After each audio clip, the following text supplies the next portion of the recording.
Evil Avalon web novel audiobook chapter 116 to 153. Pulling Kaworu towards me, I face him, confronting Tsukishima. His eyes filled with anger as he glares at me, even a hint of murderous intent seems to seep through. Hey, let me give you some advice. Release Kaworu right now, you damn pig. Upon closer inspection, he is amplifying his magical power and circulating it silently within his body. If he were to use this level of physical enhancement along with magical power in a punch, any regular person would be in danger of dying. Well, I think I could withstand it just fine. However, judging by the intensity of Tsukishima's anger, the words he said to Kaworu seemed to have been serious. Even the sweet words he used earlier were likely a significant gamble disguised as calmness. The villain, who had been causing trouble for Kaworu, making him suffer, had interfered with his confession. It's understandable that he would be in a fit of rage. But I can't just hand over my childhood friend that easily. If it was a Kaji-kun, who values justice and morals, extends a helping hand to the weak and bravely stands up to evil enemies, had prepared himself to restrain his inner pig mind and step aside even if it means wanting to meet him and talk impulsively. But that's only if Kaworu can be happy. However, if my opponent is Tsukishima, the situation changes. He lightly regards the people of this world as NPCs and holds dangerous ideas, such as having a combative mindset that creates many enemies and wanting to dominate his surroundings with power. As a result, even if he incurs a lot of resentment, Tsukishima can usually repel most people without much trouble. But Kaworu is not like that. If the enemy couldn't defeat Tsukishima, it's quite possible that they could change his focus and attack Kaworu, who is in the closest proximity. Would he be willing to put himself on the line, risking his life to protect her? Even if he could protect her, would he be able to protect Kaworu's precious people too? As long as he doesn't abandon the idea that this world is a game, and people are NPCs, he won't go that far. That's why I can't entrust Kaworu to Tsukishima. But I have to take at least one hit. That anger doesn't seem like it's going to dissipate anytime soon. Judging by the amount of magical power circulating in his body, it doesn't seem to be much higher than my level, so I should be able to withstand a few hits. Of course, if I can, I'd like to avoid it. You're still not separating from Kaworu despite all the talk. Are you really that stupid or are you underestimating me? Well, never mind. You're prepared, right? What's with that pesky act? Tsukishima comes walking slowly towards me, clenching his fists with force. But just as he approached, Kaworu stepped in. She shook her long hair and spread her arms out in front of me as if to protect me. Stop the violence. If you lay a hand on him, I won't forgive you, she said. Hey, why are you protecting this guy? Remember all the bad things he did to you, Tsukishima replied. As he said that, I too secretly recalled the memory of her constantly being sexually harassed by Butao before entering the adventurer school. Stalking, staring at her breasts, calling Kaworu as my girl, threatening any man who got close to her. Sigh. I feel like I want to prostrate myself before her. Back then, whenever Butao saw Kaworu becoming more beautiful every day, he became strangely flustered and tried hard to be liked by her, but everything he did backfired or went in vain, and he was even more disliked. Looking back, it's only natural for the current me.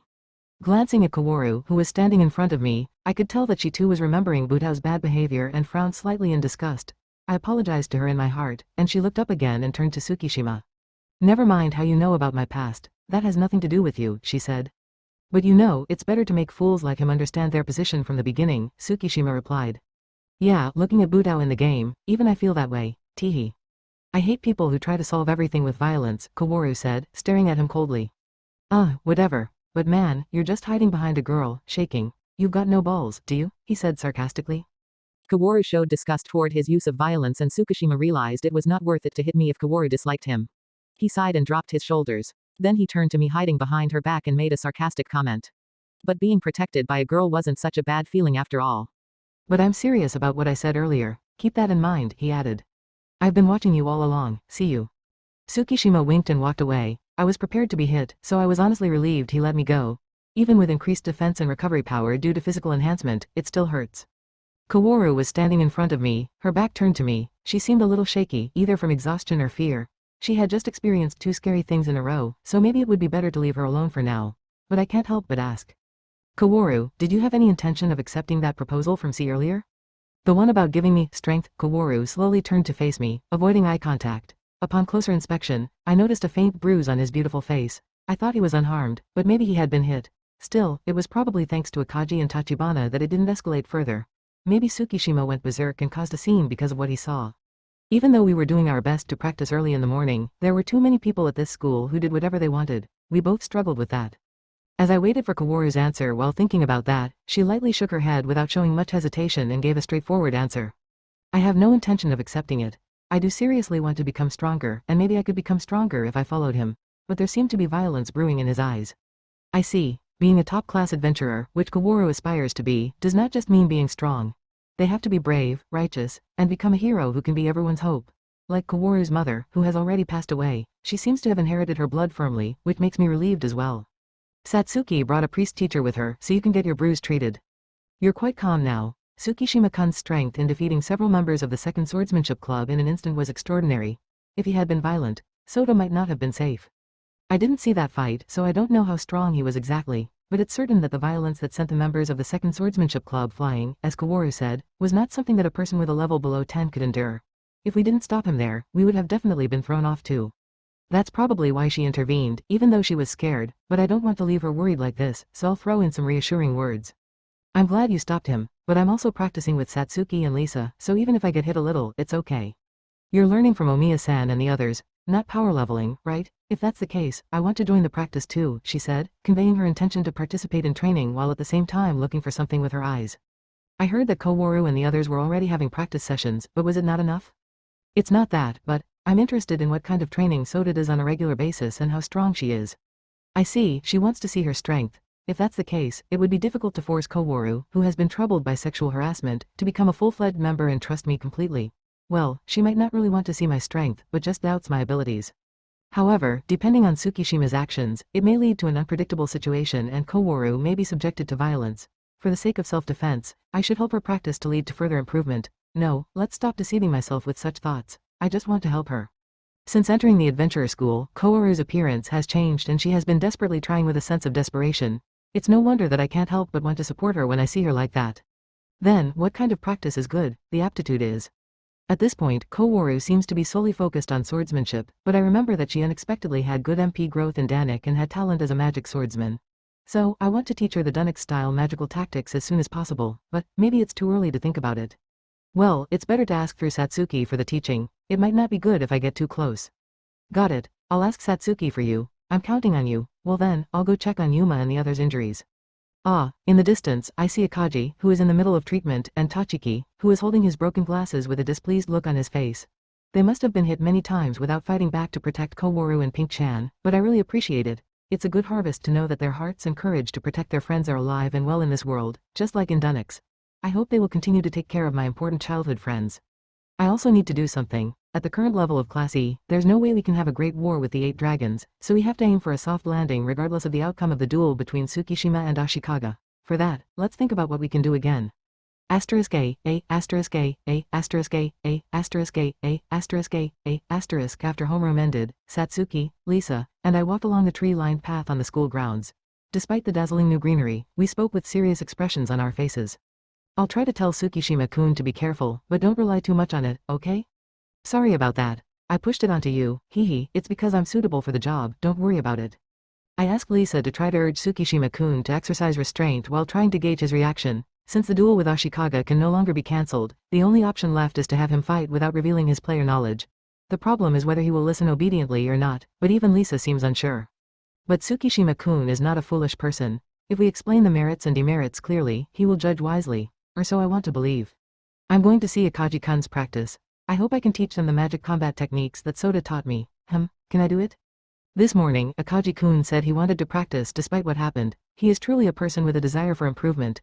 Since they may face frequent player battles in the future, we want to teach them about magic combat. Normal melee combat seems to be taught by the seniors in the 4th Swordsmanship Club, but when it comes to magic combat, there doesn't seem to be anyone who can teach it. Even members of the 1st Magic Club seem unable to teach the Dunix-style magic combat techniques effectively. This is because the magicians in this world only fight by casting large-scale magic from the back of the party, protected by their allies. If they only know this way of fighting, they will be unable to do anything when monsters approach them, and they will become mere baggage in player battles. Therefore, I want to expose them to the Dunix-style magic combat techniques, which involve chanting while changing positions in close combat. Satsuki has already been taught the basics of what skills and strategies are advantageous, but today, I hope she can receive a lecture on it. She is naturally skilled at conveying her thoughts and teaching, so she might be able to teach better than me. Well then, I'm going to do what I need to do. Yeah, do your best, Sota. See you later, Sota. We confirmed what we had to do, wished each other good luck, and parted ways with smiles. I am not the only one who is concerned about this unfortunate situation and trying to correct it. That fact truly gives me courage.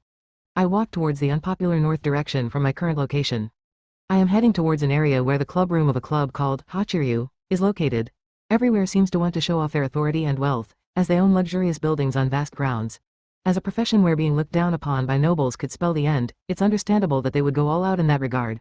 The difference is clear when compared to the rundown apartment where the seniors of the E-class borrow space for their 4th swordsmanship club. A long white fence stretches on my right side. According to the terminal's map, this seems to be the location where the 1st swordsmanship club's clubroom is located.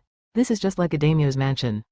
The huge gate in front of me is open, revealing a 2-story mansion and a dojo. This area isn't under a magic field, but many of Hachiryu's clubrooms come with practice facilities, as the use of artificial magic fields can be permitted upon application. This is also one of their major privileges. As I continue forward, the fence changes from white walls to red brick-like walls. This should be my destination. The building visible through the gaps in the fence matches the photo I found on the terminal, so there's no mistake. This luxurious Western-style mansion is something that commoners like me could never dream of owning. The flowers planted here and there are meticulously cared for, but they also possess a strange aura. It makes me feel like running away. Jumping into such an out-of-place setting would be bad for my heart.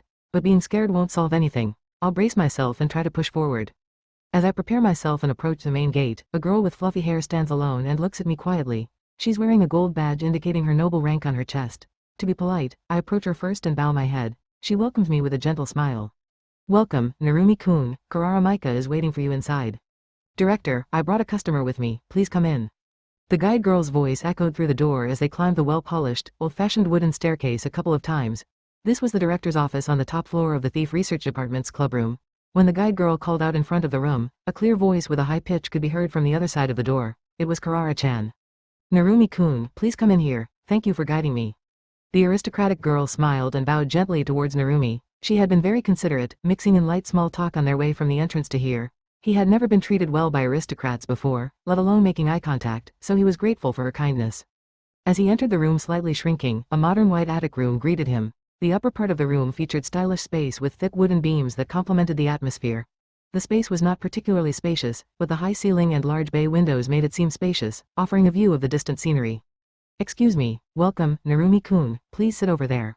Am I getting in the way? Karara-chan, with her blue hair fluttering, smiled and urged Narumi to take a seat in the upper seat. And there was the student council president, looking as difficult as ever, still seated. He probably wanted to talk about the time he called him out, but before that, I should apologize. I'm sorry for last time, bringing my classmates along without an appointment. Don't worry about it. We called you without making an appointment. Nevertheless, they were quite reckless people. It's surprising to have students who can directly plead to Mr. Sagara like that. Hee, but they seem to have potential, don't they?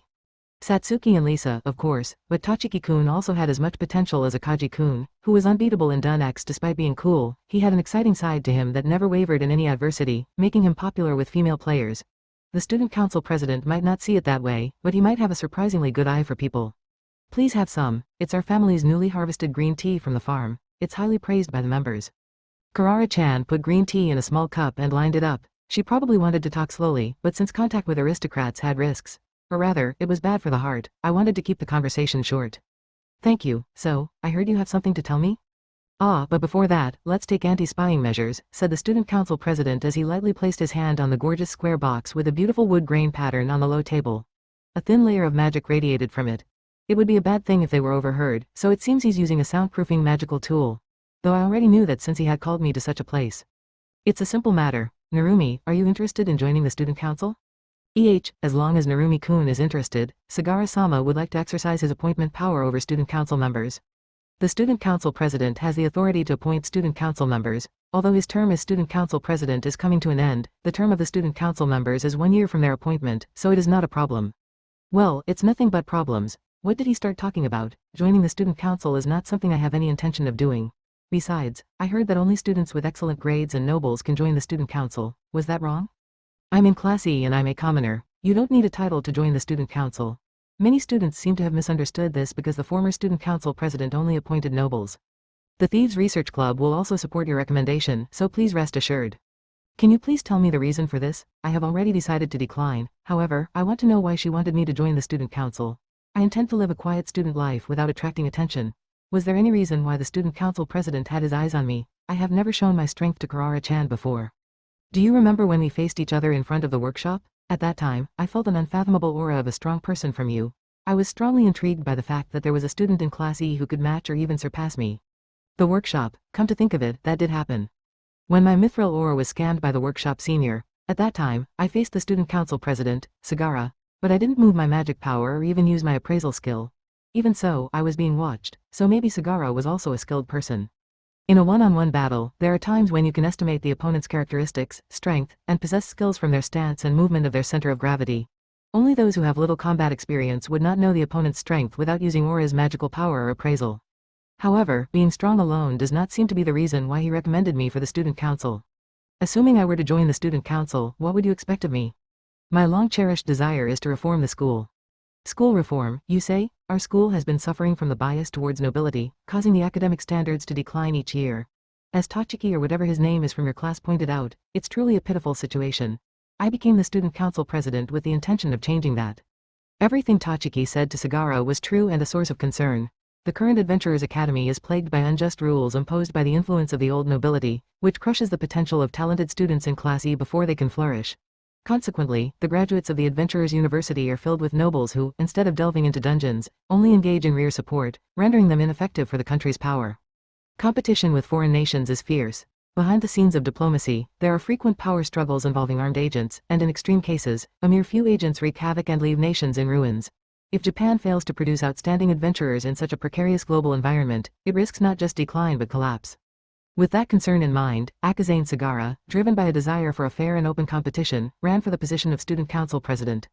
However, once he was actually elected and started working, Sagara found himself facing uncooperative factions and his very own family, who were part of the old nobility, constantly interfering with the initiatives to support Class E. He expressed his frustration with a bitter expression on his face. Old nobility, huh? In the game, they were in conflict with the protagonist Akaji and Pink Chan. Recently, the newly rising nobles who originated from adventurers' backgrounds have gained significant influence, causing the long-established old nobility, existing since the Meiji era, to feel a sense of crisis. In order to prevent any influential nobles from emerging from the commoners, they are fervently suppressing Class E. That's the background to this situation. The Sagara family is particularly conservative among the old nobility. Lately, Sagara's ideology has been viewed as dangerous by his family, and there have even been discussions about disowning him. Being disowned as a noble doesn't just mean being expelled from the family. It also leads to thorough exclusion from Japanese society as an enemy of the nobility, leaving one destitute. It's quite a troublesome situation. If you're connected to the nobility, you must adhere to the family's wishes. Therefore, Sagara-sama's reform couldn't come to fruition. That's just an excuse. It was my incompetence. But I clung to the hope that you, with your abilities and without the constraints of a family, could bring a new breeze if you became a student council member. Reforms can be achieved precisely because there are no ties to families or factions. Even if there is no intention for reform, the mere precedent of a commoner joining the student council is a significant step forward and achievement for the Adventurers Academy, Sagara argues. But will things really go so smoothly? If someone like me, a commoner, were to join the student council, wouldn't I face strong opposition? It would become a storm of jealousy, wouldn't it? It seems difficult to deal with the upper-class students constantly interfering with me. That won't be a problem. Student council members at the Adventurers Academy have the authority to penalize students if there are valid reasons. Even nobles cannot give orders or intervene with student council members. That's why this authority can serve as a powerful shield to protect Class E. Student council members have the power to suspend students, and as the student council president, they can even expel them. It is said that the student council is the strongest force in the 8. However, I understand what Sagara is trying to say. If E-class could produce a student council member with such authority, it would become a sufficient deterrent against those who have made unjustified attacks.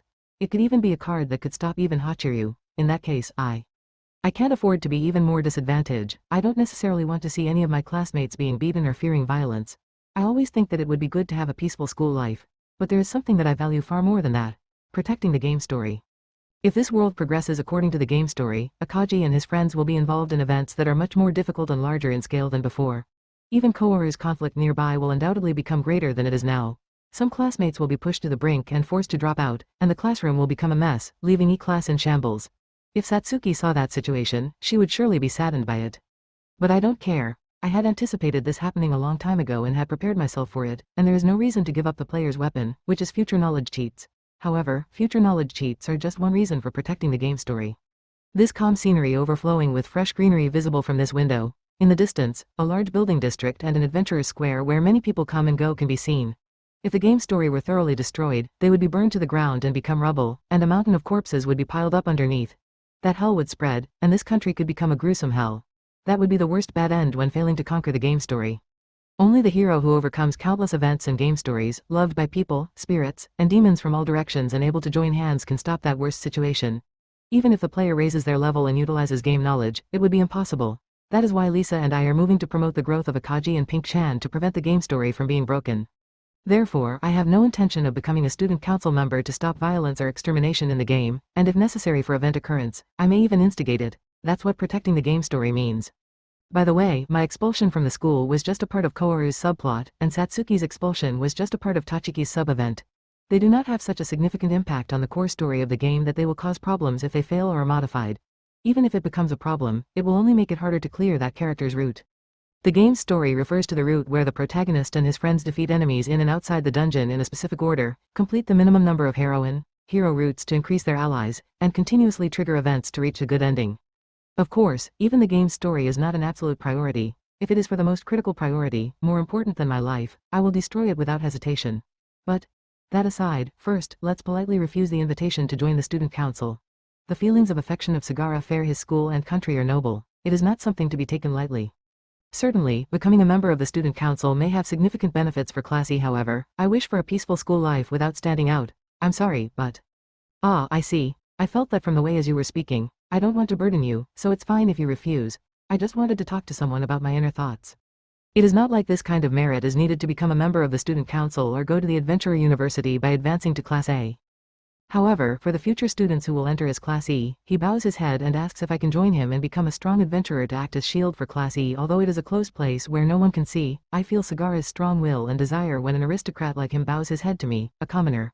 Well, I intend to become not just a famous adventurer but the strongest in the world, so let's affirm that.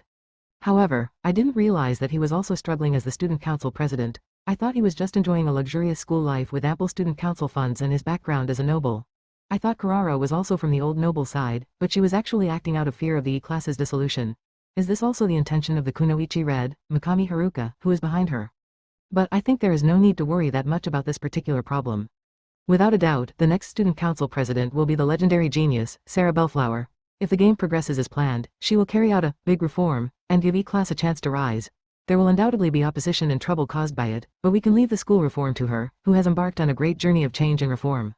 After reaching a stopping point in the conversation, Karara-chan stands up to make another pot of tea. Opening the round-shaped refrigerator in the corner reveals numerous containers, all of which seem to contain stored tea leaves. She asks for a request on which one to drink, but since I have no knowledge of tea varieties, I'll just ask for the same one as Sagara. Now, how should I bring up the topic? Originally, I didn't come here to hear Sagara's story. I came to borrow his help in ensuring a smooth landing for the duel between Tsukishima-kun and Ashikaga. It may seem too convenient to decline his offer to join the student council earlier and now ask for his assistance, but desperate times call for desperate measures. I can't just come out and talk about the core issue. Nevertheless, I have to guide him into having a sense of crisis and motivate him to take action. It might be an unreasonable demand, but I have no other choice. Please, Sagara-sama, Narumi-kun, it's hot, so please be careful.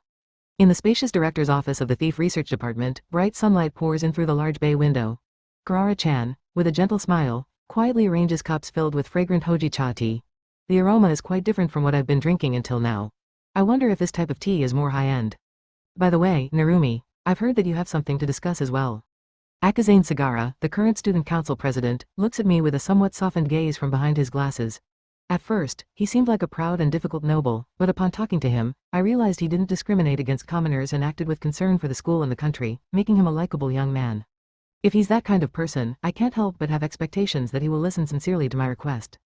Yes, there was an altercation with the Kendo Club this morning, and I wanted to discuss it. Could it be about the invitation from the first Kendo Club? We received a notice that you would be dueling a student from Class E? As Karara-chan said that, she calmly took a seat on the sofa in front and picked up a cup of steaming hot tea. So she informed all the Hachiryu. Ashikaga had declared that he would gather a crowd and torment me in front of them. In that case, the conversation would be straightforward. I candidly asked if it would be possible to pretend that the duel never happened, but Karara-chan shook her head slightly and denied it. Proper procedures have already been followed by the first Kendo Club, so we can't just make it disappear now. However, I've heard that the other student involved has also agreed.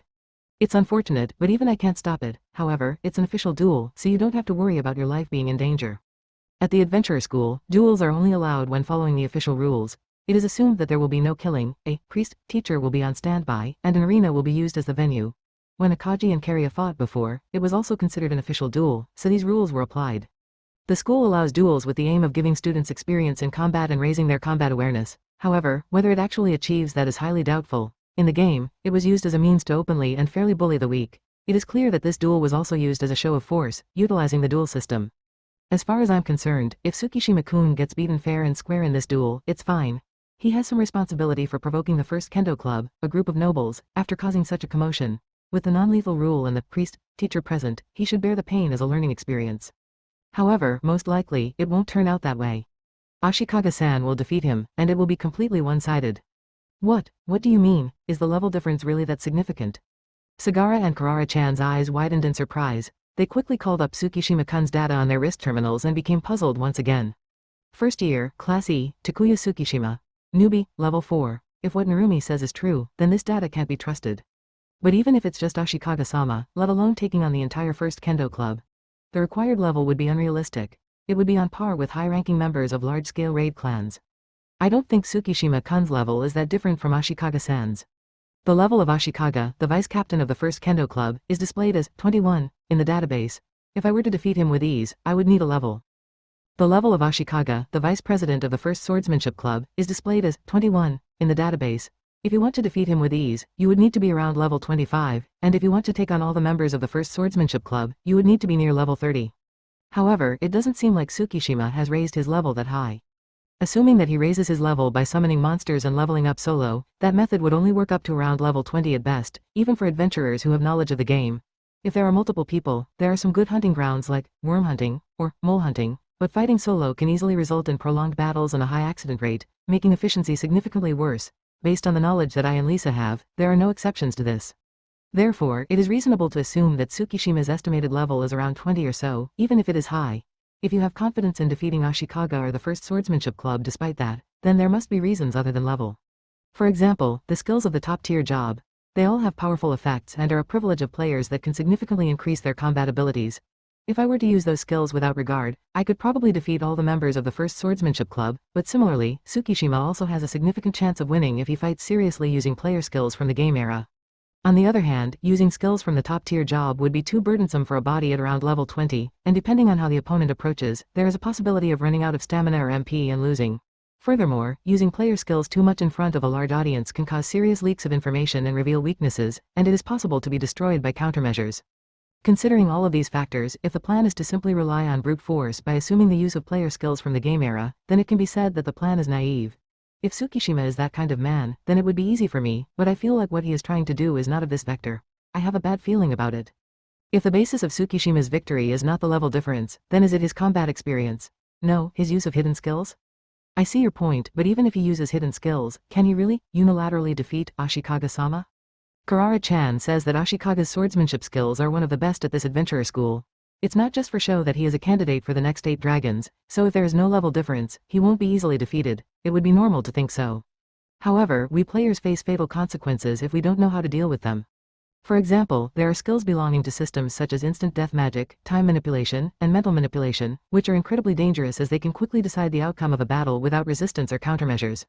Needless to say, instant death magic is dangerous, but if time is stopped, the recipient becomes vulnerable to an attack that they can't even perceive, and if the mind is manipulated through things such as charm or thought guidance, the body can be taken over or the MP can suddenly drop to 0. However, these skills were not that frightening for advanced Dunix players as everyone had countermeasures against them. Nevertheless, in this world, no such reports exist, and there are hardly any individuals capable of handling these skills, let alone using them. If Tsukishima were to use these skills, even if he didn't reveal his strength or information, it would be impossible for him to wipe out the first sword art department. By demonstrating his overwhelming power, he could engrave a strong sense of fear in the minds of the other 8 dragons and potentially force them to surrender. Of course, if that were to happen, the game story would collapse and become unsustainable. I can't help but find it strange that Tsukishima is jeopardizing the game story. He already hindered Akagi-kun's progress by teaching Kariya how to counter him during their previous duel, but isn't he afraid of the game story's collapse? He probably thinks he can overcome numerous bad endings and disasters by himself, but what about the aftermath? What is he hoping to gain by discarding his powerful future knowledge cheat?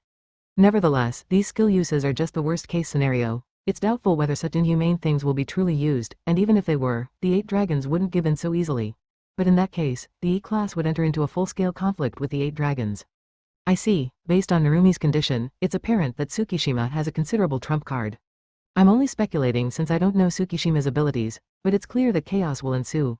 If we can't eliminate the duels altogether, we need additional measures like limiting spectators or keeping the details of the duels confidential. Is it that serious? If one of the 8 dragons crumbles, we'll be in trouble. As they pondered the situation, they realized that the school's order might be at risk if the E-class, who were commoners, one-sidedly defeated the aristocrats. it could create cracks in the aristocracy's authority and pride. Sagara and Karara-chan thought about what to do while exchanging glances.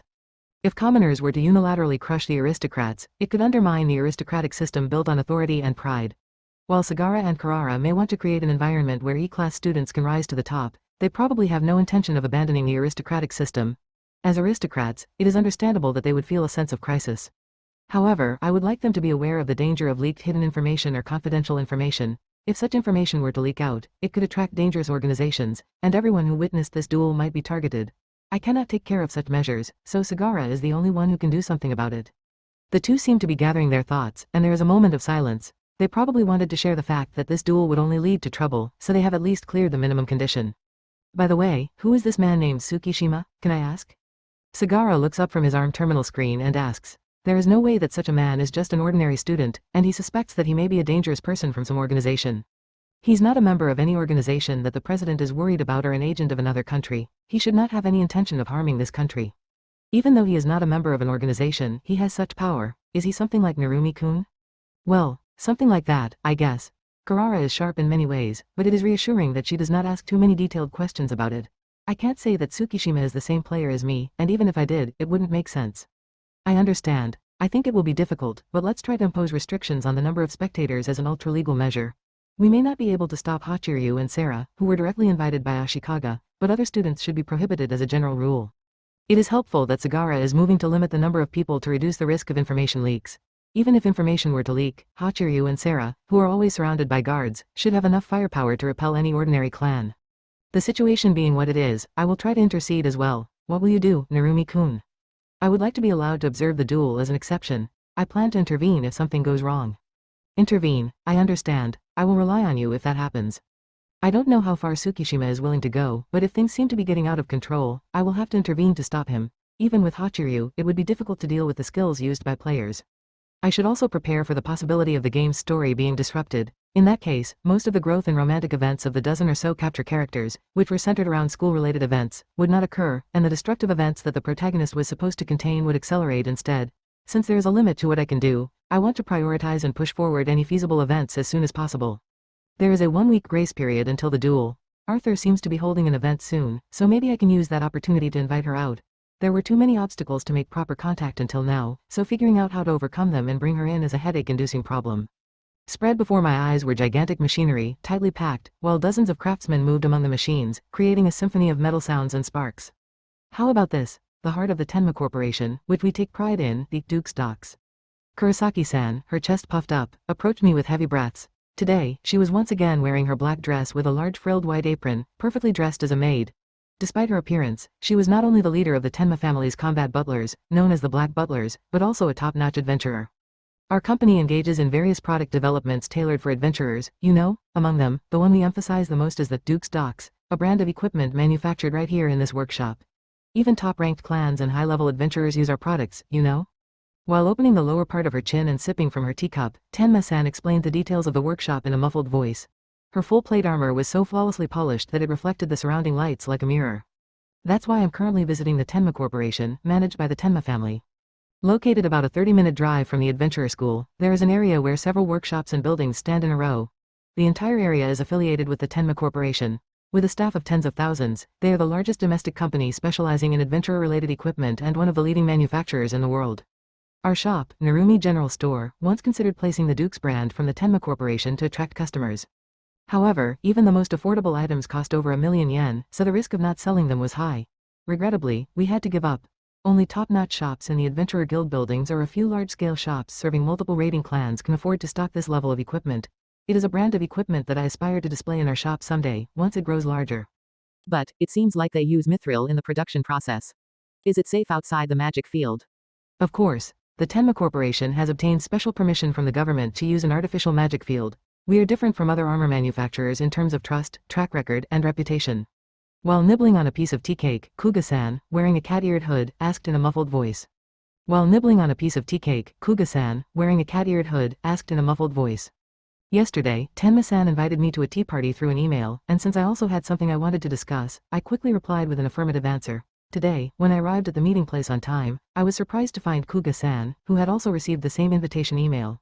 During the class competition, these two seemed like cats and dogs, but maybe they are actually on good terms. Kuga-san's question was about mithril. In the dungeon, mithril is so light that it floats on water, but outside the magic field, it behaves like silver, without the same properties. Its weight, hardness, and malleability all change significantly. If mithril-related equipment is manufactured in a place without any magical energy, wouldn't the armor end up deformed unexpectedly? However, according to Tenma-san, the manufacturing site visible below us uses an artificial magic field generator approved by the government, so there is no problem. The use of artificial magic fields is strictly regulated by the country, considering safety and security. However, the Tenma Corporation has earned immense trust through its research achievements and armor production to the extent of receiving a noble title.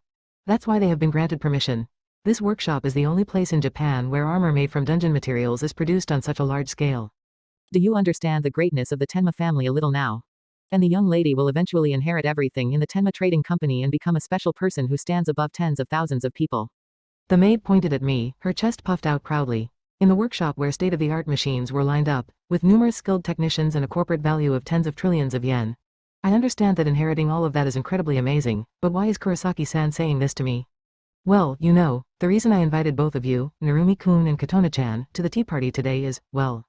Young lady, do your best. Tenma-san fidgeted nervously as she rubbed her full plate armor together, while Kurosaki-san clenched her fist and cheered her on. It's refreshing to see her like this, as I'm used to seeing her always bright and nimble. I can't help but wonder why she called Kuga-san, Katona-chan, even though it seems difficult for her to say. How about forming a party together? A party? Does she mean becoming hunting companions? However, Tenma-san always goes hunting efficiently with her powerful butler corps, the Black Butlers. So, what does she mean? Well, you see, most of the time when I level up, I just hit things hard in safe situations. But I can't forget the intense exhilaration and sense of accomplishment we had when the three of us fought desperately together. Also, there's the team battle. That emphasizes role-playing in the autumn exam, right? So, I want to practice before that. What do you think? Tenma-san listed her reasons rapidly. Come to think of it, there is a team competition in autumn, isn't there? It's not like participating in a single event like the class competition. It's an exam where multiple quests, such as hunting magic stones and monsters, are completed by multiple people. The team competition is scored by teams rather than by class, so party members can be from any class. However, considering the level difference, factional relationships, and hostility towards other classes, it is common to form a party with classmates. The team competition requires careful consideration of whether you want to cover your own weaknesses, specialize in specific abilities, or simply aim for strong individuals. Party formation is a complex task. I've heard that many people in higher classes are already forming fixed parties and diving into dungeons in anticipation of the team competition. In our class, Majima-kun and Akaji-kun, for example, are conscious of team battles and are practicing their tactics and coordination with their fixed elite members. As I watched Kuga-san next to me, I saw her lightly nod and readily accept Tenma-san's invitation. I agree, leveling up alone is tough, and besides, it seems like we can eat delicious food. We have prepared Mediterranean cuisine tonight, with fresh seafood as the main dish. Would you like the usual blood orange juice to drink? That sounds good. Kuga-san, who has been invited to meals many times and has been able to eat delicious food to her heart's content, is said to have no expression, but she seems excited at the thought of having a luxurious dinner tonight. She has definitely been won over by Kurosaki-san. On the other hand, it can be seen that Tenma-san, who says, please don't hold back and eat as much as you want, also highly appreciates Kuga-san. They fought together, relying on each other's backs during the Lesser Demon battle, and it seems that not only does she recognize her abilities, but there is also a sense of trust and bond between them. Well, Kuga-san is the strongest heroine after all. Even though she may appear unfriendly and sloppy, she is an extraordinary heroine among the students of the Adventurers School, being the strongest aside from the players. Depending on how the events unfold, she can further enhance her abilities. It is undeniable that she should be someone to have on your side, despite her somewhat peculiar personality. In that sense, Tenma-san also has the potential to undergo further transformations through events. This invitation is a godsend for me. Arthur's urging emails to invite Tenma-san arrived almost every day, and the pressure from Kuga-san to go dungeon diving increased day by day. I have already discussed it with Lisa, and we are both willing to cooperate with each other. In my mind, it was already decided to invite Kuga-san and Tenma-san for hunting. The problem was how to invite them. The girl in full plate mail, who is currently smiling in front of me, is the daughter of a supergiant corporation and a baroness from an ultra-high-class family. She is always heavily guarded by her butlers at school, making it impossible to approach her, and all my emails and calls are checked by the butlers, effectively shutting me out. If I were to forcefully break through this impregnable guard and make contact, it might lead not only to a confrontation with the butlers but also a serious battle with Kurosaki-san. Despite her elegant and beautiful appearance, this maid possesses incredible abilities and skills, so it would be troublesome if she perceives me as an enemy. That's why it was helpful that Tenma-san took the initiative to invite me. If it's fine with me, then of course, I'm okay with it. Really, thank you, Narumi-kun. With the three of us, we can go anywhere. Milady, include me as the fourth member. If Kurosaki is there, we won't be able to practice team coordination. Although Kurosaki-san supported the idea of forming a party with the four of us, including herself, Tenma-san insisted on forming a party only with students, considering the school's exams. Thus, a heated argument ensued between the two. I wished they had discussed these matters thoroughly in advance. After a brief back and forth, it was ultimately Tenma-san, the party leader, who prevailed.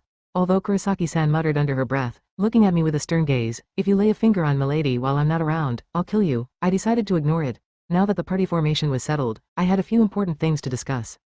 Tenma-san, Kuga-san, there's something I've been entrusted with. Can I show it to you here? Huh, sure, go ahead, but entrusted with? Is it a magic bag? Whoa, there's so much stuff.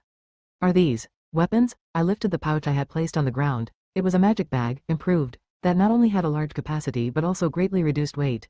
Even outside the magic field, the bag's effect seemed to persist, but if left unattended for too long, the contents could explode and burst out, so caution was necessary. As I turned the pouch upside down towards the ground, a multitude of worn-out or dented weapons came clattering out.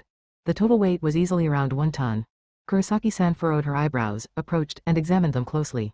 These aren't just scraps of iron. I can sense a faint magical power, so they might be made of mithril alloy. Let's investigate them.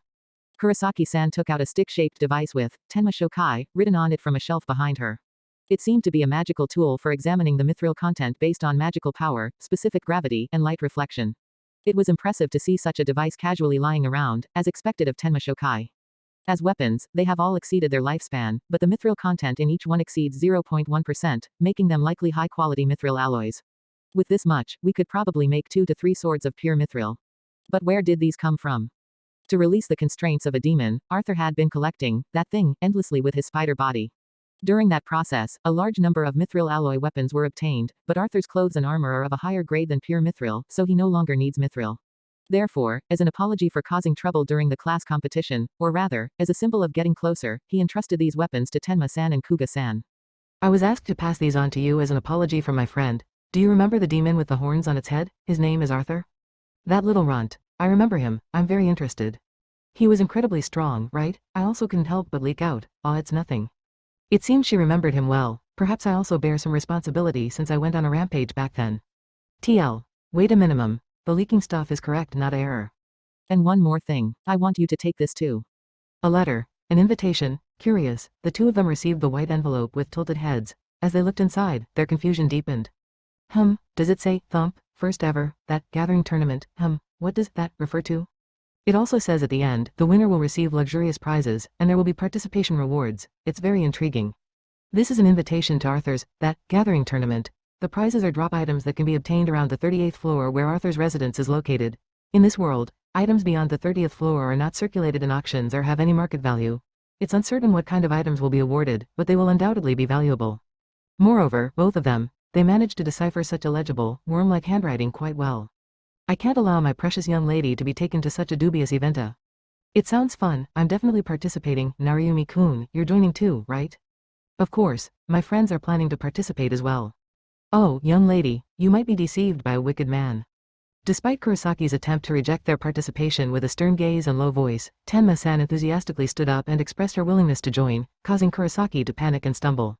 Originally, it was planned for just Satsuki, Lisa, and me to collect that together for Arthur, but Arthur grew impatient with me for not inviting Tenma-san and insisted, adding luxurious prizes to the event and making it into a grand affair.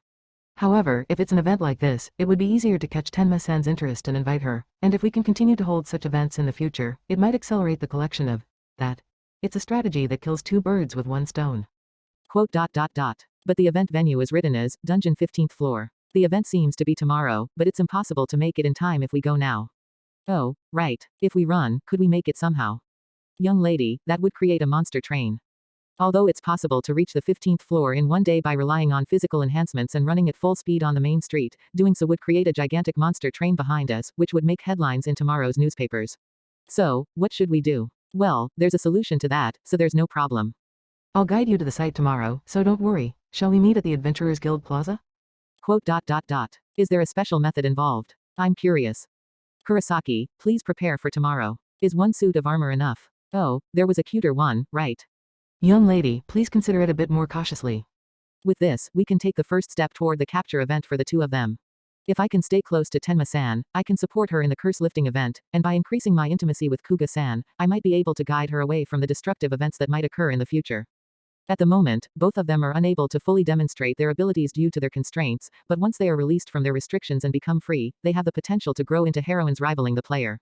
The problem is that we are completely unprepared for advancing the capture event. Ideally, considering the levels and the progress of the events, I would have wanted to take action later. It would require dealing with powerful monsters and national organizations, and if done casually, it would cause collateral damage, so thorough preparation is necessary. Moreover, unlike in games, everything is a one-shot opportunity. Failure is an instant bad ending, so it is not permissible. I wanted to master more events, raise my level, and increase the certainty before moving forward. However, before the game story becomes unstable. As I looked at Kuga-san, who was devouring pastries with remarkable speed, cheeks bulging like a squirrel, and Tenma-san happily discussing which armor to wear, my desire to steer them towards a happy ending grew stronger. Suppressing the growing sense of urgency deep within my chest, I smiled and led the way into tomorrow's meeting. Doki doki. The first, that thing, gathering tournament. Let's get started. Wow. Clap, clap, clap. Welcome. Let's both do our best today. Arthur proudly declared the name of the event on top of an old wooden crate, while Hana and Satsuki applauded and threw words of welcome to Tenma and the others. Lisa also smiled as she quietly brought her hands together, but... Where are we? What was that magic just now? Clearly, the scenery we see from here isn't the first floor of the dungeon. It was really quick, though. Quote. The magical concentration here, it's the same as the 15th floor. Black-haired Kurosaki, dressed as a maid, panicked while waving her long hair, and armored Tenma looked around with great interest, while Nekomimi hooded Kuga stared at the numbers displayed on her arm terminal and murmured. The 15th floor is a map covered in orange, with the reddish light of the setting sun pouring down. It doesn't look like this dim sky right before a storm. But the magical gauge on the terminal shows the exact same value as the 15th floor. We should consider that it really brought us here. Oh, look, that monster in the distance, isn't that an undead? So, it seems our assumption was right. They noticed that everything, from the map structure and magical concentration to the spawning monsters, was different from the place they were in just moments ago. However, they took some time to understand it since they were suddenly brought here in an unconventional manner. To explain how they were brought here, we need to go back just a little while ago. About 10 minutes ago. So, you're saying, why did you bring us to such an unpopular place on the first floor of the dungeon? Don't tell me. Are you planning something indecent with us? Well, I hope you won't let that happen. Geez, calm down, Kurosaki. It's not a big deal to just play on the first floor, you know. Besides, it's been a while since we played together with friends. I wonder how long it's been. La. The heavily panting maid, the cheerful full-plate armor, and the silent cat-eared hood walked behind me, each with their own demeanor. We had arranged to meet at the Adventurers Guild Plaza and enter the dungeon together, but Kurosaki kept giving me suspicious looks, as if I were some kind of suspicious person. Originally, it was planned for only me, Kuga-san, and Tenma-san to go, but since Kurosaki insisted on coming along, the four of us ended up heading to the location. Since she still doesn't trust me and insists her master on bringing her along, it's only natural for her to interfere, I suppose. I know that you value Tenma-san above all else. However, in order to proceed with the event in the future, I absolutely need Kurosaki-san's cooperation. So, I'd like to present the benefits of teaming up with me as soon as possible and improve the impression. We are heading towards an empty area on the first floor of the dungeon. I explained that we would move from there using a special method. Kurosaki-san, however, has become completely suspicious, telling me not to say things that don't make sense. Experiencing it firsthand would be faster than explaining. As we walked for a while, the figures of the adventurers we saw earlier completely disappeared. Since we couldn't hear any footsteps or voices, there shouldn't be anyone nearby. We don't need to worry about being seen around this area. Alright, let's stop here. I'll make a call. With your wrist device, what are you going to do? Kuga-san has been observing my every move since earlier, trying to uncover hidden information, but I don't intend to do anything special. I just need to make a phone call. I open the page of the address book on my wrist device and tap on the desired name. Ring, click. Hey, Arthur, we've arrived. Did you really bring them? Is that place okay? It's fine. Let me talk to them. On the other side of the device's screen, a close-up of Arthur's face was peering at us. He must be checking if I really brought Tenma-san and Kuga-san. I quickly convey the purpose of the call and hang up immediately. What were you talking about? The little kid from earlier seems to be involved. I asked him to create a gate in this location. Gate, the teleportation magic that Narumi-kun mentioned before, right? It's hard to believe. If there was such a convenient thing, no one would have a hard time. While the three of them were discussing and trying to listen carefully to our conversation, their conversation abruptly stopped as a small white light appeared right next to me. The light quickly grew larger, expanding to the size of a door and emitting a purple indigo light. The dim corridors and rocky walls around us were dyed in the same colored light. This is a gate created by Arthur. Originally, it's a spatial magic where you insert a magic marker into a specific location and connect that marker to your current location. However, using his unique magic power search as a magical being, Arthur can directly connect spaces by finding the magic marker labeled as me. When Arthur first appeared during the interclass tournament, he said he used a lesser demon as a magic marker to teleport here, so I wondered if this method could work, and it turned out it did. Although Arthur is limited to using arachne spider bodies to come to our side. For now, I don't want the gate room to be known. It's a relief that this method worked. Even without relying on Arthur, we could use the gate room to reach the 15th floor. However, at this stage where the level of trust hasn't been fully established, the effect of secrecy is weak. Until the three of them consider me a true ally. No, at least until they can trust me, I plan to rely on Arthur's power. So, this is what Sota was talking about. Once you enter this light, you can teleport to the 15th floor in an instant, but it disappears after about a minute, so let's hurry and enter. This suspicious thing. Taking the young lady. Let's go. The well-polished full-plate male reflects the purple indigo light and jumps in first, followed by Kurosaki-san, who quickly dives in, flipping her long skirt. Kuga-san briefly glances at me, seeming to think for a moment, but then immediately follows and enters. Well then, I hope this goes well. On the other side, Satsuki and the others are already there. We should recognize each other's faces, but today is the first time we'll hunt together. They are important comrades with whom I want to join hands to solve various problems. Hoping that we can get along well, I also dive into the purple indigo light and head forward. And so, that's how we've come to this point. The shock of discovering the existence of teleportation magic was greater than expected. As adventurers increase their levels, they need to delve deeper into the dungeons, which means the time it takes to reach hunting grounds also increases. It goes without saying that Kurosaki-san, who has the highest level among us, and Tenma-san and Kuga-san, who have exceeded level 20, have had very few opportunities to truly level up, maybe a few times a year at most. They must have faced great hardships. Therefore, considering the potential of this magic, there is no other way but for the shock to be significant. One after another, as if welcoming the bewildered girls, Arthur, Satsuki, Lisa, and Hanon approached and greeted them. Akira-chan, thanks for coming. I've been waiting for you for so long. Nice to meet you. I'm Omiya Satsuki, a first-year E-class student. I'm Lisa Toshino from the same class. Let's do our best today. Nice to meet you too, Kuga-san. I'm Hanano. Wow, shiny and sparkling armor. Could this be pure mithril? Nice to meet you. Wait, there are so many E-class students besides Hanano-chan. What exactly is E-class? Seeing that there were several E-class students on the 15th floor along with Hanano, who is still in middle school, Tenma-san opened her arms wide and struck a dramatically surprised pose. While watching such an amusing sight, Kurosaki-san approached me and whispered. Hey, kid, did that horned kid use the teleportation magic earlier? Yes, it's just a connection between him and me. That's still incredible. No one else here knows about it, right? Except for my family, yes. Upon hearing that, Kurosaki-san fell into silence, deep in thought. If they could teleport, it would not only make it easier for Tenma-san to level up but also raise the status of the noble family if they could produce a high-level heiress. The benefits and possibilities of joining us are significant. I wonder if they understood and accepted that. Well, today is not about leveling up, it's just a personal event. It seems Hanano and the others have finished their greetings, and Arthur, once again, hopped onto the wooden box and energetically raised his voice. Now, before explaining the event rules, first, pay attention to this. Arthur turned his upper body around dramatically and pointed to a log about 20 centimeters thick and 3 meters long. It seemed to be the participation prize for this event. A log, it looks a bit bluish, but it's just an ordinary log, right? I wonder what it can be used for. Miss Armor Sister, it's not just an ordinary log. With that, you can make equipment. Hanano was enthusiastically talking to Tenma. At first glance, it seemed like a friendly smile, but I didn't miss the mark in her eyes. I remember last night when I said, the Tenma Trading Company.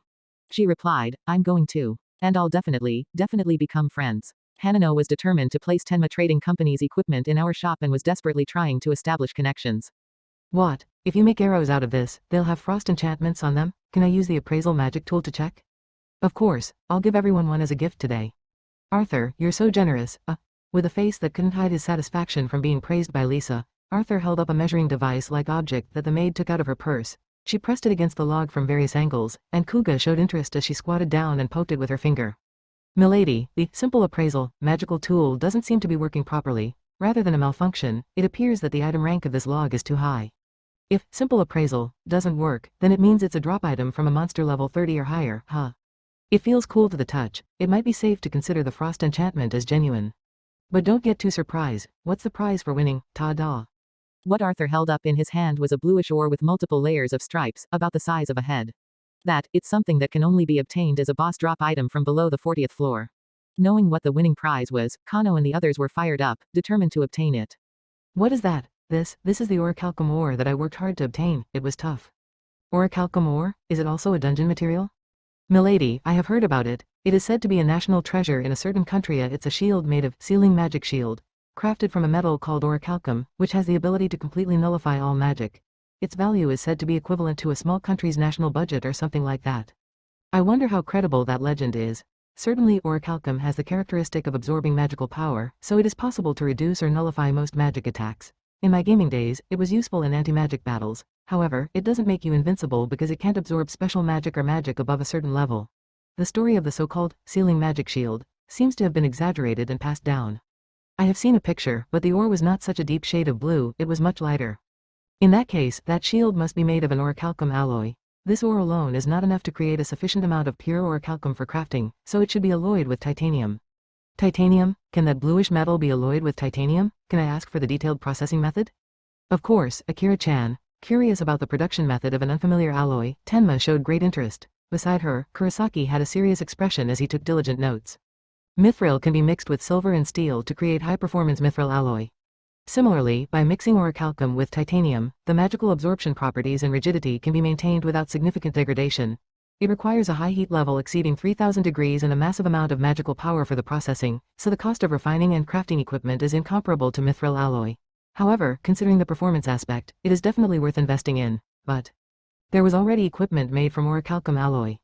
In Dunix, orichalcum alloy armor was a popular equipment among adventurers starting from level 40, but acquiring the ore was equally challenging and required a certain level of difficulty. However, it's intriguing that this world not only already had it but had even established the manufacturing process. While I knew that some countries were more advanced in dungeon exploration and research than Japan, I wonder how significant the actual difference is. I might look into it when I feel like it. Arthur finished explaining the alloy making process and happily jumped back onto the wooden box. The rules are simple. The team that collects the most resentful organ, within the 30-minute time limit, wins. Oh, by the way, this here. He held up what appeared to be an organ-like mass. It occasionally pulsated, making it quite gruesome. This is the quest item called Resentful Organ, which can be obtained with a low probability by defeating the undead that spawn within the undead feast area. Collecting 12 of them also allows you to summon the boss monster, Bloody Baron. This time, 3 teams of 2 have been formed to compete. For the first-timers, Kuga-san and Tenma-san, who are a pair, I will be partnering with Hanano, while Satsuki and Lisa are allowed to use the boost hammers as a handicap due to the level difference. In the actual event, we'll be using an item that spawns monsters at 10 times the speed. It was also quite challenging to obtain this item.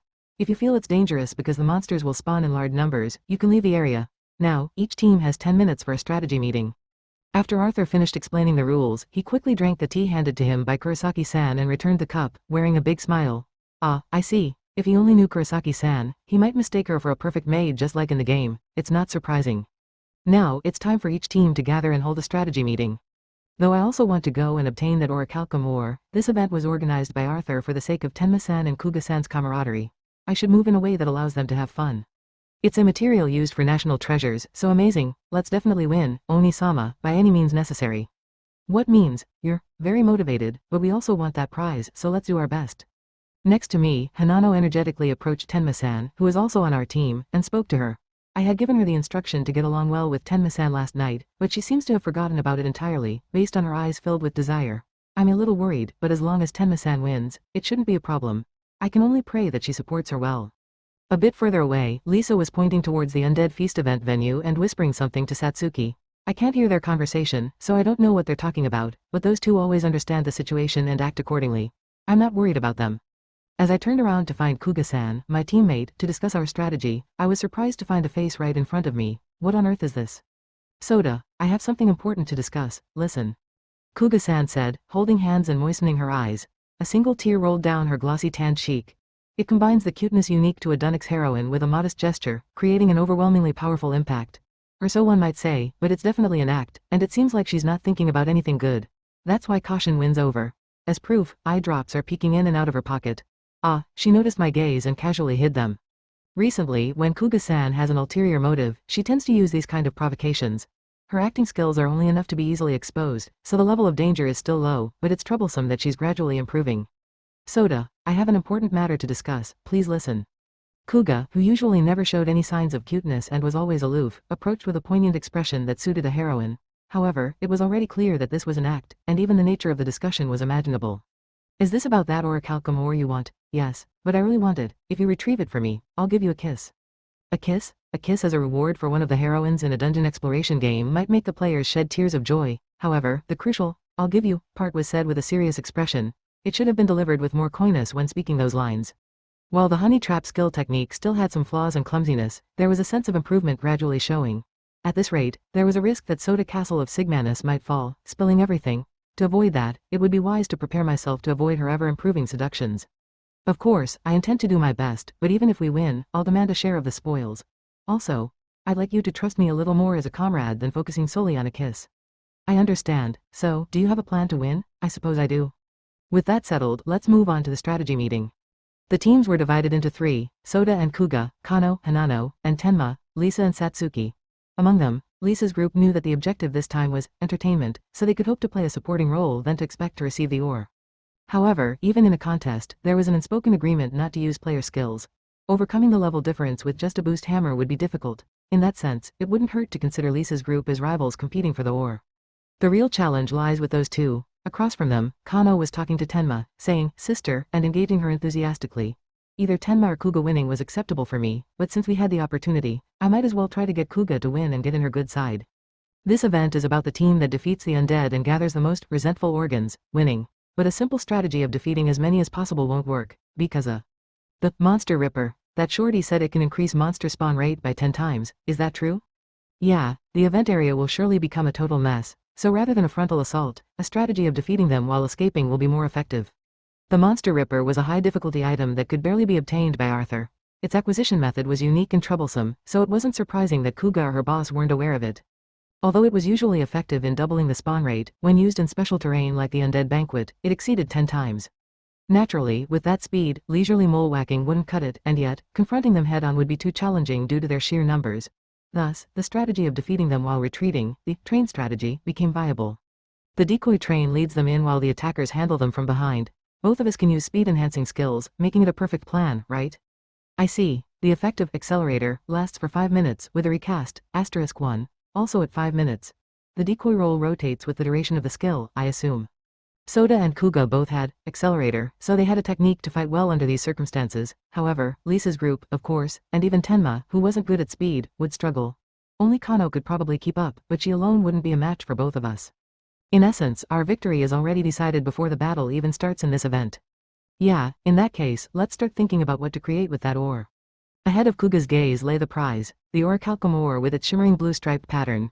With a piece that size, they could make several orichalcum alloy armor pieces. What kind of armor to create, and what design to use? The two of them secretly grinned, imagining it all, hidden from everyone's view. Asterisk A, asterisk A, asterisk A, asterisk A, asterisk A, asterisk asterisk Zudo 1, asterisk asterisk Lisa swung the boost hammer high and crushed the skeleton knight along with its shield. In the process, shockwaves and gravel erupted radially, creating a crater about 2 meters wide. Right behind, Satsuki swung her hammer down one after another, creating several similar craters. Though the undead surged forward with cries akin to groans, Lisa and Satsuki's excellent coordination swiftly reduced their numbers. Overwhelming extermination power. No one can get close to Lisa-chan and Satsuki-chan's fierce attacks. Excuse me, could you explain what the boost hammer actually is? Its power seems clearly disproportionate to the speed at which it swung. Well, you see, it's a hammer that, when swung with magical energy, explodes and provides acceleration support. There's a curious magician whoa. Under a makeshift tent, Arthur and Kurosaki were holding microphones, providing play-by-play and commentary.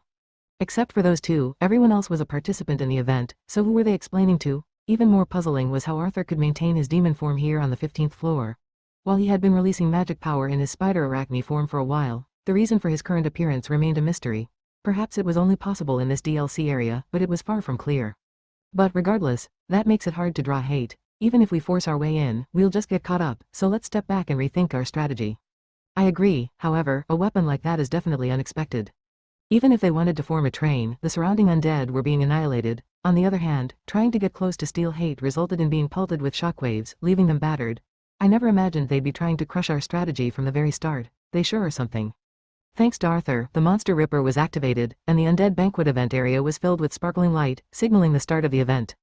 The effects appeared immediately. Dozens of undead hands burst out of the ground, quickly transforming the area into something reminiscent of a zombie movie scene. And with more and more emerging from the ground, their numbers would likely soon exceed 100. Though they were lower-tier monsters, with that many appearing at once, getting close wasn't easy. Suppressing a laugh like, How interesting, I cast a speed buff. However, Lisa charged in all by herself right afterward.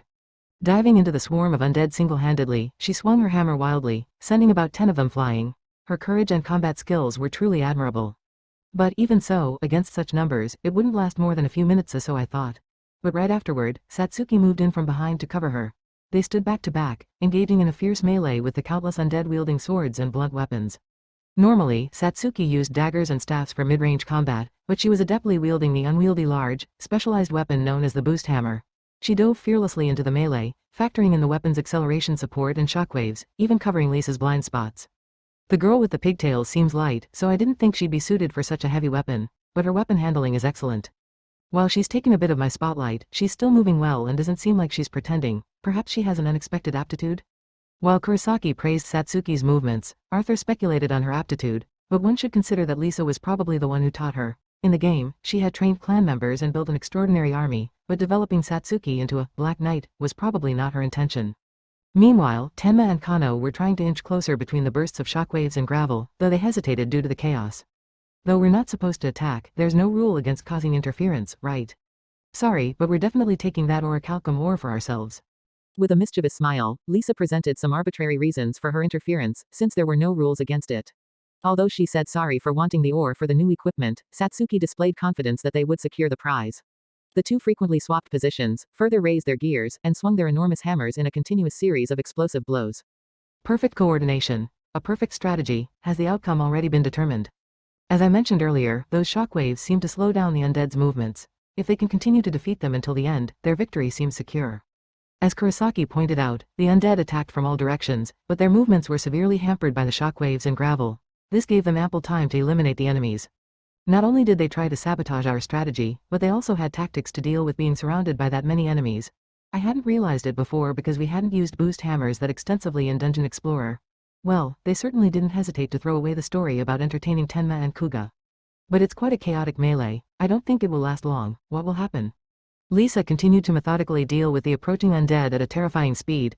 It was surprising that Satsuki was keeping up with such high-level combat, but there were moments of imbalance as some undead tried to activate their weapon skills. This made the situation precarious at times. While Lisa seemed accustomed to high-stress battles, the chaotic melee might be overwhelming for Satsuki, who was not used to such intense fights. While thinking about these things and defeating the emerging undead. Sota, what if we added a few more undead over there? What do you think? The cat-eared hood silently approached and whispered a devilish idea. It was tempting to either gain some benefits early or sabotage their efforts, but it was impossible to get close at this rate. So the proposal was to add a few more undead to disrupt the balance. Judging by Satsuki's performance, she was a bit unstable at times, but Lisa was covering her with remarkable maneuvering, and they continued their fierce battle. With over half of the remaining time, it was entirely possible to endure for another 30 minutes. Therefore, the suggestion was made to not just watch but also take action, as the orichalcum ore could slip away if they didn't. Additionally, she pointed toward Lisa. If you go a little further from where they're scattered, we can pick up those resentful organs without any problem. It's not against the rules, so we should do it. Direct attacks on participants or item theft are against the rules, but instigating undead or picking up dropped items are indeed not prohibited. Lisa and her team were struggling to deal with the approaching undead, and despite many resentful organs dropping, they couldn't pick them up. Kuga argued that since the items were just lying there would be no problem picking them up. While it was another audacious argument, I believe that obtaining the orichalcum ore here could significantly boost Kuga's favorability, which was notoriously difficult to raise. It could also serve as a significant stepping stone for advancing the event. Trusting that Lisa's team would understand this for the greater good, I decided to gather some hatred from nearby spawning undead. If there were too many, Satsuki would be in danger, and if there were too few, they would be dealt with quickly. Would about 10 be just right? And now, let's go to Lisa's team. Note 1 Recast. While the word's meaning is recasting, it is usually used as an abbreviation for recast time. It refers to the time it takes for a skill to be available for use again. Guwa, ag, whoa there. I've managed to catch a lively one. Dodging the axe swings of the surprisingly agile corpse warrior, despite being a zombie, and kicking away the head of a skeleton knight pursuing them with only its lower body, they headed towards the rendezvous point accompanied by a few more skeleton knights. Just as they were doing so, Kuga-san appeared, also bringing along a group of undead. Calamity and Koto Ne-chan is running with undead. But could it be? This is cunning, yet effective? If it's that guy, coming up with tactics like these is no big deal. I can't help but sympathize with the hooded girl who was coerced into aiding these malicious actions. However, when you get down to it. Using sweet words to deceive the pure and innocent Tenma-san, the maid began to passionately explain my wickedness and cruelty, all in the pursuit of deceiving her into joining the Tenma Corporation. But for now, let's ignore that. Lashing out and knocking away the undead with nimble movements, Lisa looked at us and her expression turned surprised as she saw the undead we were leading. She raised an eyebrow. Hey, you shouldn't be doing that, Lisa, we might have a hard time after this. The addition of about a dozen more undead significantly increased the burden on Satsuki. Sensing the difficulty, Lisa immediately switched to a rearguard position and began to retreat. She's still quick with her decisions. Sorry about that. This is all for the sake of successfully completing the event, I mean, for obtaining the orichalcum ore. After Lisa retreated with a large group of undead, there were nearly 100 organ-like flesh masses left on the ground. Those are all grudge organs. If we manage to pick up all of those, our chances of winning will skyrocket. Just as I was about to step forward joyfully alongside Kuga-san, two figures dashed toward us from the other side. It's Tenma-san and Kano, Hanano. Well, if it's just lying there, they'll also come to pick them up, but in terms of speed, we have the advantage. Let's do it, accelerate, Kuga-san, accelerator. I won't lose in terms of speed, accelerator. While slashing through the corpse warriors that popped up along the way, I activated a speed buff. A breeze that enhanced mobility surrounded our feet, and with every step, our acceleration increased. We're going to take the lead. Big sister, please, here we go. Earth, shatter completely, Earth splitter. What the heck, whoa. Tenma-san jumped while running, raising her massive axe high and slamming it vertically into the ground. Just after I thought that, the ground cracked and shattered into blocky pieces. Kuga-san and I couldn't stop in time and crashed into the blocky pieces, tumbling over on the spot. Ouch. Too bad, I won't be stopped by this level of obstacle. Even so, Kuga-san, who had a cat-like sense of balance, rotated in midair and quickly regained her posture. She stomped on the head of the corpse warrior that was crawling out in front of her and returned to an acceleration stance. And coming from the opposite direction is Kano. Become a black wind, faster than anyone. You think you can beat me in a speed contest, huh? Be faster. The skill of a true hero. Shadow step. Though Kuga-san exuded confidence in a one-on-one speed contest, everything changed when Kano used an advanced version of accelerator, called Shadow Step. She enveloped her feet in high-density black magic, propelling herself with explosive acceleration that surpassed Kuga-san's. Get ready. The representative skill of cheat skills, Shadow Step. If Kotone-chan hasn't remembered it yet, things are going to get tough. It's too fast. What in the world is that skill? Shadow Step, unlike accelerator, which only increases movement speed, also significantly raises AGI agility. This affects all parameters related to AGI, such as acceleration, turning, and evasion. Many veteran players included it in their skill slots regardless of their jobs. It's a ridiculously broken skill. Around the area where the grudge organs had fallen, numerous undead had already popped up. Once they spotted their targets, they rushed in like an avalanche. In contrast, Kano ignored them all as she weaved through the gaps between the undead, turning into a black wind. Crap, she managed to pick up over 10 in that split second. Faced with a speed difference far beyond expectations, Kuga-san was dumbfounded and couldn't move. But the match wasn't over yet. If we give up here, not only the orichalcum armor but also Kuga-san's favorability for me will disappear. It's not over yet. If we both I'm here too. Brushing aside the soil, I tried to hurry and join in the competition for the grudge organs, but just then, Tenma-san swung her massive axe, blowing away the undead, and sprinted toward us. In the distance, Satsuki and Lisa were also coming back while saying, "Those are ours." And now, an intense battle over dozens of undead was about to begin. Alright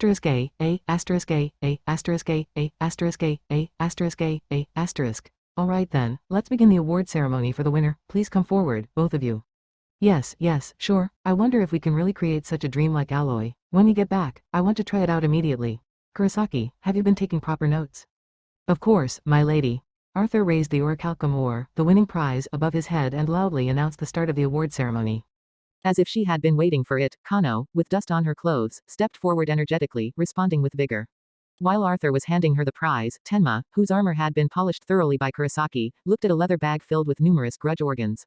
She took one out curiously, observing it from various angles and tilting her head while wearing her headband. Yes, the winners were those two. In the end, being picked up so much by Kano turned out to be a decisive factor. Perhaps it could also be attributed to our strategy being read like an open book by both Kano and Lisa. I was so confident we could win. If only Sota hadn't done that, it would have been ours. Finger poking Sota's cheek. Since it turned out like this, we'll have to endure for our share. Finger poking Sota's cheek. I was murmuring regrets as Satsuki and Lisa's grumbling as they poked and prodded my cheeks repeatedly. It wasn't a good idea to interfere and try to win. If only I could have at least raised Kuga-san's favorability. Casting a sidelong glance at the hooded girl, similarly covered in dust, I tried to catch her gaze, but she looked away the moment our eyes met. She seemed sulky. It seemed like negotiating with Arthur behind the scenes might be the only way to appease them. Well, at least Kano and Tenma seem happy. They chatted enthusiastically about what to create with the awarded ore. After this, Kano was planning to visit Tenma's company workshop and observe the refining and processing processes together. It seemed like they had managed to establish a good relationship as planned. But even though she's so easy to get along with, she is still a noble. I need to make sure to remind her to be respectful.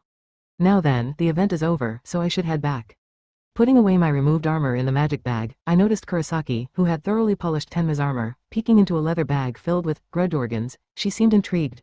Taking one out and observing it from various angles, she tilted her head, asking, "Arthur-sama, may I inquire what these are to be used for? Perhaps they could be considered a delicacy. I'm quite curious about their taste myself." "You shouldn't eat them." "Oh, right. Let's go for the finale now. Stay here, it could be dangerous." While they resembled meat, Tenma-san mused that they might taste good if grilled like hormonyaki, a type of Japanese grilled dish. But Arthur swiftly made a chopping motion with his arm, implying that it's absolutely not okay to eat them. We had collected over 200 grudge organs this time. Arthur hoisted the leather bag containing them onto his back and floated gently into the air with fly, ascending until he reached the pattern faintly depicted above. He tossed the organs into the pattern. As the meat pieces plopped onto the ground, the pattern started to glow a dazzling vermilion color, and a reddish-black mist-like magic power began to drift through the entire undead feast. Multiple simultaneous summonings of bloody barons. The small meat pieces squirmed and combined, forming around 20 large chunks. In other words, around 20 bloody barons were being summoned simultaneously. Numerous bloody knights, escort knights wielding various weapons, crawled out innumerable from around them. Though it was far beyond what I could manage. Arthur, floating in the air and observing, broke into a satisfied smile. With a single nod, he lit blue magic power on his index fingers and began drawing a magic circle larger than life itself. A steady stream of dense magic power poured into the circle, causing the air to creak, and a dark vortex opened up in the sky, allowing a stream of light to pour in. With eyes wide, Kurosaki hastily stepped in front of Tenma-san as if to shield her. Meanwhile, Kano and Tenma-san behind them were busy moving their heads around with deep interest, watching the scene. That resembles a greater demon's madness skill, but is it a similar kind of magic? It's more likely a higher level magic. Kuga-san, drawn to the magic circle Arthur was drawing, appeared beside me and inquired. She had approached without me noticing. What Arthur was about to unleash was a wide-range annihilation magic he often used during the game era. Its level had been significantly reduced, so its power had also been diminished, but it should still be more powerful than the madness skill the lesser demons used. One by one, bloody barons continued to be born and descend into the undead feast. They roared with a grudge, glaring at the aerial demons. Arthur completed the last symbol and raised both arms high, chanting the name of the magic as he swung them down.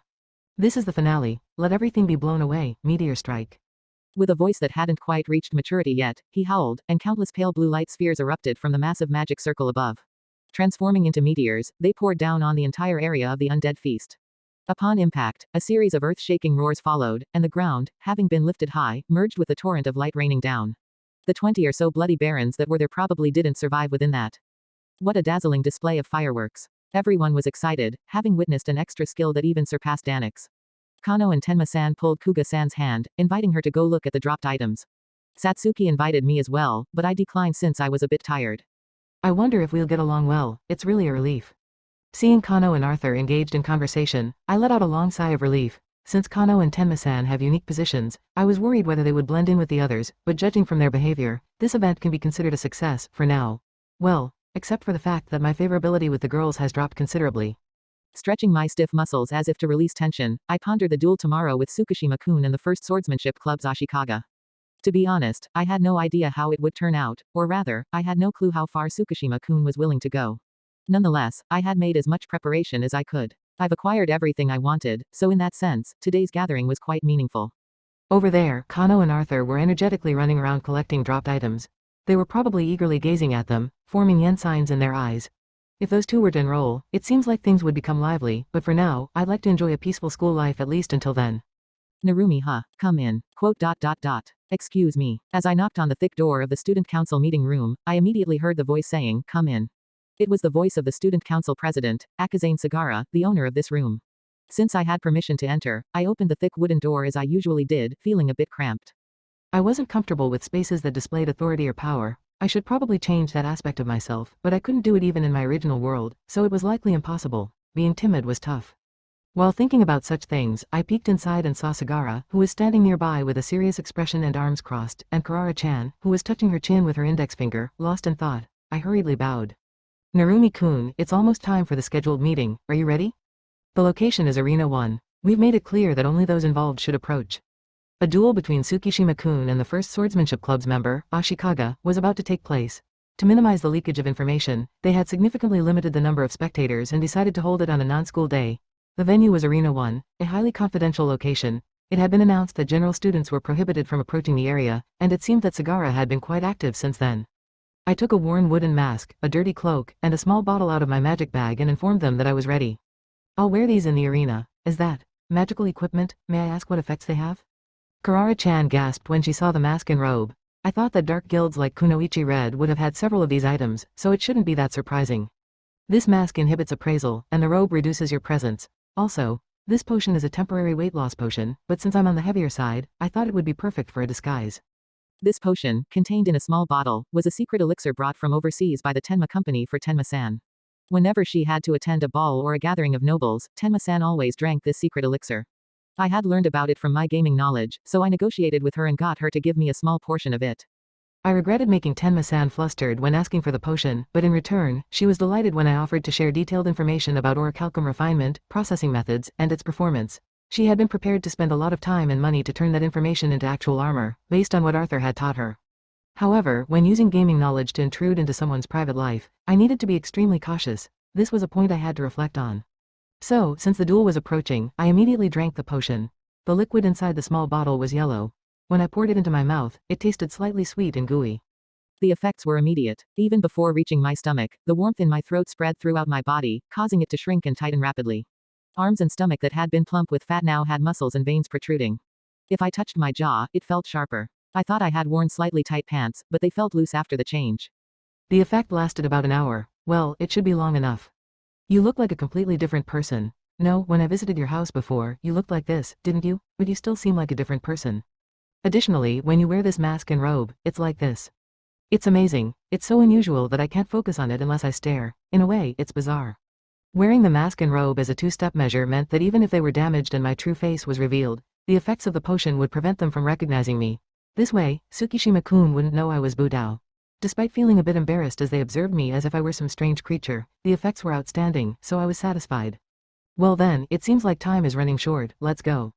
Yes Narumi, we're counting on you. With a nod from all three of us, I left the room and moved silently through the hallway. The view from the window showed a clear sky with not a cloud in sight, in stark contrast to my mood. Well, I should just go without any pressure. Tsukishima-kun must also be well aware of the disadvantages of disrupting the game's story, and things might not turn into the worst-case scenario I was thinking of. Even if it did come to a fight, I had prepared several ways to win. Getting worked up wouldn't lead to a better outcome, so I decided to relax. The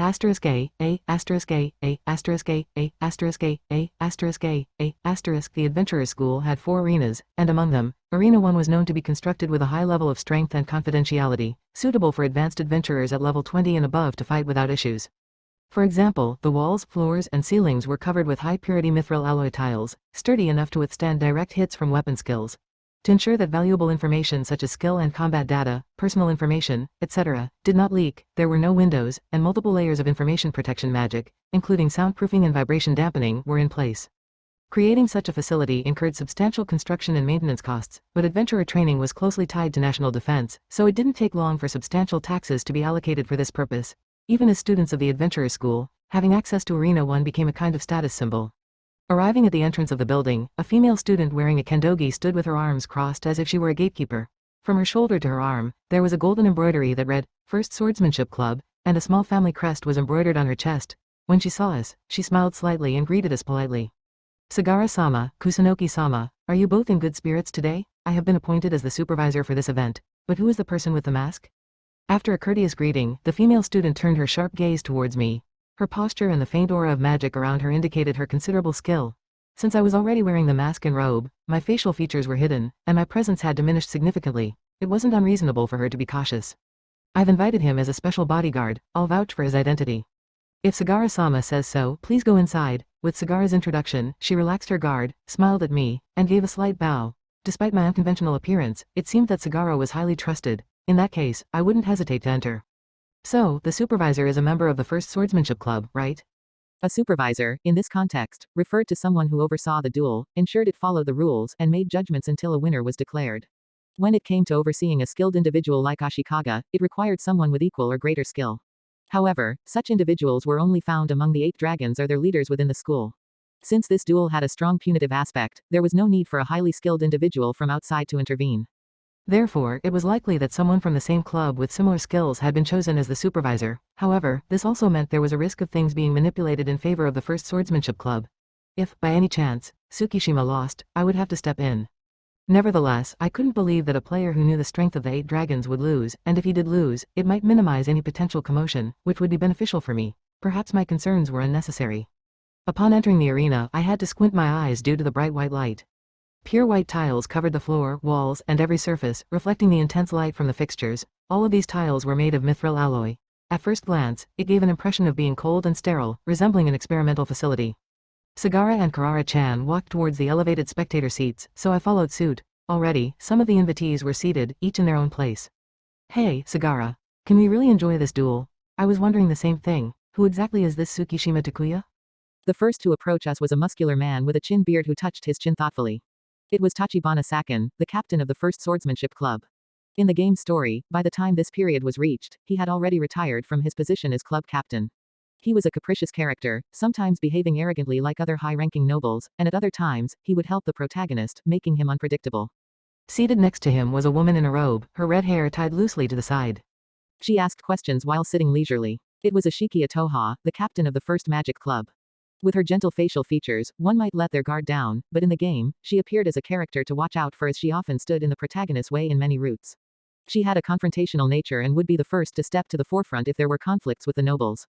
So, I had to be careful not to reveal my identity to her. Sagara took a seat nearby and sat up straight with his arms crossed. He responded in a voice that, while not loud, surprisingly carried well. I'm just here to see if it follows the rules. I don't have detailed information. Tisk, isn't it the first year that Sagara was trying to promote? Then I can't have high hopes for him after all. Ashikaga is a junior that I've trained thoroughly since middle school. There's no way he'll be defeated by an inexperienced E-class kid. But didn't his opponent, Tsukishima-sama, declare that he would defeat Lord Ashikaga? To think there's someone so eager for this, why didn't you tell us earlier? Interrupting the conversation among the 8 dragons, the next student council president or rather, the one expected to be a Sarah Bellflower, interjected. Her lilac-colored eyes and long silver hair shone brilliantly under the white lights, giving her a radiant and goddess-like beauty. According to her, she received the invitation a few days ago but wasn't informed of any details. She assumed it was just a display of power against E-class. Last night, she sent a message to Ashikaga, and he replied with statements like, the first year on the other side declared that he would defeat me, and, the person Sagara-sama is interested in might be there. As a result, she couldn't sleep, wondering why she hadn't known earlier. She pouted, wishing she had known sooner so she could have used her eyes to see the future. While scolding Ashikaga in my mind for not telling her earlier, a man with a mop of unruly hair cut into the conversation from the side. I tried investigating too, but I couldn't find any interesting information. Since they sent invitations to all the 8 dragons, I thought there must be something going on. By the way, who's the person with the mask standing next to Kusunoki-kun? Their presence is strangely faint. When he finished saying that, he turned his sharp, snake-like eyes on me. I don't recognize this man. He's tall, maybe 2 meters tall, and has such a unique way of speaking, so it's hard to forget him once he appears in the game. However, the 8 dragons, like Sagara and Tadahana, who are currently third-year students, often undergo changes, and thus, they may not appear in the Dungeon Explorer's game story. This person is probably following that pattern, but, well, I can't just introduce myself normally, so how should I respond? As I was thinking if there was a cool name to use, Karara elegantly took out a black fan and answered on my behalf. This person here is an invited guest by Sagara-sama. They have been called here to help in case anything unexpected happens during this duel. That's right, but I can't reveal my true identity. So, even if we encounter a situation that we can't handle, you'll be able to do something about it? If it weren't for Sagara-sama's influence, I challenge you to a duel right here.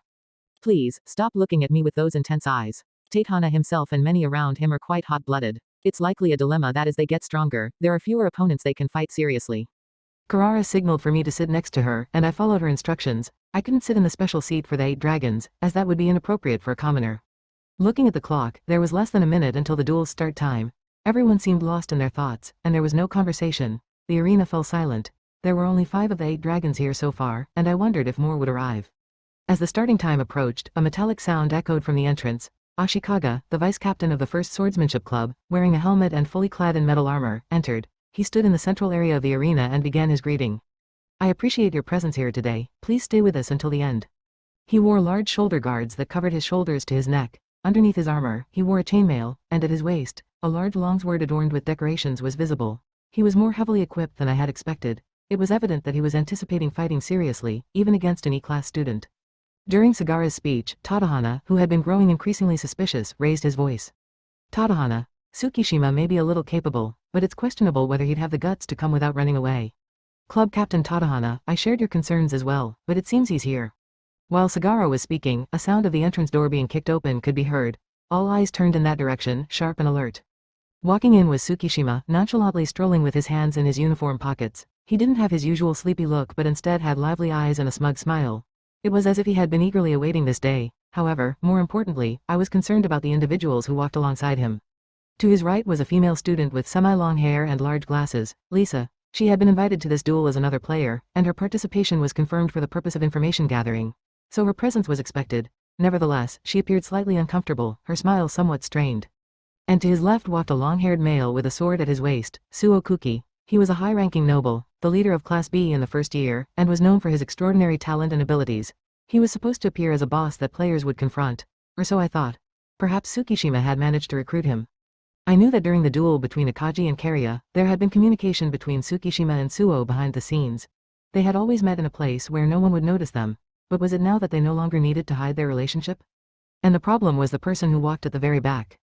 Damn its troubles OMW now that she accepted the invitation.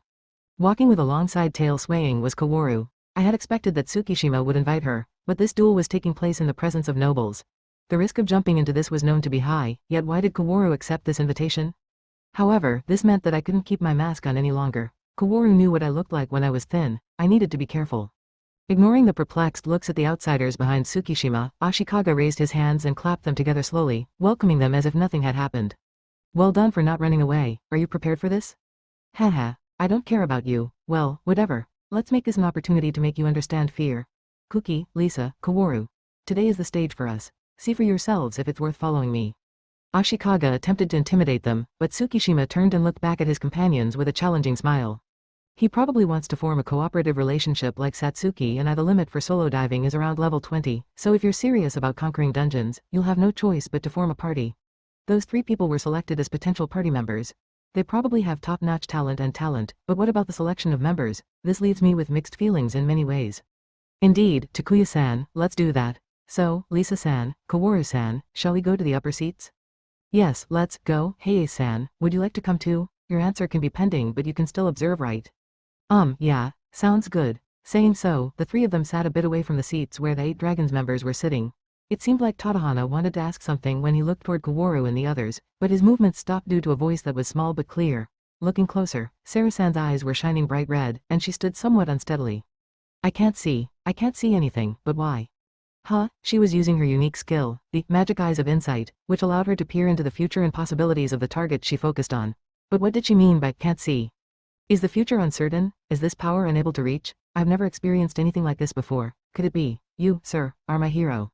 With both hands pressed to her chest and an expression that seemed to be inflamed with some sort of passion, Sarah-san gazed at Tsukishima-kun.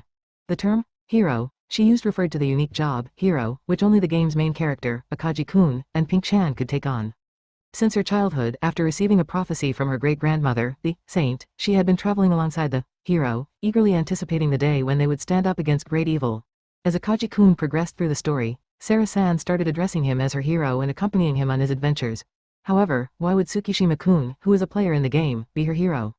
Tsukishima-kun, standing at the center of the arena with an audacious smile, responded to Sarah-san's question. Sarah, you can join us too if you want. You can see for yourself what I'm capable of. Keep your eyes wide open. Yes, my hero, although she nodded while her eyes were moist. Please, give me a moment. With things turning out like this, what will happen to Sarah-san's individual storyline? Or rather, if even players can become the hero, I would have wanted to volunteer first. A crucial duel that would determine the fate of the adventurer school was about to begin. Meanwhile, my faint feelings of love were quietly shattering. The female student in a kendogi who was at the entrance stood in the center of the arena and raised her voice. Let me explain the rules of the duel. First, fight fair and square. Clash your skills and make it your future reference. Secondly, no killing. Those who break this rule will face severe penalties, and the rules of the duel are as follows: fight fairly and squarely. No killing. Surrender is allowed. If one is deemed unable to continue the fight, they lose. These are general rules, so there's nothing particularly noteworthy about them. If anything, it's safe to say that there's hardly any worry of being killed, as anyone, even someone as influential as the Ashikaga, would be forced to drop out if they break the no killing rule. Plus, there's a priest teacher in the background who can heal injuries, which is reassuring. Now, let the duel begin. Are both sides ready? Wait a moment. Are you going to fight in that outfit? The heavily armored Ashikaga, covered entirely in metal plates except for the face, frowned when he saw Tsukishima still in his school uniform just before the start. Despite carrying a weapon at his waist, it wasn't a blade but a highly lethal Japanese sword used to slay monsters, not one with a dulled edge. Even though he had undergone physical enhancements, it didn't mean he could block pain. If he were to be slashed, the pain would slow him down significantly, and if his wrist were cut off, he might lose consciousness. Until his HP reached 0, like in a game, he could move as if he were unscathed. Therefore, armor was crucial. I don't need armor. This is all I need. Saying this, Tsukishima produced a small metal wand of about 30 centimeters. Since they had suspected for some time that he had the potential to be a summoner, it wasn't surprising that he used a wand, and it made sense that a magician wouldn't wear metal armor that could inhibit their magic. However, a new problem arose. In this world, it seemed to be common sense that magicians aren't suited for duels, and the onlookers in the audience frowned in discomfort. A one-on-one duel, and with a magician in such a limited space. Oh my, it's hard to believe he's in his right mind. Damn, this is disappointing. I'm out. A tall, scruffy man, apparently the head of the Weapon Research Club, named Tsukasa Horai, shook his head, wearing a disappointed expression, and even Tadahana, who had been sitting, stood up to leave. Arena 1 was the largest of the 4 arenas, but for fighters reaching level 20, it was not particularly spacious. Consequently, close combat was inevitable. In such a situation, a magician could only rely on fast-casting magic. That seemed to be what they thought. Before leaving, Tadahana glanced sideways at Sagara and Kusunoki. Perhaps he had something in mind when he saw that they showed no intention of moving. He addressed Kaworu and her friends. Hey, first year. I mean, Suo, weren't you supposed to join the first kendo club? Why are you hanging out with that guy? Do you know something? That is Tadahana-sama. I know nothing. That's why I came all the way here to find out. All I can say is, Takuya-san is not just an ordinary person. What do you mean? Even Kaworu, who was standing behind, seemed to have some idea, judging by her thoughtful expression. She probably saw a part of Takuya's power. Tadahana, though irritated by Suo's vague answer, returned to his seat and sat down heavily. But how can a magician defeat a swordsman? What do you think, Magic Club? Even if it's against a swordsman, there are ways to do it. However, it's difficult to handle without a deep understanding of magic and a lot of experience in combat. That's right, they say that, but now I have even lower expectations. Ashiki, the president of the first Magic Club, responded to Tadahana Kagura's question while staring intently at Takuya. To handle a swordsman, knowledge and experience were necessary, but Takuya, a first-year E-class student, had only been allowed in the dungeon for about 3 months since he became an adventurer, making him even less impressive. Even among players, it's without a doubt that a swordsman has the advantage in this limited space, but the fighting area was about 30 square meters. While a swordsman's attack range was limited, they were quick to attack and had all rapid-fire skills. A magician with weak defense and a slight delay in their attacks would undoubtedly be at a disadvantage. However, since Ashikaga wasn't a player, there were countless ways to approach the situation. Unaware of this, the spectators watched as Ashikaga turned red in anger. I was foolish to have expected anything from you. I shall atone for my folly with your blood, O Rokuryu. Then let the duel begin. The referee lowered his raised arm to announce the start of the duel. Ashikaga, heavily armed, crouched down and assumed a stance with his drawn sword, immediately launching an Iaido strike. He had slashed down the opening fire arrows simultaneously fired at him. Tsukishima, on the other hand, ran in a circular pattern, continuously releasing magic bullets. With his left hand, he drew a magic circle manually and activated it instantly. It was probably the intermediate job skill. Wizards, Fast Cast, a skill that shortened the casting time and cooldown of magic. As a result of this skill's effect, the speed of firing magic bullets visibly increased. This was a typical way for a magician to fight. However, as expected of the vice president of the first kendo club, he parried, dodged, or nullified all the magic bullets. It's just trickery. Can't you show us something more interesting? With this level of performance, you won't be able to entertain the esteemed guests we've invited. Ha ha ha, then I'll show you just a little more. After cracking his neck, Tsukishima channeled his magic power into the ground. As a result, a magic circle with a diameter of about 3 meters appeared and began to glow in a crimson color. That magic circle was Flames of Burning Passion, Manifest and Follow Me, Ignis. At first, flames shot up vertically, then twisted into a shape of something that resembled a lizard standing about 1.5 meters tall. It was muscular to the point of being impressive, flames sporadically spewing from its mouth. Perhaps it was excited, as it repeatedly slammed its thick tail onto the ground. Ignis was a summoned beast learned by advanced job, Summoner. By using this skill automatically, it could be inferred that he had a skill set up focused on summoning. However, the sudden appearance of the summoned beast left the onlookers in awe. What, a monster? It seems like it was summoned by magic. Is it an agent from another country, after all? Tadahana, who mistook Ignis for a monster, reached for the sword he had leaned against his side, but Ashiki, after seeing the flow of magic, speculated that it was the result of magic. However, why suspect agents from another country?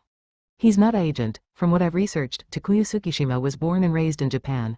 I found records of him being in an orphanage, so he's definitely an ordinary person. Then why does he have such skills? His level is clearly around 20 or so. An orphanage. I see, so that's how it is. Players like me who inhabit someone else's body carry the person's past with them when taking over. But in the case of Takuya Tsukishima and Lisa, they came to this world in their original world's bodies. In that case, they seem to be labeled as orphans with no family. The fact that there's a fabricated past is also intriguing in its own right. What kind of skill is that? If he's not an agent, then what is he with such a strange level? These questions might have led to a discussion, but the situation started to change, interrupting the conversation.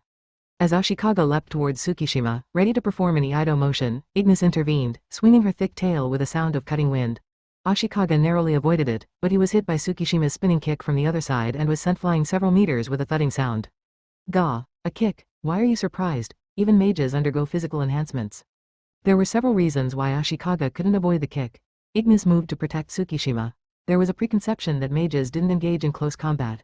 But the most significant reason was that it had become a 2-on-1 situation. In a 1-on-1 duel, a swordsman might have the advantage, but the dynamics change in a 2-on-1 situation. If he could summon a summoning beast with high defense, he might have a chance to use high-level spells with long incantations. Moreover, if Tsukishima could do both melee and magic, it expanded the tactical options, such as flanking and continuous attacks. The battle was evolving rapidly. Ignis breathed directional flames at Ashikaga, painting the previously white arena in orange light. He tried to roll to avoid it, but Tsukishima's magical projectiles were also heading his way, accompanied by a loud impact. 2 or 3 hits seemed to land, but the full plate armor's defense was not to be underestimated. Ashikaga quickly got up and raised his sword. Goo! Why you? Using the power of monsters, how low can you stoop? Kook, you say interesting things. I'm fighting you to match your level, after all. Ashikaga, frustrated that he couldn't fight as he had expected, accused Tsukishima of being unfair, but using summoned beasts and coordinating with them was a basic tactic for summoners. However, as Tsukishima mentioned earlier, the question remained, why was he fighting on Ashikaga's terms? If he wanted to, he could have easily overwhelmed Ashikaga with his player skills. Why hadn't he shown any of those skills yet? Was he concerned about leaking information? In that case, he didn't need to accept such a duel from the beginning. Perhaps he was worried about someone's observation here. Disappear, you monster. Frustrated, Ashikaga decided to target the summon beasts first, rushing towards Ignis and swinging his sword. But Tsukishima wasn't just going to stand and watch. He moved to flank Ashikaga and fired a series of magic projectiles with his wand. Ashikaga noticed this and tried to stop abruptly to dodge, but he was hit by Ignis's punch from behind and stumbled, losing his balance. Ignis, Gua! In response to the summoner's command, Ignis let out a thunderous roar, increasing her magical power. Her thick tail instantly grew massive, becoming a whip of burning light that swept over the mithril alloy floor tiles, coloring the arena in orange. It was Ignis's maximum firepower skill, Flame Tail. Ashikaga crossed his arms and tried to endure it by crouching, but with a sound like a collision with a car, he was blown away and slammed into the wall. No matter how much he wore a full plate mail, he couldn't escape major damage. This battle seemed to be decided. The first swordsmanship club fell silent, their breaths held. In contrast, the members of the 8 Dragons and Suo were leaning forward, their eyes changing color as they watched this summoner's battle. If he could summon such a formidable monster and control it, could a mage fight regardless of the situation? Could he become a candidate for the strongest in PvP? They were discussing such possibilities, but it wasn't as straightforward as it seemed. Summoning a summon beast required a casting time of at least a few seconds, and in some cases, more than 10 seconds. Buying that time in a face-off with a swordsman was a daunting task. Ashikaga could have had a chance if he hadn't given Tsukishima the time to summon a summon beast. Even if he had summoned one, if he had experience in handling multiple opponents, he could have fought calmly. However, it seemed that he had never practiced hunting or club activities. It was clear that he was not used to it. Tsukishima cracked his neck joints and looked at the unconscious Ashikaga with a bored expression. Weaker than I expected. Well, I guess that's how the locals are. But the price for picking a fight with me will be high. Why, you're disqualified. Is it not embarrassing to rely on the power of monsters? The female student serving as the referee shouted, and the members of the first swordsmanship club, who had been watching from the sidelines, raised their voices in anger. It was not surprising that things had turned out this way. Tsukishima had expected this. In fact, it had gone according to plan. I looked at Karara-chan to ask if I should intervene, and she was whispering to Sagara in a low voice. Sagara-sama, should we let him swim a little longer to gather information? There's a point to that, but what do you think, Narumi? It's true that he hasn't shown the full extent of his abilities yet. If it's against the first swordsmanship club, he'll have to use some of his strength. But it would be better to stop him sooner if we intend to. As a player, he should have several powerful player skills, but he hasn't shown any of them. However, if he's going to face off against all the members of the first swordsmanship club, he'll inevitably have to use some kind of skill. By observing his skills and tactics at that time, it might be possible to speculate on his job and combat style when he was a player. However, players in this world don't adhere to the common sense categories that the people of this world think in. Even if he were to summon the highest tier job's summon beast, everyone present here might be put in a dangerous situation just by seeing it. While it's hard to believe that he would summon something like that, since we don't know what Tsukishima is thinking, we can't anticipate the damage either. In that case, it might be wise to use the authority of the student council president to stop it as soon as possible, if it can be stopped. He hasn't shown his full strength yet. I don't think Tsukishima will stop, but I'll go first. Below, several members of the club were emitting an aura and drawing their swords one after another, and Ignis stood in front, growling, ready to protect her summoner. If they continued watching, they would soon enter combat. At that moment, Sagara interrupted with a commanding voice. That's enough. As the student council president, I will preside over this duel on behalf of the referee. The winner is Tsukishima. It was splendid. But, Sagara-sama, this guy summoned a monster in this sacred arena, and furthermore, we noblesse. Members of the club shouted angrily at Sagara, refusing to accept such a judgment. They would never acknowledge Ashikaga's defeat. However, not a single one of them put away their swords. Honestly, the fate of the first swordsmanship club didn't matter. The question was whether Tsukishima had any intention of stopping. Enough with the commotion. After I deal with them, it will be your turn to watch from on high. Be prepared, because I won't let a single one of you escape. To think he would pick a fight even with Hachiryu. In response, Tadahana and Ashiki seemed to get ready to pounce, but they just stared back at him with sharp eyes. I felt a slight sense of relief at their calm demeanor. However, as I thought, things are heading in a bad direction. Tsukishima seemed to intend to fight Hachiryu as well, but I had no idea what he was aiming for, to the extent of disrupting the school's order. The fear of the Hachiryu extended beyond just their individual or factional strength. They were all legitimate heirs and heiresses of major nobles to the point where, if they wanted to, they could mobilize armed groups and even assassination organizations representing Japan. If they clashed with such forces, it would inevitably involve those around them. Even if they were temporarily defeated, in a Japan that adopted the nobility system, antagonizing nobles would lead to a far from peaceful life. That's why I, despite having an absurd game knowledge cheat, tried my best to stay inconspicuous. But, was there something here that could escalate things to that extent? Already, the situation had deviated significantly from the game's story, but as long as the Hachiryu survived, there was still hope. For the sake of saving Tenma-san and Kuga-san, for the sake of protecting many people from the impending disaster, and for the sake of Kaworu achieving her dream and becoming the heroine, I couldn't let things go haywire any further. I was about to get fired up, but then I saw Sarah-san, who was blushing and had a blissful expression on her face just over there, and I felt exhausted. Sigh. Narumi, don't go yet. Let me draw out his true strength, and I hope you can use that information to come up with a plan. Sagara-sama. In that case, Kusunoki is our insurance for when we can't stop him ourselves. When that happens, you should contact the outside and take command. With that, Sagara entrusted Karara-chan with the Golden Student Council President's badge and quickly put on leather gloves, preparing for battle. He had the determination to gather information for me at the risk of his own life. Understood, President. But if things get dangerous, I'll intervene on my own. I'm counting on you. Sagara, clad in a white robe, nodded lightly and then jumped down from the spectator stands. He glared at Tsukishima and the members of the First Swordsmanship Club through his glasses with a sharp look, releasing his anger in silence. If you don't obey my orders, I won't show mercy. The members of the First Swordsmanship Club paled at the sight of the Student Council President in combat mode. Sagara had a poor reputation in the game, characterized as foolish and incompetent, but at the very least, he seemed to be a clever person. So how strong was he? I'd like to see that battle without him holding back. Hey, what's the deal with the small fry stepping forward? Does he have someone waiting in the shadows? Sagara, the Student Council President, descended into the arena, glaring at both the members of the First Swordsmanship Club and Tsukishima. Seeing this, Tsukishima wore a puzzled expression and moved only his gaze, scanning the surroundings. In Dunix, Sagara had received low evaluations like, an incompetent Student Council President who relies on authority, or, a mere decoration for Kikyo-Sara, the next Student Council President. It wouldn't be unreasonable to think that someone like him stepping forward alone meant he had a subordinate hidden somewhere, ready to take advantage of any opening. At first glance, Sagara seemed unsociable and arrogant, resembling a typical aristocrat who looked down on ordinary citizens. However, the character reviews from Karara-chan were overwhelmingly positive, and according to information from Satsuki and Tachiki, he was a once-in-a-decade genius, considered the strongest in the adventurer school. From my own interactions, I could also evaluate him as an honest and fair person. In this regard, relying on game information might not be trustworthy. The unexpected turn of events elicited varied reactions from the Hachiryu members. The president himself is taking on the opponent. That first year was stronger than I imagined. This is going to be interesting. He can perform high-level magic battles, close combat, and an unknown spell that summons magical beasts. I wonder if there's anyone among the Hachiryu executives who can fight him on equal terms. As Horai expressed his anticipation with a tongue click, Ashiki, with a mask-like expression, focused on Tsukishima, recognizing the potential. Until just before the duel, she had a soft smile like a gentle older sister, but now she looked like a different person. On the other hand, Tadahana, who had raised Ashikaga like a cherished child, had an expression not of anger at seeing his creation being battered but of joy. Indeed, Ashikaga couldn't handle that first year at all, but his opponent now is Sagara. I've crossed fists with him a few times. He's on a different level. It won't be a match. Know if that gentleman is the hero-sama foretold by my great-grandmother, even if it's Sagara-sama, we will win. Huh, the prophecy of the Holy Maiden, to Tadahana, who was confident in Sagara's victory, Sarah, clasping her hands as if praying, countered.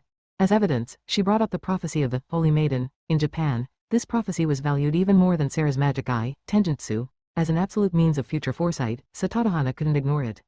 However, the idea of Tsukishima being a hero was probably a misunderstanding. Even if, hypothetically, he was a hero, it was quite normal for heroes to lose. Saying such a thing to Sarah now would undoubtedly make her dislike me. More importantly, beyond that, I noticed Suo, Lisa, and Kaworu on the opposite side of the spectator seats discussing something. I became quite curious about what they were talking about. Those three must have seen something related to Tsukishima before coming here. What could it be? And then, Suo, who seemed excited, was sitting casually next to Kaworu and talking quite intimately. My Butao brain was intensely reacting. In the arena area, Sagara and Tsukishima were on the verge of a confrontation, and the situation was tense, with a fight ready to break out at any moment. It was not the time to be distracted. Do you all know that I have the authority to expel students if there are valid reasons? Sagara asserted with a piercing gaze. Technically, he only had the authority to appeal to the school administration for the expulsion of specific students, but even that held significant influence over the students, as it could lead to a formal review. The existence of this authority was one of the reasons why the student council held the highest power within the Hachiryu. The members of the First Swordsmanship Club, who had berated Tsukishima and even emitted their aura, fell silent at the mention of expulsion. They knew that this expulsion card worked effectively on nobles who cared about their honor and reputation, but Tsukishima simply smiled and showed no intention of backing down. It seemed that it wouldn't work on him. To cling to power rather than rely on your abilities is truly pitiful. However, not a single person will leave this place. If you want to exercise that authority, you'll have to defeat Maya Ignis. Gru. When his name was called, Ignis breathed fiery flames from his gaping mouth, as if mocking, and moved forward. Some members of the First Swordsmanship Club took a step back, visibly intimidated, as his thick tail struck the ground. They hastily prepared their swords. With sharp fangs, a muscular reptilian body, and reptilian eyes that glared, Ignis appeared powerful, especially when considering the skill he had used earlier to defeat Adaki. However, individually, there shouldn't have been a significant power difference between him and the members of the First Swordsmanship Club. But with Tsukishima's coordination and his unique skills, they had become much stronger together. Judging by their tactics, he had likely practiced summoning beasts for combat in Dunix. Sagara, seeing that Tsukishima wasn't backing down, took a deep breath and prepared himself. You won't back down, huh? In that case, I'll eliminate you. First Swordsmanship Club, step back. Are you sure you can handle him alone, Prez? Gru. Gua. Perhaps he thought that just summoning a beast was enough for someone who relied solely on power, as Tsukishima left his left hand in his pocket and signaled with his right. Responding to the command, Ignis rushed forward like a bullet, raising his massive fist, but... Gua. Boom! Sagara burst out with an astonishing burst of speed, and in an instant, closed the gap with Ignis, who couldn't react in time. He delivered a palm strike to Ignis' side, causing the air to tremble in a resounding impact. Ignis was sent flying backward as if he were kicked, and Sagara accelerated again to catch up, grabbing Ignis by the head and forcefully slamming him onto the floor made of mithril alloy. The vibrations reached the spectator seats about 20 meters away, indicating the significant impact. Whether it was a fatal blow or not, Ignis remained motionless on the ground, and his magical energy dispersed and dissipated. Even Tsukishima appeared surprised by this, his eyes widened. I couldn't help but be astonished as well. Ignis, despite being a summoning beast with higher endurance than an average adventurer of the same level, had been defeated in an instant. What the hell was that just now? It's as you saw. Unlike Ashikaga, I won't give you any leeway. Sagara brushed off some dust from his robes and positioned his left leg forward, assuming a proper stance. He was in his robe with a wand, so I had thought they would engage in a magical shootout, but it seemed he preferred close quarters combat. However, what was that attack earlier? During the kick off the ground, and when delivering a palm strike, releasing magical power to specific areas to gain significant strength, it's a family heirloom martial art passed down in the Sagara family. No one else can replicate it. It's too dangerous, I can't do that. Even if I understand it in theory, trying it without proper training would only lead to accidents. I've heard there are similar practitioners in China, but in Japan, only the Sagara family can handle it. I thought what he just did was a modified use of existing martial skills, but according to Carrara, it involves releasing magical power in specific parts to generate significant repulsive forces, something related to magical power manipulation. According to Horai, it imposes a considerable strain on the body, and if magical power manipulation goes wrong, limbs could easily become unusable. I speculated that he had undergone inhumane, life-threatening training from a young age. In Dunix, there are several skills that enhance attacks by enveloping the body or weapons with magical power. However, Sagara has extended precise magical power manipulation not only to attacks but also to defense and movement. Tsukishima might lose if he doesn't unlock his player skills soon. Even game knowledge can't always be trusted. That's what it means, huh? Ashikaga wasn't even a warm-up for me, but it seems you're not lacking. Tsukishima, wearing a defiant smile, spoke while stowing his wand at his waist, lowering his center of gravity, and preparing to counter. Simultaneously, a faint blue magical power emerged, covering his entire body. That's probably the chakra, learned by the monk. It's a buff skill that creates a magical power barrier over the whole body, enhancing both attack and defense. It can be assumed that, aside from summoning, he also included skills related to hand-to-hand combat in his skill slots. Despite witnessing Sagara's incredible martial art, the spectators emitted excited murmurs at Tsukishima's decision to engage in close combat. The voices from the first swordsmanship club contained mockery, but the Hachiryu members seemed genuinely impressed. Staring each other down, time seemed to stand still. The first to break the balance was Sagara. With the same acceleration as when he defeated Ignis, he unleashed a swift straight punch that cut through the air. In response, Tsukishima shifted his body to evade and countered with a back fist. Kicks were exchanged, and with each blow, the clash of magical powers echoed with a low sound. The battle didn't confine itself to hand-to-hand combat.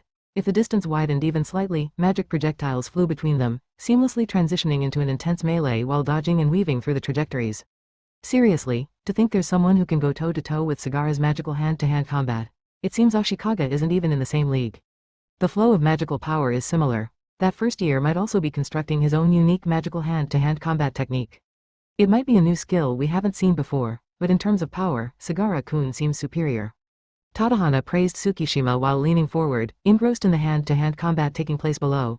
Ashiki squinted, trying to discern if Tsukishima used similar techniques as Sagara, but what Tsukishima was employing wasn't magical power manipulation. As Horai said, they were clashing using monk skills. However, monk is generally an obscure job not widely known. With no information and similar magical power flow to Sagara, it's understandable why they couldn't distinguish it. Still, what all three were articulating was that, Tsukishima, who can hold his own against Sagara, is amazing.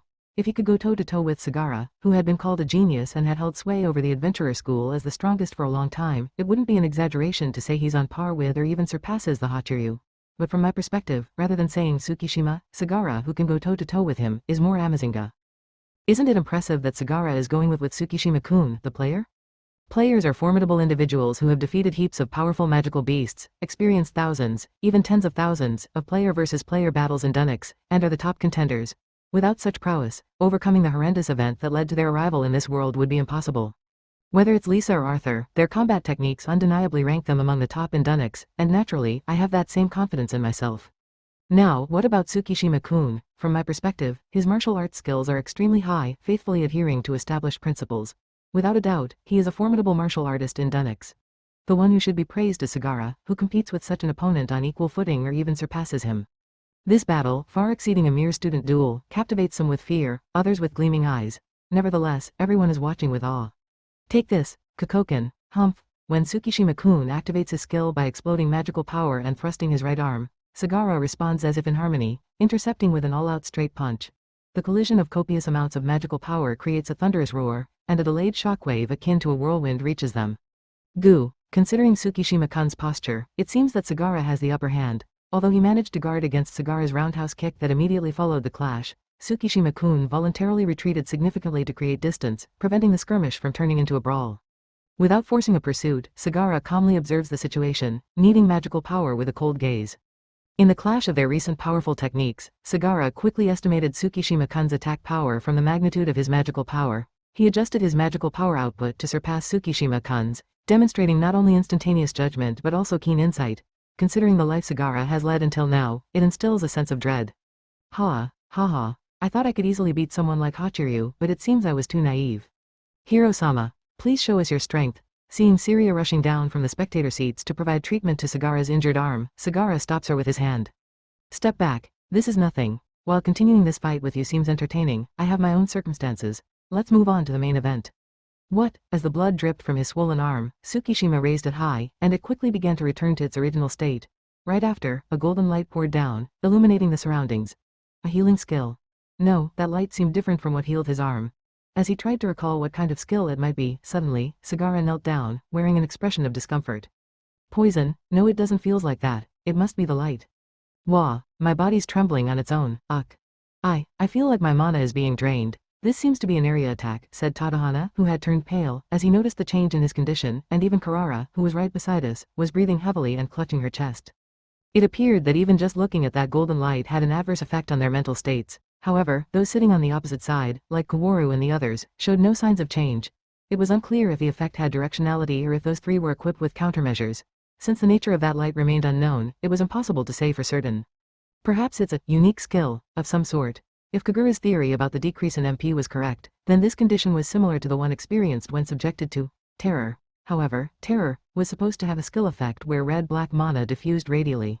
Although I didn't have knowledge of all the skills, it seemed highly likely that the light was caused by a unique skill, much like Syria's magic eyes. If that was the case, it was understandable why I wouldn't be aware of it. In any case, when it came to mental attacks, one needed to have countermeasure items or be at an exceptionally high level to defend against them. Furthermore, once it took hold, it led to critical conditions, as terror instantly induces panic and shatters both the will to fight and any fighting spirit, ultimately resulting in defeat. Now, it's time for you to fall under my control. I'll crush any resistance you have and make you my slave. Ugh, fuck you, Wa. Desperate, Sagara launched a straight punch, but he lacked the strength and agility he had shown moments ago. His punch was easily dodged, and he found himself being hit by a counter body blow followed by a combo, sending him flying. His poor control of mana manipulation was evident. His glasses shattered, his face swollen, but with sheer willpower, he stood up again. However, even with a calm assessment, there was no chance of victory left for him. Even so, he had risked himself to bring valuable information. This school was clearly something important that he needed to protect. Kusunoki-san, I'm going now. Wait, are you okay with that light? Mental attacks don't work on me, and your condition will heal with time, so please don't worry. In the realm of mental attacks, it was relatively mild and recoverable, so I'm slightly relieved. However, continuously bathing in that light seems to have negative effects. By now, Sagara is probably feeling like he's facing a god or a demon. But how terrifying it is. That light is the power he's been hiding, isn't it? No, it's still just a surface part of his power. Probably, behind that light, is the source of his power.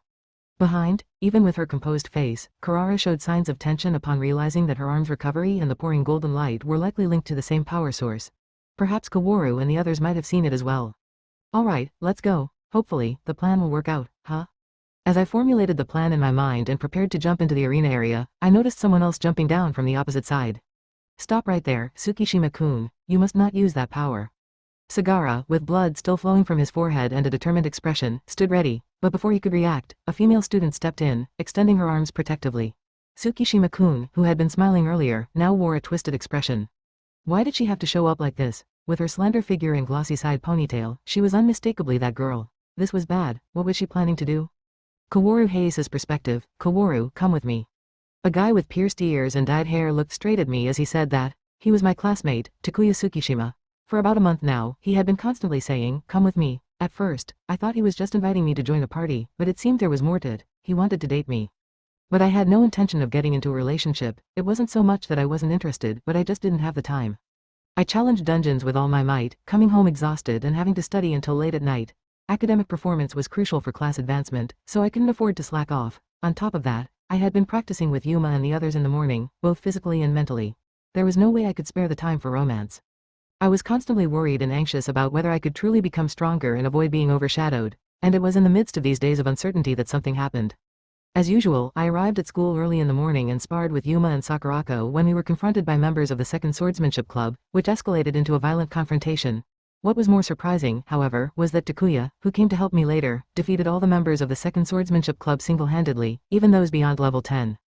I had assumed that Takuya's level hadn't increased since he never seemed to take his classes seriously and often wandered around the entertainment district.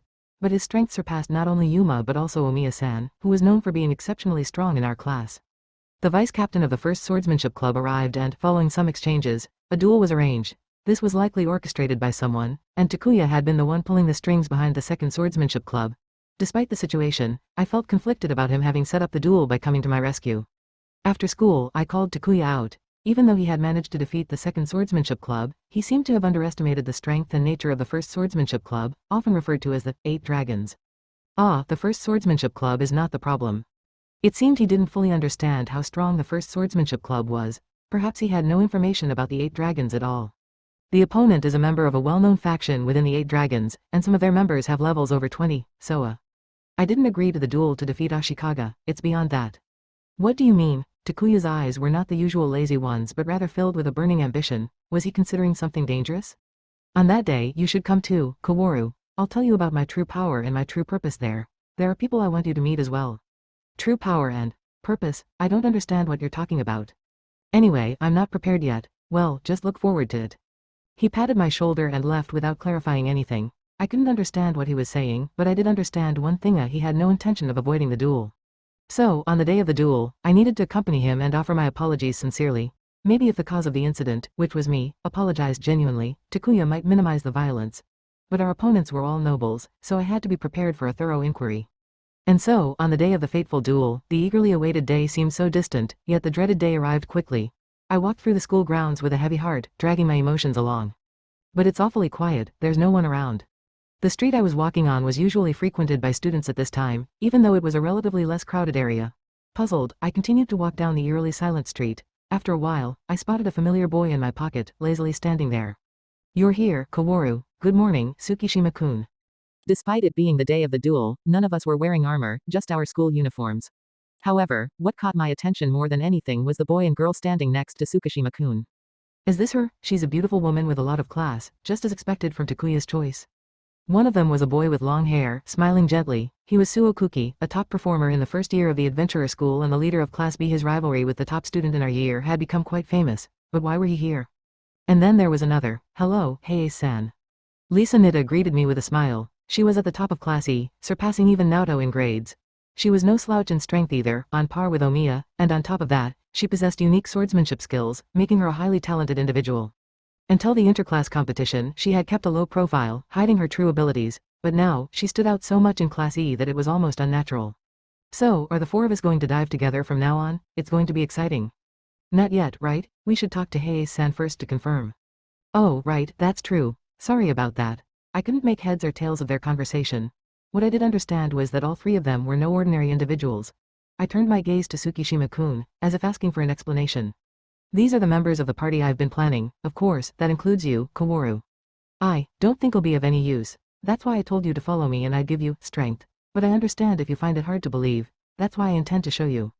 Give me strength. He had said the same thing when we had a dispute with the second swordsmanship club. I couldn't help but feel more wary than curious about what he meant. "Suokuki, are you ready? I've already activated the avoidance of people, Takuya-san. You can manifest it." "Wow, as expected of you, a rich kid. Since a while ago, no one had passed by, which was due to the magical device that repelled people. It was a useful magical tool when you didn't want your secret meetings to be seen by others, but it cost several million yen each time it was activated, so it was beyond the reach of ordinary people." Nida-san was teasing him, saying that he used such a tool without hesitation.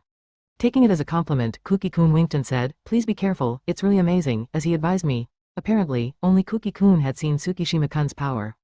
I was on high alert, wondering what kind of magic item he was going to use. Tsukishima-kun raised his right arm and began to mutter something, even though we were outside the magic field where skills couldn't be used.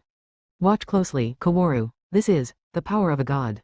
Suddenly, it became darker, or rather, bright. The clear sky had somehow been covered with thick clouds, making it dim. A massive golden-edged magic circle appeared about 10 meters above us, emitting intense light. Complex patterns were densely drawn and moving rapidly. The overwhelming magic power left us all speechless. "My power that rules the world, descend, Valkyria Skuld."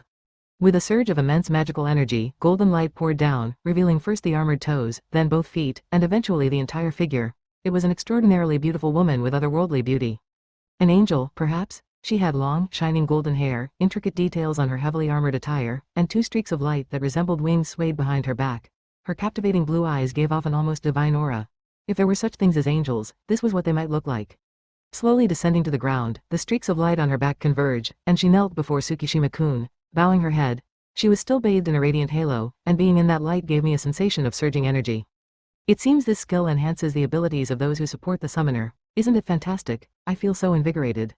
In the Valkyria series of war maidens, this Skuld summon is one of the highest tier ones. "Takuya, you brought something incredible." While Kuki-kun was gleaming with excitement as he looked at his palm, which was emanating power, in reality, he mentioned that it greatly increased hunting efficiency and delivered a blow that was unbelievably powerful. On the contrary, when hostile individuals were exposed to this light, they were enveloped in fear and awe, causing their minds to weaken, which was a terrifying explanation.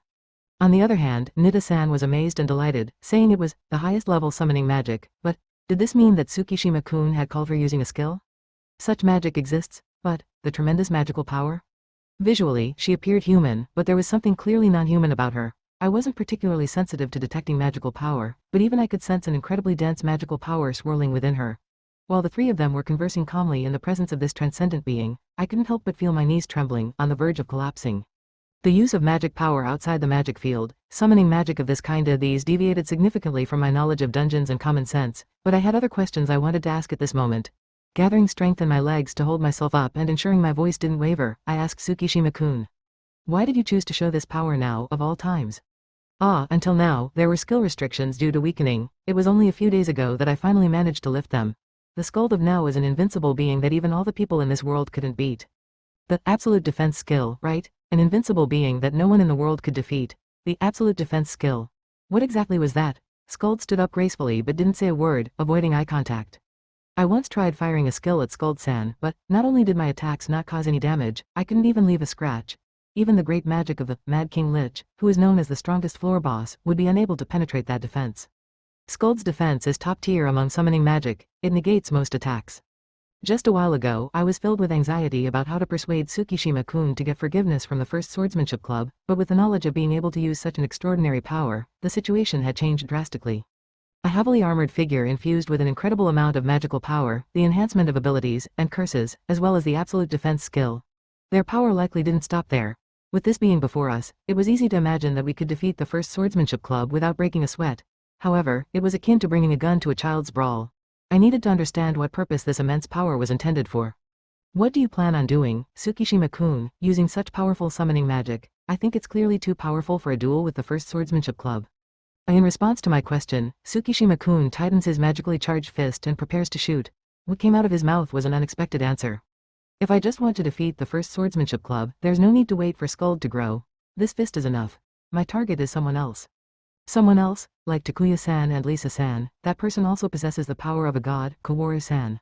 Extraordinary abilities like Skuld summoning to the power of a god. It was unbelievable that Nida-san also harbored this power. I had thought that there were only 2 people in the school who possessed such abilities, but it seemed that there were several others, judging by the various unexplainable events that had occurred. Lisa has been asked, and as expected, she was partnered with that person. They've been contracted not to reveal information. Today's duel is bait to lure that person out and thoroughly beat them. They're definitely going to come out. It seems they can't stand the thought of the adventurer school's order being disrupted. Not that I blame them. Cuckoo, I suppose so. I think they'll have some countermeasures against mental attacks, but I've taken that into account. After Skuld and I thrash them, we'll strip them of their countermeasure items and forcefully take control of their minds. That's the end.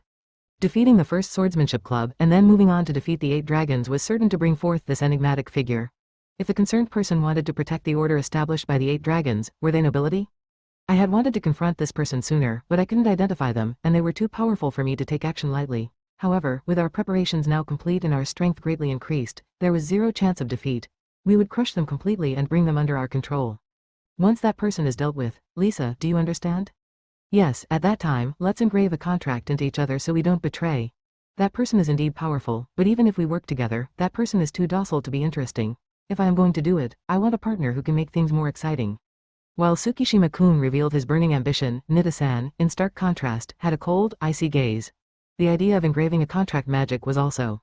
So, Kaworu, that's the situation. Watch today's battle and decide whether you want to join us. After this, Lisa, Kuki, and I will take control of the adventurer school. We'll gradually bring the 8 dragons under our control. What kind of foolishness are they thinking of, to challenge Takuya's strength without understanding it first? If we catch them, we should expose them and hang them. Hee, I'm looking forward to it. The start time of the duel was imminent. By now, various individuals with different motives would have gathered at the arena. What should I do? I need to organize the situation and think. Unimaginable, overwhelming power. An unexpected reason for accepting the duel. Trying to make sense of it all was overwhelming. Experiencing so much in such short time, I could only stand there, unable to move. Kaworu Hayes' perspective. I hurriedly made my way to Arena 1 as time had almost run out. I had expected a large crowd in the spectator seats, and I was prepared for it, but when I arrived and entered, I found that there were fewer than 10 people seated, and it was extremely quiet. However, the individuals sitting there had a distinctive appearance and presence. They were probably the leaders of the 8 dragons. Even though they weren't emitting any aura, their mere presence was intimidating, and I couldn't even bring myself to look at them properly. Despite the scrutiny, Suo-kun wore a calm smile and walked confidently. Well then, Lisa-san, Kaworu-san, shall we go to the upper seats? Yes, let's go, Hayase-san. It's okay to just watch and keep our decision pending, right? Yes, that's right. I really wanted to get away from this place as soon as possible, but it wasn't possible. I took a deep breath to regain my composure and walked with proper posture, following Suo-kun. Tsukishima-kun had told me that he would give me strength. To achieve that, joining the party he led was a condition. If I were to join, he would entice me with the promise of power leveling using confidential information, and I could quickly gain multiple powerful skills. Sitting next to me, Suo-kun was a powerful individual beyond level 20, and Nida-san was also a possessor of divine power. Like Tsukishima-kun, it was clear that the invitation to the party was not a lie or an exaggeration. I did want to be strong every day. I desired strength to the point that it haunted my dreams and I craved it desperately. However, the definition and meaning of strength, as Tsukishima-kun described it, were significantly different from what I desired. The strength I pursued and longed for was not just about having high combat abilities. A strong adventurer must guide the weak and must possess a noble heart that seeks to be the light of hope for people. When wielding great power, they must be righteous and compassionate. That was the philosophy of my late mother, who was a top-tier adventurer, and it was her legacy and my belief. I aspired to become an adventurer and struggled at this school because I wanted to reach that high ideal. But the golden light Skuld used was completely different. To test it, Suo-kun, Nida-san, and I tried to receive the golden light that turned us into curses, but the moment we were bathed in it, my vision went dark with fear, and I collapsed right there. I had thought it was a long and agonizing experience, but when I heard it lasted only a few seconds, I couldn't stop trembling. I understood from the experience that it was a power specialized in fundamentally controlling and subduing people. It had no trace of the strength I aspired to. What was Tsukishima-kun planning to do with Skuld's power? What was the purpose of instilling fear in the adventurer school, and what lay beyond that? I was also concerned about the thoughts of the two people sitting next to me. Suo-kun seemed to be enthralled by Tsukishima-kun's knowledge and power, and if he had joined forces with him in the pursuit of even greater power, I could somewhat understand. But Nida-san's intentions were less clear to me. If she had switched her allegiance from the target individual, whom she acknowledged as being as strong as her, there had to be a reason. Maybe I should ask her directly. Nida-san, even though you possess divine power, why did you switch from the target individual to Tsukishima-kun? May I ask that? Based on what I had heard so far, the target individual had the same divine power and was acknowledged by Nida-san as being very strong. Nevertheless, he was not on the front stage. At least, I was not aware of it. From this, I could infer that he was not the type to use power as Tsukishima-kun did to manipulate his surroundings, but instead operated in the shadows, moving cautiously. On the other hand, Nida-san seemed to be quick-witted, observant, and calculating, moving quietly. So why did she choose to follow Tsukishima-kun, who wanted to dominate the school with force, and not the target individual who was compatible with her more? It seemed as though her reasons for wanting to rampage, just like Tsukishima-kun, were contrived at best. I looked into Nida-san's eyes and asked, and she answered in a mischievous and softly spoken tone. It's not like I've switched sides yet, you know. If I were to say, I intend to join the winning side. Oh, and let's keep this a secret from Tsukishima-kun. Haha, Lisa-san. Doesn't that essentially mean you'll be siding with Takuya-san? There doesn't seem to be any point in keeping it a secret. Haha. To lose to an opponent of this level, it would be an honor, right? It would be interesting if it turns into a good fight, but it seems challenging, doesn't it? It was not the most straightforward response, but Nida-san, who knew the abilities of both parties, seemed to believe that Tsukishima-kun would overwhelmingly win. Is she really planning to choose solely based on their abilities? As expected, I need to witness this battle and intervene to prevent a catastrophe, but can I, who is powerless, really stop this? How should I persuade them? Do I have the courage for it? Such thoughts were swirling in my mind when the duel finally began. Tsukishima-kun, using a new summoning magic called Ignis, overwhelmed the vice president of the First Swordsmanship Club. Currently, he is engaged in combat with the student council president.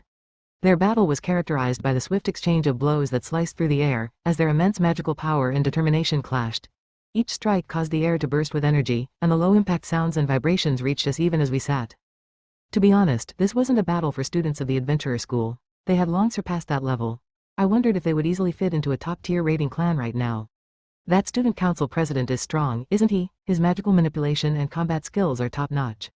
Sagara president is the head of the 8 dragons, and he's considered a legend at this school. If you try to defeat him directly with martial arts, it's going to be quite a struggle, but if Skuld is there, there's no problem at all, haha. Indeed, it appeared that Tsukishima-kun was being pushed back. Even in my eyes, I had thought it was due to the student council president's high strength, STR, but according to Nida-san, it was due to his magical manipulation and combat skills. And finally, the balance was disrupted. Tsukishima-kun's wrist was bent in the wrong direction due to a direct exchange of skills. He bled profusely and briefly contorted his face in pain, but he still had a remarkable composure in his expression. The two people talking next to me also appeared calm and unruffled. It was because they had a clear and irrefutable reason to believe that they would not lose. This reason was Skuld, who was kept in reserve even during this battle in the dungeon's depths. This was to create a loophole in the constraint that allowed only one summoned entity at a time. Tsukishima-kun raised his bloody arm, and golden light descended from somewhere, healing his wounds in an instant. In addition, all his stats rose, and he was enveloped in an all-encompassing sensation of power welling up from the depths of his body. On the other hand, those who opposed him were attacked by a curse of fear.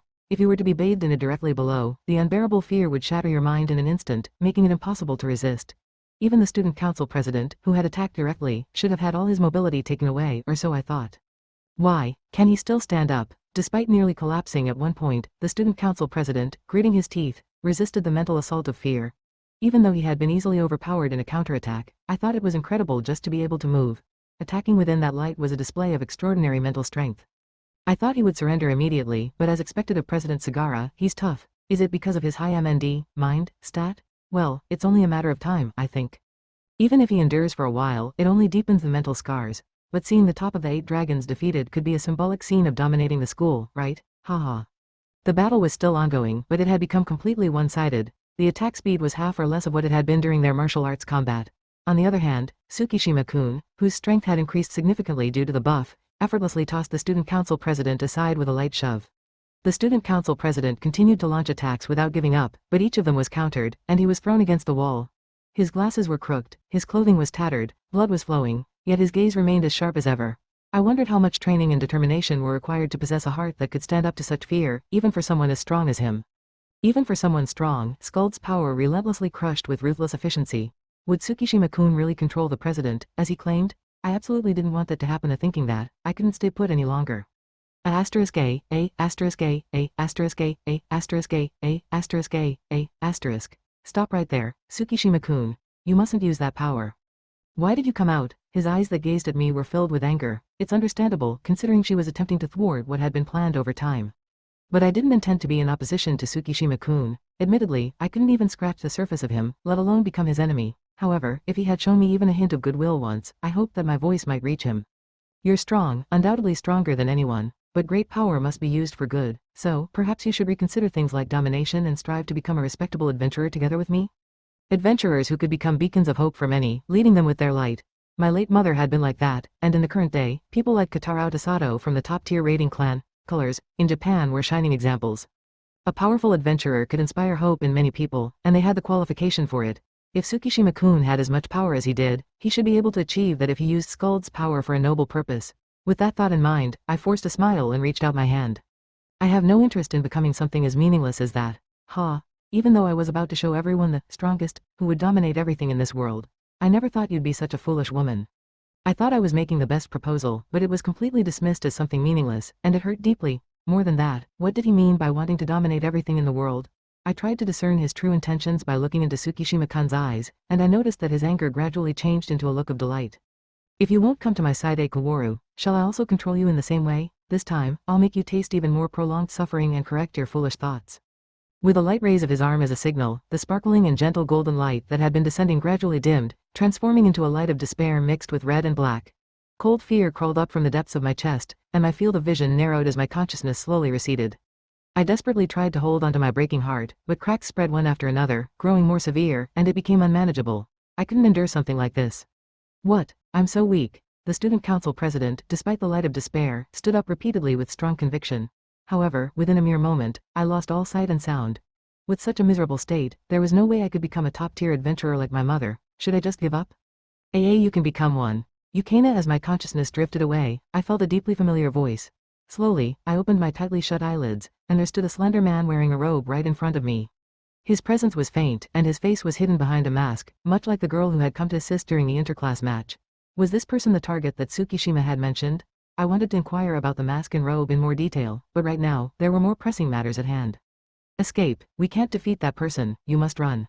This duel was planned to lure out the target. Skuld, concealed behind the scenes, possessed an array of overwhelmingly powerful skills, making her invincible. Moreover, if one were to lose, one would be subjected to domination, becoming subservient. If that happened, there would be no way to stop Tsukishima anymore. She needed to ensure that this person did not lose here. Cuckoo, I won't let you escape. Do you know that a player can even use this skill? Tsukishima made a casual motion with his index finger, and a creaking sound reverberated, causing my field of vision to flicker. From the sky, an immense magical power had spread out, indicating that Skuld had activated some skill. The masked man calmly surveyed the sky, then turned back to face Tsukishima, nonchalantly cracking his neck. The space is locked. Well, I'll give you a choice. You can either brandish a contract magic here and pledge your obedience, or you will be thoroughly beaten down and then subjugated. Tsukishima's arrogant laughter was met with a calm silence, which was followed by heavy release of magic by Tsukishima, and in response, the masked man deployed high-density magical power, making the air even heavier. No, I can't. I must find a way to stop this battle. Shaking her trembling, powerless body, she tried to shout, "Run," once more, but someone behind her grabbed her arm. It was Sagara, the student council president. "Huff, it's all right. That man will never lose. Let's step back and not get in his way." Sagara could say that because he didn't know about Skuld's power, and she was about to retort, but looking at his disheveled hair and bloodstains, his expression remained unwavering, revealing that he had absolute confidence in the masked man's victory. "Very well, let's hear your choice. Answer." A powerful entity was about to descend from above. The surrounding magical power overflowed, and the air began to vibrate intensely. Tsukima was attempting to summon Skuld from the dungeon. On the other hand, a gigantic magic circle appeared directly beneath the masked man, and an enormous pile of weapons began to materialize, reaching over 10 meters high in no time. Were those armors made of mithril alloy? They seemed to merge as if possessing a will of their own, gradually forming a colossal humanoid figure. And then he shouted loudly, "It's punishment time." "Certainly, let's adjust the passage accordingly." "Is it punishment time? Cook, that's interesting. Show me what you've got." Spreading a provocative aura without reservation, Tsukishima showers red-black light from above, causing abnormal status effects. Behind me, my childhood friend Kaworu is crumpled, tears streaming down her face. Despite mustering the courage to persuade, her efforts fail. She laments being unable to deny the ideal image of an adventurer she should aspire to and facing her own perceived weakness. However, that's not the case. Plunging into this arena where various monsters gather and confronting the situation with a resolve bordering on desperation is a surprisingly strong mentality. Her noble spirit deserves admiration. Even compared to the robust Kaworu when she was a heroine in Dungeon Explorer, there is no inferiority whatsoever. Therefore, the sight of my childhood friend Kaworu breaking down and blaming herself squeezes my heart. It becomes painful, making me want to scream. My inner piggy mind also roars, urging me to defeat the culprit in front of me, and the combined anger threatens to taint my thoughts and vision red. Calm down. Cool your head. In battles, even if the surface appears heated, the core must remain cold, calculating, and clever. That is the best way to improve my track record in combat. To more effectively defeat the man in front of me, I need to analyze my principles of action and understand the current situation. The reason Kaworu came to this arena in the first place was not to become a companion but to stop Tsukishima's rampage. She probably learned about the plan just before the duel. Kaworu, straightforward and stoic, would never agree to a plan dominating the school through violence. If Tsukishima likes Kaworu, why doesn't he understand something as simple as that? Did he think Kaworu would yield if he showed his strength? If he thought he could resolve the invitation to the plan by using that unpleasant light even if Kaworu rejected it? Then, yes, a severe punishment seems necessary. Apart from that, there are many questions about Tsukishima's actions. The game story is an absolute strong point where players can anticipate future events, so why would he destroy it willingly? Setting up this duel is also questionable. Why forcefully lure players out to fight? Players who can come to our world are not the typical players from Dungeon Explorer. They are players who once dominated the pinnacle of Dungeon Explorer. If he intended to fight seriously, there would undoubtedly be risks, even if he thoroughly researched me and thought he could win. Moreover, I don't think Tsukishima has detailed information about me, and even before that, he might not even know that I am Butao. Underestimating the battles between players might be a mistake, but there might be a reason to take such risks. Then what is that reason? Before the fight, I want to clarify all these questions. Now, it's time to make an appearance. The sky is shrouded in a white mist like clouds, and something descends with a dazzling light leaking from it. Since there is no magic circle, it's not summoning, but rather space teleportation. He probably already summoned and had it waiting somewhere. What comes into view is a woman with glowing wings on her back and sturdy silver armor, a golden-haired Valkyrie. She looks like an angel at first glance, but there is no halo floating above her head. That's a Valkyrie. Skuld, huh? I had assumed that Tsukishima was a summoner from before, expecting him to send humanoid summon beasts into dungeons alone to level up. So, it's not surprising that the one who descended is one of the highest-ranking summoning magics, the battle goddess Valkyrie. The Valkyrie series has different types such as attack specialization, support specialization, and defense specialization. The one in robust white silver armor is the defense-specialized Valkyrie Skuld. Her extra skill is Defense Barrier, a skill that nullifies attacks below a certain threshold indefinitely. It's a cheat-like skill, but it's powerless against ultra-high firepower attacks like floor bosses. In Dungeon Explorer, this type of individual was often used as a shield tank for mages rather than for their extra skill. However, judging by the confident expression she's directing towards us, she probably considers Defense Barrier as her trump card. She likely thinks she can nullify all of my attacks. Well then. Currently, I am riding on the shoulders of a golem, about 5 meters tall. It's made from mithril alloy armor that I collected in abundance during the undead banquet, so it could be called a mithril golem. On its back, the core of the golem made by processing the magic stone of the 20th floor boss is shining brightly. I've instructed to cover it properly with a metal cover as it could be a weakness. I see, the mech armor, handmade golem, huh, but seriously, do you think you can restrain me and Skuld with such a low-level golem? Do you think I can't? Seeing my golem, Tsukishima looks exasperated, whereas Skuld, drawn into it, gives a wry smile, laughing through her nose.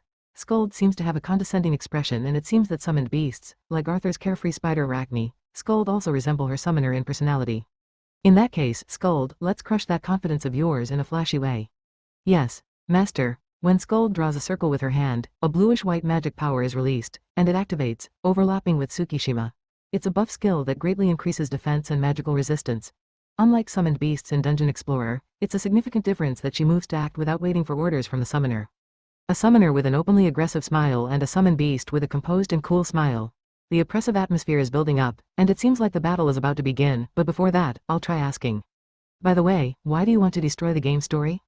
Huh, I lured you out, didn't I? That's enough. If the 8 Dragons governing system collapses, most of the in-school game events will go awry. If that happens, the hero won't be able to follow the growth route, making it difficult to deal with the imminent disaster. In other words, there's a possibility that many people will die. Preventing that is the player's duty, I thought. Then next question. Why go so far as to invite players out to fight? What's your aim? Don't bother me with your nonsense, I'll tell you if you beat me. Well, that future probably won't come. Firing magic bullets at me, he targets my eyes, but I don't move at all. The golem at my feet extends its arm to guard, and a sound mix of metal and explosions reverberates. How strong do you think I am? I'll give you a little taste. Let's go, Skuld. Yes, Master. Tsukishima, emitting a blue fighting spirit, began to walk slowly, and right behind him, Skuld floated with a faintly glowing one-handed sword. Although I wanted to gauge how much to hold back before the fight, I'm also in a state of anger, so I have no hesitation in confronting them. It seems that Kaworu and the president behind me have also evacuated, so I'll proceed without reservation.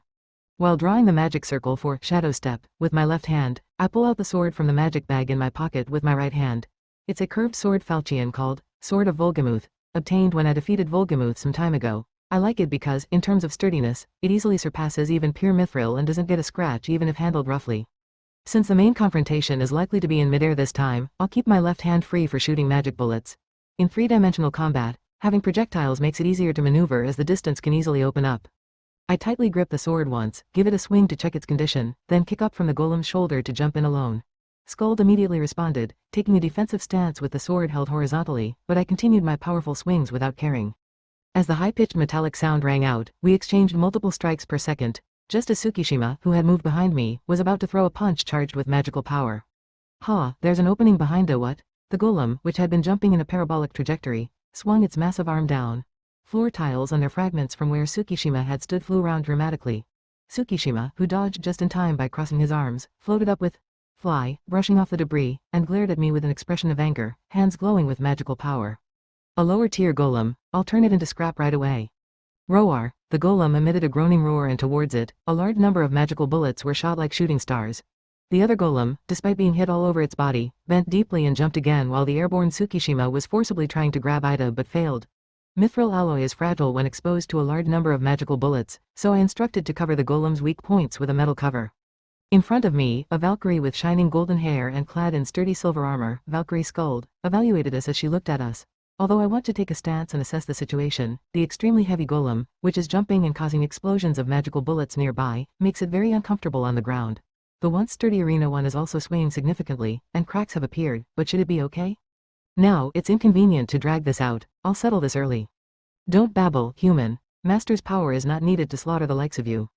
Presumably, they thought I was beneath them due to my magical power level, and Skuld twisted her face in anger at being provoked. Increasing the 2 glowing wings by 2 more, Skuld floated up, and just when I thought she was floating lightly, she shot up vertically, inviting an aerial battle. Calmly tracking her movements with my eyes, I quickly draw additional magic circles. I'll show her that even if she increases her wings, I'm much faster within this limited space. Well then, let's go up, become a raging storm, aerial. Attempting to sprint up on the scaffolding created by the skill, Skuld, who had reached the ceiling, rotated, and with a posture as if thrusting forward with her shining sword, descended rapidly. She aimed at me, and her body lit up with electricity as she rapidly approached, converting magical power and positional energy into speed. It seems she wants to settle it in one go. If we were to collide like this, being below in the upward motion would put me at a significant disadvantage. Furthermore, in the difficult-to-move aerial battle, countering at such a speed is not possible, let alone dodging but if there are platforms available, it's a different story.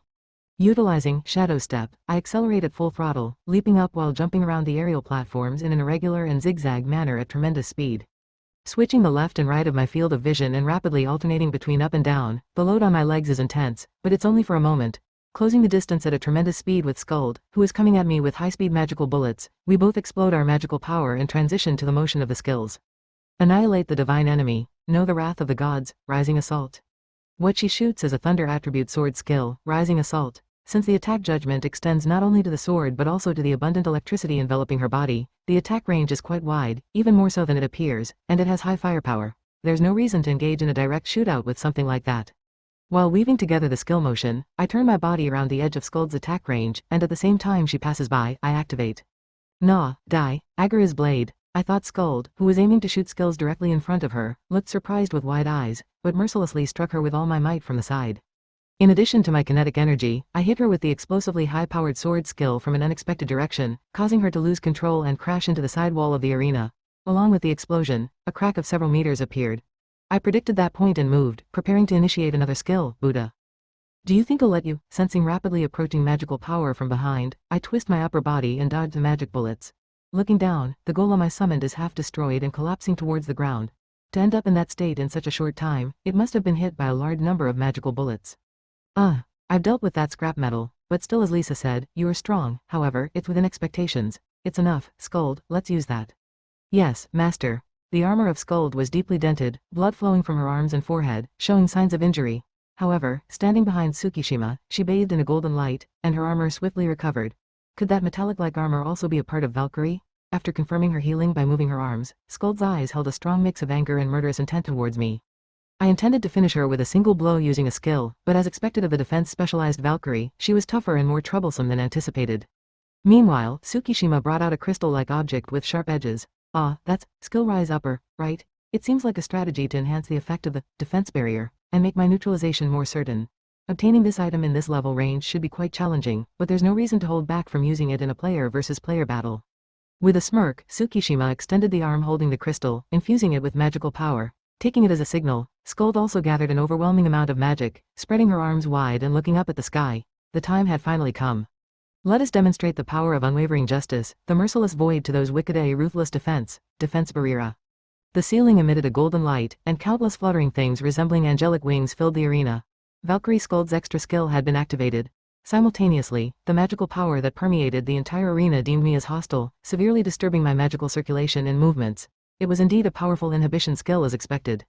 Considering your movements earlier, your level is estimated to be around 25. At this point, this should be the upper limit for players. But to penetrate Skuld's defense barriera at this level is far from enough. So, what will you do? In this entire space, all hostile attacks against Tsukishima were nullified. Not only skills but also slashes, martial arts, attacks using golems, and any other form of assault became meaningless. With a level 25, I was powerless against such a formidable hindrance. So, from here on, it's purge time. I will thoroughly make you surrender and dominate, but, are you prepared? After doubling what you've done, human, I will inflict considerable suffering and then grant you the mercy of begging for death. Both master and servant stared at me with glittering sadistic eyes, but they misunderstood a lot of things. This battle is not about making one submit to establish a hierarchy. It's a fight of kill or be killed. At least, I've been standing here from the beginning with that resolution. Therefore, threats of pain and domination won't work. Moreover, I had anticipated that Valkyrie would summon Skuld, use a defense barriera, and strengthen it with skill rise upper. Of course, in my calculations, they fell into the troublesome category, but because of that, I had prepared countermeasures. In other words, everything they had shown so far was within my expectations, and not a single thing had exceeded my predictions. What needs to be considered now is not how to deal with Tsukishima but how to handle the situation. Thinking about Tsukishima's fate, I couldn't help but feel a chilling coldness, and the dark magic that had been suppressed from within started overflowing. You still have the energy to resist? Or perhaps you just don't understand the effectiveness of this skill? Master, I advise once again not to dominate only this one but to kill promptly.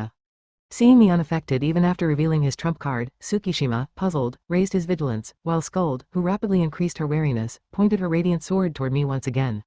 Before considering Tsukishima's treatment, I should first find a way to deal with this troublesome barrier. This power is what led him to disregard the game story, plot destructive acts like attempting to dominate the school, and try to achieve his ambitions recklessly. Let's shatter his confidence and ambitions with overwhelming power and make him pay for underestimating players. I'll show them the strongest card I currently possess. Satsuki Omiya's perspective. A thick, gloomy cloud swirled overhead, and occasionally, a thin, mournful wind, reminiscent of a delicate scream, blew across. Powerful undead creatures roamed the area, creating a dark and oppressive wasteland that wouldn't feel out of place even if called hell. This was the hunting ground known as the Feast of the Undead, located deep within Dungeon Floor 15. In this seemingly inappropriate place, lively and energetic voices echoed. Let's go, big bro, do it. What are you doing, Calamity? Knock him out. On a mat about 3 meters square laid on sandy ground, the three of USA myself, Kano-chan, Hanano, and Arthur Kuna leaned in close to watch a small monitor placed on the ground. In the center of the screen, Sota and Tsukishima Takuya faced each other, their figures appearing small.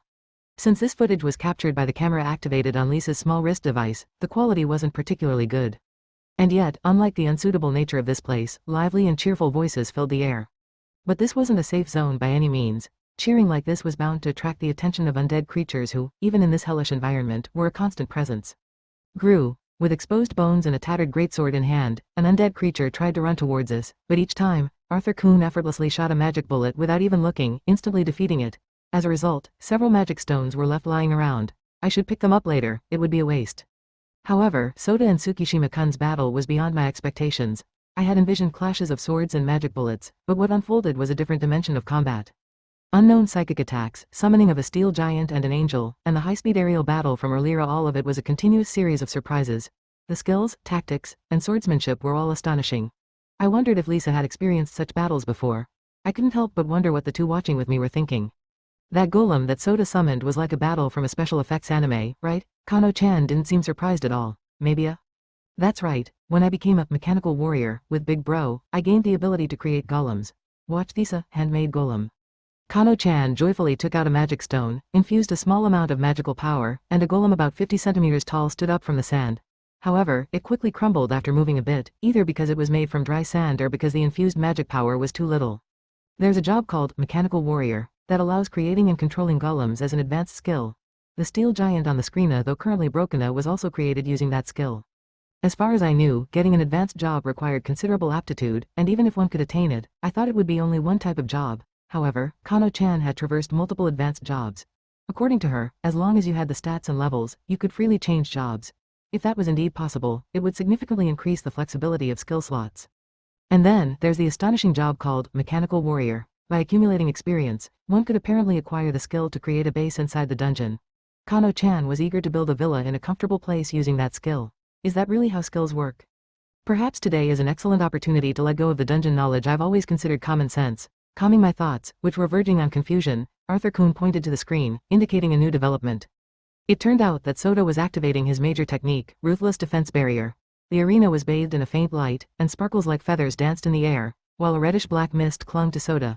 That was Tsukishima-kun's trump card. Watching this, Kano-chan tilted her head curiously. So, this is the defense barrier. It doesn't look as strong as I imagined, but anyway, it's Arthur Kun's turn now.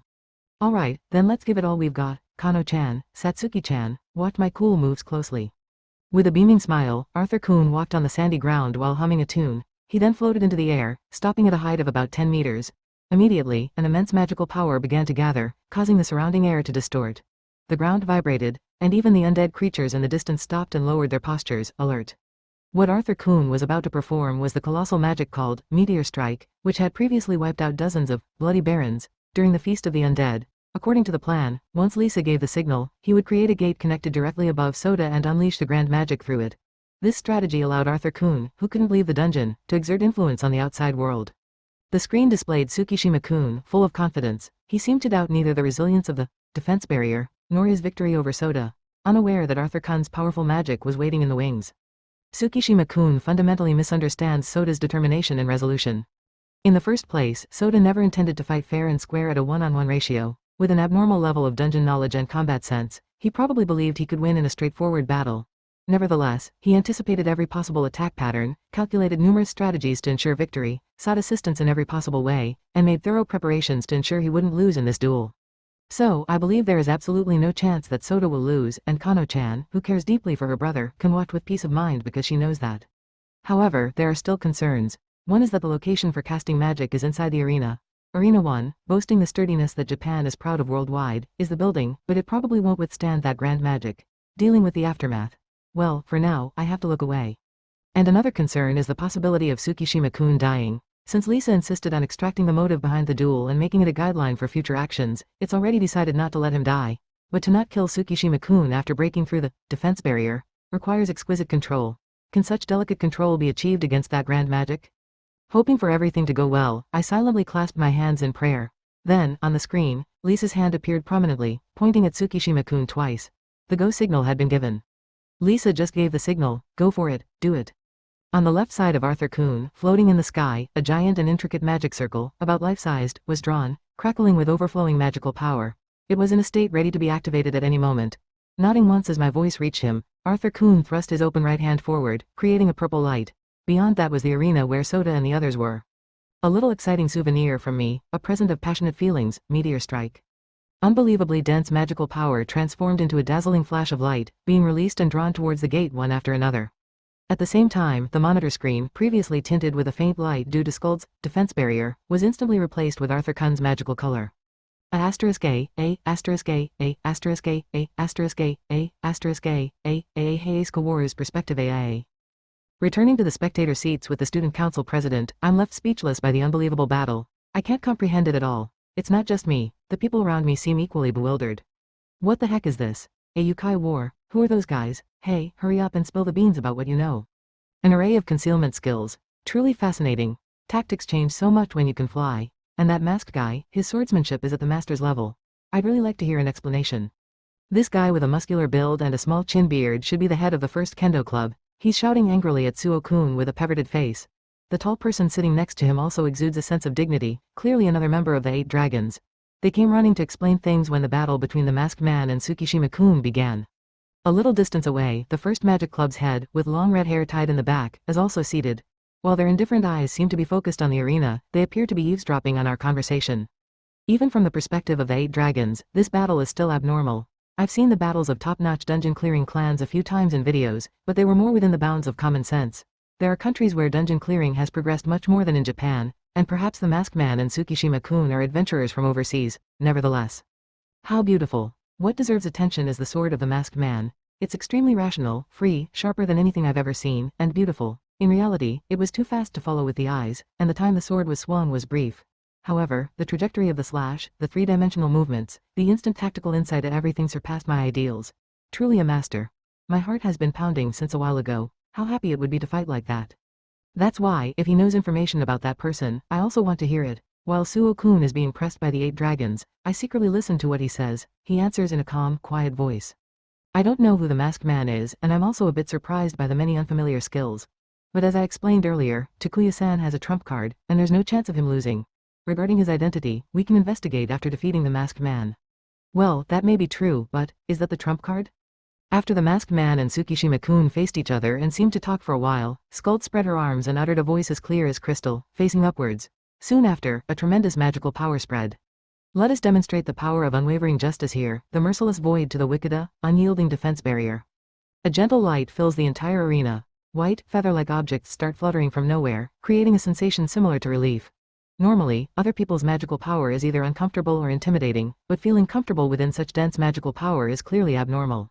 On the other hand, the masked man is surrounded by a black mist-like substance. It gives off an eerie and unpleasant presence. Despite being called a defense skill, it might be a curse, like the golden light. Even the student council president, who is watching nearby, has a very severe expression. Before this battle began, he insisted that the masked man would win. Of course, even from my perspective, the masked man's strength is unquestionable. Moreover, he is said to be a member of one of the world's leading clearing clans. However, what can one do against such an abnormal power that nullifies everything? If it comes to the worst, I have to intervene. Entering there now would require much more courage than when I entered earlier. While forcefully gripping my trembling hands and reprimanding my weak heart, I keep an eye on the masked man's condition, but he doesn't seem to be shaken even after receiving that curse. For someone of his caliber, it wouldn't be strange if he could deduce how powerful Skuld's skill is. Perhaps he has no plan and has given up. Watching with such anxious thoughts, the masked man slowly raises his arm and points straight up. Following that direction with my eyes, a suspiciously glowing, small purple orb appears near the ceiling. It soon expands to about 1 meter in size. I wonder what effect that has. I hear the head of the first magic club nearby gasping, but if they know what it is, I want them to tell me. Tsukishima, I wanted to ask what you're trying to achieve, what you're aiming for, but it doesn't matter now. First, I'll shatter that confidence of yours and correct your misunderstanding. What are you babbling about? What is that? A gate? Aha, master, evacuate immediately, protection, The enlarged purple light sphere showed no sign of change for a while, and I thought the conversation would continue. However, Skuld hurriedly stepped forward, creating a barrier-like object. Immediately afterward, an intense light, as if the sun had appeared, manifested. Take this, meteor strike. With thunderous cracking sounds, the light struck the ground in an instant. The supposedly sturdy floor made of mithril alloy momentarily revealed signs of being gouged and curled up. The light continued to pour down like a torrent. The overwhelming energy and explosive sounds numbed the senses, and before understanding what had happened, consciousness seemed on the verge of fading. "Hey, San, over here." Startled and frightened, someone pulled me. In the midst of the chaos, I was taken to a place where the storm and explosions had subsided somewhat, allowing me to finally open my eyes and assess the situation. What is that? In front of me, the head of the first magic division was vigorously fluttering his red hair while creating a barrier several meters in size, standing with both hands supporting it. Thanks to this barrier, this place was protected. Nita-san was still holding my right hand, and I could tell that she was the one who had quietly taken me away. Subsequently, Suo-kun, the 8 Dragons members, and the captain of the first kendo club slid in behind her to take refuge. I examined the energy gauge with the magical tool I brought, and it showed a value of level 38. Can anyone explain what's happening right now? What the hell is this? Horai, but damn, this is outrageous. Do your best, Ashiki-sama, only you can create a barrier. But Kusunoki-san, this is intense. I can't keep this up for long. The 8 Dragons members, along with Suo-kun, seemed unable to grasp the current situation, but that was natural. The arena was enveloped in intense light, making it impossible to see anything, and on top of that, the dust and debris made it unclear what was happening. Building materials, tiles, and rubble were being forcefully thrown against the barrier, making it impossible to move. How much time has passed? Contrary to a short while ago, it was now eerily quiet. Although it felt like a long time in terms of subjective experience, in reality, perhaps not even a minute had passed. I tried to peek around from the debris piled up in front of the barrier, but I couldn't see anything due to the dust and debris. However, the wind started to blow, gradually clearing away the dust. The first thing visible was the arena.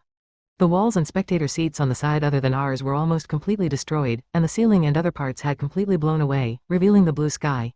It was understandable that the sturdy arena had partially collapsed, given such an unconventional attack. However, is Tsukishima-kun alive? The place where he presumably was still looked hazy due to the dust.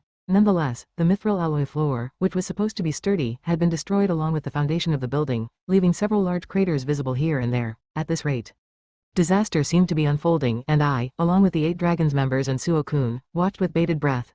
Finally, the remaining dust and smoke were blown away, revealing Skuld disappearing into light particles. Tsukishima-kun was there. His clothes were charred, and he was crouched down, spitting out a large amount of blood. His left arm was missing from the base, and he was in a semi-conscious state. Surviving after receiving such an attack alone was surprising, indicating that Skuld's power was indeed extraordinary. Alternatively, there was the possibility that he had finally adjusted the magical firepower, but that was hard to imagine. In any case, if left unattended, he would undoubtedly die. I hurriedly tried to find the priest teacher to seek help, but before I could, the masked man appeared behind Tsukishima-kun, raising his sword, ready to strike. Tsukishima, you will die after all. Ha, ha. The masked man's magical power became murderous. I was about to shout to stop him, but before that, a female student with a huge sword intercepted the sword.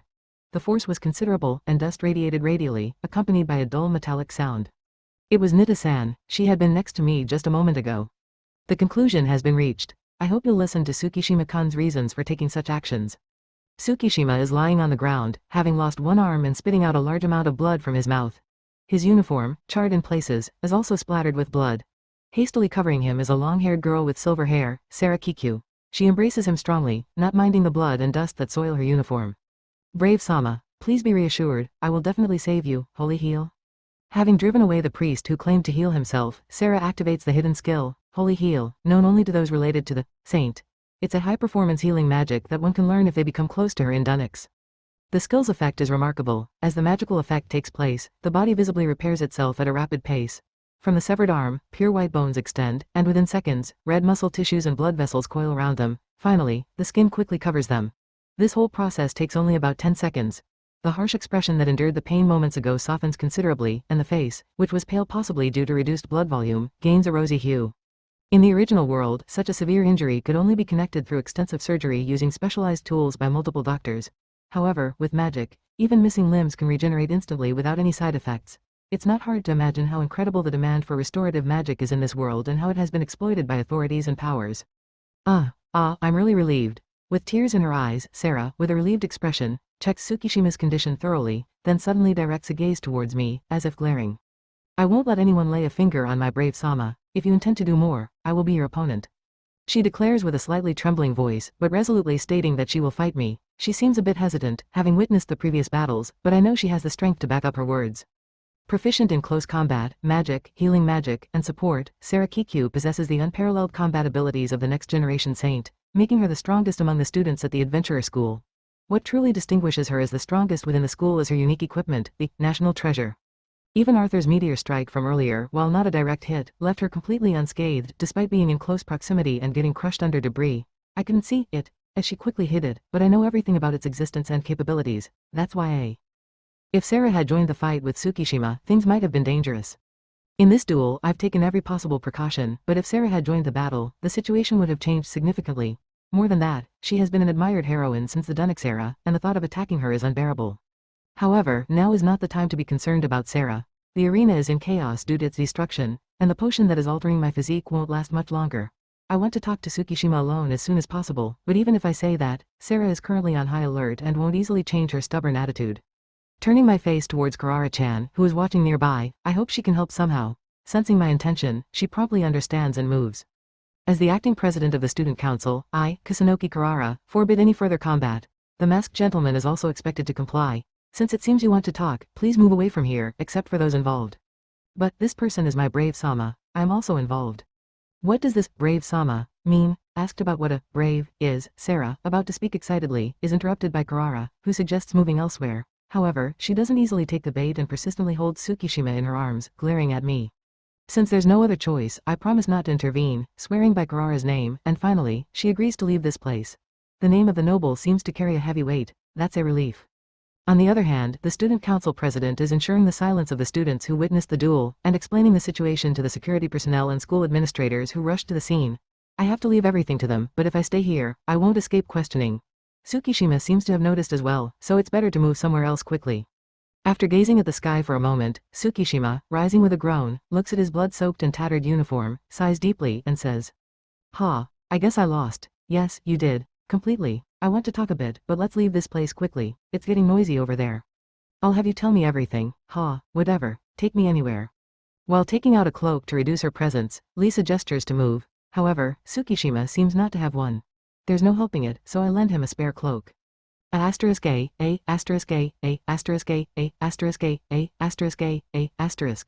this area okay, I wonder? But seriously, we made quite a scene, didn't we?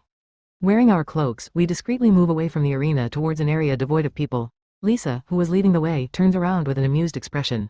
From this slightly elevated position, we can get a good view of the partially destroyed arena number 1. The ceiling and walls have blown off, creating better ventilation similar to the Colosseum in Rome. Well, it was inevitable for it to end up like this when Tsukishima summoned Skuld. Other types of Valkyries could have dealt without relying on Arthur's power, but dealing with Skuld's barrier of defense alone is challenging for me. However, by doing so, I've incurred a significant debt to Arthur. I shudder to think about what he might demand in return. Tsukishima remains silent, seemingly obediently following us. There are many questions I want to ask him about his actions, and there are also doubts about Lisa.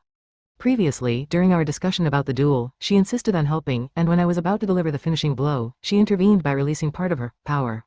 Certainly, there's some merit in incorporating information and thoughts only Tsukishima knows into the decision-making process for the future. However, when I compare his personality and actions so far, keeping him alive poses a significant risk. If he still looks down on the people of this world as mere NPCs and is willing to let them die, knowing the future of this game world, destroying it might cause unimaginable suffering and death to countless people. In a game, even if 1,000,000 people were to die, it might only be perceived as a dramatic setting spice. However, in reality, this city, this country, will transform into a hell of resentment and screams, and we would witness it firsthand. If Tsukishima intends to treat the people of this world as expendable, and if keeping him alive poses a threat to my important people, I won't hesitate. While keeping the possibility of combat in mind, I glance at the bespectacled girl with a cool smile next to me, but her expression reveals nothing about what she might be thinking. Well, I can just ask her if needed. Tsukishima, I asked during the duel, but why target players directly? To the blunt and direct question, Tsukishima furrows his brow, looking displeased. However, as he notices the unhidden killing intent from me, he sighs in annoyance and starts speaking. What to talk about? Well, if you're also a player, you should have a player-specific skill, right? Player-specific skill? Oh, right, I have a skill called gluttony, that I can't get rid of, causing constant suffering. Lisa has some dangerous skill, and Arthur had one too, judging by the earlier conversation. Considering this, it's reasonable to assume that all players have such skills. Why players are burdened with such skills, I haven't thought deeply about the reasons. However, Tsukishima seems to consider this the reason for targeting players. It doesn't seem to have a clear cause and effect relationship at the moment, but let's continue listening. Cuckoo. Judging from your condition, you seem to have it too. Of course, I have it too. A severe penalty. Tsukishima, with vacant eyes, says this while tapping his temple with his index finger. Since coming to this world, his cognitive abilities have declined, and everything has turned gray, tinted with despair. All of this is due to this unfamiliar unique skill. Unable to erase it even by leveling up, the only way to resist the curse is to inflate desires without restrictions on what one wants to obtain or do. Is one of those desires to dominate the adventurer school? No, that's a different story. Returning to the topic, resisting with just that level of motivation is difficult. So, in order to remove this curse, I was using Skuld's ability to analyze it, and I found various things. Skuld possesses an ability equivalent to appraisal, and has extensive knowledge about dungeons. Despite being significantly weakened, she was an excellent advisor. Through this, Tsukishima discovered that player-specific skills cannot be removed, but on the contrary, they can be upgraded. But I already know that much, although I examined gluttony with the appraisal wand before. Deliberately growing a curse debuff that erodes the mind seems absurd. I naturally ignored it. Recently, Lisa taught me the flexible aura to reduce status abnormalities, so the impact on my daily life has lessened. Even though the insatiable hunger sensation still persists, my goal is now to raise my level further and acquire more powerful counter magic for the future. Flexible aura, huh? I was saved after Lisa taught it to me too. Since then, I've managed to bring myself to a state where I can get by with willpower. But do you understand the meaning of upgrading? Meaning, if upgrading player-specific skills means I can handle the mental burden with flexible aura and mental strength, then it's fine. However, if crossing that line even slightly leads to enduring the hunger sensation and having all thoughts consumed by appetite, is there any meaning in upgrading? When we enhance our skills, as they grow, it seems, they can grant any wish. Oh what? Why does making curses stronger lead to wishes coming true? Before that, how did you even find out about such a thing? I know Skuld has analytical abilities, but it should be no different from appraisal, right? If I were to ask Tsukishima, he enhanced Skuld's analysis further using Skill Rise Upper. During Dunix, we had normal top-tier appraisal, skills and items, so he couldn't consider using the valuable Skill Rise Upper to enhance mid to low-tier skills. However, if we could quickly obtain information about unique skills, there is certainly value in that. As you level up, sooner or later, you'll get top-tier appraisal items, and the time will come to learn about the secrets of unique skills. That's why I wanted to bring all players under control before that. Why does bringing them under control come into the picture? In other words, Tsukishima-kun wanted to prevent players from killing each other for the purpose of upgrading their skills. To upgrade player-specific skills, it is necessary to kill other players. It was written like that when analyzing the skills, so it seems to be correct. When I examined Glutton, it was already indicated as upgradable, meaning I had killed a player. Thinking about it, the only one that comes to mind is that bone guy. Volgamuth. It's confirmed that he is a player. There's some turmoil, but if I hadn't killed him at that time, Kano would have died. Considering that, I have no regrets. However, there are several problems with the current explanation. How much of the wish was written to be fulfilled? Depending on that, there might not be a reason for players to fight. It only said, wishes can be granted. But, the one who created this crazy world is an existence that allows anything. It's reasonable to think that way. Anything, huh? For example, a wish to become a god in this world. For something like this, there's a high chance of achieving it with one's own power. In Dunix, we were indeed like gods, and even without reaching that level, having level 50 would make the military and adventurers in this world no longer fear us. Even a wish to become a god is not worth fighting dangerous players for. So, what about the wish to return to the original world? Since they brought us here, they should be able to send us back. It might be a motive for some players to kill each other, but for someone like me or Arthur who has no intention of going back, it has no value. Then, what about altering the original world a bit more, such as reviving the dead in the original world, or altering the history of the original world? However, if there is no certainty that these wishes can be fulfilled, the reason to kill each other is weak. In fact, players are not foolish enough to kill each other just because they are told that any wish can be granted. Moreover, Tsukishima says he wanted to bring players under control because he wanted to prevent them from killing each other. However, from my perspective, Tsukishima, who tries to bring them under control, seems more like the mastermind who wants to kill players for skill upgrades. I know there's no trust, but I have no intention of being grateful even if my wish is granted. I came to this world, and I'll obtain everything I want with my own power. That's why I don't like the intention of giving us candy and making us kill each other. That guy is probably watching from somewhere high up, but it makes my skin crawl.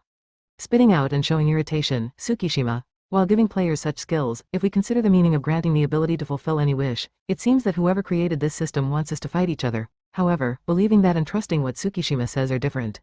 Seeing me maintaining a firm attitude, Lisa also steps in to defend.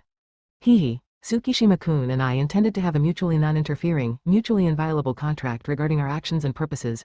So, you can probably believe it to some extent. I'm dropping out of the level race. I don't think I can beat you from now on, so I'll be quiet. Having continued to accumulate experience points by letting the fatigue-free and immortal Skuld lurk, and surpassing all players to become an advanced job in the fastest time, at this point, he should be able to overwhelm and subjugate any player who comes. Judging that controlling the adventurer's school with a skewed game story and mobilizing the controlled nobles and players would be enough to handle without Akaji-kun and Pink-chan, he took action only to face an unexpected defeat. From now on, if he lets Skuld lurk alone, the efficiency of hunting will decrease, so he has no choice but to drop out of the level race. If that happens, the vision of winning against me will become even more elusive. Saying that he won't stand out from now on, Tsukishima slumps his shoulders. So, I've told you everything I can say. If you have any other questions, ask, but... No, it's okay now, but I'll warn you, if you try to destroy the game story any further, I won't show mercy. That's right, I'll keep an eye on you to make sure you don't do anything strange. If something happens, I'll mediate hehe. Tsukishima had a reason for attempting a duel. The player-specific skills behind it, and their secrets. There are many actions that are hard to accept, such as controlling the school, but I can understand the logic to some extent. For now, considering that the remaining time for the transformation potion is precarious, it should be enough to hear this much in this situation. However, once you've caused this much trouble, it's hopeless to try to restore the game story to its original state. I want Sagara to move so that I can make some adjustments, but the student council president's term is already short, and there is an overwhelming sense of being cornered. Even though there are terrifyingly cruel events waiting in the future, the anxiety is only growing. If you have no more business, I'm going home. I'll leave the management of the 4 players who are not here to you, well then. Putting his hands in his pockets, Tsukishima walks away with a slightly hunched back, exuding a sense of melancholy. But wait a minute. Who are the 4 players who are not here that he's talking about? Gate room on the 20th floor of the dungeon. Despite its previously dark and cold impression due to the stone flooring without any gaps, this place now had lights everywhere, giving it a strangely homely feel with furniture and beds placed around. In such a place, the voice of a boy who had yet to reach puberty echoes. This is it, yep, without this, delicious. Arthur, with his cheeks already puffed out, continues to stuff snacks spread out on the table into his mouth one after another. It seems to be his favorite snack from the other world, as he happily waves his large, curly horns in high spirits. Without a word, I pour cola into the cup handed to me, which he quickly gulps down, and then, as if to ask for more, he gestures with his chin. I'm being made a lackey by Arthur because of the duel incident. But perhaps it's about time for a little rebellion. Next to him, Lisa rests her chin on her hand, smiling as she nibbles on chips. Arthur's absurd way of eating seems to amuse her. So, there are 7 players in total. Who's here now? Me, Sota, Lisa-chan, and Tsukishima-kun and Volgamuth-kun, right? Hey, there's no need to call him kun with Volgamuth. I threw out the theory of the 7 players. As Arthur lists our 3 names while counting on his fingers, Lisa continues by naming the other 2. That makes 5. If the theory of 7 players is true, then the identities of the remaining 2 are unknown. But before that, why call Volgamuth with an honorific like kun? I'll need to point out that bastard is more than enough. But why did Tsukishima think there were 7 people? Have you already figured out everyone? He said he inferred it from mine and Tsukishima-kun's unique skills. Players who come to this world are forcibly given specific unique skills. Although they come with buffs that increase several stats, they also come with significant debuffs, such as drastically lowering important stats or even corroding one's mind. Moreover, they cannot be removed, making them nothing short of curses. In my case, I was given the unique skill, gluttony, which constantly keeps me in a state of hunger. When I first came to this world, I was mentally drained from hunger and severely obese. I remember not being able to move properly, let alone dive into dungeons. Similarly, Lisa had heat period, and Arthur had burnt rice cake as their unique skills. Even though I couldn't see any relevance in those unique skills, when I lined up the skill names after they were upgraded to gluttonous gratin, lustful lust, and envious jealousy, I, even being dull, realized they were the names of the 7 deadly sins. Conversely, if the unique skills were based on the 7 deadly sins, there would be as many types of unique skills as there were sins, meaning there are 7 players. If so, new questions arise. So, who are the others? Other than us, the unique skills are proud pride, greedy greed, angry wrath, and lazy sloth. By the way, since Tsukishima-kun's unique skill is lazy sloth, there are 3 remaining owners. So, it goes like this: Sota Narumi, glutton to gluttony. Lisa Nida, estrus to lust Arthur, burnt rice cake to jealousy. Takuya Tsukishima, to sloth Volgamuth, 2. Unknown, 2. Unknown, 2. Unknown skills, pride, greed, wrath. Which one does Volgamuth seem to belong to? He seemed excessively aggressive from the start, so I feel like he might be related to angry wrath, but now, it's too dark to hope for a certain answer. Anyway, if Lisa-chan hasn't taught you the flexible aura, wouldn't your head be messed up by now from not being able to control your unique skill? I managed to keep my sanity intact because I had psychic attack resistance, but still it's a problem in itself. I can't think of any particular student. How about Sota? Other than Tsukishima, were there any weirdos? There's also the possibility that they've been sent to the dungeon like Arthur and Volgamuth. Even when comparing the E-class here and in Dungeon Explorer, Tsukishima is the only one who comes to mind for behaving oddly. Even if they were in other classes, rumors of their reckless behavior should have reached us if their unique skills went out of control, but no such rumors have surfaced. So, by process of elimination, they must be in the dungeon. In that case, if we continue dungeon diving, we'll eventually encounter them, won't we? That's scary too. Lisa worries, pondering for a moment. We'll need to continue leveling up continuously to overcome the game's story, and we'll have to delve deeper into the dungeon. If we happen to encounter players with poor mental states, it could lead to immediate combat. Additionally, there's the bonus Tsukishima mentioned about wishes coming true. Because of this, even if their mental state is stable, there's a possibility of it turning into a bloodbath. If only we didn't have such skills, we could have enjoyed this world more leisurely. Lost in heavy thoughts, Lisa pours fragrant tea from a water bottle. It's just what I need for a change of pace. As I take a sip, Lisa solemnly opens her ARM terminal screen again. What is it? Is there another problem? Not exactly. In a way, this is also a problem. There have been some movements after the duel. Haven't you received a notification, Sota? I notice a notification on my ARM terminal too. It seems there was a simultaneous notification from the student council to all students. Arthur also leans in, curious about what's happening. The next student council president candidate will be unified under Sarah-san. The new president has immediately used her appointment authority to appoint Suo-san as vice president and Tsukishima-kun as special advisor. With rival candidate Ashikaga withdrawing and the other Hachiryu not fielding new candidates, Sarah-san's presidency is practically confirmed. But according to the game, the appointment authority wasn't supposed to be exercised until after summer vacation. No, even before that, what's the meaning of this personnel change? Why Tsukishima? Wait, did Sarah-san pull him in forcibly? What do you mean? And weren't Suo and Kikyo-chan at odds with each other? They were always bickering, weren't they? Since the duel, Sarah-san has been calling Tsukishima, Hiro-sama, and has started to admire him surprisingly much. She even goes as far as to visit the boys' dormitory where Tsukishima lives, taking care of him like a wife, witnessed by those around her. Every time I hear about it, my jealousy gauge shoots up like crazy. On the other hand, Suo hasn't distanced himself from the defeated Tsukishima and actively engages with Sarah-san, who admires Tsukishima. Arthur wonders about the fate of the two from middle school, but it seems insignificant compared to Tsukishima's knowledge and power. But is it alright for these three to control the student council? Can they restrain Hachiryu? Although Tsukishima has promised not to cause any more trouble, I'm honestly worried. And it seems the first magic department and the Holy Maiden Agency are in a tense situation. If left unchecked, it might become a problem. Among the Hachiryu, several factions are staking out in front of the boys' dormitory to try to contact Tsukishima. That's why Sarah-san has pulled in a shrine maiden from the Holy Maiden Agency run by her family to serve as protection. The impatient First Magic Department is trying to forcefully break through the protection, leading to a volatile situation with the Holy Maiden Agency. Speaking of the First Magic Department, there was Ashikiya Toha. Although she was close to Kikyo-chan at this time in Dungeon Explorer, has she already revealed her true nature? It seems Sarah-san has shifted her focus to Tsukishima-kun more than us. Seems like it.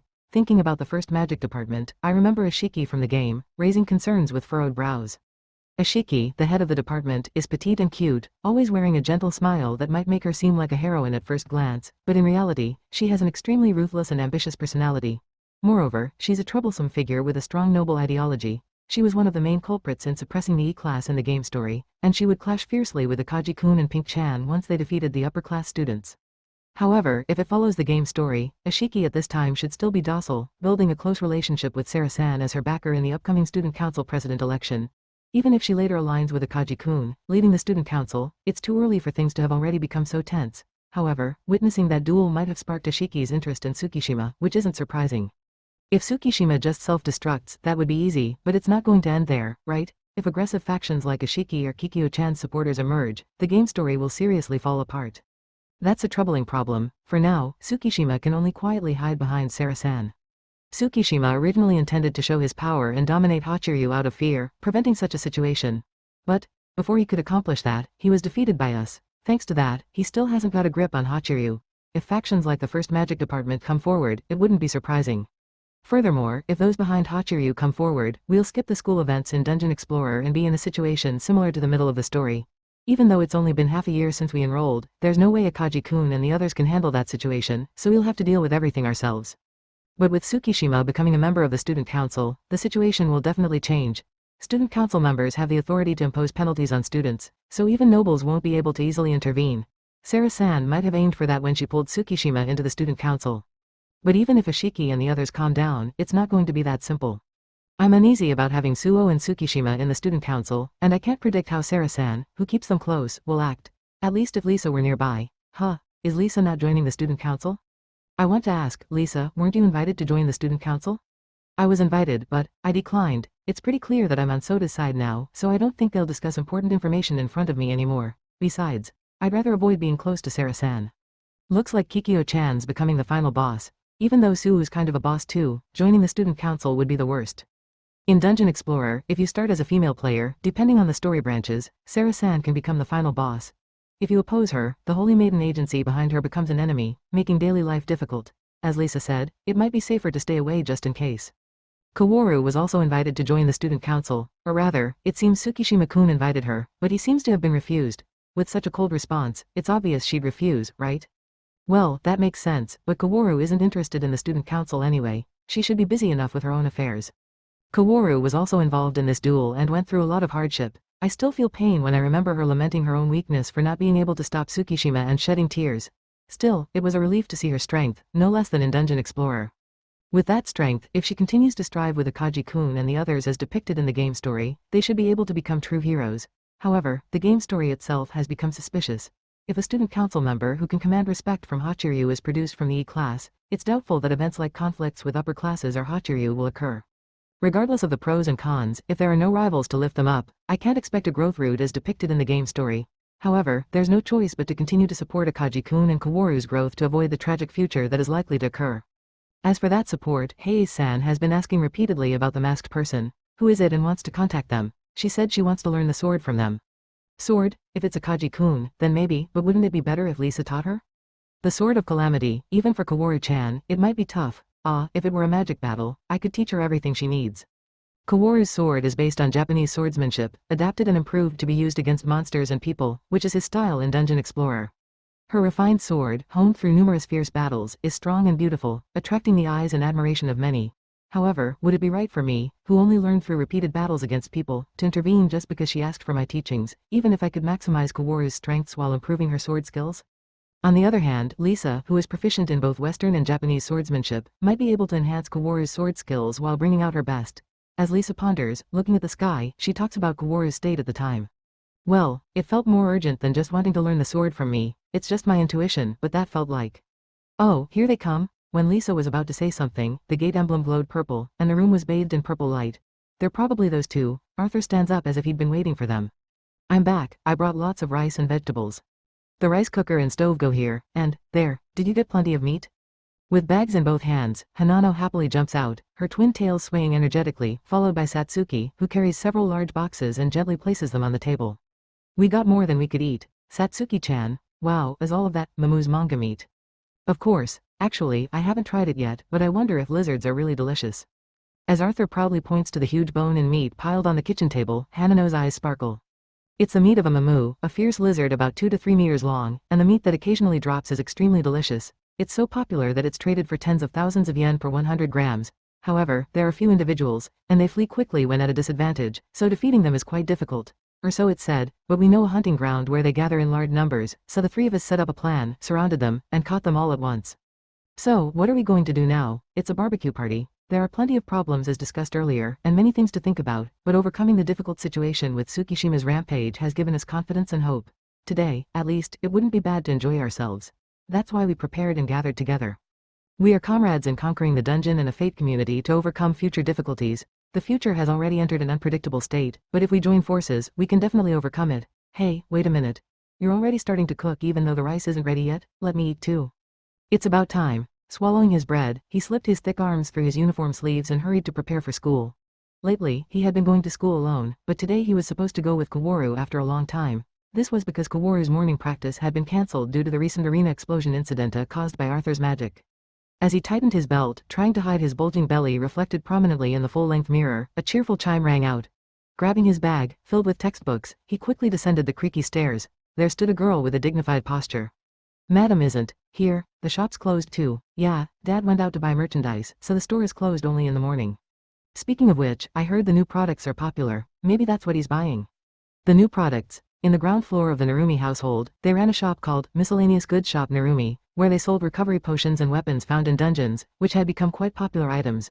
Especially the potions, if placed on the shelves, would sell out completely the same day. Also, recently they had acquired a large amount of mithril alloy, which Kaworu's father processed at the Heiei's metal fittings shop. They were selling well beyond expectations, with high profit margins, and were even being traded at high prices among enthusiasts. With gradually increasing new customers, a second shop was no longer just a dream. Dad's been grateful for the increase in work. Well, let's get going then. Yeah, as he replied, he glanced softly at Kaworu's expression. He had been worried because of the severe injuries she had suffered a few days ago in the duel, but she didn't seem to have changed significantly. It was safe to say he was somewhat relieved. Moreover, it was a good sign that she was engaging in such trivial conversations more often these days. Until recently, she wouldn't even initiate any conversation and would head straight to school without a word. But now, her gaze toward me had softened just a little. Although I felt an urge to deepen our relationship a little further in this manner, it would be a burden on Kaworu. Right now, I should focus on gradually regaining his trust. Locking the door and looking at the girl walking a little ahead of me, I tried to take a position slightly behind. Despite it being summer and early in the morning, the sun was strong, and there was no breeze, causing sweat to seep out. If I were alone, I would easily feel depressed, but today I was going to school with a beautiful childhood friend. Rather, it felt refreshing. Feeling good and walking behind the girl, suddenly, she slowed down her pace and walked beside me. Maybe she had something to ask. Have you heard about the arena being destroyed from Nida-san? No, is there something happened? Why would she bring up that topic to me? Since I couldn't grasp her true intentions, I decided to play dumb for now. After a moment of thought, Kaworu continued. I often see you with Nida-san in class, and it seems like you go dungeon diving together, so I thought you were forming a party. I'm just being taken along out of pity, but I've gotten a bit stronger too. Since her enrollment, Kaworu had been concerned about whether I was leveling up. It was probably not so much out of worry but rather a sense of responsibility or obligation as childhood friends. Still, it troubled me that she was concerned about me. I wanted to tell her that my level had gone up to some extent and that I could hunt now. Previously, if it were the Kaworu from a little while ago, she would have looked at me with a suspicious gaze at my wordsa. I think Nida-san and Omiya-san are helping you because they see potential in you. They give you appropriate advice after properly assessing your abilities. I guess you are really working hard now. The way she lightly praises me with a faint smile is somewhat embarrassing. Well, I'm doing my best, but lately, because of Tsukishima, I've been spending so much time on preparations that I haven't had time to level up. Once summer vacation starts, I'll be able to go dungeon diving for a few days, and there are plenty of things I want to do. I should start thinking about some plans now. How about you? I know you've been working hard. Not so great. I thought I could handle it at the adventurer's school, but it's like being a frog in a well. With a somewhat gloomy expression, Kaworu finishes speaking and lets out a sigh. She has experience winning national competitions in kendo during middle school. Even after enrolling in the adventurer's school, she had enough confidence to keep going, but she realized that without leveling up first, she couldn't compete with the upper-class adventurers, and even her skills seemed like nothing compared to real adventurers. But she has plenty of skill. Kaworu's sword is more than enough to handle tough opponents. Right now, steady training and accumulating experience are the best options. I, as a player, understand this, but she might still feel uncertain. If it's about leveling up, Satsuki can help you, and as for skills and knowledge, Lisa is quitty. Speaking of which, about that Nida-san. Do you know a slim? Yeah, about the same height as Sota, a man who's an amazing swordsman. Kaworu interrupts and asks a question. She's usually not very assertive, more of a type to quietly listen, so it's even clearer that there's something more going on. Maybe that's why she's walking beside me now, probably because she wanted to ask that. Now, what should I say? She's probably asking about a swordsman, likely me, but come to think of it, Lisa mentioned of Kaworu wanting to learn swordsmanship from me. I wonder why she became interested in my sword. Let's dig a little deeper into that. Well, what was he like as a swordsman? I only saw him once. It's hard to explain. He didn't have any form. It was a stunning display of swordsmanship, completely free and unrestricted. Trying to recall the swordsman's demeanor, Kaworu stops and places both hands on her chest, looking into the distance. Her expression seems somewhat excited. No form. That must have looked strange to Kaworu. Most adventurer swordsmanship has a form. It's based on existing swordsmanship styles like traditional Japanese kendo or Western fencing, adapted for use in monster battles or PvP. Conversely, by observing stances, sword techniques, and tactics, you can usually infer the original swordsmanship style. On the other hand, my sword has no form. That's because I didn't refer to any existing swordsmanship styles, but rather learned my swordsmanship by trial and error, often leading to death. Still, through countless deaths, examining the habits and tendencies of numerous players, and optimizing against all jobs and skills, it has become a specialized PvP sword. I'm confident it can be used extremely effectively in battles with PvP clans. About that. I'd like to learn his swordsmanship, but it seems like Nida-san is hesitant to introduce us. If Sota knew him, I'd go ask him directly. Do you really not know? Kaworu cautiously asks, wary of my jealousy or tantrums, but my inner turmoil also seems complex. Thanks to her, I can't calm down either. I'll tell this to my inner Butao, but you and I are one and the same. There's no reason to be jealous. Leaving that aside, there are several major issues for Kaworu to learn my swordsmanship. First of all, my sword is based on the knowledge of Dungeon Explorer and the countless players on top of that. Having battled players of various jobs and experienced countless deaths to learn, it's unclear whether Kaworu can understand why I move the way I do. Even if I explain, saying, I use this tactic against this type of job often, so if you fight like this, your win rate will increase, would Kaworu, who lacks Dungeon Explorer knowledge and experience, nod in agreement? Even if she did nod, it's questionable whether her previous experience in kendo would be useful. She seems to lack confidence now, but as Kaworu levels up and gains experience, her sword will be more than enough to handle strong opponents. I know that future. Yet, if I, who learned a messy style of swordsmanship, were to interfere and cause trouble. So, for Kaworu's sake, it's probably best to oppose this. But Lisa is also knowledgeable about Japanese swordsmanship, and she's quite skilled with the sword, too. Rather than learning from a swordsman without form, wouldn't it be better for Kaworu to learn from someone who can make use of her kendo experience? Of course, I intend to learn from her too. Nida-san seems to still be hiding some skills, Buddha. That free-spirited swordsman's image keeps coming back. Saying that, Kaworu takes a step forward, mimicking a slashing motion with her palm while imagining a sword fight. Maybe she's trying to recreate my battle with Valkyria Skuld. She twists and turns, revealing glimpses of her skirt in between, making my inner Butao and I both feel uneasy and excited. Kaworu finishes with a sideways swipe, then stops her movements, turns around, and stares into my eyes as if asking if I really have no clue about this sword. While being stared at by the beautiful childhood friend up close, I start feeling uneasy again, and as if to cover it up, I point at the arena that still looks wrecked. Cough, I don't know about that swordsman, but look at that, it's pretty broken. Quote. Yeah, I wonder who those people investigating over there are. Kaworu sighed lightly, as if disappointed on forcing the conversation to change, then shifted her gaze to the broken arena. The surrounding walls were scattered, and ropes were set up to prohibit entry, with a crowd of students gathered around. She walked slowly, approaching to observe the situation. The debris inside had not yet been removed, and the crater on the ground remained untouched. In the center, several people in suits were standing, holding long, thin devices likely magical density meters while discussing something. They seemed to be inspecting what had happened. Who were they? How much did they understand? There were many questions, and I wanted to gather information by discreetly mingling in the crowd, but Kaworu seemed to be in a hurry to leave. Sota, let's hurry, we don't have much time left since we walked slowly.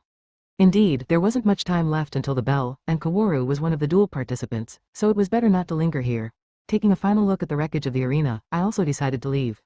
Entering the E-classroom and sitting in my seat at the back, I took a breath. Recently, there had been violent incidents by the Second Swordsmanship Club and preparations against Tsukishima, so even being at school was tense.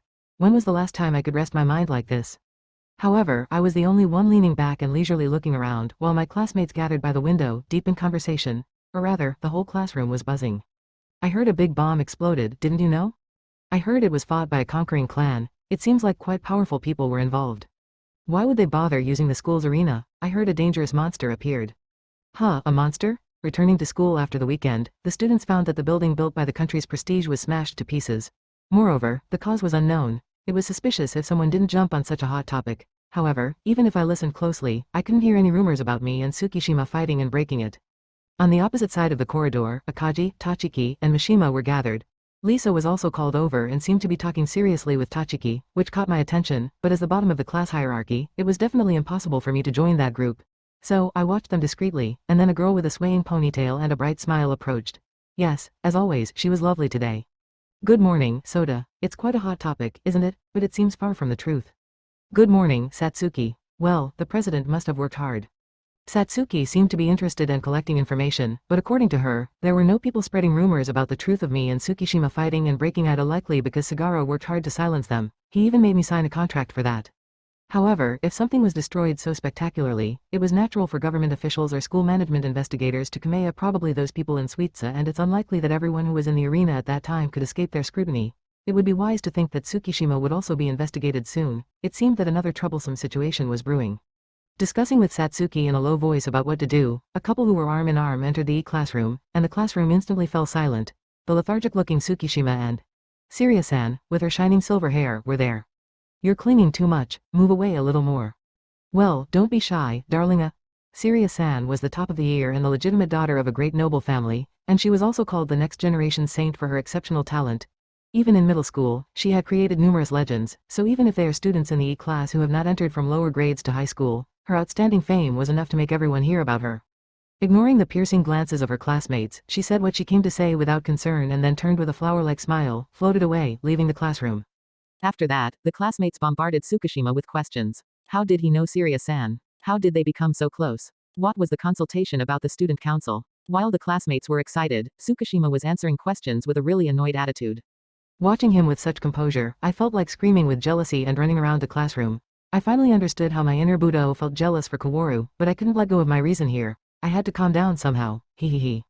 Hey, Sota, your eyes look bloodshot and scary. This game story was seriously getting messed up. Even Akaji-kun was never called darling until the end of the story. What a mess. If only I had completely stopped them at that time. No, isn't it too late even now? Ignoring Satsuki, who was a little withdrawn, I spent the day with a gloomy feeling.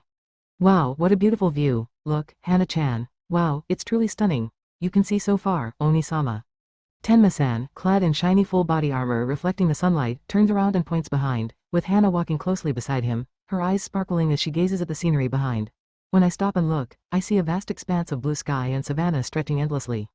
We're on the mountainside of the 22nd floor of the dungeon. Similar to the 21st floor, this floor is a savanna map with sparse trees interspersed among the grass, but what's different is a solitary mountain about 1,500 meters high in the center of the map. We're currently climbing that mountain. While it was somewhat warm at the foot of the mountain, the temperature has dropped considerably as we climb to a moderately high elevation. Thanks to physical enhancement, the somewhat steep mountain path is easy to climb, giving a pleasant sensation of moderate exercise. Tenma-san and Hana, who are walking at the front, are high-spirited as if on a hiking trip, but in contrast, Kurosaki-san, the maid with long black hair walking just ahead of me, has a frowning expression, not looking pleased. She looks towards the direction of the summit, sighs for what seems like the umpteenth time, and addresses the white octopedal creature clinging to my shoulder. Arthur-sama, beyond here is the territory of the infamous floor boss, the Beast King. Are you sure it's safe to enter? Quote. Chirp, chirp. In response to Kurosaki-san's concern, Arthur, the white spider, claps his front legs together as if to say not to worry. Due to the constraint of the demon, his main body is not allowed to enter this area, so he's currently inhabiting a spider arachne about the size of a human head. Even in this small form, he possesses the power and speed of a level 30+ creature and can use some of Aran's skills, so there's no problem fighting on the 22nd floor. Then, Kuga-san, who was walking alone behind, silently stands next to me and joins the conversation. The floor boss of this mountain is famous. With a large physique, it moves like the wind, and its giant fangs and claws have claimed the lives of many adventurers. Yet, with that confidence, do you have some countermeasure? She's serious, but her curiosity about whether there's an easy solution to the formidable floor boss is evident. Today, she's not dressed casually as usual. Her upper body is clad in metallic gauntlets and shoulder guards, while the lower half is covered in shorts made of minotaur leather, paired with knee-high greave boots. By the way, it's a belly-bearing look. During the gaming days, Kuga-san often wore this outfit during battles, so it brings back a sense of familiarity and joy. Leaving that aside, the floor boss here is a non-active monster, so as long as we don't provoke it, it won't attack. And of course, we have contingency plans in place, so even if it comes to a fight, you can rest assured. Plus, we have Arthur with us in case of emergencies. The infamous Beast King being a non-active monster, it's hard to believe.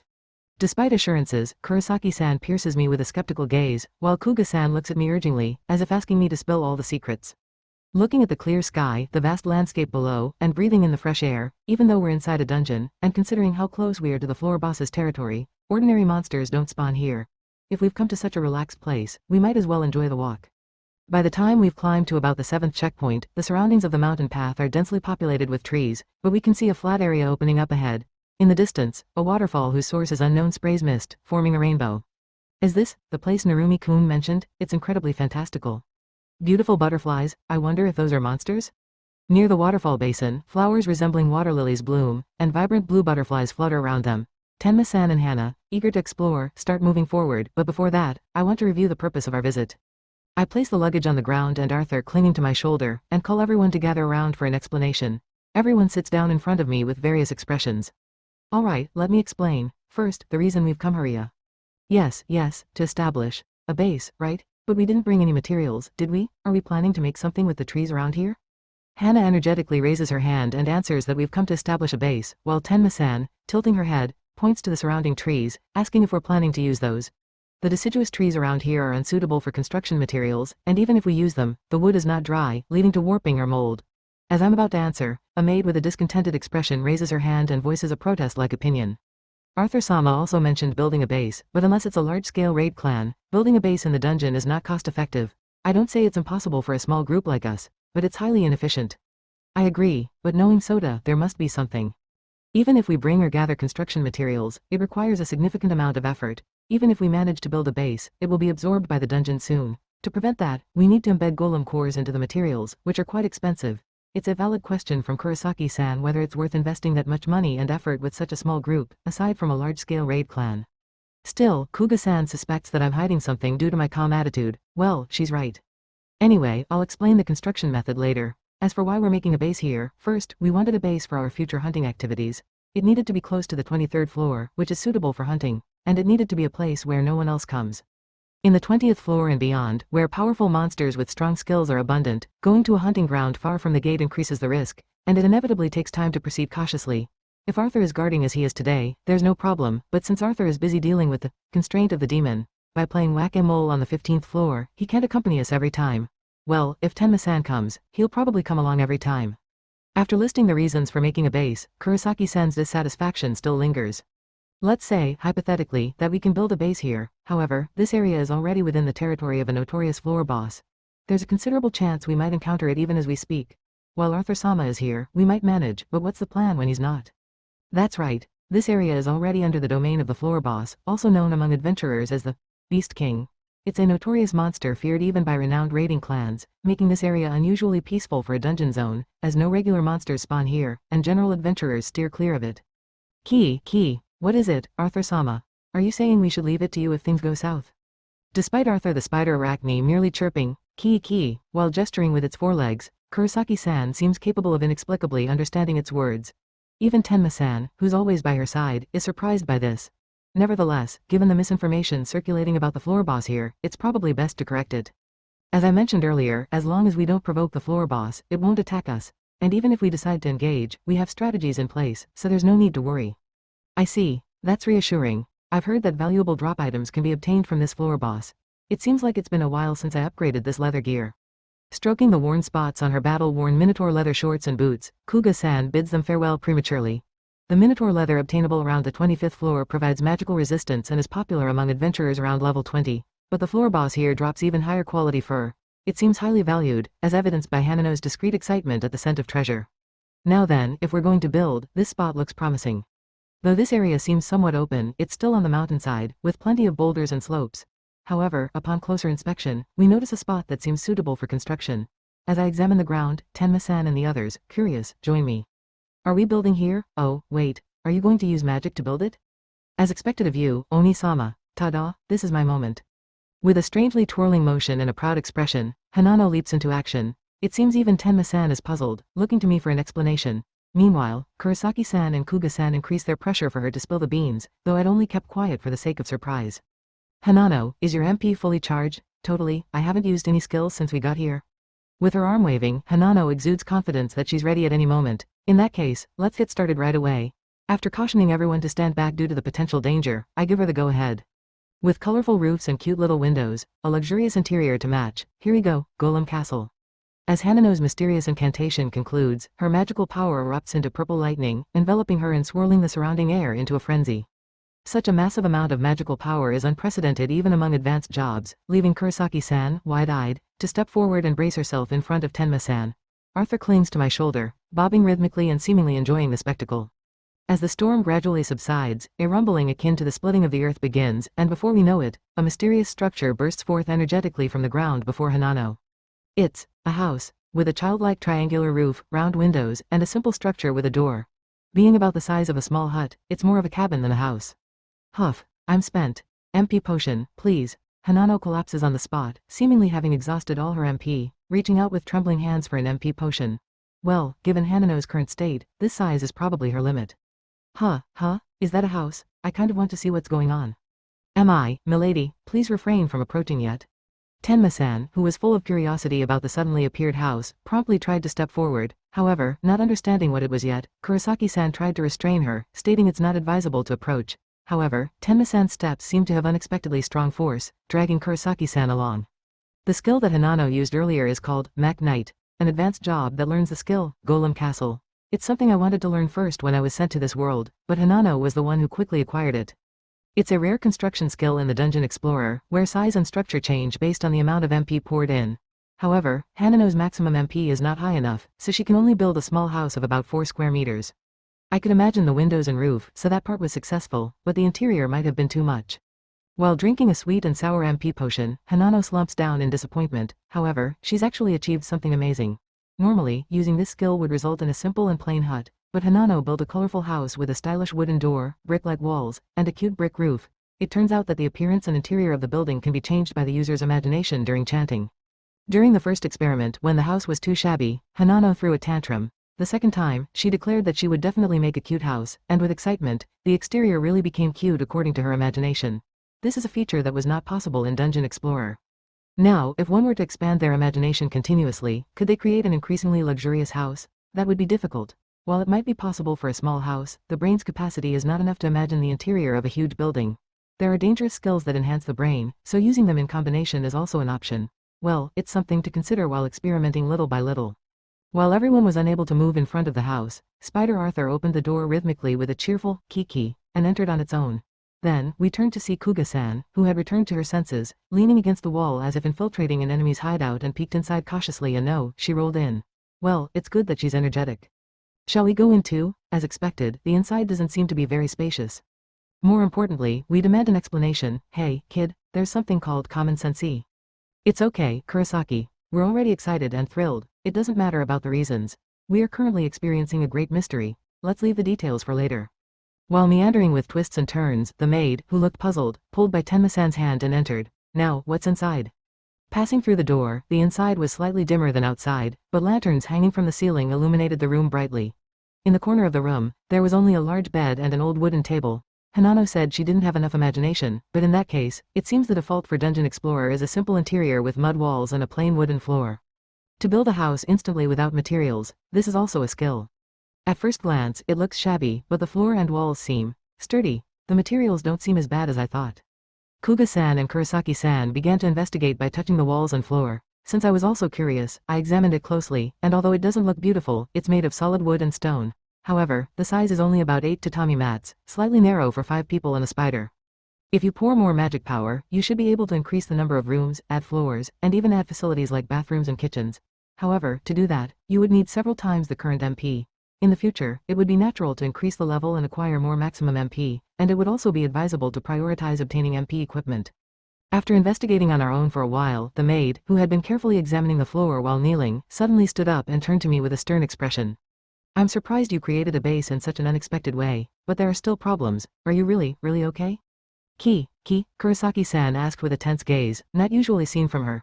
Spider Arthur, who had been playing on the bed with Hanano, also turned around and started making kiki noises while looking in the opposite direction. Ah, I get it. That guy must have arrived. It's coming from the direction of the summit. Kuga-san, with her ear to the floor, warned us that something was approaching at tremendous speed from the direction of the summit. That direction should have a steep slope with a large number of trees. Probably, it seems to be running through that dense forest, and just that alone indicates its abnormality.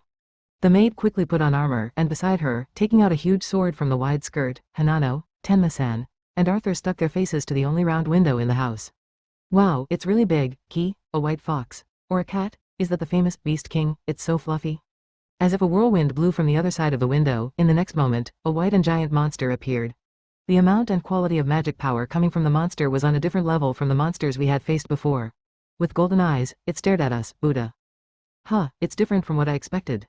In front of the newly built house, there appeared a monster from the cat family, covered in long white fur. Its length easily exceeded 5 meters, dwarfing the width of the house. With its large ears and thick tail, it appeared fox-like at first glance. It's huge, and its magical power is amazing. It looks similar to the Ugam we saw at the foothills of the mountain, though the color and size seem different. Kai, Hanano expressed surprise at its size. At the foothills of this mountain, a cat-like monster about the size of a tiger, called Ugam, frequently appeared. It was a speed-focused monster, attacking with incredible velocity from a distance and then swiftly retreating, considered the most dangerous on this 22nd floor. On the other hand, the creature before them was the king species of Ugam, supposedly the Ugam queen, but it was much larger than expected. Arthur the spider seemed to think the same, voicing its puzzlement. In Dunix, Ugam typically reached lengths of 3 to 4 meters, with light gray fur. However, this one was at least 2 sizes larger and pure white like snow. Its gathered magical power felt heavy on the chest, confirming that its monster level was higher than anticipated. There might even be a possibility of it being a different species. Mr. Kurosaki. That's the Ugam Queen, right? Indeed, however, it has leveled up due to annihilating several raiding clans. Are you sure we'll be okay? Kurosaki brandished her longsword, glaring menacingly. The monster had repelled dozens of raiding clans, even leveling up a few times, as she confirmed. Just as adventurers gain experience and level up by fighting monsters, monsters also level up by fighting adventurers. When the original powerful floor boss follows this pattern, it becomes nearly impossible to handle, sometimes leading to disaster classifications depending on the extent of damage. That one has been considered for disaster classification several times by the Adventurers Guild. It's a wicked one. If there's a way to defeat it, tell us now. You understand the consequences if something were to happen to the young lady, right? I understand, but since it won't attack unless we provoke it, please calm down and sheathe your killing intent. But that kitty started rubbing against the wall. Isn't that an act of intimidation? Kurosaki demanded a method to defeat it, partially unsheathing her sword and glaring. As a former top clan member and leader of the combat-oriented butlers and maids, her intimidation was too effective for my small chicken heart, so I pleaded for her to stop immediately. Meanwhile, Tenma, who was stuck to the small window, informed us of movement from the floor boss.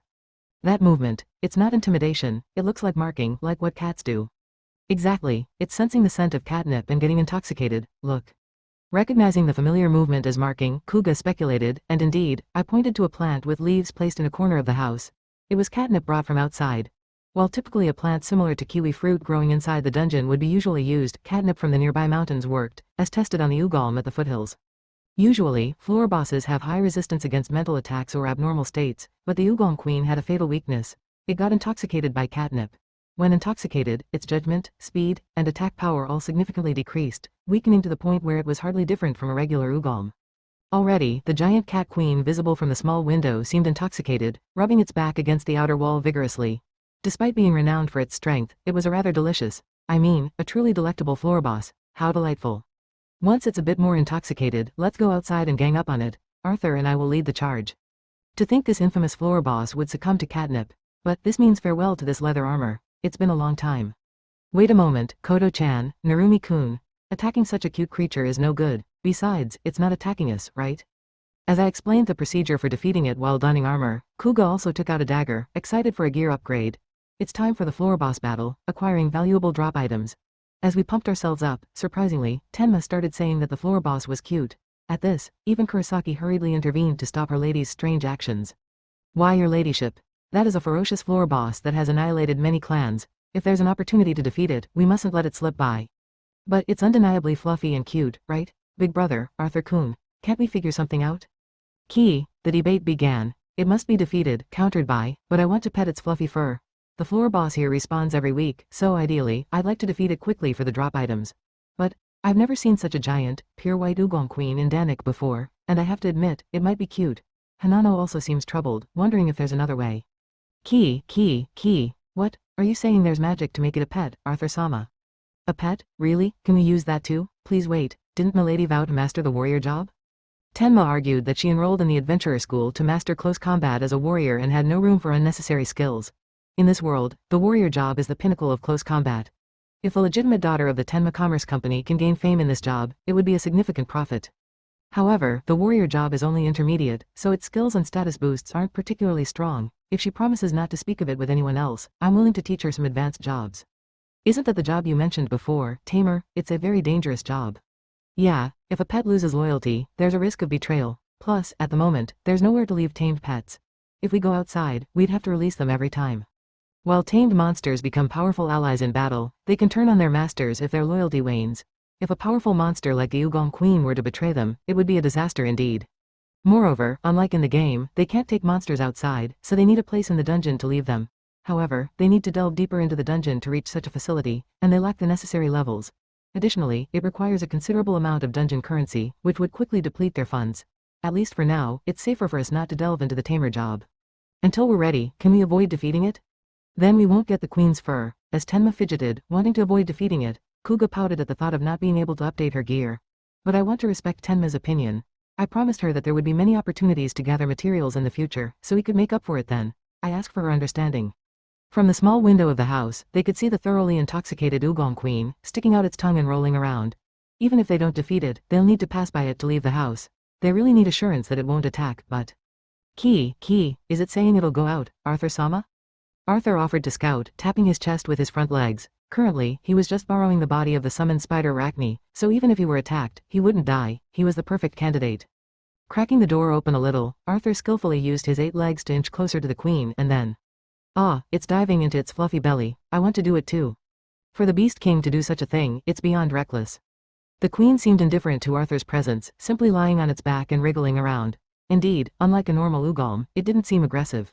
Taking advantage of this, Arthur buried himself in its fur, enjoying the fluffiness. Watching this, Kuga and I observed from the window for a while until something else. Rather, someone else, reflected light and joined them. Well, it didn't take much thought to know who it was. Tenma. Unfortunately, one of the maids behind her began trembling. Lady, please calm down, Kurosaki-san, it's alright, look at that. Stop this, you must protect the lady at all costs. Outside the window, in competition with Arthur, a fully armored figure was also burying its face in the fluff. While the queen narrowed its eyes and lay there, showing no signs of attacking, it would be best for Kurosaki to calm down, as provoking it might lead to an attack. I desperately tried to calm her down, but, really, you two? Fluffy and soft, I feel like I could go anywhere if I had a pet like this, big sister. Indeed, it's so soft. If only it weren't for the armor, we could enjoy it even more. Sneakily, Hanano also slipped out and started rubbing her face against it. While it seems unlikely there will be a battle for now, I'll need to scold them later for being a bit more cautious. Meanwhile, Tenma, while lamenting being in armor, gently stroked the queen's white throat. As if in response, the queen purred while rubbing its large face against the shiny armor. Lady, you are so compassionate. She wants to throw off my armor and cuddle with all my might, but she can't because of the curse. Tenma always behaves cheerfully, so it's hard to notice, but even at this moment, she continues to suffer. In Kurosaki's words, poor thing, spoken as she watched closest, there lay a deep and heavy sadness. Outside the window, even Kuga, who had a discontented expression, had somehow ended up burying her face in the queen's belly. With Hanano and Tenma doing the same, it now looked like 3 kittens suckling on their mother cat. For now, the original goal of establishing the base has been successfully achieved, and since it's confirmed that the floor boss poses no threat, it should be fine to put off dealing with it for now. Only one thing remains. Let's focus on the main objective of this dungeon dive. Since it's convenient to discuss it with Kurosaki while we're alone. I have something to discuss. I turn to the maid and convey, I have an idea about Tenma's curse. I want to attempt to lift it during this summer vacation. Arthur, of course, as well as Satsuki and Lisa, are willing to cooperate fully, but in terms of cooperation, the maid in front of me, and also the cooperation of Akagi-kun, the game protagonist and trigger for the curse-lifting event, are absolutely indispensable. I earnestly bow my head and request Kurosaki's cooperation.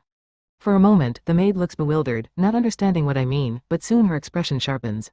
You are not saying that in jest, are you? Of course not.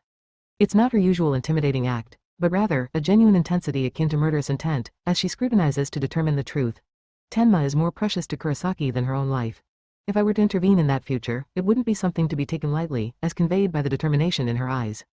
Dunek's heroine, Tenma Akira. The unique heroine Tenma Akira, clad in full body armor, was what one might call an unpopular heroine in Dunek's.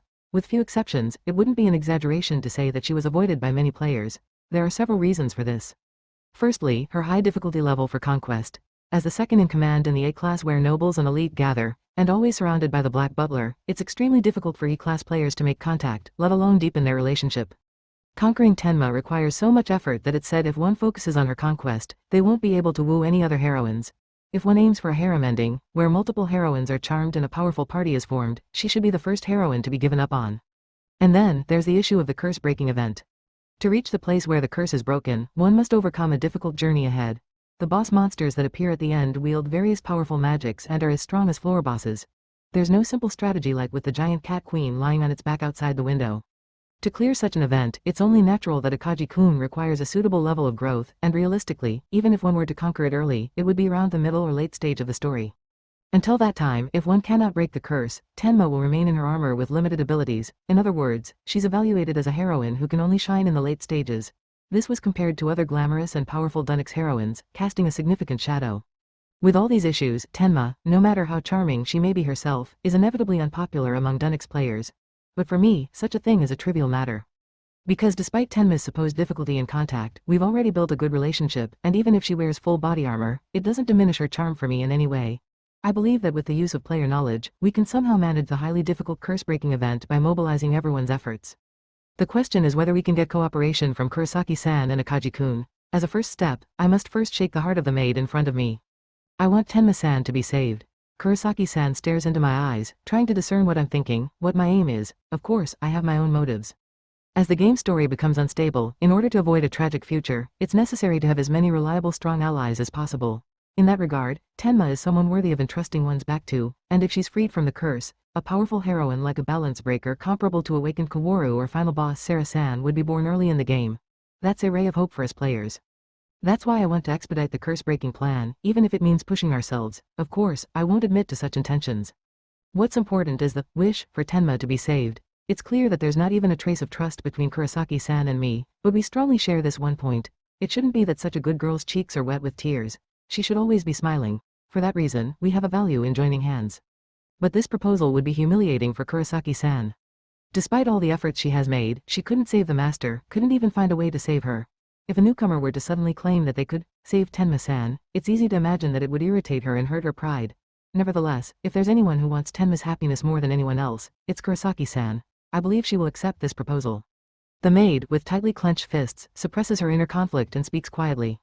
There shouldn't be any falsehood in those words, but if you dare to play with the young lady's feelings, you won't get away with it. I'm serious. If you're willing to cooperate, I'll tell you everything about the curse-breaking plan I'm considering. Because of the curse, Tenma-san is still locked in armor, unable to be touched except through metal, shedding tears, peeking through the small window with a determination to wish for her happiness and to save her absolutely.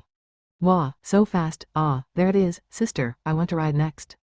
Tenma-san, riding on the Ugong Queen, rushes past the small window at a tremendous speed, hitting the trees with too much momentum and flying off. Even though she was just nuzzling her face into her belly and fluffing it up a moment ago, she's too spirited. Oh, young lady, Kurosaki-san, with a pale face and teary eyes, hurries to chase after her. Truly, having a reckless and energetic mistress like this seems to be a constant worry. Dungeon first floor. A group is moving through the dimly lit, rugged passage of rock. Leading the way are Omiya and Nida. Each carries a huge staff and a large sword on their backs, giving off an aura of strength from behind. Until recently, they weren't particularly noticeable students, but now they hold positions leading Class E. I knew of Omiya's strength from the class competition, but Nida, like Tsukishima, possesses the power of the gods, and is so skilled that one cannot measure his strength even in actual swordplay. It's nothing short of fortunate that such individuals are holding training sessions and guiding us. Following closely behind them are my party members, Yuma Akaji and Naoto Tachiki, chatting as they go. When under pressure from higher classes or the second swordsmanship department, they used to become quiet as if weighed down by their thoughts, but since the recent duel, the pressure has vanished, and smiles have gradually increased. Conversely, Sakura Mitsurugi walking beside them seems to be lost in thought more often. Her magical combat and healing abilities are becoming increasingly polished, and she serves as the lubricant for our easily tense party, always attentive. Her presence is unexpectedly significant. I'm worried, but for now, she probably needs time to think. As a best friend, I want to be prepared to listen whenever she needs to talk. And the participants in the training sessions led by Omiya and Nida always include the four of us, but today there are others participating besides us. Nida and Omiya are so strong. They could easily crush Class D in the next class competition. The guys in Class D were drooling over Omiya's strength, weren't they? If Mishima catches up to Omiya's group, it's not a dream for us to be promoted to Class C next year. Mishima-kun, we'll do our best to keep up, so let's work together in the future, okay? I don't mind you guys keeping up, but don't hold us back. Surrounding Mishima-kun is a party. It's already certain they'll be promoted to Class D, and with one more year, they're excited about potentially advancing to Class C in one go. They're the elite group of Class E, actively involved in class operations. I was worried because they, like Yuma, had lost confidence and were in a dark mood, but I'm really glad they've overcome it. I want to believe that with this, the atmosphere in the classroom will improve, and you're keeping up quite well. At the end of the line, I see a male student walking alone, distancing himself even further from Mishima-kun and the others, with his back hunched over. Mishima-kun only directs a discontented glance in that direction. But seriously, why is he coming to this training session? Oh, you mean Butao? I wonder why. It's clearly out of place for him to be here with just the elite of the class. He's useless. If he's bothering you, I'll give him a piece of my mind. The members of Mishima-kun's party speak loudly enough to be heard deliberately, not in whispers. Even though Omiya and Nida directly invited him, why are they questioning whether his participation is appropriate? Sota is deeply favored by Omiya and Nida. You can easily tell from their expressions and glances toward him if you pay careful attention, but so far, no one has noticed. Why he's so favored, even I don't know, however, I have a hypothesis. Naoto has suspected that Sota Narumi might possess frightening potential. He's asked me about Sota's past and background many times, but no matter how hard I try to remember, I can't recall anything like that. The only thing that comes to mind is Sota's persistence from middle school, which sometimes makes me feel a bit melancholic. Is Sota truly stronger? Denying it is impossible.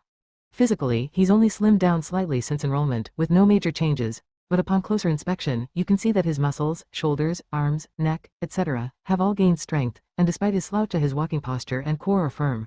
There have been times, like after the class competition, when he lost a lot of weight, and he's undoubtedly doing something I can't even imagine. His personality has also changed significantly. His strong self-assertion and obsession with me have disappeared. His test scores are surprisingly good, and he's always calm and patient, developing what could be described as a mature personality. These are all things I couldn't have imagined from the Sota of middle school.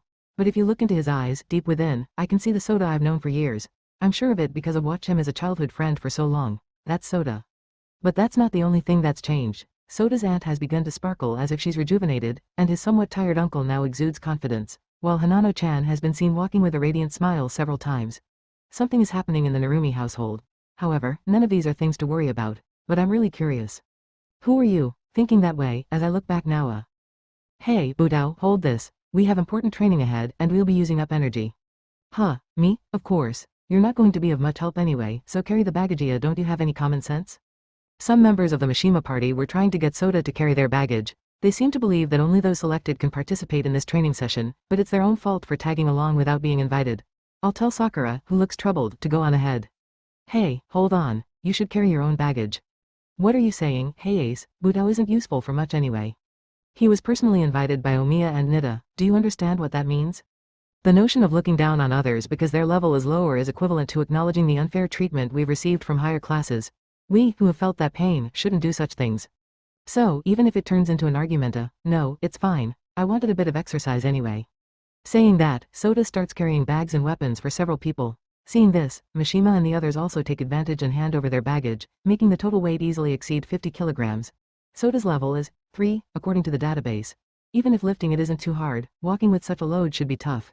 Yet Mishima and the others ignore it and move ahead. Sota, you shouldn't accept unfair treatment, even Nawa. I don't mind this, it's not a lie that this will be good exercise. Despite carrying heavy bags, he walks with a calm expression without losing his balance. He certainly doesn't seem to be struggling. Maybe his level is around 5. Still, it feels uncomfortable to burden Sota alone with everything, so I try to offer help, but he refuses, saying it's good exercise. Later, I'll make sure to firmly admonish Mishima and the others, but why doesn't Sota argue back? He used to have a strong personality and would stand up even in a weak position.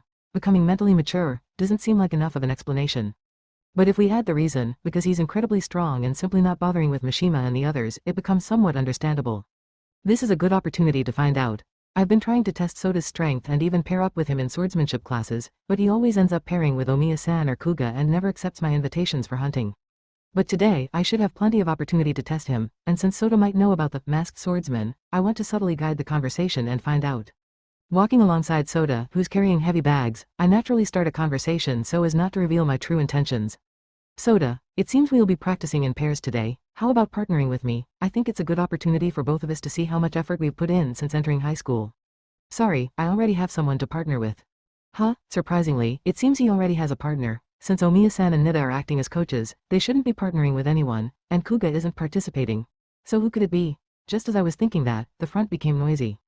Not exactly noisy, more like they were gathered around something, watching. As I was about to step forward to see what was happening, I noticed several men in black suits scattered around. They looked more like butlers with their tuxedos and white gloves, but... Hey, thanks for inviting me today. It's my first time joining a training session from another class.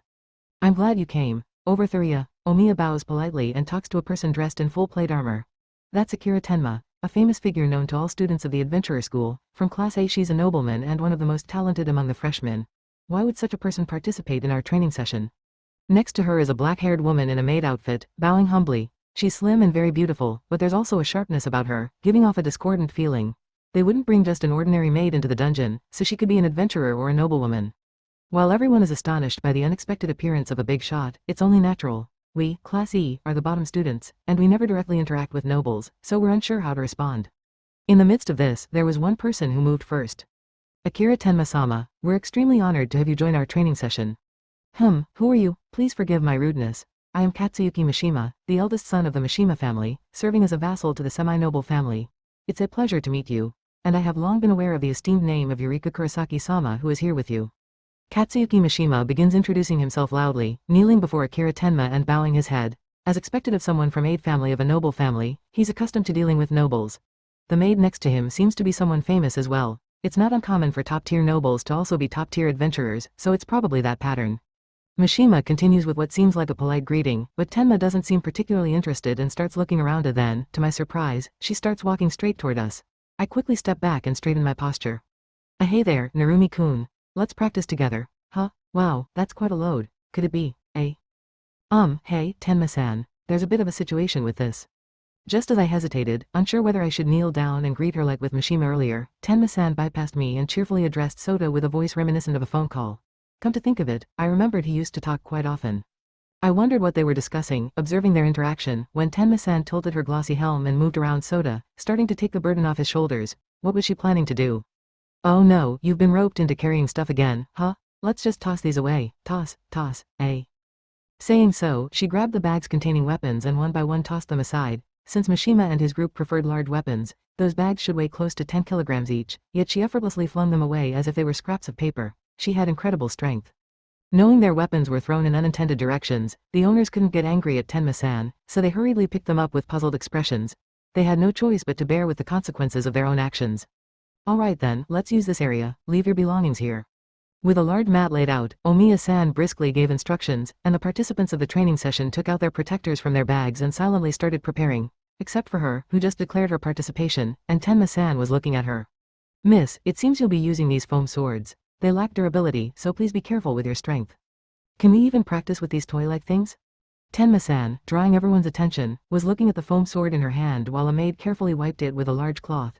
Her main weapon was a massive double-edged axe weighing over 100 kilograms, famous even among our class. Rumor had it, it was made by Tenma Corporation, using the finest mithril. So it was understandable that she found a 1-kilogram foam sword unsatisfactory. Nearby, Sota, wearing smaller protectors, could also be seen. Could it be, he was talking about partnering with Tenma-san? The maid occasionally glanced at Sota with a sharp gaze, which was also concerning. Observing this while sidelong glances, I joined Yuma and the others. Nita, so the special guest, who's coming today is the second ranked in our year. I wish you'd told me about this beforehand. You must have been surprised. Be nice now, Akagi-kun, eh? Haha, she seems like an interesting girl. I felt a connection with her. I don't know why, but I feel like we'll get along well. As Naoto, pushing his glasses up, incredulously questioned, Nita casually replied to be friendly with her. Considering that our group was composed mostly of commoners, welcoming a noble into the fold could potentially lead to trouble. I wondered if there was a reason behind this decision. Meanwhile, Yuma was watching Tenma-san with keen interest. With his fearless and surprisingly optimistic personality, he might just approach her without any hesitation, even though she's a noble. Maybe I should warn him beforehand. As I hastily put on my protector and took a foam sword I've swung thousands of times before, intending to practice alone, I was approached from behind by a calm voice full of authority. If you don't have a partner for the exercises, may I offer myself? Turning around, I saw the maid standing there, exuding an overwhelming presence despite her calm smile. Yeah, with a shout, Kaworu took a large step forward, aiming to unleash a powerful downward swing that would cut through the air. However, despite Kaworu stepping forward after seeing the attack, Kurosaki managed to reach her with her sword before Kaworu could strike. It was what they call sente no sake, anticipating the opponent's move. Kurosaki's strike didn't land on Kaworu's vulnerable torso. Just before Kaworu swung down, she swiftly tilted her sword, narrowly avoiding the strike, then leapt backward to widen the distance, readying her sword once more. It seems you have the mindset of kendo, however. Yes, the attack just now was adjusted to my level. Besides, if I had been counterattacked, I wouldn't have escaped the disadvantage.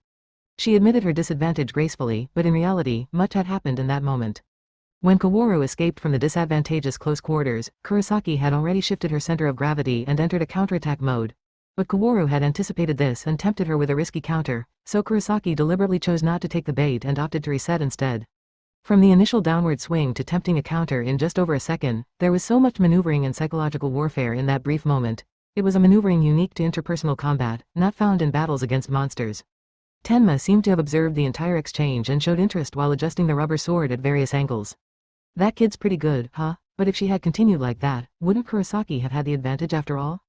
Yeah, probably, but I wonder if Kaworu learned a lot from Kurosaki-san. In that instant, Kurosaki demonstrated various techniques.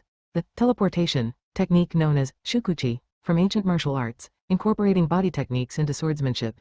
Even though it was adjusted to Kaworu's level, Kurosaki had significantly better dynamic visual acuity and rich experience in interpersonal combat, so if it had turned into a counter battle, Kaworu would have been forced into a difficult fight.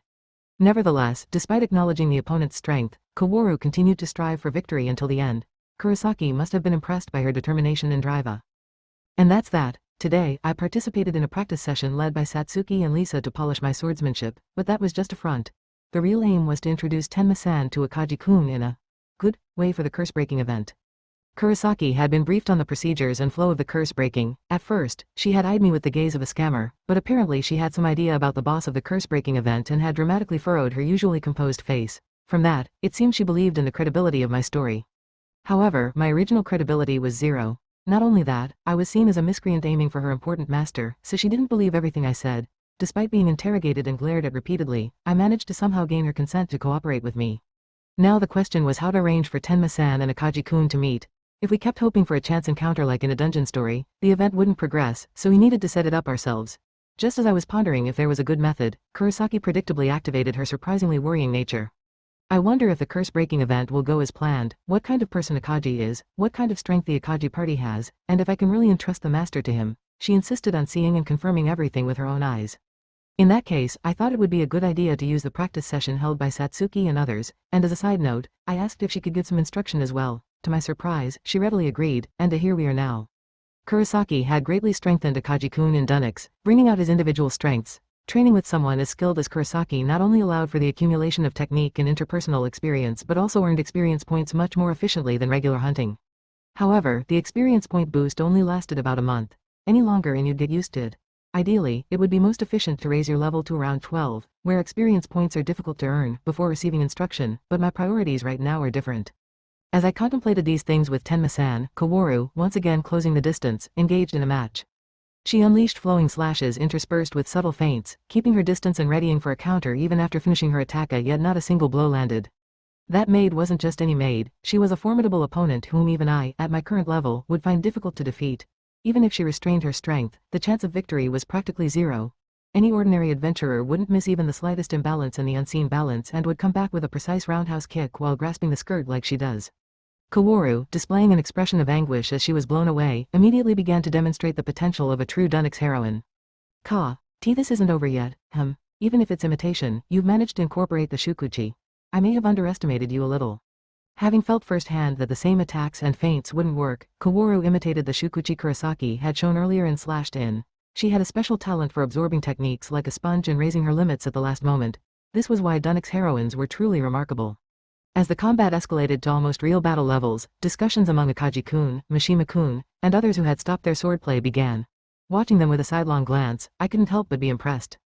Is this what shukuchi feels like? Whoa, yeah, it makes your initial movements faster and makes it harder for the opponent to read your movements. It's a handy technique.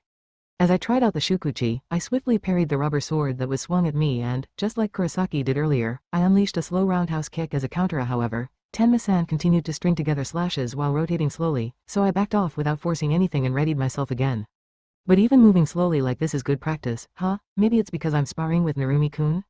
When you swing slowly, you can't hide your sword movements. There's a lot to learn by taking things slowly, even in your tactics.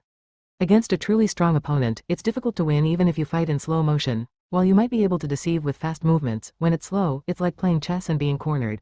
Even at level 1, we carefully confirm our swordplay with slow movements, but still Tenma-san really is amazing. Initially thrown off by my erratic movements, she immediately corrected herself and devised countermeasures. She even incorporated the shukuchi she had seen a few times into her own tactics. Her remarkable ability to absorb techniques, high latent potential, and genius-like combat sense were all awe-inspiring. It was no wonder. The girl in front of me was indeed a genuine Dunix heroine, proving herself to be just as formidable as Kaworu. Even in this swordplay, I found there was much to learn despite being the one teaching. Engaging with Tenma-san in swordplay gradually sharpened my senses, making me feel like I could reach even higher. Perhaps there was something about Dunix heroines that elevated the player. In the future, it might be better to increase the speed a bit and engage in more practical training. The ideal would be for Tenma-san to receive strict training from Kurosaki-san as well, but that maid wouldn't lift a finger against Tenma-san, even if for her Mystera, so I was considering various plans. As I was pondering, I noticed Mishima-kun gesturing from the corner of my eye. What could it be? I asked Tenma-san for a break and asked him what it was about. He seemed oddly irritated. Hey, why are you, of all people, sparring with Tenma-sama? Indeed, that's right. I was supposed to set up a meeting between Akaji-kun and Tenma-san during this practice session. I got carried away and focused on the practice, didn't I? Just as I was about to thank him for making me aware of it, Mishima-kun started intimidating me, saying things like, commoners should know their place, Tenma-sama is a precious individual, if you know each other, then introduce me. It seems like he wants to get closer to Tenma-san. What are they talking about? This is the first time practice has been this enjoyable for me. I can't wait for more, Tenma-sama, it is unacceptable for someone as esteemed as you to lower yourself to the level of the weakest. It is a terribly disrespectful mistake. I apologize profusely. Though it may not suffice as an apology, would you be willing to dance a waltz with me? It might offer more of a challenge than practicing with that guy. With a smile, Mishima-kun bows his head, trembling as he kneels on the ground, apologizing, and expressing his desire for a waltz. Although Tenma-san looks puzzled, not understanding what he's saying, she looks at me as if asking for a translation, but basically, he's saying he wants to form a pair. It seems that it's within the rules of this practice session to change partners several times, and Mishima-kun seems to be feeling out of place within the class. It might be good to experience something different for once. So, I nod to Tenma-san, sending her a message saying, please accept. Mishima-kun boasts that he is much stronger than that guy, which is me, but Tenma-san skeptically tilts her head, and then looks at her wrist terminal to browse through some data. Level 6. Are you really stronger than Narumi-kun? Could it be that you're hiding something?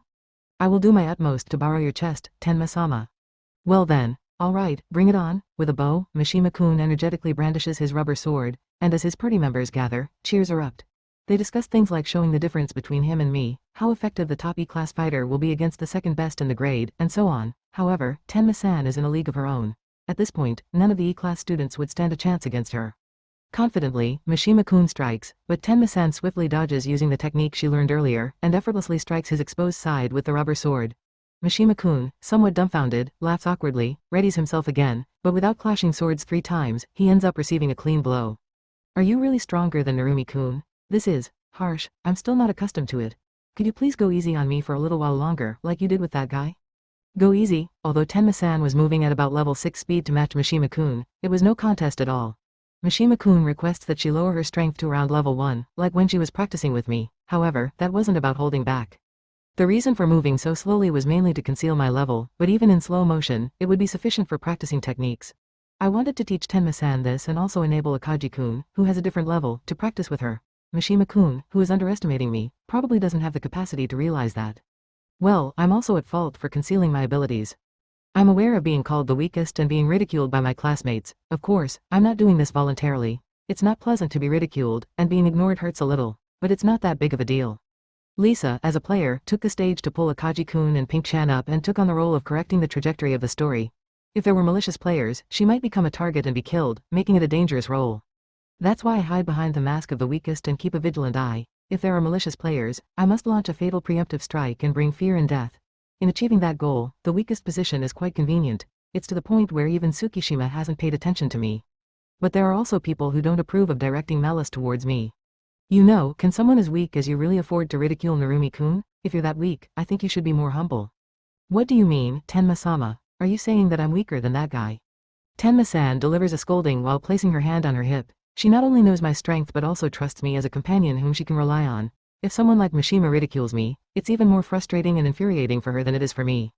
Kaworu is the same. She worries about me being used as a pack mule without regard for appearances. If I were pushed into irrational situations, Kaworu, with her strong sense of justice, would probably find unable to forgive herself. Hey, Butao, let's settle this right now. I'll make you realize your place. The one who doesn't know his place is you, Makishima. Don't use Sota as a tool to satisfy your own strength. Satsuki, wielding a large staff, interrupts Makishima, her face flushed with anger and her braids standing on end. Though faint, an aura emanates from her, surprising Makishima's party with its intensity. I've told Satsuki the reason for not showing my strength, but I recall her saying she wished I'd join her in leading the class against injustice. She's also a kind-hearted girl who faces injustice head-on, and she considers me an important friend. I should have considered their feelings a little more. Now, whether to beat Makishima to a pulp right her no, I have no such intention. Rather, I feel sympathetic. If he can't show his best to the person of his admiration, Tenma, and is considered weaker than the guy he thought was the weakest, he'd be at a loss. But there's no need to be disheartened. From what I've seen, Makishima may not have the innate talent of Kaworu or Tenma, but that's normal. I don't possess such talents either. But that doesn't mean I can't become strong. The most important factor in becoming strong in this world isn't talent but the thirst for strength. That's what ultimately elevates oneself to greater heights. Makishima, who has a strong sense of this, I think, will become strong. In any case, though strength is everything in an adventurer school, I've realized that being the weakest not only makes me less noticeable but also hurts the people dear to me. Instead of being the weakest, I should have at least aimed for the class average. Makishima is in a sense my victim too, so I'd like to settle this amicably. Well, what should I do? Well, how about I step in and be Tenma's partner for a while? I think it's a good idea. What? You? Stepping into the center without reading the mood, with a refreshing smile, is the fiery Hareda Yuma Akagi. I want to retort about what's good about his idea to face Tenma, but indeed, it might be a good idea to get through this situation for my original goal. Tenma, who had entrusted her rubber sword to Kurosaki and had her armor polished, also shows interest in the new intruder. I'm Akagi Yuma. I'm still level 6, but I intend to become the strongest in this school someday. The strongest? You? Despite being broken by Karya, bullied by the D class, and beaten up by the second swordsmanship club, Yuma Akagi declares himself the strongest, without giving up, surpassing even Kaworu and Tenma in talent, relentlessly seeking strength, and being extremely handsome. Truly an extraordinary main character.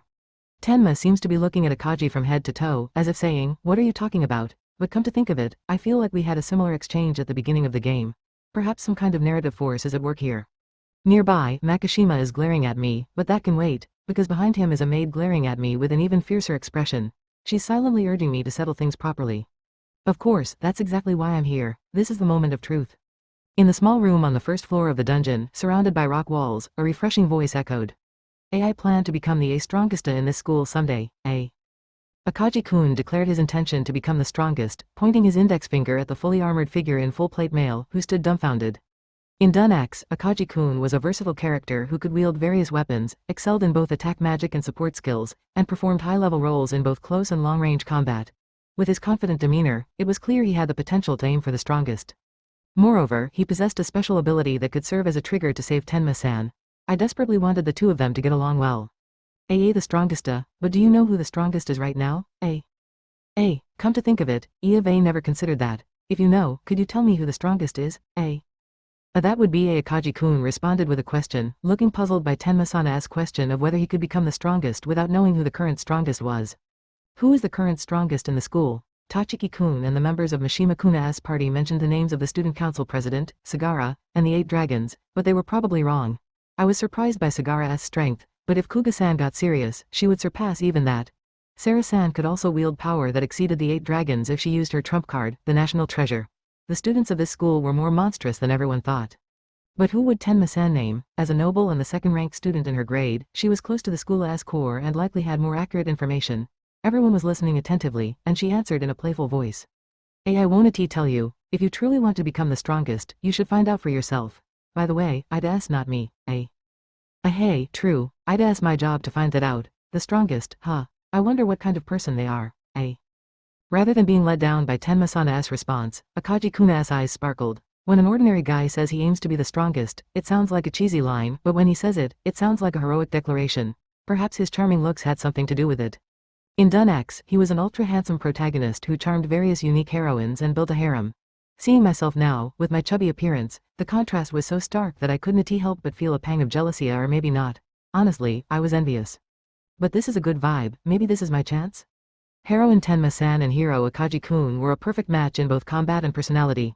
If they crossed swords now, there was a high probability that a friendship would blossom, making it easy to enter Tenma-san's individual storyline. To be honest, Tenma-san was one of my few precious friends, and I wanted to save her with my own hands.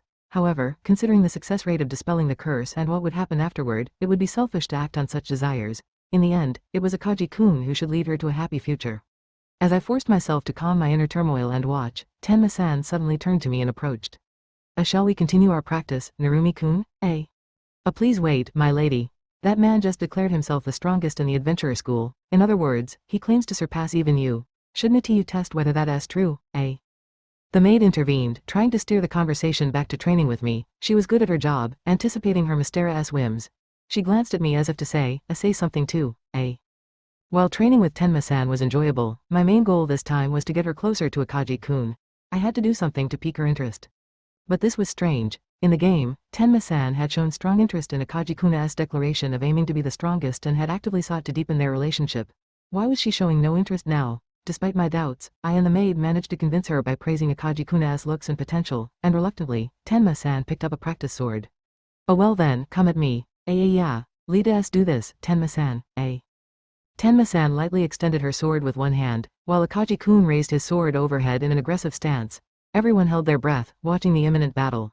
The last time I saw Akaji-kun fight was during his duel with Karya. At that time, he had rapidly leveled up to 5, and his body hadn't fully adjusted to the enhancements, making his movements somewhat clumsy. But that was 2 months ago. How much had he grown since then? The tactic was the same as the one Kowaru had used against Kurosaki-san. Hit and run with footwork. When facing a vastly superior opponent, the difference in dynamic vision is too great. If you engage head-on, you'll be knocked down instantly, just like Mishima-kun was earlier. Akaji-kun seemed to have thought this through. He connected sharp lunges with slashes, inducing a counter from Tenma-san and then following up with a triple counter.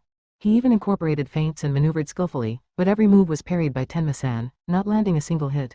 Actually, it didn't look like he would be able to land one at all. His attacks and maneuvers were bad, but...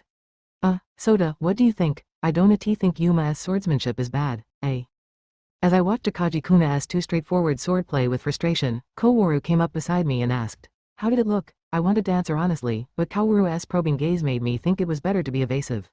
It's too fast for me to see clearly. I see, but even though it was slow, you were able to spar properly with Tenma-san. Regardless of level, your swordsmanship is quite good, Kowaru, narrowing her eyes, pointed out my practice with Tenma-san and then pressed, you'll spar with me next, right? I was impressed that she was checking on us even while being beaten by the maid. I was contemplating how to respond when Akaji-kun let out a battle cry and shifted gears to get closer, hoping to overwhelm her with more strikes since his attacks were landing from a distance.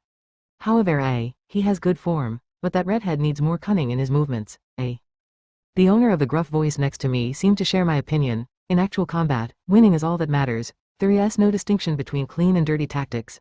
To win, you pull hair, throw dirt, ambush, or Leah. These are all standard. Even in practice, you should mix in psychological warfare and martial arts to unsettle your opponent, find their weak points, and seize your chance to win. For example, Tenma-san is wearing full armor.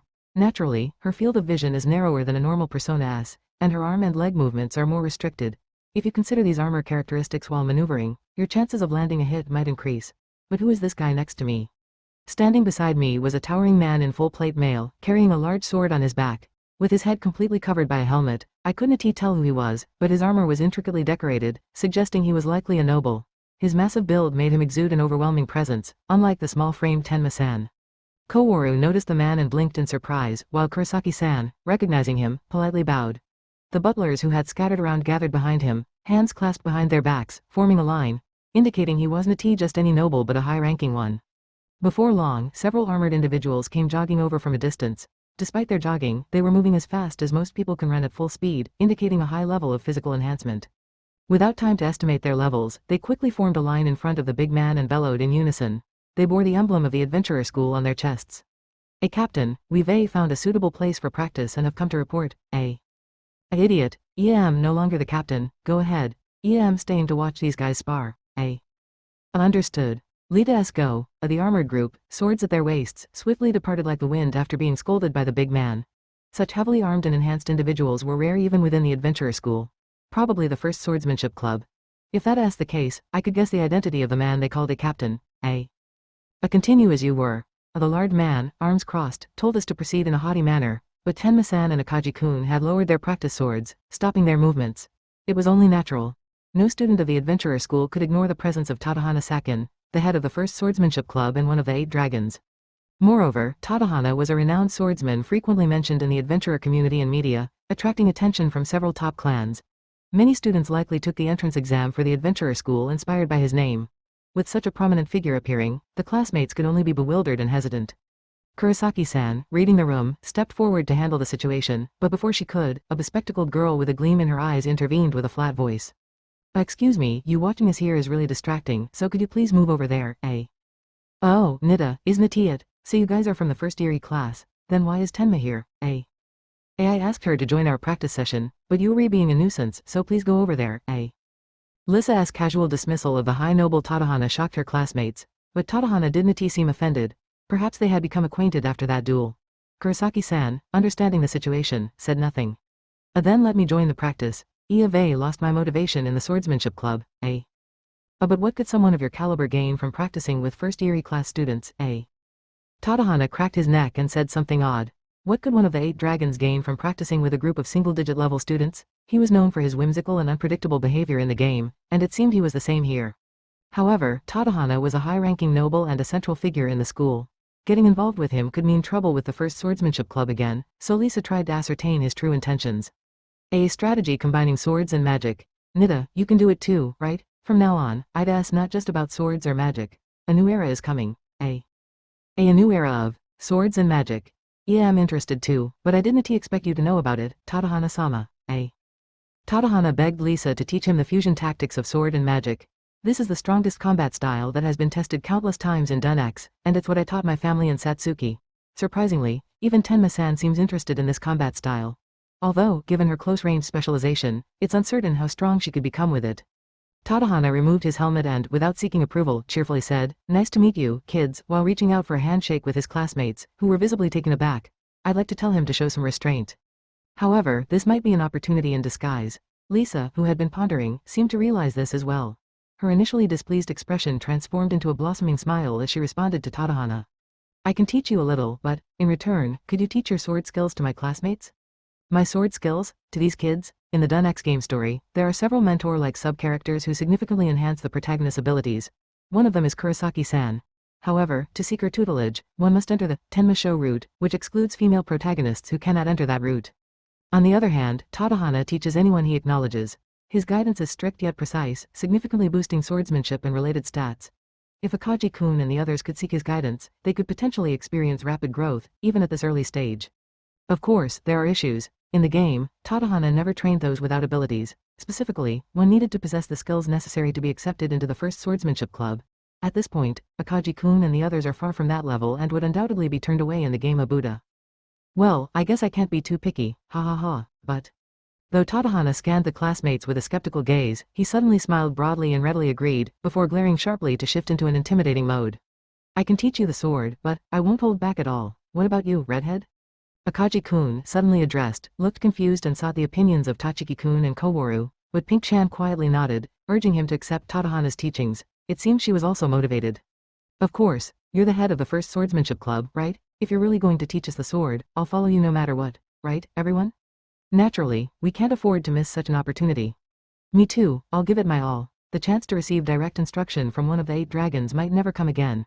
Responding to Akagi-kun's determination, Mishima-kun and the other classmates showed their enthusiasm, encouraging themselves. With Tadahana's appearance, the practice session began to take an unexpected turn. While the purpose of strengthening individual capabilities remains unchanged, it seems I've managed to escape Kowaru's scrutiny for now. I've heard Tadahana-sama's training is very tough. Do you think they'll be okay? As Tenma-san watched the classmates gathering around Tadahana with eager eyes, she expressed her concern. Knowing how rigorous the first swordsmanship club's training is, she worried about the low-level classmates' willingness to undertake it. However, I judged the potential rewards to be worth the risk. Given the collapsing game story, many events that would have propelled the protagonist Tima's growth will no longer occur. Yet, the disaster events will undoubtedly come relentlessly and mercilessly. In such dire straits, gaining Tadahana's cooperation and an instructor renowned even in Dun Exa would be invaluable. Trading our strategies for his guidance is a small price to pay. That aside, there's something I want to ask Tenma-san. Tenma-san, what did you think of Akagi-kun's swordsmanship? Not even close. The dream of becoming the strongest in the adventurer's school is far off, but why do you care so much about that boy, Narumi-kun? Tenma-san delivered a harsh assessment of Akagi-kun, noting he was far from being the strongest, yet, she seemed curious why I cared about him, given that I'd asked about his performance and wanted to match swords with him. Naturally, I do care. He lacks experience in interpersonal combat and doesn't understand the ropes yet, but this is just my intuition. Akagi-kun has the potential to become very strong and could be a top-tier adventurer someday. If you say so, Narumi-kun, maybe that's true? Tenma-san slowly shifted her gaze to Akagi-kun, showing genuine interest for the first time. However, what I said was not a lie. Though he may not be remarkable now, Akagi-kun possesses genuine potential, the power to change the future, and a charisma that attracts and motivates those around him. Moreover, he can act as a trigger to save many heroines, including Tenma-san, and has a remarkable affinity with demons and spirits, crucial for dungeon conquering. Only he and Pink-chan are so beloved by the Dun X world. Considering future challenges, their growth is crucial. I am determined to assist them wholeheartedly, though, first. I need to deal with some issues. Displayed on my wrist terminal is a message from Karara-chan. It's an invitation to an upcoming clan party hosted by the Kinrin Kai. The message also mentions raising the alert level due to the participation of several suspicious and high-risk individuals. 10 Rakshasas, Colors, and even the Holy Empire. Seeing the list of individuals who typically appear later in the game is daunting. While I anticipate what will happen at this clan party, there's no need to be overly cautious since we won't be fighting them. I just need to gather information to ensure my family and school are safe, and then return promptly. Meanwhile, the classmates are focused on Tadahana's explanation, and Tenma-san, appearing to be in a good mood, invites me to practice. While worrying won't improve the situation, enjoying this moment of peace should be fine. So, how did you feel seeing him up close? In a spacious, dimly lit room of a luxurious mansion, a woman in a dress sat comfortably in a luxurious chair, asking in a calm and composed voice. She was adorned with large jewels on her hair, ears, and fingers, but even those did not outshine her radiant beauty. The woman's name was Haruka Mikami. A few years ago, she inherited the title of Count from her father, who was the Minister of the Army, and now she leads the intelligence unit, Kunoichi Red. That was her pawn. Currently, she is a formidable woman wielding her influence broadly in the political, entertainment, and adventurer worlds. Standing upright opposite her was a girl with glossy light green hair. Although her distinct features still held a youthful appearance, there was no doubt that in a few years, she would grow into a beauty rivaling Mikami. The girl was Karara Kusunoki, Mikami's niece and a student at the adventurer school. The questioned girl, looking directly at Mikami with a slightly tense expression, answered. It was indeed a bizarre and astonishing battle. I could confirm several powerful concealment skills I've never seen before, but he is likely still hiding his true power. Even if our Narumi Sota were to face him, I don't think there's any certainty of defeating him. Indeed, from what I observed, his abilities are on par with the renowned members of top-tier strategy clans. With the addition of his concealment skills, it would be fair to rank him among the top domestic adventurers. On the wall, a masked man and an angelic woman clashing swords were projected in slow motion. The exchange of high-speed slashes was so fast that even a high-speed camera would blur. Despite the speed, each swing of the sword seemed to involve a sophisticated strategic maneuver, like a high-level chess game. It was truly a deathmatch between masters. Mikami fast-forwarded the scene several times with a remote control, revealing next a monstrous golem over 5 meters tall. The arena and the image shook with each of its jumps due to its immense weight. Kurara added her honest impression that it was an incredibly extraordinary battle, one hard to believe as a fight between adventurers. I honestly can't gauge the danger of Narumi Sota. It would be convenient if we could entice him, but if we can't bring him under control, we should consider other indirect approaches. I believe he has a family of 4? Yes, it has been confirmed that he has a family of 4, including his parents and younger sister, but for now, I think we should focus on drawing him to our side. Mikami turned off the projection and pondered over Narumi Sota's handling while gazing at the jewels on her fingers. There was no warmth in her eyes, which had buried enemies along with those around them. Kurara, breaking into a cold sweat under Mikami's cold gaze, nonetheless argued for Narumi Sota's value. The recent duel proved not only Narumi's immense combat skills and knowledge but also his calm personality and rational thinking, making him easy to communicate with. Kurara proposed building a cooperative relationship, even if they couldn't recruit him as an ally. However, Mikami did not immediately agree, weighing Narumi's value against his potential danger. Who exactly is he? There's no evidence of him being connected to any organization, but it's hard to believe someone of such skill is just an individual. There are 2 possibilities. One possibility is that he is an agent with advanced skills, difficult for even Mikami to uncover. In this case, a nation or a large organization is likely involved, making him extremely dangerous and troublesome. Mikami explained that this was her primary concern, and if evidence were found, he should be eliminated. And the other possibility is that he is a divine being, like the saintess. A divine being? No way. Kurara gasped and blinked at Mikami's words. If that were true, it would be a world-shaking issue, causing her face to turn pale. The saintess refers to, about 100 years ago, when dungeons first appeared in this world, 4 girls immediately ventured into them. Using unknown skills and vast knowledge, they swept through the dungeons as if they were their garden, continuously setting extraordinary speed records. They also established the foundations of current dungeon strategies. If these 4 were still alive, they would be over 120 years old, but amazingly, all of them are still living. Moreover, there are testimonies from those who have seen them in person, saying, they looked as youthful as girls, leading to rumors of their immortality. These 4 are now under the protection of different countries, Japan, Europe, Central Asia, and South America, and they wield significant influence in the adventurer world and over people's hearts. Where did they come from, how did they acquire dungeon knowledge, and why did they conquer dungeons so quickly? Who are they in the first place? All of it remains shrouded in mystery. People call these extraordinary beings, God's agents, or divine beings, with a mix of reverence and fear. Mikami, having watched Kusunoki calm down, quietly resumed the conversation. When we first received information about Narumi, we suspected he might be a member of Oboro, or an overseas agent. But considering Tsukishima's presence on the earlier footage, we can't rule out the possibility that he is a divine being. Like Narumi, Tsukishima also used astonishing skills. Takuya Tsukishima, who fought a fierce battle with the masterful Sota Narumi and defeated the strongest student at the adventurer school, Akazane Sagara. Seeing such an otherworldly battle, it makes more sense to think of them as divine beings like the saintesses, rather than members of Oboro or foreign agents. Let's lower the alert level for Narumi. Continue to gather information cautiously while acting friendly. As for Tsukishima, the same situation persists? Yes, the Saintess Agency is constantly monitoring him. We plan to use the first magic division to create a diversion and attempt contact again. Takuya Tsukishima suddenly emerged onto the public stage, possessing extremely high combat skills and unique concealment abilities, making his information value incalculable, just like Narumi. Akazane Sagara, the student council president, forced all spectators at the arena to sign a non-disclosure contract magic to prevent any information from leaking out, except for Kusunoki, who reported directly to Mikami. Mikami took this opportunity to order Kusunoki and the Thief Research Club to gather information on Tsukishima, but it was impossible to approach him due to constant surveillance by Kikyosera and the Saintess Agency. Thus, Kusunoki explained they are now employing strategies using other forces. It's frustrating that we can't take drastic measures, but we have to be cautious since it's the Saintess Agency. And Kurara Kusunoki, as you understand, if there's any movement from the saintesses, you must withdraw immediately, understood? Yes, I will exercise the utmost caution. The Saintess Agency monitoring Tsukishima is confirmed to be acting on Kikyosera's independent judgment. That's why Mikami entrusted her niece, Kusunoki, with full authority for the investigation. However, if the saintesses were to intervene, it could become an exceedingly troublesome situation. Because the saintesses are stronger than any adventurer, wielding incredible abilities like resurrection, they have become national guardian deities capturing people's hearts. The Japanese saintess is no exception, and if she were to turn against them, even Mikami, with her countess title, wouldn't emerge unscathed. Normally, provoking the Saintess Agency would be too risky, but the information on Tsukishima holds the potential to change the world.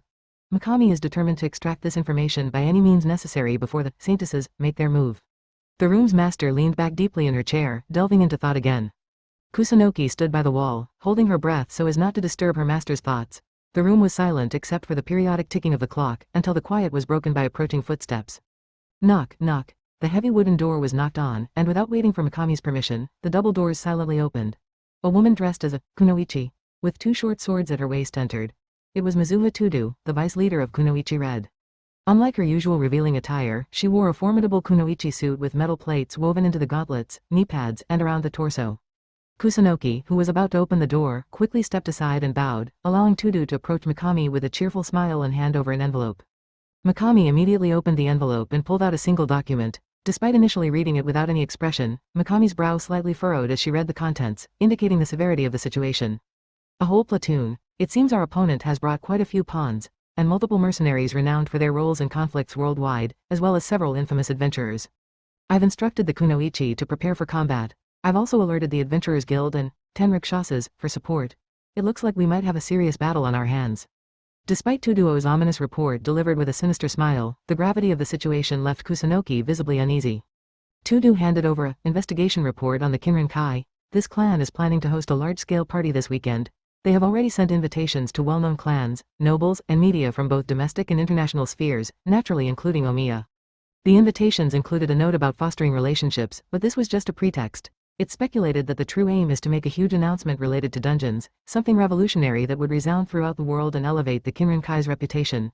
It's not just speculation but a deliberate rumor spread by the Kinrin-kai themselves. In an attempt to gain significant early advantage by obtaining information beforehand, Omiya had ninjas under their command attempt to gather information, but they failed due to Kinrin-kai's tight security. However, instead of that, a serious concern arose that our country's secrets might leak out behind the scenes of the clan party. Furthermore, the potential leak destination is the foremost adventurer nation in Eastern Europe, the Holy Empire. It has been confirmed that one of the Holy Empire's top advisors, Cardinal, and his entourage have already entered Japan. According to Tudu's investigation over the past few days, it seems they have been steadily bringing in reinforcements, numbering in the tens, including specialized units renowned in world clan conflicts and disputes.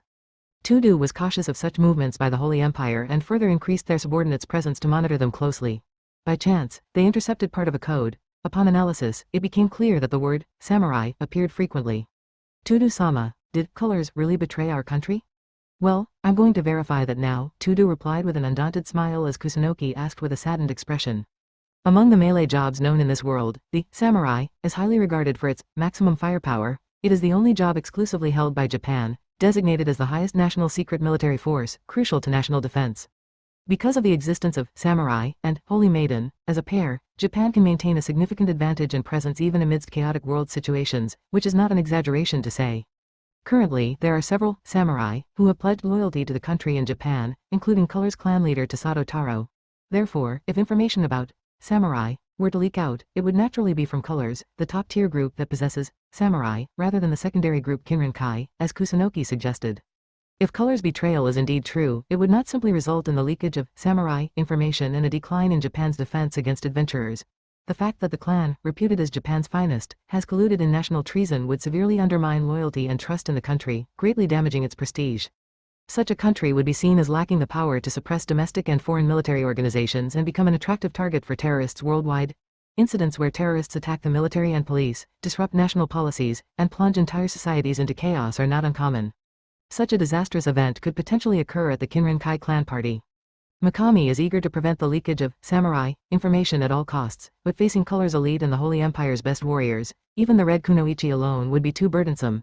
Therefore, they requested support from the Adventurer Guild and Japan's largest conquering clan, the 10 Rikshasas. Kusunoki, who had been listening with astonishment at the unexpected situation, seemed about to falter but gathered courage to step forward once more. May I ask a question? Yes, Tudu-sama. You mentioned preventing the leakage of secrets, but if Colors and the Holy Empire have already made contact, hasn't it already leaked?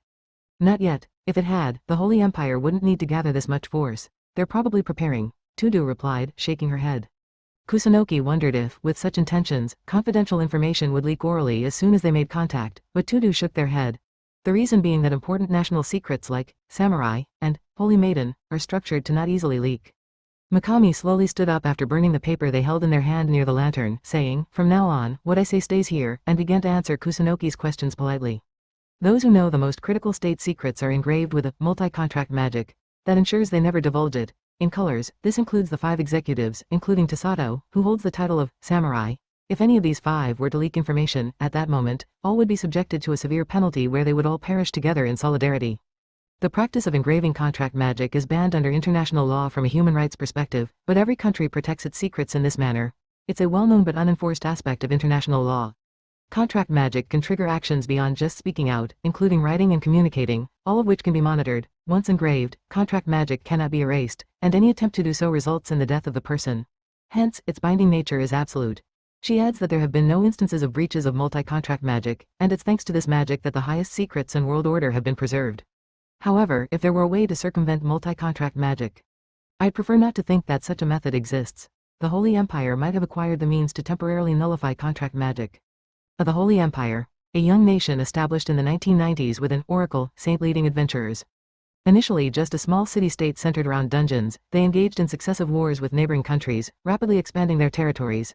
Their momentum over the past decade has been particularly formidable, engaging in fierce wars across Eastern Europe with the EU while collecting dungeon information by any means necessary, now regarded as the world's largest adventurer nation. Everything happening in this country, from what's transpiring to how much dungeon information they've amassed, remains shrouded in a thick veil, sparking continuous debate. Nevertheless, on battlefields, adventurers from the Empire displaying skills and equipment unseen elsewhere have been confirmed multiple times, undoubtedly exceeding global averages. Furthermore, earlier this year, an event that shook world leaders occurred. It was revealed that they repeatedly conducted experiments to release and cause the death of those who held confidential information. Various countries under heightened tension have been engaging in intense diplomatic warfare with the Empire, making it a hot topic in international news even now. With that said, Mikami verifies the concerns regarding the Holy Empire while explaining. Tudu responds with a sigh. That country has no integrity, coming so far to this remote island nation. Certainly, we need to enhance surveillance over Color's executives and Cardinal, just in case.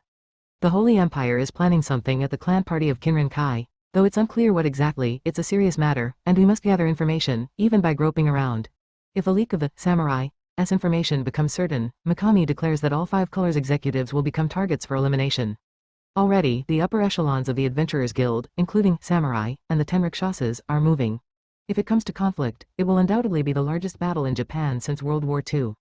In a quiet tone, Mikami issues instructions, her eyes swirling with a turbulent anger. She, like the keepers of state secrets, has pledged loyalty to the country. She intends to be the first to kill the traitors. Seeing such determination in Mikami, there is something that Kusunoki cannot help but ask. Single quote. Aunt, is it acceptable to take Narumi to such a place? Narumi, that odd child who becomes fat as soon as he eats. There is a high risk of getting involved, but is that okay? Mikami, who had figured out Narumi's relationship with Oboro, handed over the invitation received from the antagonistic Kinran Kai in order to curry favor with the weird boy. Alongside accompanying him to gather Kinran Kai's information, she also hoped to obtain information on Oboro. However, the situation has completely changed now.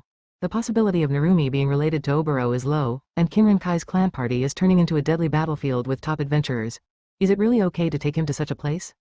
Mikami ponders briefly with her hand on her chin, then gazes at her niece with eyes full of determination. If Narumi Sota is truly a divine being, he may be able to adapt to the Holy Empire's unknown armaments and skills. Karara Kusunoki, escort Narumi with care. And if you can lend assistance, prepare to demonstrate our sincerity, along with a substantial reward. Understood. I will make sure of it. Kusunoki also quietly resolves while deeply bowing to the Lord's command. Sharing Mikami's dedication, she has already fully prepared herself to bury her bones for the country at this tender age of hers. If the nation's crisis is imminent, she must pull Narumi in even at the risk of her life. The battle that will determine Japan's fate is about to begin. The girl continues to think desperately. I walk through the school grounds, looking up at the verdant rows of trees. Though it's July and the sun is increasingly intense, making me sweat, the shade is quite cool thanks to the breeze. The place is well maintained and pleasant this time of year, yet despite it being lunchtime, there isn't a single student in sight. While it seems a waste, I reconsider, thinking it's fine if I can have this tree-lined path all to myself, and continue walking. This should be the place, but, Sota, over here. As sunlight filters through the trees, I check my position using my wrist device. Under a large tree, a girl with pigtails Satsuki waves her hand to show me where she is. Behind her, I can see Lisa sitting on a mat, relaxing. It looks like they've secured a nice, cool spot. Now that Sota is here, let us have lunch. I made plenty. This is vegetable soup. I'd asked leftovers from yesterday, but it was delicious, so I hope you like it too, Sota. I sit down in an open spot and take a breath. Lisa opens a lunchbox packed with rice balls, potato salad, and fried chicken, while Satsuki serves me a bowl of vegetable soup from a thermos. Being able to eat homemade food prepared by girls is a perk of being in this world. In my previous life, I had no girlfriend, friends, or family, but I was used to it and never felt lonely. However, in this world, I have a warm family, and in front of me, 2 girls are smiling as they offer me a homemade lunch. Embarrassed, I feel a warm sensation welling up inside me. But sentimentality can wait. I'm hungry, so I'll dig in without hesitation. I take a rice ball wrapped in seaweed and bite into it. The rice ball, generously sprinkled with sesame seeds, is fragrant, and the soup, filled with tenderly cooked vegetables, is flavorful. While I'd all delicious, I wish they wouldn't stare at me while I eat, I'd embarrassing. Both are delicious, the soup is seasoned perfectly. Really, I'm glad, then lead eat too. Hearing that the food is tasty, they seem pleased and start eating rice balls themselves. I'd something to look forward to, but if they're next time, I'd like to reciprocate in some way. However, we didn't come here just to eat lunch. As usual, we're here for a strategy meeting. While munching on a rice ball filled with bonito flakes, I take a small magic device out of my pocket and activate it. These days, we can't have a conversation without a soundproof magic device, it's troublesome. Exactly, the Holy Maiden Agency, the Weapon Research Department, and the 1st Magic Division are all active. After the duel, the information-gathering battle over Tsukishima intensified as expected. The Weapon Research Department and the 1st Magic Division are staking out Tsukishima's dorm, causing minor chaos. Soon, Ms. Sarah, using her authority as Student Council President, announced a no-contact rule of violators would be expelled. This brought temporary peace. However, now they're using disposable subordinates to make contact. Moreover, Lisa and Class B's Suo are also being targeted for information gathering, so I need to hear the latest details. I'm always ready to escape, so I'm fine. Lisa's stealth skills are unmatched. I thought she might be struggling, but she's adeptly avoiding detection with her stealth skills. Suo is surrounded by guards, making it impossible to approach, and there has been no contact with Kaworu so far. I was ready to act if something happened, but for now, it seems everyone is safe. Now, let's check on Akaji and his group. I am concerned about Tadahana Sakin, the former head of the 1st Swordsmanship Division. While it's great that he is helping his classmates with practice, I heard that his grueling training regime, which spares no time except for school and sleep, is causing concern. I feared that starting so intensely would lead to many dropping out, but according to Satsuki, no one has fled from his training sessions. Even Mishima is working hard with a new determination in his eyes. Additionally, the sword fights with Tadahana seem to significantly increase their experience points. Akaji and Pink have reached level 7, and several others have also leveled up. It's far more efficient than hunting in appropriate dungeons, though it leaves them utterly exhausted each time. Thanks to Sanjua's healing skills, even such grueling training is highly efficient. Her swordsmanship talent is also impressive. With a strong supporter, we can afford to be reckless. If they could reach level 10 quickly, it would be a great help. Sanju Sakurako, nicknamed Pink, handles the rear guard in the protagonist's party. Apparently, she is the one best able to handle Tatehana's versatile swordplay. Though it surprised everyone, I'd ask simply because she is modest and doesn't seek attention. Given her heroic aptitude, like Akaji, I'd ask no surprise that her swordsmanship is top-notch. Additionally, Pink has the aptitude of a holy maiden, giving her top-notch support abilities on par with Sarah-san. In other words, she is even more of a cheat character than Akaji-kun. Even in Class E, which has single-digit levels and no support members to rely on, having Pink alone ensures comprehensive support. Lisa analyzes that the key to Akaji-kun and his group's rapid growth lies with her. I was worried that they might quickly give up under such harsh training, but it seems to be going well, which is a relief. As a reward for Tadahana, I've promised to teach him magic combat. This is something I should do as a gesture of thanks. Maybe if I disguise myself with a mask and robe, I won't be recognized. After wrapping up the conversation, I try the fried chicken Lisa made. Even though it's cold, it's still crispy and juicy. The slightly strong seasoning goes perfectly with the rice balls. It seems the fried chicken is also popular with Satsuki, who is happily munching on it like a small animal. When our eyes meet, she shyly covers her mouth, laughs softly, and says, Sota, you have something to discuss too, right? Indeed, I have something I need to talk about. Iave already told them that I'll be going to a clan party of Kinrin Kai for information gathering. What I want to discuss today is an email I received last night from Karara-chan. Apparently, something rather unpleasant is happening. When I show Satsuki the email and explain it, she looks surprised and flustered, wondering why Lisa and I are so calm about it. A samurai is a famous job, right? The leader of the colors. I'd considered a national treasure of Japan. Isn't it a big problem if that information leaks? It would be a huge issue for the upper echelons of the Japanese government and the Adventurers Guild. It would mean losing their advantage over the world. But for us, I'd something we've anticipated. The samurai that Japan prides itself on has its job change methods and some skill characteristics designated as top national secrets. I'd natural for Satsuki to question whether I'd a big problem if this information leaks. To summarize the current situation, the Holy Empire has sent its pawns to Japan to obtain the samurai information. Last night, Kunoichi Red, having detected their movements, sent me an email through Karara-chan. I had previously spotted Cardinal at Kunoichi Red's clan party, and I had already confirmed that the Holy Empire's agents were sneaking around in Japan, just like in the story. If the samurai information leaks as it is, the Holy Empire will use it as leverage to politically pressure Japan, making unreasonable demands. Meanwhile, the Japanese government will secretly send operatives and combatants, leading to fierce battles both domestically and abroad. These events are a forced scenario in Dungeon Explorer, and they are already integrated into the game's story in this world. So what concerns me isn't the leakage of the samurai information itself, but the fact that Karara-chan wants to prevent the leak. After briefly explaining this, Satsuki nods several times and then raises her hand to ask a question. Yes, go ahead. So, if we don't follow the future you and Lisa know, the events that are supposed to happen might not, and we won't be able to predict what will happen next, right?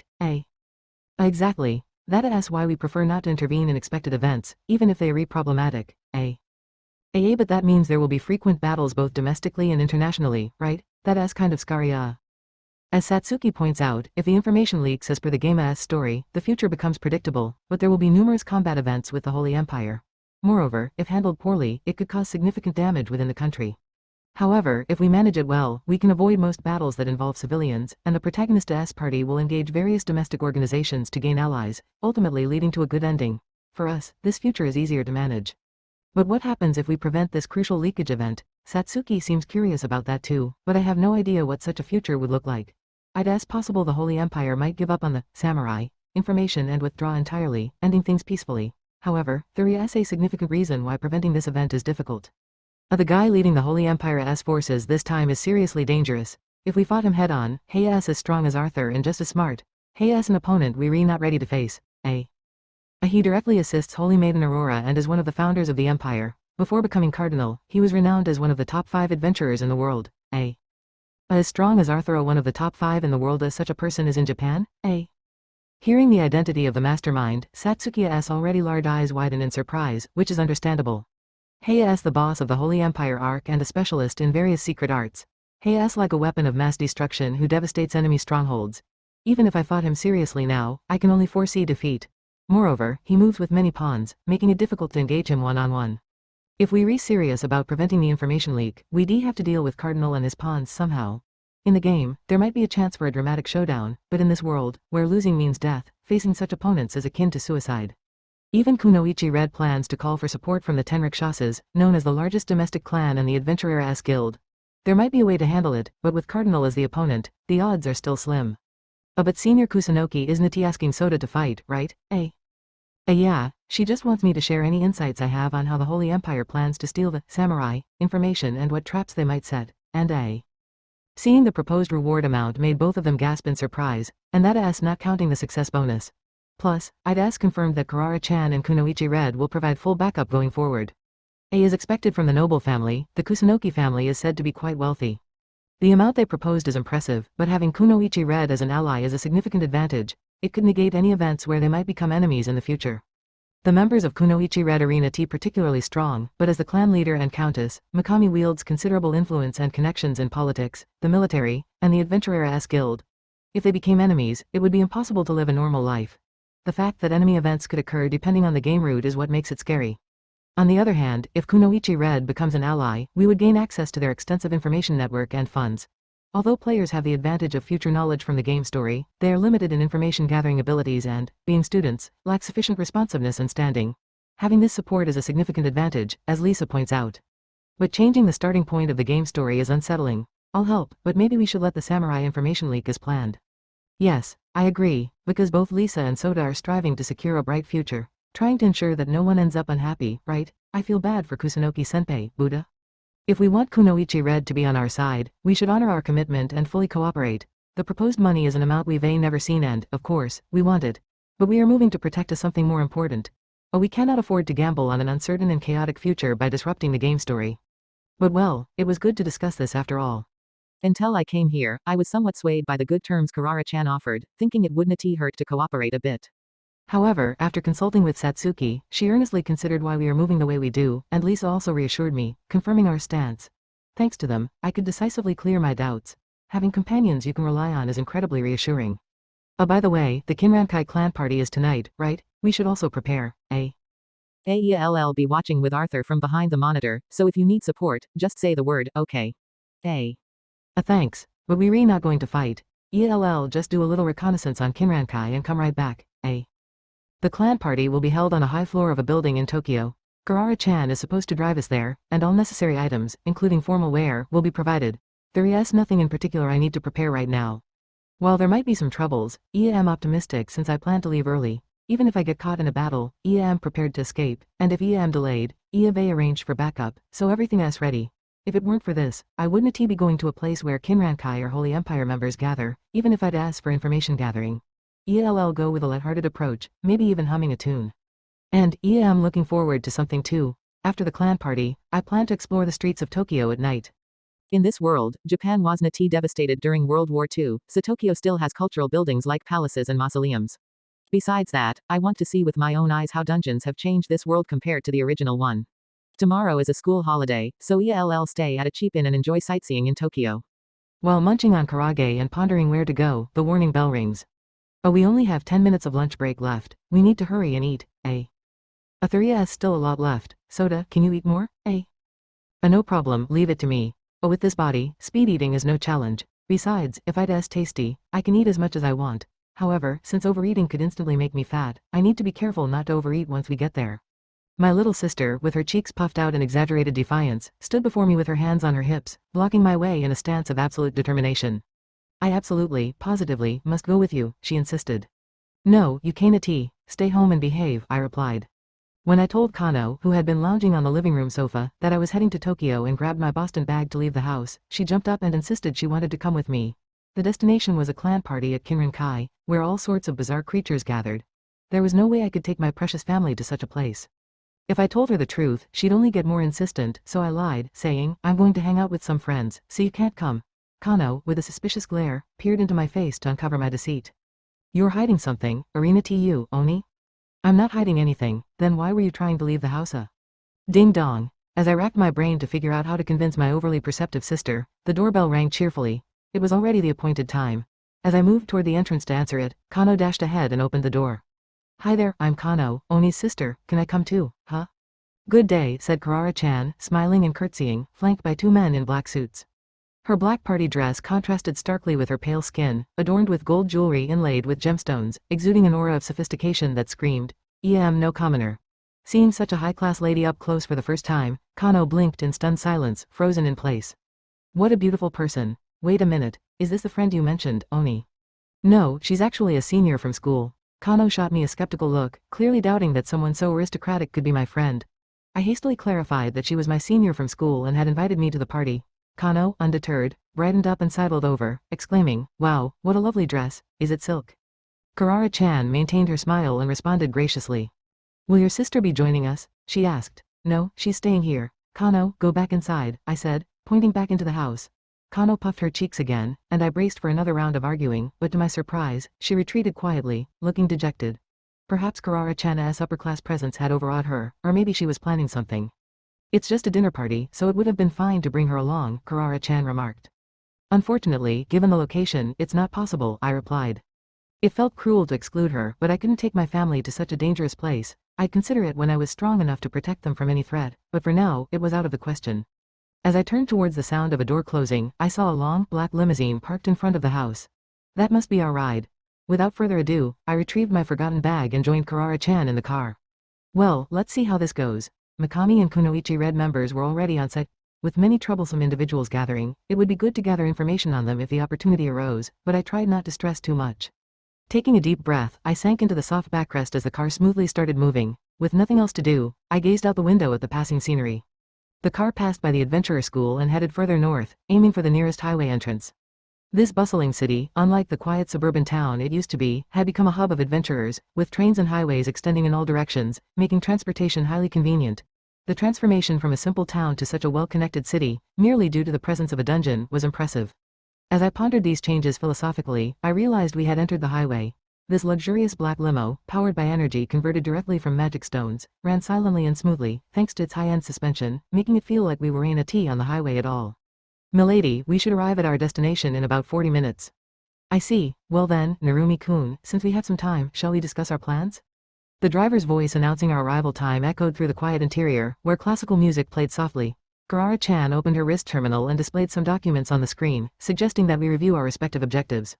First, she explained the venue. The location was a high-rise building in Tokyo's business district, with the upper floors rented out for the event. There were 3 access points: the rooftop, the stairs from the lower floors, and the elevators. Each route was guarded by personnel armed with heavy weapons, ensuring tight security. This level of protection was expected, given the presence of nobles among the guests. However, Karara-chan dismissed this as mere pretense. Even if it's a high-rise with many guards wielding heavy weapons, in a magic field, one can infiltrate from various points, she said. It's a major headache for those tasked with protecting VIPs, I replied. In a magic-filled space, like a dungeon, physical enhancements and skills could be activated. This meant you could punch a huge hole in concrete or climb the vertical walls of a building with ease. High-ranking adventurers could even dodge bullets and strike directly. While international law strictly regulated items that created magic fields, neither the Holy Empire nor terrorists cared about such rules. In the end, the only way to protect against high-ranking adventurers was to confront them with adventurers of equal or greater strength. Next, we moved on to confirm our individual objectives. For Karara-chan, the primary goal was to prevent the leak of information about the samurai. Several members of Kunoichi Red, led by the deputy leader, had already infiltrated the venue as staff, keeping an eye on the Color's executives and the Holy Empire's people. Additional support from other organizations was expected to join us on site, although I was curious about who these reinforcements were. Given the opponents, they must be highly skilled. As for me, my goal was to investigate the Kinran-Kai's activities, so I had no intention of engaging in any combat. If the Kinran-Kai hinted at something significant, great; if not, I'd simply eat and leave. If circumstances allowed, I'd offer help in a way that wouldn't disrupt the game's story. So, I asked about the recent activities of the Kinran-Kai. Have there been any movements from the Kinran-Kai since then? Yes, it seems they've recruited several well-known adventurers in preparation for their fight against the Oboro. The Kinran-Kai had a history of losing most of their leaders to the secret society Oboro, bringing them to the brink of collapse. To rebuild, they joined the then rising clan colors and had been biding their time for revenge. After over a decade of gathering people and resources, the Kinran-Kai had gradually regained their strength. Recently, they received a surprising influx of funds, rapidly recruiting renowned adventurers. However, the source of this wealth remained unknown, even to Kunoichi Red. The revival of the Kinran-Kai. In the game's storyline, their recovery was supposed to happen much later. This is intriguing. I asked if they were planning to take immediate action against Oboro, given their swift recovery, but Karara-chan shook her head. They haven't shown any such intentions yet. For the Kinran-Kai, defeating Oboro was both an act of revenge for their fallen comrades and an unavoidable step to move forward. I had anticipated they would storm the adventurer school right after the class competition, desperately seeking information on Kano, who was suspected of being an Oboro member. But perhaps they were more cautious than I thought, or maybe something else was holding them back. I tried to recall the game's story but drew a blank. I vaguely remembered something involving the Sorrel sub-organization, so I shifted my thoughts in that direction when I heard a noise. Who's there? Karara-chan, twisting around to look behind, asked in a surprisingly low voice. I initially thought it was just some luggage shifting, but it seemed someone was in the trunk behind the rear seats. Sensing the situation, the driver slowed down and pulled over to the side of the road, baton in hand. Suspecting a spy, I got out to check as well. Under Karara-chan's watchful eye, the trunk opened slowly to reveal a girl curled up with her hands covering her face. Hey, what are you doing here? But Kano, with her cheeks puffed up in defiance, sprang up, her twin tails bouncing as she began a torrent of excuses. You didn't tell me you were going to the Kinran-Kai clan party? What is the Holy Empire? If it's such a dangerous place, I want to come too and help, and so on. I had been mistaken to think she had given up quietly. She probably used aura to create a magic field and used stealth skills to sneak in while I was retrieving my luggage. This is a technique I taught my family for emergencies, but even I couldn't detect it. It's likely impossible to notice unless you're constantly wary of the magic concentration. We're in trouble. There's no time to turn back. If she just stays quietly and eats during the party, it should be safe, don't you think? Once we get there, we can send her back by train. I'm definitely going with you. Kano clung to the back of the car, insisting she wouldn't go back. Why does she want to come along so badly? I once mentioned that I had a lot of delicious food at the Kunoichi Red clan party, but could she be that obsessed with food? Though I was tempted to question her on the spot. Standing on the roadside is uncomfortable and dangerous, so I suggested we get back in the car first. As soon as the driver opened the door, Kano quickly positioned herself in the middle of the back seat and fastened her seatbelt. It was a clear indication that she had no intention of going back. With no other choice, Karara-chan and I got in on either side of her. Whenever you get involved in something without me knowing, I need to be there because you always end up doing something reckless and far away from home. As the car restarted and I sighed in relief, Kano began to speak quietly. When I glanced at her, thinking she was still pouting, I saw that she had her head down, almost crying. She explained that she sensed from my demeanor when I was leaving home that I was heading to a dangerous place. Despite how I appear, I'm her only brother, and she was deeply worried about me taking risks. Well, if the roles were reversed, I would have done the same. If Kano were about to take risks in a dangerous place, no matter how many times she told me to go back, I would insist on going with her and even hide in the trunk if necessary. It might be the same for her. Therefore, reprimanding her here would be pointless since she would still come along, and it would be more convenient to keep her in sight. I only brought one escape item, but it should be fine if I give it to Kano. I'll have to email our parents later. Rest assured, I will personally ensure your sister's safety. I'm fine, I can fight too. Karara-chan gave a gentle smile, promising to protect her, while Kano clenched her fists and started shadowboxing, leaving Karara-chan wide-eyed. It seemed Kunoichi Red wasn't aware of Kano's level or abilities.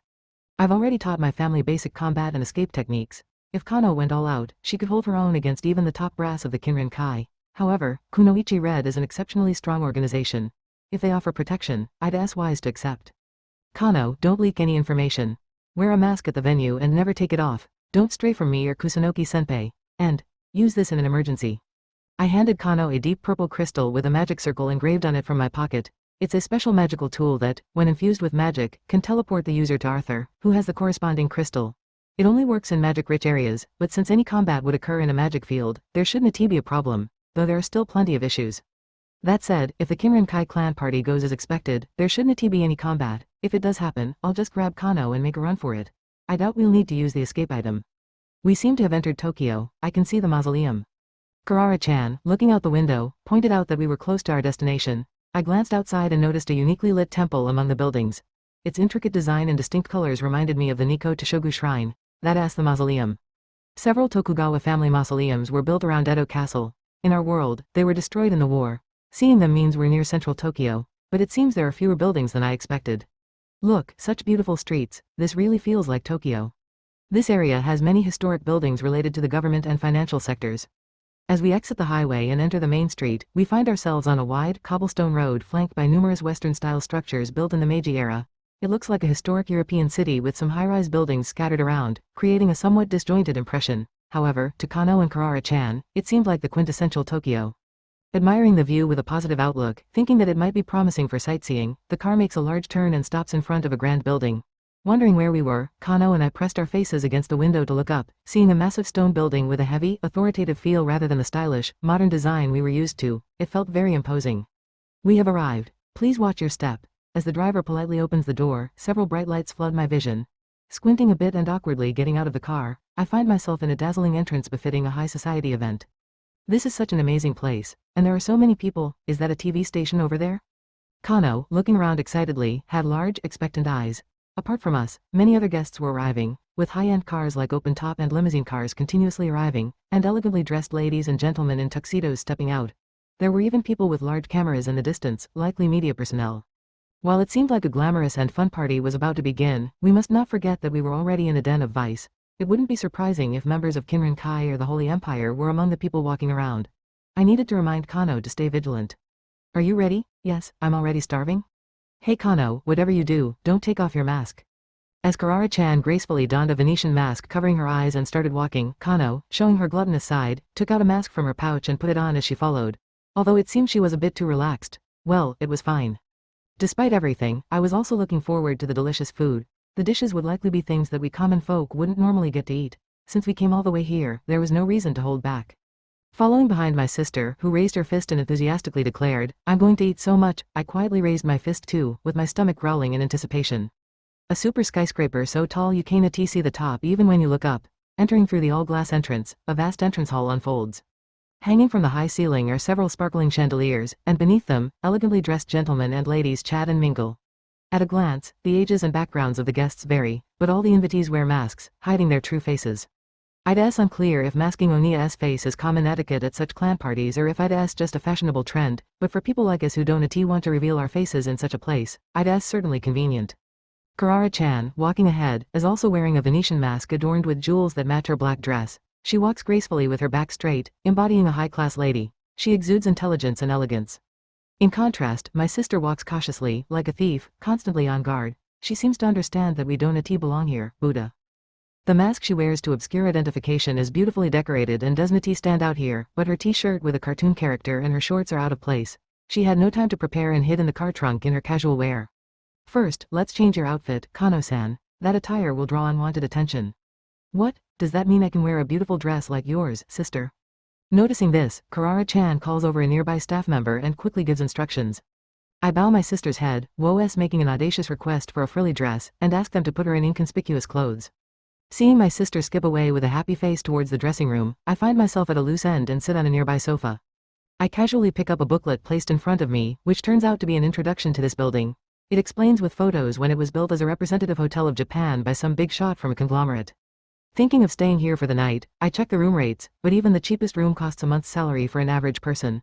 I quietly close the booklet and put it back, sigh. Feeling somewhat out of place at this unexpectedly grand venue, I observe the surroundings while maintaining a composed facade. As expected, there aren't any commoners like me among the guests, only wealthy-looking individuals. The most noticeable is a noble, surrounded by several servants and subordinates, giving out instructions. Nobles tend to spend lavishly in such settings to avoid being perceived as poor, which would reduce their opportunities. The significant presence of many nobles indicates the considerable influence of this guild. As I scan the crowd through my mask, I notice some unusual guests. A man with piercing eyes, as if he's about to undertake an assassination mission. An elderly man with a cane, standing with impeccable balance. A flashy woman wearing numerous jewel-like magical items. These guests don't stand out but aren't ordinary either. Are they members of a raid clan? Japan is said to have hundreds of raid clans, many aiming for quick riches, while some, like colors, aim for the deepest parts, serve great nobles, or travel the world's dungeons. However, only a few of these clans appear in Dungeon Explorer, Dunix, and even as a player, I recognize only a limited number of adventurers by face or name. Despite looking around for a familiar face, everyone's masks and hidden eyes make it impossible to identify anyone, so I give up. Narumi-sama, hurry the event schedule. As I recline on the sofa, staring at the high ceiling, a female staff member hands me a folded paper. It reads the event schedule, an internal document. Perhaps, I turn to thank her, but she has already vanished. Knowing my name suggests she is one of the Kunoichi Reds, so there is no need to worry. The schedule lists the following order of events for the clan party. Greetings, A. Toast, A. Banquet, A. Show, A. Closing. Nothing seems unusual. If the big news from Kinrankai is to be announced, it would likely be during the A Greetings or A Toast. I am curious about what information will be revealed, but I can just wait to hear it. What I need to consider is when the information about the samurai will be leaked. According to Dungeon Explorer, the information about samurai is leaked due to the betrayal of a color's executive. The informant should be bound by a powerful contract that ensures death if they speak, but the Holy Empire possesses a means to break that curse. So, what was that means? In Dungeon Explorer, the protagonist first learns about that samurai leak through a news broadcast, but the broadcast only states the fact that it was leaked to the Holy Empire without detailing what actually happened. Still, I can guess the Holy Empire's methods. If they broke the contract magic, they likely used a dispelling skill. Contract magic in this world is an application of a curses used by spirits. Spirits demand their contractors to uphold certain conditions in exchange for their power.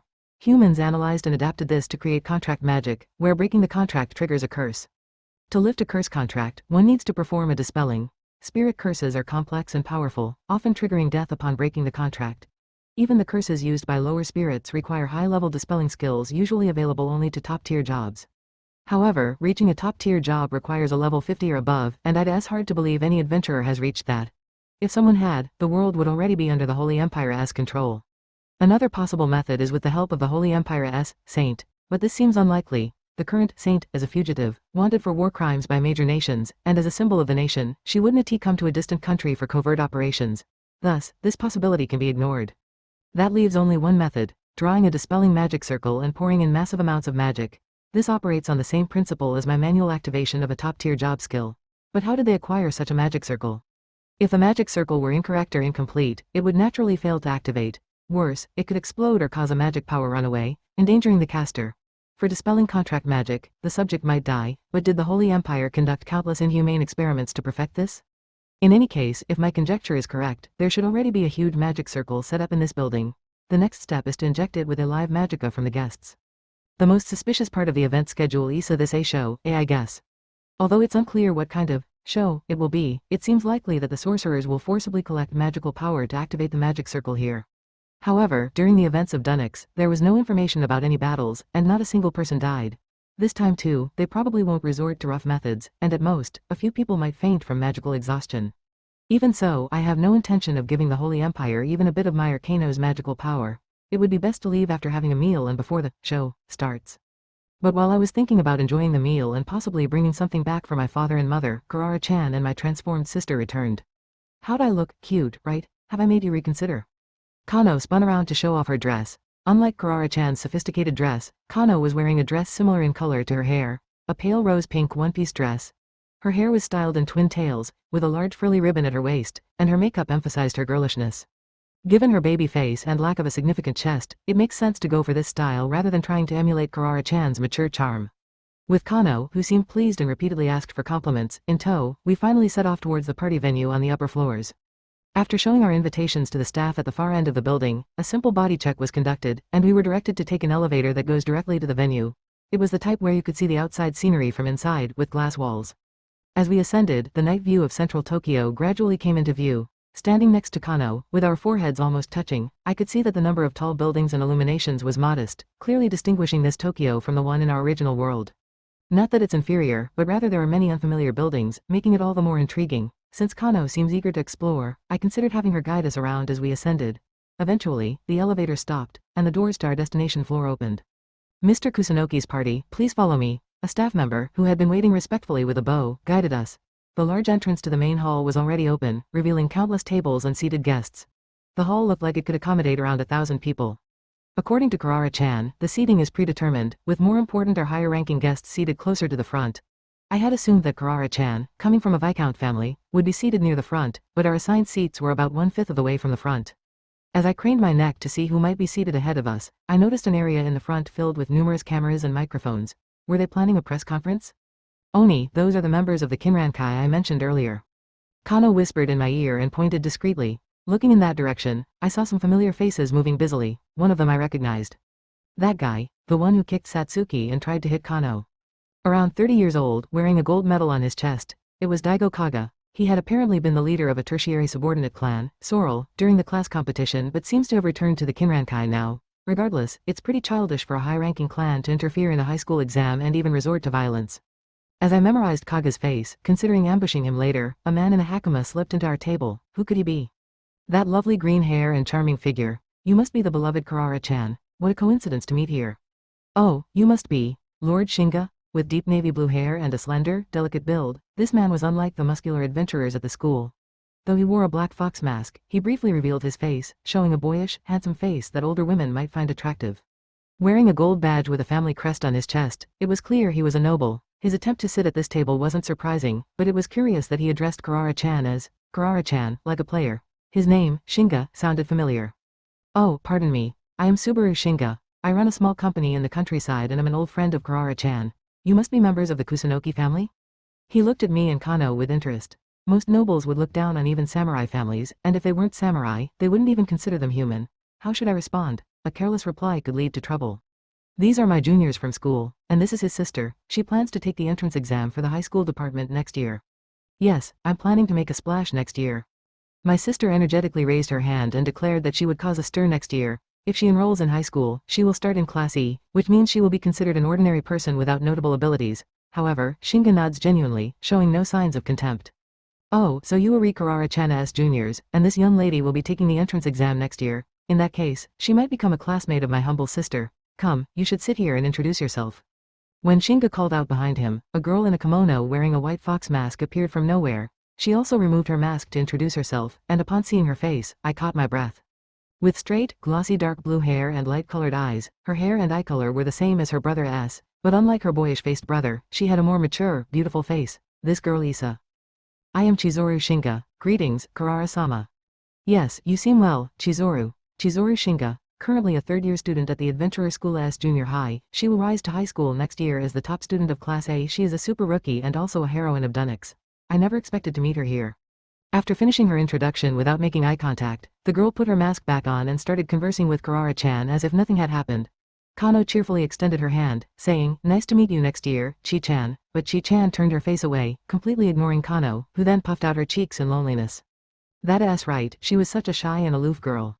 She has a very high difficulty level as a tsundere heroine who keeps her distance and acts coldly toward anyone who does not earn her trust. In the game story, she was a character you couldn't meet until the entrance ceremony next year. Shinga's brother was only a setting and didn't appear in the story, but in this real-world scenario, meeting someone depends on timing. As I was pondering how to deal with this unexpected encounter, the lights in the hall dimmed, forcibly interrupting my thoughts. I noticed that all the table seats around us were now filled with guests. The clan party was about to begin. Here he comes, the big boss. The one who makes the strongest clan in Japan. Colors, so powerful is largely due to his influence. Watch closely, Chizuru. Yes, brother. As Kurara-chan's expression turned grim and the Shinga siblings watched with great interest, a man in a pinstripe suit, flanked by several subordinates, made a dashing entrance. He ascended the stage, stepping firmly while being greeted with applause. He appeared to be in his 50s, his suit was almost bursting with muscles, and his sunburnt face hinted at the experience of someone who had repeatedly faced death. He was famous in the game, so I knew him. He is Kazumoto Kuki, the clan leader of Kinrankai and a senior executive of Colors. Kano, watching beside me, seemed to sense his strength, stiffening slightly. Well, that is to be expected from someone of his stature. Not only does he have extensive experience in monster battles, but he also possesses high interpersonal combat skills, capable of fighting head-on against the secret society Oboro, and he has excelled in clan management, reviving the nearly defunct Kinrankai. As Shinka's brother said, the young and impulsive Colors became known as Japan's strongest clan largely because of this man. Kuki, bathed in numerous cameras and lights, smiled as he surveyed the guests and made a grand bow. I appreciate you all taking the time to attend. Now, we will commence the Kinrankai clan party, Narumi Sota, the protagonist of this story, overweight and nicknamed Butao, Piggy, by his classmates. He is part of a 4-member family consisting of his father, mother, and younger sister. His childhood friend and neighbor is Kaworu Hayes. In the game, he is known as a PK, player killer, called Sayaku, short for Calamitous Villain. He infiltrates the Kinrankai clan party to gather information. He plans to enjoy a lot of delicious food with his sister, who tagged along without permission, and go sightseeing in Tokyo. Narumi Kano, a lively third-year middle school student with light pink twin tails and a baby face, often mistaken for a primary school student due to her height. She possesses the extra skill, dual wield, and is currently training at Golem Castle to become a mech warrior and establish a base. She plans to apply to adventurer school next year. She tags along to the Kinrankai clan party, plans to get a beautiful dress, and enjoy delicious food with her brother. Narumi Daisuke and Narumi Sayuki Sota and Kano's parents. Daisuke quit his job to run an adventurer-oriented store called Narumi General Store. He dreams of being a heavily armored warrior and enjoys polishing full-plate mail. Sayuki, who used to work part-time at the Adventurers Guild, now focuses on managing the store and diving into dungeons. She dreams of casting powerful spells. Both have already reached level 20. They enjoy daily dungeon runs to level up further and earn money. Class 1E Kaworu Hei is tall and slender with long blue hair styled in a side tail. She is Sota's childhood friend and believes she is his fiancée copyrightee. She is the heroine of Dun X. Beautiful, talented, and generally kind to everyone except Sota. She won the national kendo tournament in middle school and is quite skilled in swordsmanship. Her father, Tatsu Hayes, owns Hayes Hardware Store, and her mother is absent. She suspects that Sota might be strong and observes him at every opportunity. She participates in Sakin Tadahana's intense training, significantly improving her swordsmanship. Yuma Akaji with fiery red hair and golden eyes, he has a likable smile and is extremely handsome, making him very popular among the girls in his class. He is the hero and protagonist in Dun X, the only one who can trigger heroine events. He possesses special talents that allow him to excel both in the front and back lines of battle. He is one of the 2 major leaders in Class 1E. His rivalry with Akira Tenma ignited after a sword fight with him, who is overwhelmingly superior. Sakurako Sanjo, she has long, light pink wavy hair and dark pink eyes. She is both a heroine and protagonist in Dun X, and players call her Pink-chan. Shy and reserved, she reacts like a small animal when startled. Despite her appearance, she is highly skilled in both sword and magic. She participates in Sakin Tadahana's intense training, significantly enhancing her classmates' strength with her powerful support skills. Naoto Tachiki, an intellectual character with long dark hair parted in the center and glasses. He excels academically and has a high talent for magic, aspiring to become a wizard. His family serves the Viscount Ashiki.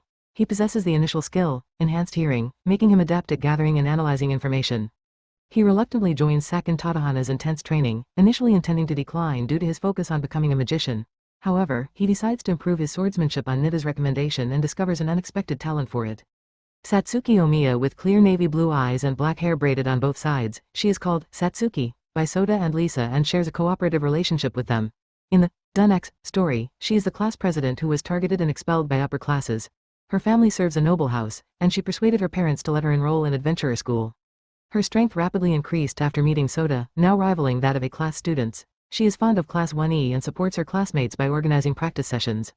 Lisa Nida, a semi-long-haired, glasses-wearing girl with straight, light blonde hair. She exudes a more sophisticated and beautiful atmosphere than a cute one. Called Lisa by Sota and Satsuki, she is also in a cooperative relationship with them. She usually speaks in a relaxed and drawn-out manner but is sharp and observant. She surpasses Naoto Tachiki, who is said to be the smartest in the game. A former famous PKK, player killer clan knight leader in Dun X, with the alias Black Executor, she is skilled in Western swordsmanship, particularly great swords. Currently, she is observing the Kinrankai clan party while hosting a barbecue with Satsuki and Arthur. Katona Kuga with dark purple short bob hair and eyes, she is quiet and often unnoticed. She usually looks sleepy and is often grumpy in the mornings. Although registered as a level 6 thief, she is actually a level 20+ rogue, who was part of an American Special Forces unit, a Japanese-American hiding her identity at adventurer school. She is a key quest character in Dun X. For the main quest, Kuga's rebellion, and is also a heroine. She is studying hard to learn how to make bento to win over Sota. Hiroto Mishima, a relatively large, well-built student with carefully styled hair and good posture. He comes from a family serving a baronet and has an upper-class consciousness. He is one of the two major leaders in Class 1E alongside Akagi, possessing strength comparable to Akagi's party. Although he often makes dismissive remarks about Sota, Sota does not dislike him. He participates in Sakon Tadahana's intense training, often ending up battered but significantly improving his skills with support. Characters in Year 1 Class E: Takuya Tsukishima. A student with long blonde hair, inappropriate for an elite school, who speaks lazily with his hands in his pockets and has poor class behavior. A Dunix player skilled in summoning and martial arts, knowledgeable about strategy clans and game information.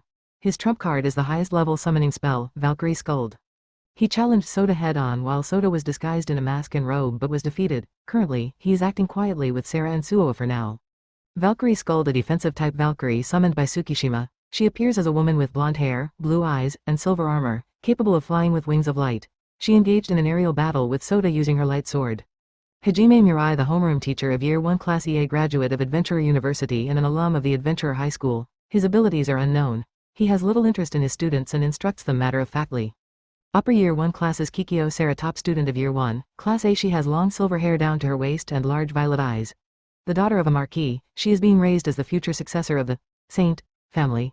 Sota admired her as a heroine since his gaming days. She possesses clairvoyance, which allows her to see the future of her target. Despite having high-level armor, she usually wears her school uniform to avoid standing out. She admires Takuya Tsukishima as a hero and acts with him. Currently, she has taken over as student council president from Sagara and is working on school reforms. Akira Tenma, second in Year 1, Class A, always in full plate armor. No one has seen her face. The only daughter of the Tenma Trading Company president, she excels in close combat and possesses great strength. She always moves with a black-clad butler. Akira, having made her first friends in Sota and Katona, plans to form a party for the upcoming autumn team battle. Yurika Kurosaki, a former adventurer and master swordsman, she now serves as headmaid and accompanies Akira Tenma. She grudgingly acknowledges Sota's abilities but views him as a miscreant seducing her master. Koki Suo, a student of Year 1, Class B. The second son of a marquis and the class leader. He has long, straight black hair and an androgynous face, adorned with numerous badges and medals. The Suo family is a distinguished old noble family managing several large companies. He was drawn to Takuya Tsukishima's strength and knowledge and decided to act with him, though his true intentions are unclear. Isamu Kariya, a Year 1, Class D student at level 11. He has dull gold hair, black eyes, and stands about 190 centimeters tall with a solid build, wielding a great sword. Though seemingly rash, he is calculative and sports a short, military-style haircut. He defeated Yuma Akaji in a duel at the arena and is surprisingly popular among his D-class peers, serving as their leader. Upperclassman in the Adventurer School Akazane Sagara. Top student of Year 3, Class A, and former student council president. The heir of an earl's family, he aimed to reform the school so that capable individuals could rise. However, his ideas were deemed dangerous by his old noble family, preventing him from acting. He has since transferred his administrative powers to Kikyo Sarah and stepped back from the front line, often consulting with Karara Kusunoki. Karara Kusunoki, second in Year 2, Class A, and niece of Viscount Haruka Mikami. She has long, wavy blue hair, strong and dignified eyes, and a small nose, often hiding her mouth with a black feather fan. As head of the Thief Club and one of the 8 dragons, she belongs to the Kunoichi Red strategy clan, operating covertly within the school. She is currently involved in the Kinrin clan party to prevent the information leak about the samurai, and seeks Sota's cooperation. Subaru Shinga, a noble with navy hair and a slender, delicate build, he is a youthful-looking, charming young man favored by older women. An old friend of Karara Kusunoki, he met Sota and others at the Kinrin clan party. Chizuru Shinga, a junior high third-year student with straight, lustrous navy hair and light-colored eyes. Subaru Shinga's younger sister, she admires Karara Kusunoki. Expected to enter high school as the top student next year, she is a tsundere, heroine in Dunix. Atoha Ashiki, top student of Year 2, Class A, and the daughter of the Viscount's family served by Naoto Tachigi. With long, lustrous red hair and purplish eyes, she appears to be a quiet girl. She heads the first magic club and is one of the 8 dragons, known for her talent worldwide, and possesses the unique magic, teleport. She is trying to contact Takuya Tsukishima by mobilizing her subordinates and even calling for stronger forces using her family's authority. Sakon Tachibana, a large, muscular man with a beard, he is in Year 3, Class A, and the head of the first swordsmanship club, one of the 8 dragons, although he denies this, claiming he has retired. A whimsical character, he was a mentor-like figure during the Dunix era. He agreed to train Year 1 Class E in exchange for learning magical swordsmanship from Lisa Nida. However, he secretly pays attention to the talented students in Class E. Tsukasa Horai, a tall, thin man with a slightly pale complexion, he is in Year 3, Class A, and heads the Weapons Research Club, being one of the 8 dragons. He ascended to the 8 dragons due to the powerful backing of the wealthy Horai family, amassing people, resources, and money. Like a shiki, he is mobilizing his subordinates to gather information about Takuya Tsukishima. Information may be added or revised. A colors A top-tier guild in Japan, reputed as the strongest in the country. The guild features 5 sub-organizations, each represented by a flag with vertical stripes in white, red, blue, yellow, and green. These sub-organizations compete for promotion to the higher ranks within colors. Including all its members, Colors is a large guild with over 1,000 members. Clan leader, Kotaro Tasato, leader of the secondary organization, Kurenai, within Colors, one of the few samurais in Japan. A graduate of the Adventurers School and currently holds the rank of Baron. His main weapon is a large sword imbued with fire magic. Vice leader, Yukikage Sanada, a tall, slender young man who always wears glasses and a blue robe. Also the leader of the secondary organization, Suku Kai, within Colors. A priest, capable of managing the HP and status recovery of dozens of people simultaneously. He is a representative of Japan and serves as a strategist within Colors. Sota's mother is a big fan of Sanada. A Kinrin Kai, a secondary organization of Colors. Once a leading guild in Japan, it was nearly destroyed in a conflict with the secret society, Oboro. To survive, it became a subsidiary of Colors. Currently, it is rapidly gaining strength due to substantial funding. Clan leader, Kazumoto Kuki, leader of Kinrin Kai and vice leader of Colors, around 50 years old, with a suntanned, muscular appearance. He brought wisdom and experience to the once youthful and impulsive Colors. Vice leader, Sosuke Kirigaya, around 20 years old, with wolf-like eyes full of ambition, formerly the leader of the guild, Sorrel, known by the nickname, Mad Dog. Due to his significant achievements, he was promoted to vice leader of Kinrin Kai and is rumored to be on the verge of joining Colors. He had entrusted Sorrel to Kaga but dismissed him and now oversees it personally. Daigo Kaga, around 30 years old, with a sturdy build and a great sword user. He was appointed leader of Sorrel by Kirigaya but was defeated by a person believed to be from Oboro, Kano, and was subsequently dismissed. He has since returned to Kinrin Kai. A Sorrel, a tertiary organization of Colors and a subsidiary of Kinrin Kai. Formed by Kirigaya about a year ago, it frequently clashed with other guilds and had a notorious reputation within the Adventurers Guild. It is increasing its influence within Kinrin Kai. Sorrel has a history with Sota and Kano. A Oboro, a secret society believed to be behind various conspiracies and an urban legend. It constantly engages in conflicts with guilds and nobles and excels in interpersonal combat. A large bounty is placed on its leader. Oboro is a mortal enemy of Kinrin Kai. A Kunoichi Red, a private military organization established by Mikami and Tudu. It is composed solely of female thieves. The clan's designated uniform is a highly revealing ninja suit.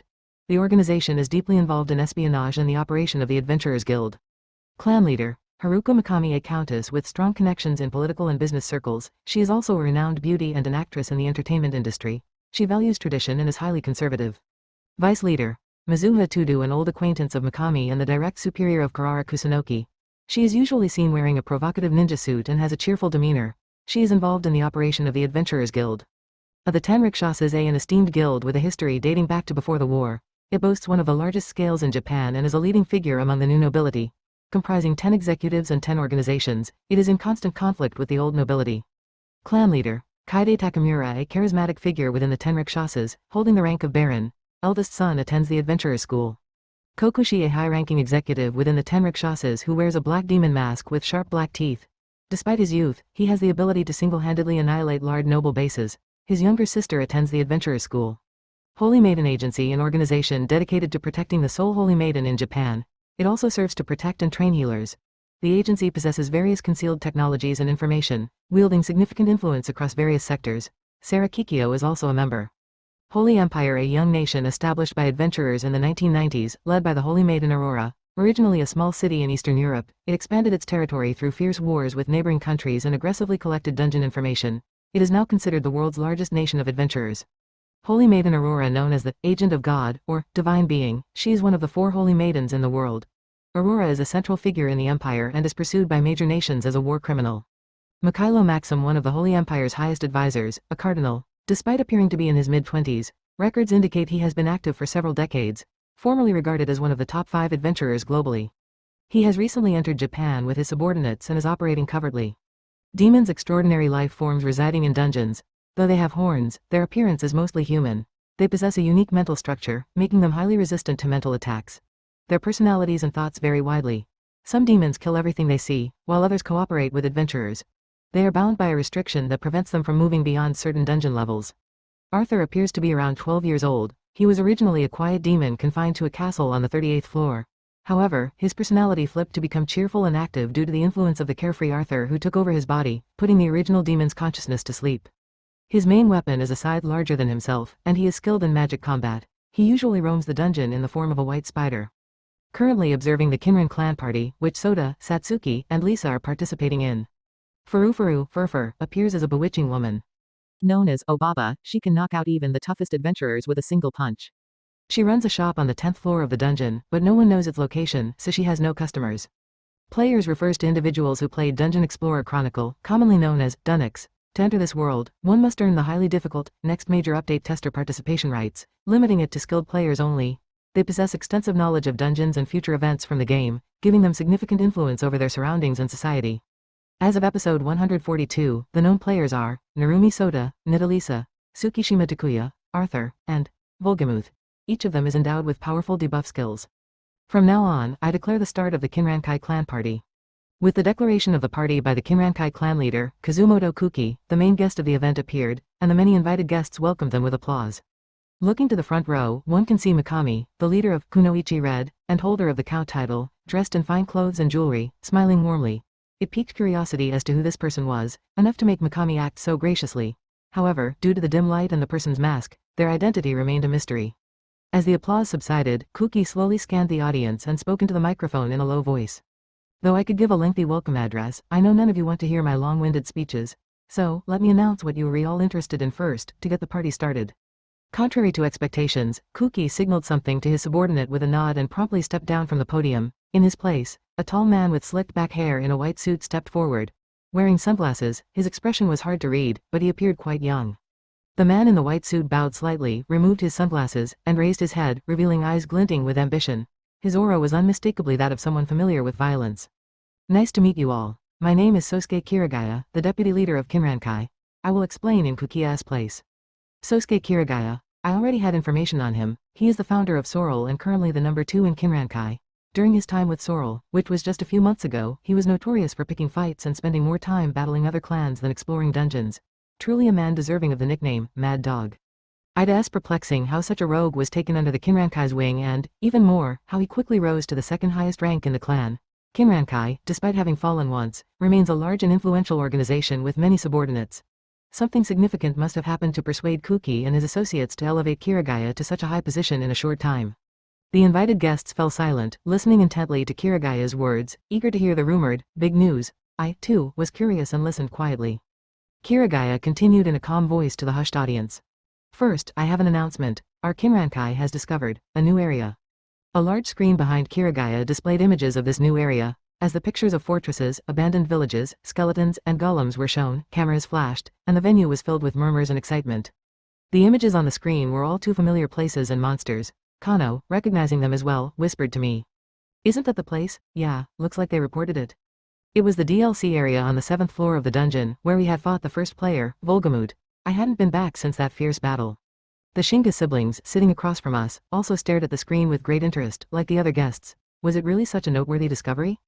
Discovering a new area is something we haven't seen in 10 years, especially on the lower floors. I'd ask quite remarkable. Yes, this will earn Kinrankai rewards and further fame. While brother Shinga praised Kinrankai's achievements, sister Shinga nodded quietly, understanding the reason behind their recent surge in power. When a new dungeon floor or area is discovered, substantial rewards are given by dungeon associations both domestically and internationally.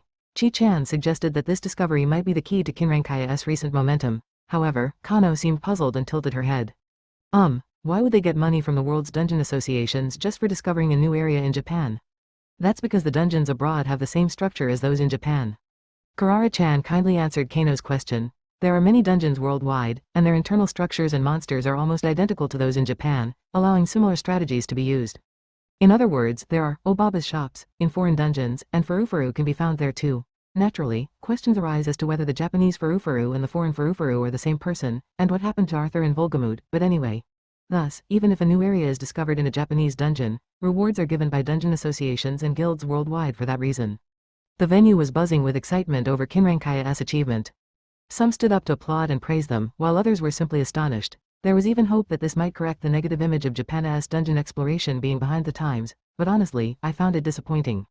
I had already encountered the fools from Sorrel in that area, and I knew they had leaked the information. Indeed, the 7th floor DLC area had valuable treasure chests and monsters good for leveling up, so it was a shame for the secret to be out. However, for us, already over level 20, it was no longer necessary. Revealing it didn't hurt us at all. What puzzled me more was how Kirigaya managed to rise to number 2 in Kinrankai with such information. I couldn't see how this alone could be so valuable. As I pondered, the screen behind Kirigaya changed again. We plan to make this new area freely accessible to everyone. There will be treasure chests and valuable monsters, but we won't charge any entrance fees or rights. And, of course, this isn't the main point we want to share. Please, take a look at this.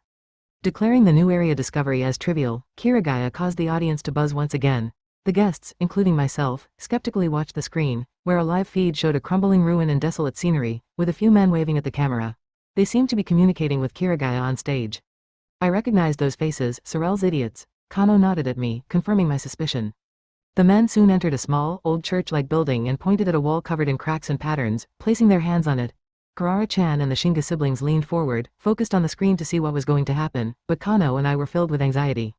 Oni, could it be? Yeah, this is bad. The patterns engraved on the wall were undoubtedly gate magic circles. As the man placed his hand on the wall and concentrated, a dazzling purple light emitted from the grooves of the patterns, filling the screen with purple. But this lasted only a few seconds. When the light faded, the screen switched to a dimly lit location. Many in the audience seemed confused about what had just happened, prompting Kirigaya to clarify through a chuckle. As I explained earlier, this is a live broadcast. They were just in the new area on the 7th floor of the dungeon, but now they are currently located on the 1st floor of the dungeon, meaning we have obtained the means to teleport. The venue buzzed with astonishment. Everyone was now fully engaged, processing the implications of Kirigaya's statement. Brother Shinga, who had been chatty earlier, fell silent, while Kurara-chan stared at the screen with a serious expression. I, too, was deep in thought. So, they have even discovered the gates. While it was within expectations that the 7th floor DLC area would be exposed, it was shocking that the existence and usage of the gates had also been revealed. It was likely the involvement of the Holy Empire had helped them identify the teleportation magic circles. Moreover, the gate room shown on the screen seemed identical to the gate room from Dungeon Exploration Club, DEC. Even though I had searched for it and found nothing, I wondered if some form of cognitive manipulation had been at play. Now that the gate room on the 1st floor had been found, what had happened to the gate room we used in the school building as basement? Was it still usable? These questions arose, but listening to Kirigaya's explanation took precedence. These teleportation devices are not only on the 1st and 7th floors but have been confirmed on other floors as well. Using them will significantly reduce travel time within the dungeon, revolutionizing dungeon diving. The venue buzzed again, and Brother Shinga, removing his black fox mask, spoke excitedly. His pale eyes shone brightly, contrasting with my exhausted and disheartened state. So, we can instantly move to any deep floor where these teleportation devices are located. This means dungeon exploration will advance dramatically, far more than ever before. Even the highest-ranking Japanese clans like Colors had a level cap of around 30. One of the biggest reasons for this was that traveling to and from suitable hunting grounds took months, limiting leveling time. But with the gate devices, not only would travel time to hunting grounds be drastically reduced, but also the danger of encountering monsters or traps along the way would be eliminated, significantly increasing safety. Kurara-chan added that Kirigaya's claim of a revolution in dungeon diving was no exaggeration. As players, we understood the benefits of the gates well. The issue was how this revolution would impact us and society. Kirigaya then dropped another bombshell.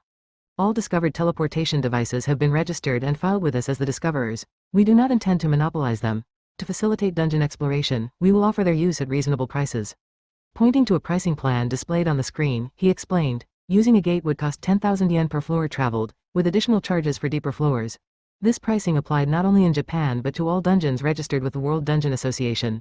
With an estimated annual user base of 50 million, they projected profits of 30 trillion yen in the first year and had already established partnerships with various countries and organizations. They assured that the fee collection would be seamless and meticulously managed. Earning tens of trillions with the gates, what nonsense. How could Kinrankai, with fewer than 1,000 members, amass such astronomical amounts? The 10,000 yen per floor price would be out of reach for most adventurers, and it seemed unlikely that global organizations or countries would willingly pay such high fees. The plan appeared overly ambitious and flawed. Despite this, the list of partner organizations and countries included prominent nations and distinguished clans. Was such a plan truly feasible? Brother Shinga sought to probe this possibility further. The international law recognizes the priority usage rights for the discoverer of new areas or structures for 3 years, but in reality, there hasn't been any discovery valuable enough to exercise those rights for decades. Yes, but with the discovery of the teleportation device, Kinrankai plans to exercise their priority usage rights in dungeons worldwide. By paying rebates, they will secure cooperation from local organizations and governments to collect fees from each dungeon, thus aiming for enormous profits. There are numerous international agreements regarding dungeons, one of which includes the priority usage rights. This system, created to protect adventurers' rights and promote dungeon exploration, has become virtually obsolete since finding new areas outside the deepest parts of dungeons rarely happens, and even if found, they are not usually lucrative. Shinga explained this, emphasizing the system's diminishing relevance over the years. However, the gate is different. It's an incredibly valuable discovery that adventurers worldwide, especially those in exploration clans or state-affiliated organizations, would want to use, even at a high cost. Although the priority usage rights last only 3 years, Kinran Kai aims to generate substantial profits during this period, Shinga added quietly, wearing a white fox mask. Even if they offer rebates, how did they manage to secure cooperation from organizations and nations worldwide in such a short time? Could it be that Kirigaya conceived and executed this entire plan? If so, his rise to the position of Kinran Kai's number 2 and prioritizing profit over defeating their rival Oboro makes sense. But the essence of this discussion isn't just about making money. The teleportation device will significantly enhance any organization. On the other hand, individuals, organizations, or nations that don't align with Kinran Kai's intentions will be unable to use the teleportation devices, missing out on 3 years of advancements.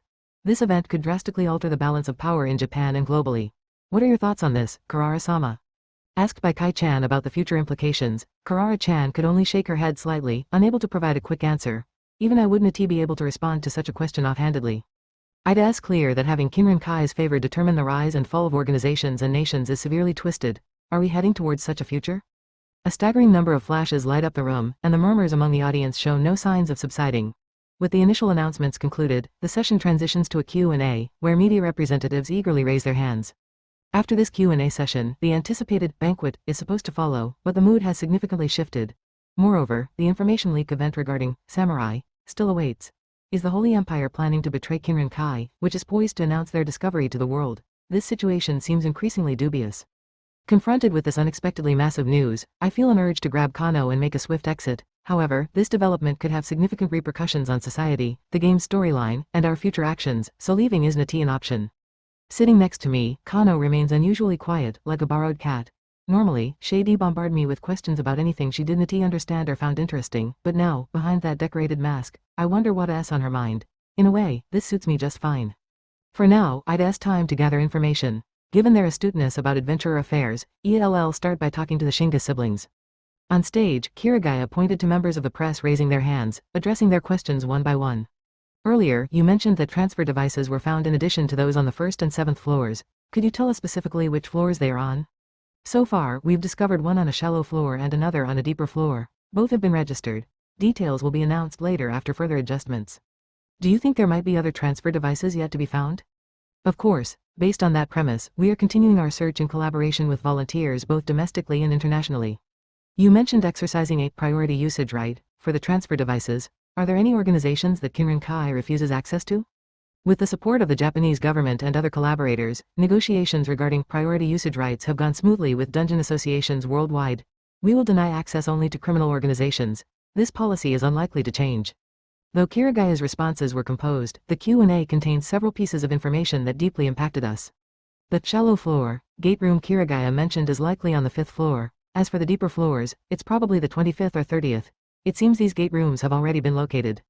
On the other hand, accessing the gate room on the 10th floor requires navigating a hidden passage and passing by Obaba's shop. The 15th floor gate room lies at the far end of the DLC area, and the 20th floor gate room, currently used as Arthur's sleeping quarters, has not yet been reported as found. But why are gate rooms suddenly being discovered in quick succession? Previously, a recognition barrier prevented non-players from approaching gate rooms or even their vicinity. It seems this barrier is no longer in effect, which means the remaining gate rooms might also be found soon. This will undoubtedly intensify the level-up race. The adventurers on the front lines, currently around level 30, might reach level 50, significantly altering the world's order and systems. Until now, I planned to strengthen my family, believing that reaching level 30 would be enough to fend off most threats. But reaching level 50 would drastically increase the mortality rate, even with player knowledge. Bringing Kano or my parents to such a level would be. Across the table, the Mamiya siblings seemed similarly troubled. They say anyone can use the transfer devices if they pay, except criminal organizations. But how trustworthy is that claim? We'll probably have to curry favor with Kinran Kai from now on, remarked Mamiya's sister. Yes, I doubt the entry fee of 1,000 yen per floor will suffice. They'll likely demand exorbitant usage fees from some groups, her brother replied. If Kinran Kai refuses access, one cannot use the gates, falling behind in the competition and weakening their organization. In other words, to ensure Kinran Kai doesn't deny access, one would need to pay not only the entry fee but also hefty bribes to appease them, as the Mamiya siblings suggested. Still, blindly trying to curry favor could be risky. Kinran Kai's leader, Kuki, is cunning and shrewd, while their second-in-command, the mad dog, Kirigaya, is no less intimidating. Beyond the entry fees, they'd likely exploit any opportunity to bleed others dry. Nobles and strategy clans will undoubtedly struggle to placate Kinran Kai, but if gates are seized, even we won't remain unaffected. Excuse me, I have a question. As I leaned back in my chair, arms crossed, pondering our next move, my sister Kano, who had been quietly sitting until now, suddenly leaned forward and raised her hand enthusiastically. She was about to say something outrageous again. I was thinking, if there are still undiscovered transfer devices, what if I find one? Could I become rich? Even at this point, my sister was scheming for a windfall. She puffed out her chest, looking pleased with her idea, but her thought process, as expected, was naive. You could claim priority usage rights, but managing it would be difficult without the ability to oversee operations globally, Mamiya's brother said. Indeed, as he mentioned, profiting from a transfer device would require the backing of a large organization. Moreover, if we drew too much attention, we'd be targeted by groups worldwide and dragged into disputes over rights. Even so, Kano seemed unwilling to give up, rubbing her hands together as she pressed further. Couldn't we manage it using Karara-sama's or the Mamiya family's influence? Within Japan, it might not be impossible, but managing overseas would require more resources and funding than we have. Besides, since the most critical first-floor transfer device is under Kinran Kai's control, recovering costs would be tough. Karara, from the noble Kusunoki family, shared her insights calmly, discouraging Kano from pursuing her plan. For any profits from transfer devices, the first-floor gate room is key. Without it, the costs of sending adventurers to deeper floors would outweigh the earnings. Kinran Kai's control over this crucial device is precisely why they announced it so publicly. But we have our trump card, the gate room on the school's basement first floor. If we could use that room, we might thwart Kinran Kai's ambitions in Japan. By making it publicly accessible for free, even the poor and E-class adventurers could benefit, accelerating their level ups. This step is probably necessary to avoid being left behind completely. After weighing my options, I looked ahead to see that the media Q&A had ended, and service staff entered with trays of bottles and glasses. As minors, we opted for sodas. A toast to Kinran Kai's success and everyone's growth, Kuki declared. Raising our glasses, we echoed the toast, signaling the start of a feast. Aromatic dishes began to arrive, and Kano eagerly dove into the vibrant vegetable dish, exclaiming how delicious it was, though the taste was also an intricate mix of strategy, power struggles, and ambition, painting a vivid picture of the challenges in this world. My stomach and intestines roared, demanding more. As I hurriedly stuffed vegetable dishes into my mouth to avoid losing to Kano, Mamiya's older brother began speaking to me, alternating his gaze between me and Kano. Hey, you said you were Karara-chana sa Kohaya, right? Could it be that you were in the same thief research club? That's intriguing. Even Mamiya's younger sister was looking at me curiously from behind her mask. Karara-chan is a relative of Haruka Mikami, a prominent figure even among nobility, and the eldest daughter of a highly ranked viscount family. Naturally, she is a center of attention at the adventurer school. That she would sit at the same table as an E-class student seemed to pique their interest. Honestly, I'd ask something I find strange myself. On the other hand, Karara-chan wore a troubled expression behind her Venetian mask. Of course, I invited Narumi-kun to join the Thief Research Club, but he refused me. Refused an invitation from the esteemed Karara Wanisama herself. I can't believe it. Why? The Thief Research Club is one of the 8 Dragons, a prestigious organization that only allows the most influential students to join. It seemed incomprehensible to them that someone would decline a direct invitation from the club president. The younger sister's fox mask shifted slightly, as if she were regarding me with suspicion. Come to think of it, wasn't Kai-chan planning to join the Thief Research Club when she moved up to the senior division next year? She might have already been guaranteed a spot. Well, my primary reason for not joining the Thief Research Club is because I'd heavily influenced by the Mikami family. Moreover, for someone like me, who just wants a quiet school life, joining would be a burden. Moving from E-class to the 8 Dragons would be far too conspicuous. But that means you must be a very capable student. How about working for us after graduation? Brother, hiring someone whose background we don't even know, especially someone who looks so obviously weak, I can't imagine they'd be of any use. When Mamiya's brother said, working for us, he meant serving the Mamiya family as a retainer. Kai-chan instantly reacted, grilling her brother with a shocked expression. As for whether I look weak, well, I certainly don't look strong, tch. Listening to the exchange, Kano chimed in while poking at a bean dish with her fork. Kai-chan, you just don't understand. Onichan is the strongest, stronger than anyone else, stronger than anyone? Are you including not just me but also Karara Wanisama and even my brother? Of course. Oh, look, the next dish is here. As Kano and Kai-chan argued, the service staff brought out the main course, an elegantly plated meat dish. Thanks to Kanoa's unnecessary remarks, Kai-chan was glaring daggers at me from behind her fox mask. It was hard to enjoy the luxurious meal with this tension. Certainly, if I unleashed all my abilities and skills without restrictions, I might even be able to surpass Karara-chan and Kai-chan. But boasting about being stronger than nobles would only invite trouble. In this world, combat strength isn't everything. I decided to bow my head and deflect by saying, I didn't think I'd be of much use with my skills, While I was caught in my thoughts, my carefree sister happily devoured her meat. We'll have a little talk later. For now, I decided to focus on the exquisite piece of meat in front of me. As I slid the knife into it, it sliced effortlessly, releasing a wave of juices. What is this meat? This meat just melts in your mouth. Oh wait, Onichan, over at the other tablia isn't it that Sanada-sama, As I chewed slowly, savoring the heavenly flavors, Kano pointed frantically to a table ahead. Wasn't it that where Mikami was sitting? There he was. A young man with a gaunt, pale face was seated, deeply reclined in his chair, tilting a glass in his hand. I had expected him to be here. That is Sanada Yukikage-sama, the leader of Aozora Kai, which rivals Kinrin Kai, and the number 2 of colors. I heard he and Kuki-sama were ain't on good terms, but I guess that was just a rumor, Yeah, I thought so too and didn't expect him here, but my mom is a huge fan of Sanada-sama. I at least want to say hi, if not get his autograph, This foolish little sister of Minya Sanada isn't just a regular noble. He is the strategist of Japan's strongest adventurer clan. Even compared to most nobles, his status is far above. It's impossible, I told her, but Karara-chan chimed in with reassurance. Why? Since Mikami-sama is at the same table, let us go together to greet them. I was a bit scared of Kuki-sama, but Sanada-sama and Katarao-sama seem like kind people, At the table with Sanada sat Mikami. Karara-chan had apparently already planned to greet Mikami, so she invited us to join her with a smile. Though I appreciated her kindness, the individuals at that table seemed as hazardous as nuclear waste. There is no way I could let Kano go there alone. Even as I tried to politely decline, Kano eagerly jumped at the idea, and now Kai-chan was nervously asking if she could join as well. The discussion spun out of control, leaving me no choice but to accompany Tama. As Karara-chan finished the final dessert and suggested we make our way over, I reluctantly rose, reassuring myself that we were only going for a brief greeting. Mamiya's older brother gave me a meaningful smile, but I decided to ignore it. Oh my, welcome. Everyone, this is my niece, the bejeweled Mikami greeted, her radiant smile dazzling the room as she introduced her niece. I have come to pay my respects. I am Karara Kusunoki, eldest daughter of the Viscount's family, Karara said, slightly lifting the hem of her skirt in a flawless curtsy. Behind her, Kano and Kai-chan were only briefly mentioned as her juniors, keeping their introductions understated, which was considerate. Kai-chan, being a noble herself, performed a perfect curtsy in return. As for Kano, a complete commoner with no experience in high society manners so well, she somehow managed to mimic the gesture and pull it off. Nice save, Kano. But this crowd is something else. At the table sat Haruka Mikami, the Crimson Ninja and leader of her clan, who was also a countess. Beside her was Kazumoto Kuki, leader of the Kinrin Kai and number 4 in the colors hierarchy. Across from them was a woman with voluminous long hair tied back, wearing a loose kimono and sipping her drink while fixing them with a piercing gaze. This woman was a... Hey, you 3 in the back, a girl and the 2 guys. I can't see your faces with those masks. Take them off. The woman was Shigeru Rokurogi, a senior member of Tenrikshasas, Japan's largest raiding clan, and one of the Adventurers Guild's most formidable forces. Despite being nearly 50, her face showed no signs of age. She could easily pass for someone in her 20s. She must be the powerhouse the guild had sent regarding the samurai information leak.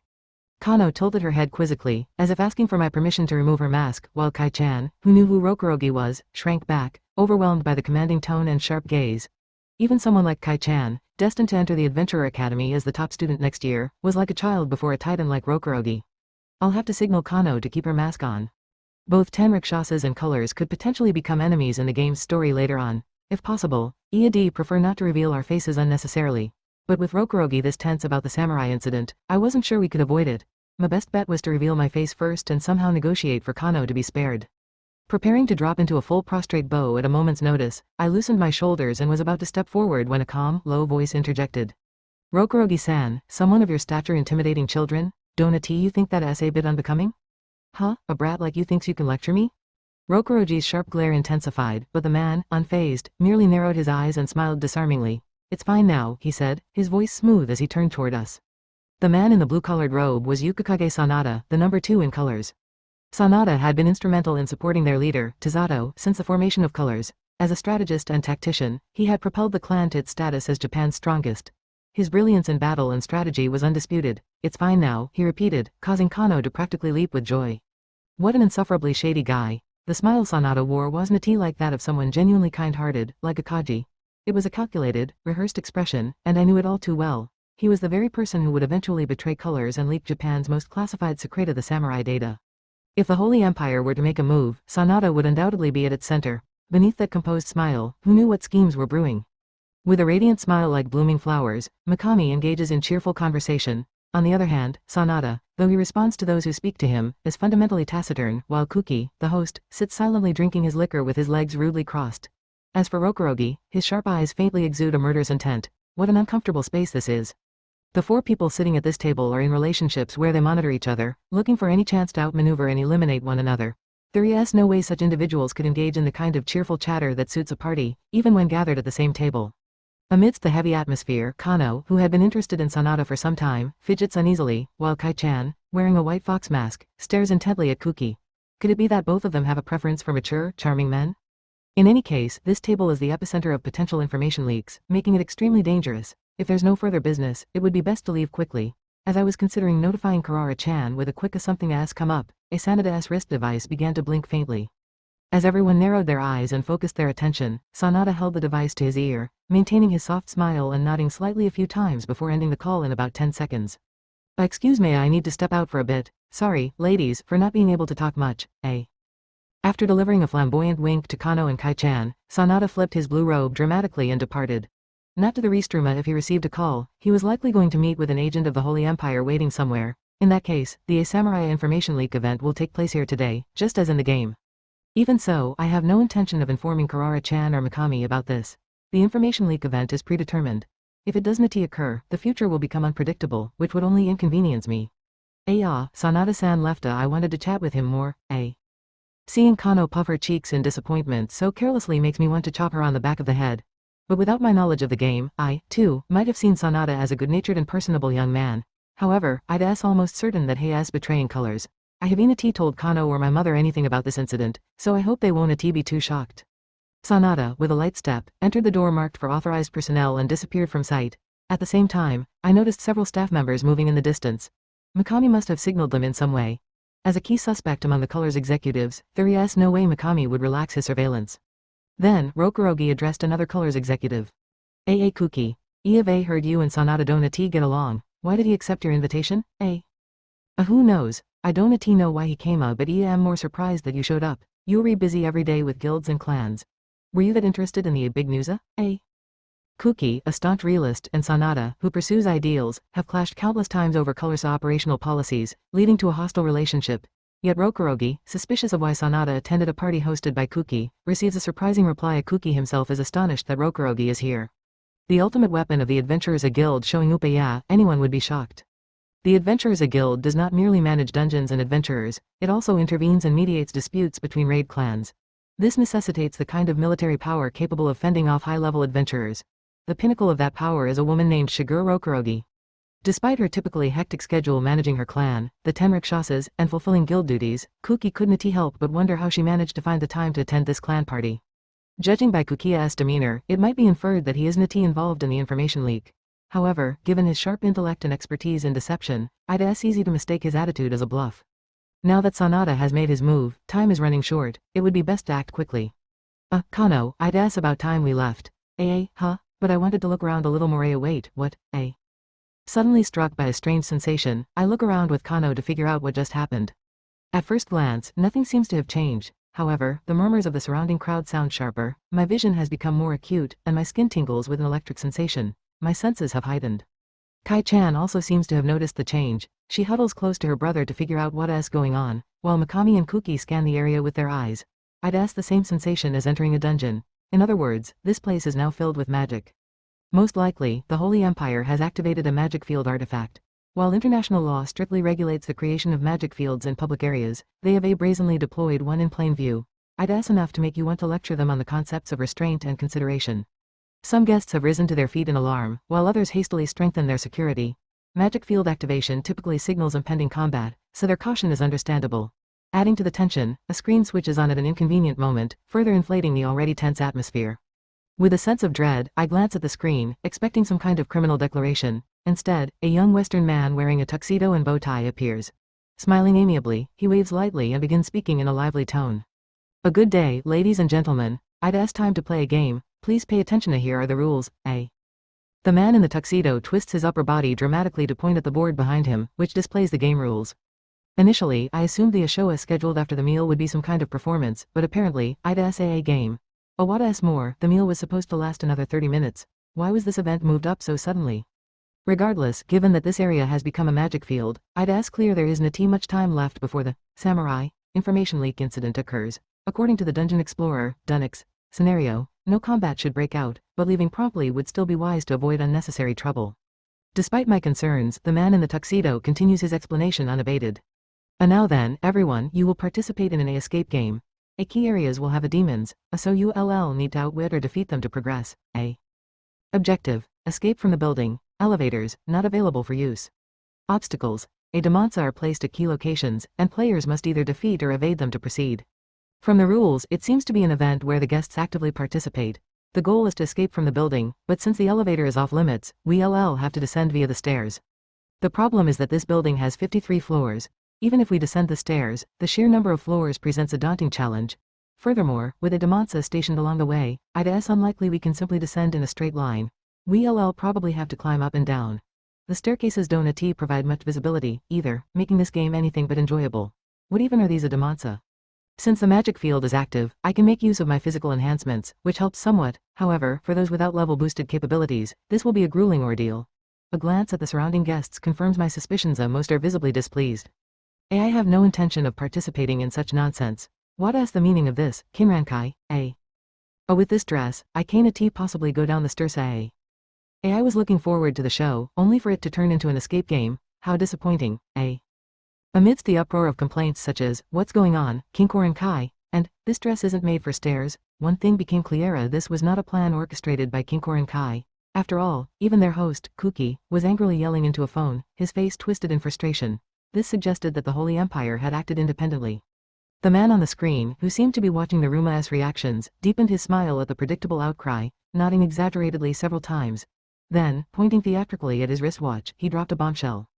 Just so you know, this building will completely vanish without a trace in 1 hour, precisely at 8 p.m. Best of luck to you all, ha ha ha. As the man ended his statement with a grandiose bow and the screen cut off abruptly, the entire room erupted in angry shouts. I wanted answers, too. What could the Holy Empire possibly gain from pulling a stunt like this? When the man said, vanish without a trace, was that meant to be taken literally? In the game version of the Kinkoran Kai clan party, not a single life was lost, and the building certainly hadn't disappeared. Everything had wrapped up without incident, with the samurai intelligence leak only becoming known after the event had concluded. It seemed unlikely this level of drama had secretly occurred even in the game. Explain, Kuki. What was that broadcast all about? Damn it, I can't reach Kirigaya at all. Hey, you lot. Kuki, visibly rattled, barked out orders to his nearby Kinkoran Kai members, commanding them to assess the situation and locate Kirigaya.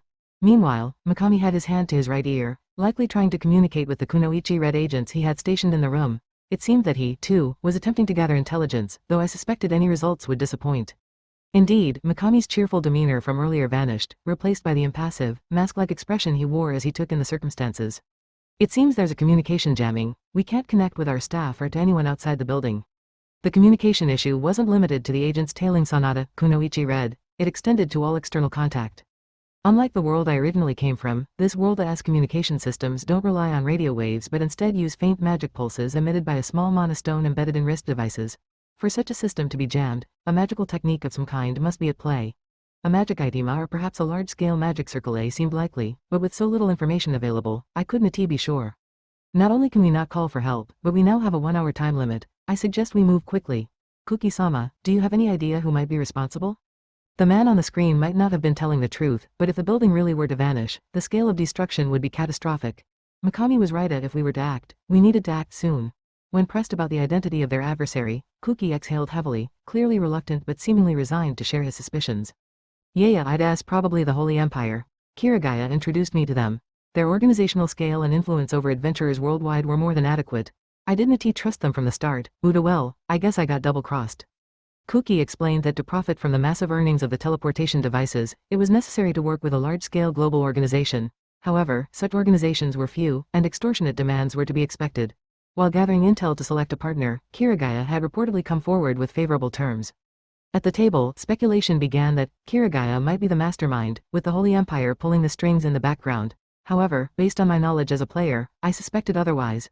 The Holy Empire likely had a direct connection to Sanada, while Kirigaya was merely acting on borrowed advice. Still, there was no way for me to point this out without it appearing unnatural, so I stayed silent.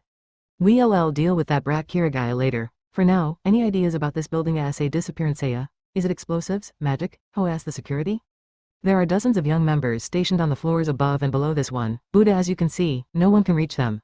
Kuki gestured to his wrist device, indicating the total communication blackout. This separation was proving to be a significant obstacle. As the moments ticked by, more members of the Kinkoren Kai and staff began gathering around Kuki and Mikami, whispering reports into their ears. Meanwhile, Rokurogi persistently asked, "Any developments?" and, "What is the current situation?" only to be met with repeated confirmations that, due to the communication jamming, they remained in the dark. And then, amidst the chaos, Kuki gave a curt nod and excused himself abruptly. "Well, Thina, excuse me." Kuki furrowed his brow deeply as he stood, issuing instructions to the Kinrankai members to continue gathering information and guiding the guests to safety. At the same time, he raised his voice, preparing them for possible combat with the Holy Empire. The venue was in chaos. While it was unlikely he could completely restore order, his abilities as a clan leader were something to be counted on. Alright, I should get moving. What a pain. What exactly was the Holy Empire aiming for? Were they really planning to destroy this entire building? Rather than leaving this investigation to Kinrankai, it seemed more logical for me, someone with game knowledge and the ability to anticipate their moves, to take action myself. In truth, Kano and I could escape on our own if we wanted to, but letting Karara or the Mamiya siblings get caught up in this and possibly die could have unpredictable consequences for the game's story, and honestly, it would weigh too heavily on my conscience. The worst-case scenario must be avoided at all costs. Still, it's hard to believe an event this chaotic could have occurred in the game without me noticing. In the game, I already knew that information about samurai would leak, and I could even imagine the method. The sequence was as follows. Magical power secretly harvested from the guests at this event would activate a magic circle, temporarily disabling the contract magic carved into Sonata, allowing the information to be extracted. The clan party would then end without anyone realizing the information had been stolen, only for the repercussions to unfold days later. That was the extent of what happened in the game's storyline, or so I thought. But now, here we are, dragged into this escape game scenario that is throwing everyone into confusion. If something like this had happened in Dungeon X, it surely would have been reported as a major incident. This entire situation might already be diverging significantly from the game's storyline. If possible, I'd like to figure out why, but my top priority is identifying the nature of the something that threatens to obliterate this skyscraper. What could it be? If they genuinely intend to destroy the building, it would require either an extremely high-level magic or a massive magic circle. The former is likely beyond the capabilities of even a cardinal, which leaves the latter as the most probable option. While the possibility of bombs cannot be entirely ruled out, it seems unlikely. The Holy Empire, which preaches adventurer supremacy, would hardly rely on modern weaponry, so this theory can likely be dismissed. That leaves us to figure out where a massive magic circle might be. Such a structure would need a space as large as this event hall. The only other area of comparable size is the ground floor entrance hall. However, I passed through there earlier and saw no sign of such a circle, nor would anyone else have missed something so obvious. So, does that mean we can eliminate the possibility of a giant magic circle? Not necessarily. There is still one other location where it could be drawn. The rooftop.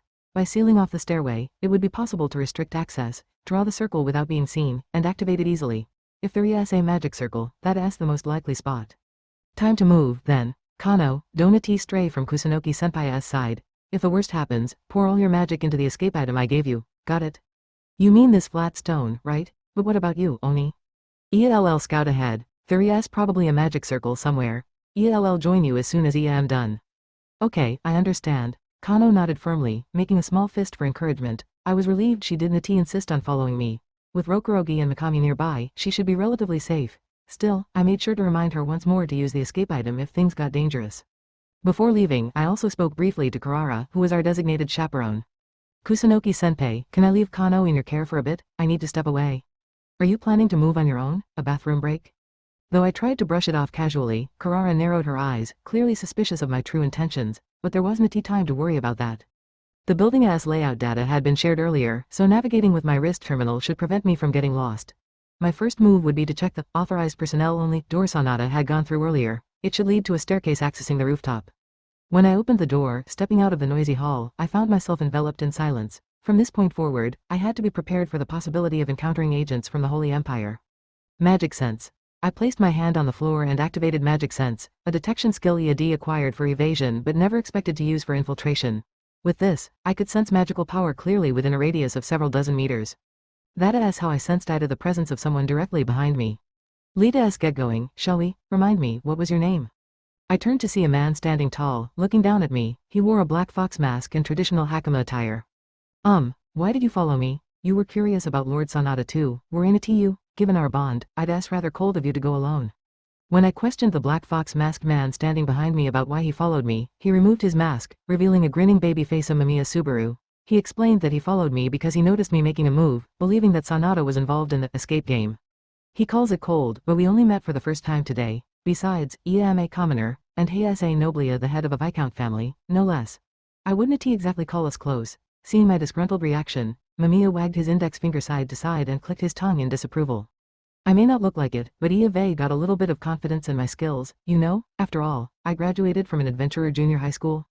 With a narcissistic hair flip, he puffed out his chest, proudly proclaiming his credentials. Although family circumstances prevented him from attending adventurer high school, he claimed he had some decent skills. However, the Mamiya family resides far from any dungeon cities, and since his junior high school graduation, it seems he hasn't ventured into any dungeons at all. In other words, he hasn't improved since his junior high days. With that level of ability, going up against seasoned combatants from the Holy Empire would be far too much. If it were his younger sister, Woes enrolling as the top student next year, Shady be another story. But as for him, frankly, Hayadi just be a liability. So, how should I get rid of him? Convincing him would be exhausting, and while Iadi loved to tie him up and toss him into the venue, he is still the head of a viscount family, so rough methods are out of the question. I don't have the luxury of dealing with him, but ELL have to figure out some way to persuade him. Hey, wait a minute. My intuition says I'd ask this way. Time is short, so hurry up. While I was carefully choosing my words to persuade him, Mamiya took off on his own, saying, Donati dawdle. I was tempted to resort to rough methods after all. Alternatively, I could leave him behind and go ahead on my own, but I couldn't very well let the brother of a dungeon explorer heroine die. Looks like ELL have to guard him aside.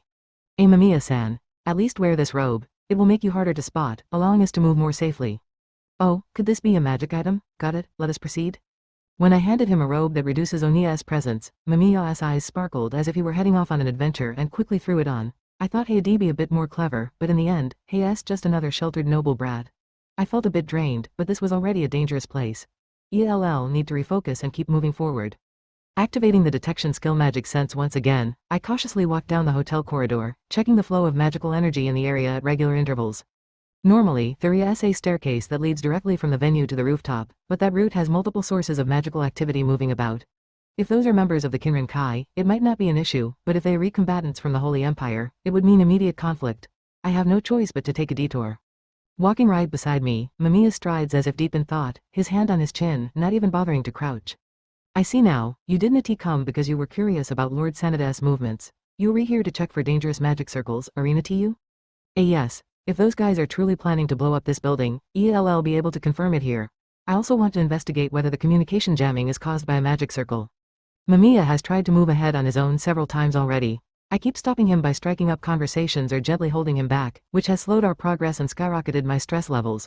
But since Mamiya is of little use, I have to be extra vigilant and stay focus, damn it, focus.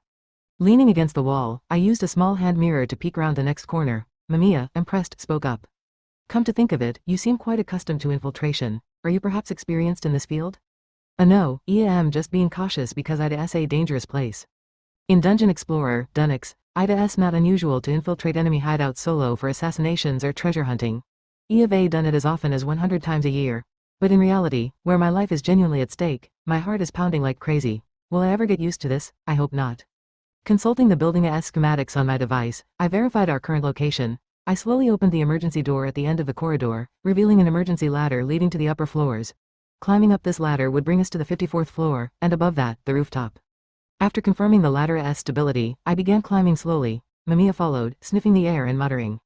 Yuga, there's a nasty smell, we should brace ourselves.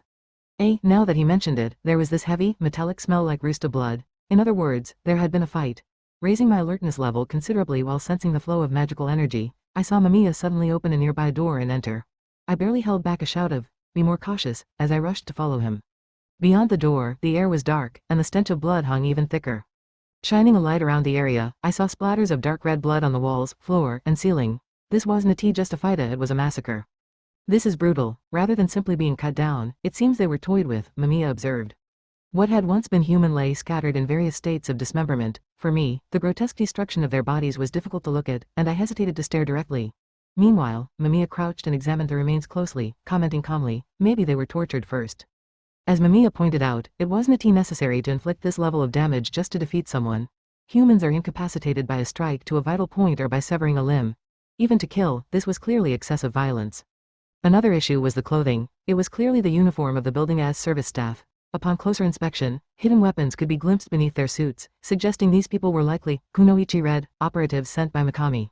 Assuming no survivors remained, I scanned the area just in case. Surprisingly, I spotted one individual whose injuries were less severe. They appeared to be a high school student, perhaps from an adventurer school. Grasping their wrist to check for a pulse, it was faint, but it was there. However, their right arm was severed at the elbow, their left leg was nearly torn off at the root, and deep wounds on their abdomen and thighs were bleeding profusely. At best, they had only a few minutes left. Should I give it a try? In my original world, this kind of fatal injury would have been impossible to save. However, in this world, it might not be out of reach. I carefully positioned the gorilla's severed arm and nearly detached leg back in place and pulled 3 healing potions from the magic bag-like pocket. Pouring the contents onto the severed areas and deep wounds, a burst of bloody mist erupted, and her body convulsed violently. Aha ga, wow, what an incredible effect. That must be some seriously high-purity potion, Mamiya remarked in awe. The girl spat out the blood clogging her throat and resumed a ragged, choking breath. Her severed arm and leg seemed to reconnect properly and even moved, while the ghastly pallor of her face rapidly gave way to a healthier, ruddy hue. These recovery potions, stockpiled from Obaba's shop, surprised not just me but Mamiya as well with their astounding potency. Sweating profusely, the girl regained consciousness and leapt up, frantically looking around. But the moment she grasped the horrific scene surrounding her, she froze, her eyes filling with despair. You are Lord Mamiya and Lord Narumi, correct? You saved me from the jaws of death. Thank you so much. Despite her wobbling steps, the girl managed to approach us and bowed deeply. Even though Mamiya and I wore masks, she immediately recognized our identities. Apparently, information about USA even with masks had circulated within the Kunoichi Red network. As I pondered this, I asked her to explain what had happened. She told us that while tracking Sanada, a woman wielding an unidentifiable weapon appeared and initiated combat. Her companions had been killed in terror. A magic item, perhaps? The Kunoichi Red operatives were supposed to be skilled fighters. For them to be attacked so one-sidedly and so viciously suggests that the assailant was likely a combatant from the Holy Empire. We were helpless. I lost my superior and comrade Shaiya. But you survived and managed to relay this information to us. That is a significant accomplishment, Mamiya reassured her. Failing her mission to follow Sanada and witnessing her companions killed so brutally would weigh heavily on anyone. However, her testimony confirmed that the Holy Empire and Sanada were ahead of us. My guess about a magic circle on the rooftop had also been correct. Their memorial can come later. From here on, leave it to us. Return and report back to your comrades, understood? Yes, Lord Mamiya, please take this. For some reason, IDA is currently unusable, but this is the communication device we've been using. She handed us a small, pen-like communication device used by the Kunoichi Red. Although it was currently jammed, it might help us coordinate with Karara later, so I decided to accept it. However, Mamiya's, leave it to us, comment felt like it translated to, leave it to me, I would likely be doing all the work. The girl bowed deeply once more, her expression troubled, and left. Mamiya, now wearing a solemn expression, began to ponder aloud. Do you think the woman who attacked them was from the Empire, and that she was working with Lord Sanada? That seems highly likely, I replied. Activating the magic sense skill, I confirm once again the presence of numerous Holy Empire operatives and combatants lurking within this skyscraper, a fact already verified by Karara. In the game, Sanada was aligned with the Holy Empire, so it's natural to assume that the same alliance exists in this world. The Holy Empire betrayed Kinrankai because they wanted to monopolize the teleportation device. But what are they aiming for by carrying out such gruesome killings? Any thoughts? Ida asks as if they are deliberately instilling fear, doing as they please. To siphon profits from teleportation devices globally, they need significant manpower and capital. Kinrankai had sought the Holy Empire's assistance to resolve these issues. However, the Holy Empire clearly never intended to cooperate genuinely and instead planned to seize everything by force. It's likely that Kinrankai posed an obstacle to this ambition, and they decided to exploit the clan party as an opportunity to eliminate them along with any related guests. The blatant, gruesome killings seem intentional and meant as a statement rather than an attempt to conceal evidence. When I shared this reasoning, Mamiya tilted his head thoughtfully, raising another question. Then why bother with this escape game? If they want to eliminate us, they could just destroy the building outright. Indeed, that is another mystery we need to investigate. If they intended mass slaughter, they could simply annihilate the building now with fewer complications, less evidence left behind, and a surer claim to the teleportation device's rights. Yet, for some reason, they have resorted to this cumbersome escape game. And if someone successfully escapes, it introduces risks. Who orchestrated this scenario? Sanada, or perhaps Cardinala, the Holy Empire's strategist? There must be a specific aim behind this, but without more information, any hypothesis is mere speculation. Identifying the magic circle is crucial, and confronting them may provide answers. But before proceeding, I must issue a warning. Mamiya-san, from this point forward, there is a high possibility of intense combat. As you have seen, these people won't hesitate to kill. That much is clear. Initially, I assumed no one would be killed at the clan party, just like in the game. However, reality proved far more brutal, with grisly murders taking place openly. Should we encounter the Holy Empire operatives, I'd as highly likely to devolve into a life or death struggle. Even their threat to destroy the building at 8 p.m. sharp should be taken seriously. I'd as no mere bluff. We have about 45 minutes left. I plan to avoid confrontation and combat at all costs, but if we encounter them, I won't have the capacity to protect Mamiya. If the situation turns dire, I intend to abandon him and make my escape. When I made this clear, Mamiya didn't flinch. Far from it, he maintained his smile, his demeanor calm as he crossed his arms and gazed directly at me. As a noble of this country, I'd ask my duty to prevent outsiders from acting as they please. Besides, my precious sister and childhood friend, Karara-chan, are inside this building. If it means protecting them, staking my life is a small price to pay, eh? To declare such conviction even after witnessing the grisly massacre is commendable. Perhaps Mamiya isn't just a pampered aristocrat after all. Very well, ELL consider you as part of our combat force. Understood. ELL take the lead. Follow me closely. Magic sense, eh? Got it. I'm counting on you. I sense multiple sources of magical activity ahead on this dimly lit floor. We must avoid all of them and reach the rooftop. At the same time, I can't help but worry about Kano. Lead us hurry. Smells like blood are getting stronger again. As I proceeded down the dimly lit corridor, the scent of iron, like rust, began to fill the air once more. Watching for any signs of magical movement, I peeked into a nearby room. 2 heavily damaged corpses lay sprawled on the floor. Both bore large, deep wounds, likely inflicted by heavy slashing weapons. Unlike the smaller, numerous cuts on the Kunoichi Red-ass body we saw earlier, I'd clear this was the work of a different killer. However, despite the blood splattered across the room, there were no signs of a struggle. This suggests they were likely taken by surprise or killed without resistance. Searching for more clues, Subaru turned one of the bodies face up, revealing a badge on its chest, one I recognized. It belonged to the Kinrankai group. These must be some of the younger Kinrankai guards stationed around here. It looks like they have all been killed. But their main forces are still back at the venue, so they'll likely retaliate. Wait, look over there. Are those drag marks, eh? Subaru pointed toward trails of blood leading away from the scene. Given that 2 bodies were left behind here, concealment clearly wasn't the goal. So what could be the purpose of moving them? Subaru started to follow the blood trail without hesitation, but I quickly stopped him when I sensed multiple sources of magical energy ahead. Subaru-san, there is a staircase up ahead, but it looks like the Holy Empire's forces are stationed there, eh? But if we can't use the stairs, how do you plan to get to the rooftop, eh? We'll use the ducts. Over there. This building has several large ventilation systems connecting the floors, with ducts wide enough for a person to fit through. Judging by their size, even someone as large as me should manage. Opening a hatch, I peered inside and was immediately disheartened by the sight of thick dust swirling in the stale air. Still, there was no other option. The ducts branched off frequently and were a labyrinth to navigate. While it wasn't clear where we'd emerge on the roof, we could use the exhaust vents along the way to peek outside and decide our next move. Now, once we climb up, we'll likely encounter the Holy Empire's forces on the rooftop. Before we scout ahead, there is something I need to address. Subaru-san, can you understand the Empire's language, eh? Just a few basic phrases. What that you were holding? A magic tool, eh? Something like that. I'll let us understand their language, eh? I pulled a green gemstone from my magic bag and showed it to him. Subaru inspected it curiously. This was something he had prepared in advance, anticipating the need to communicate with members of the Holy Empire.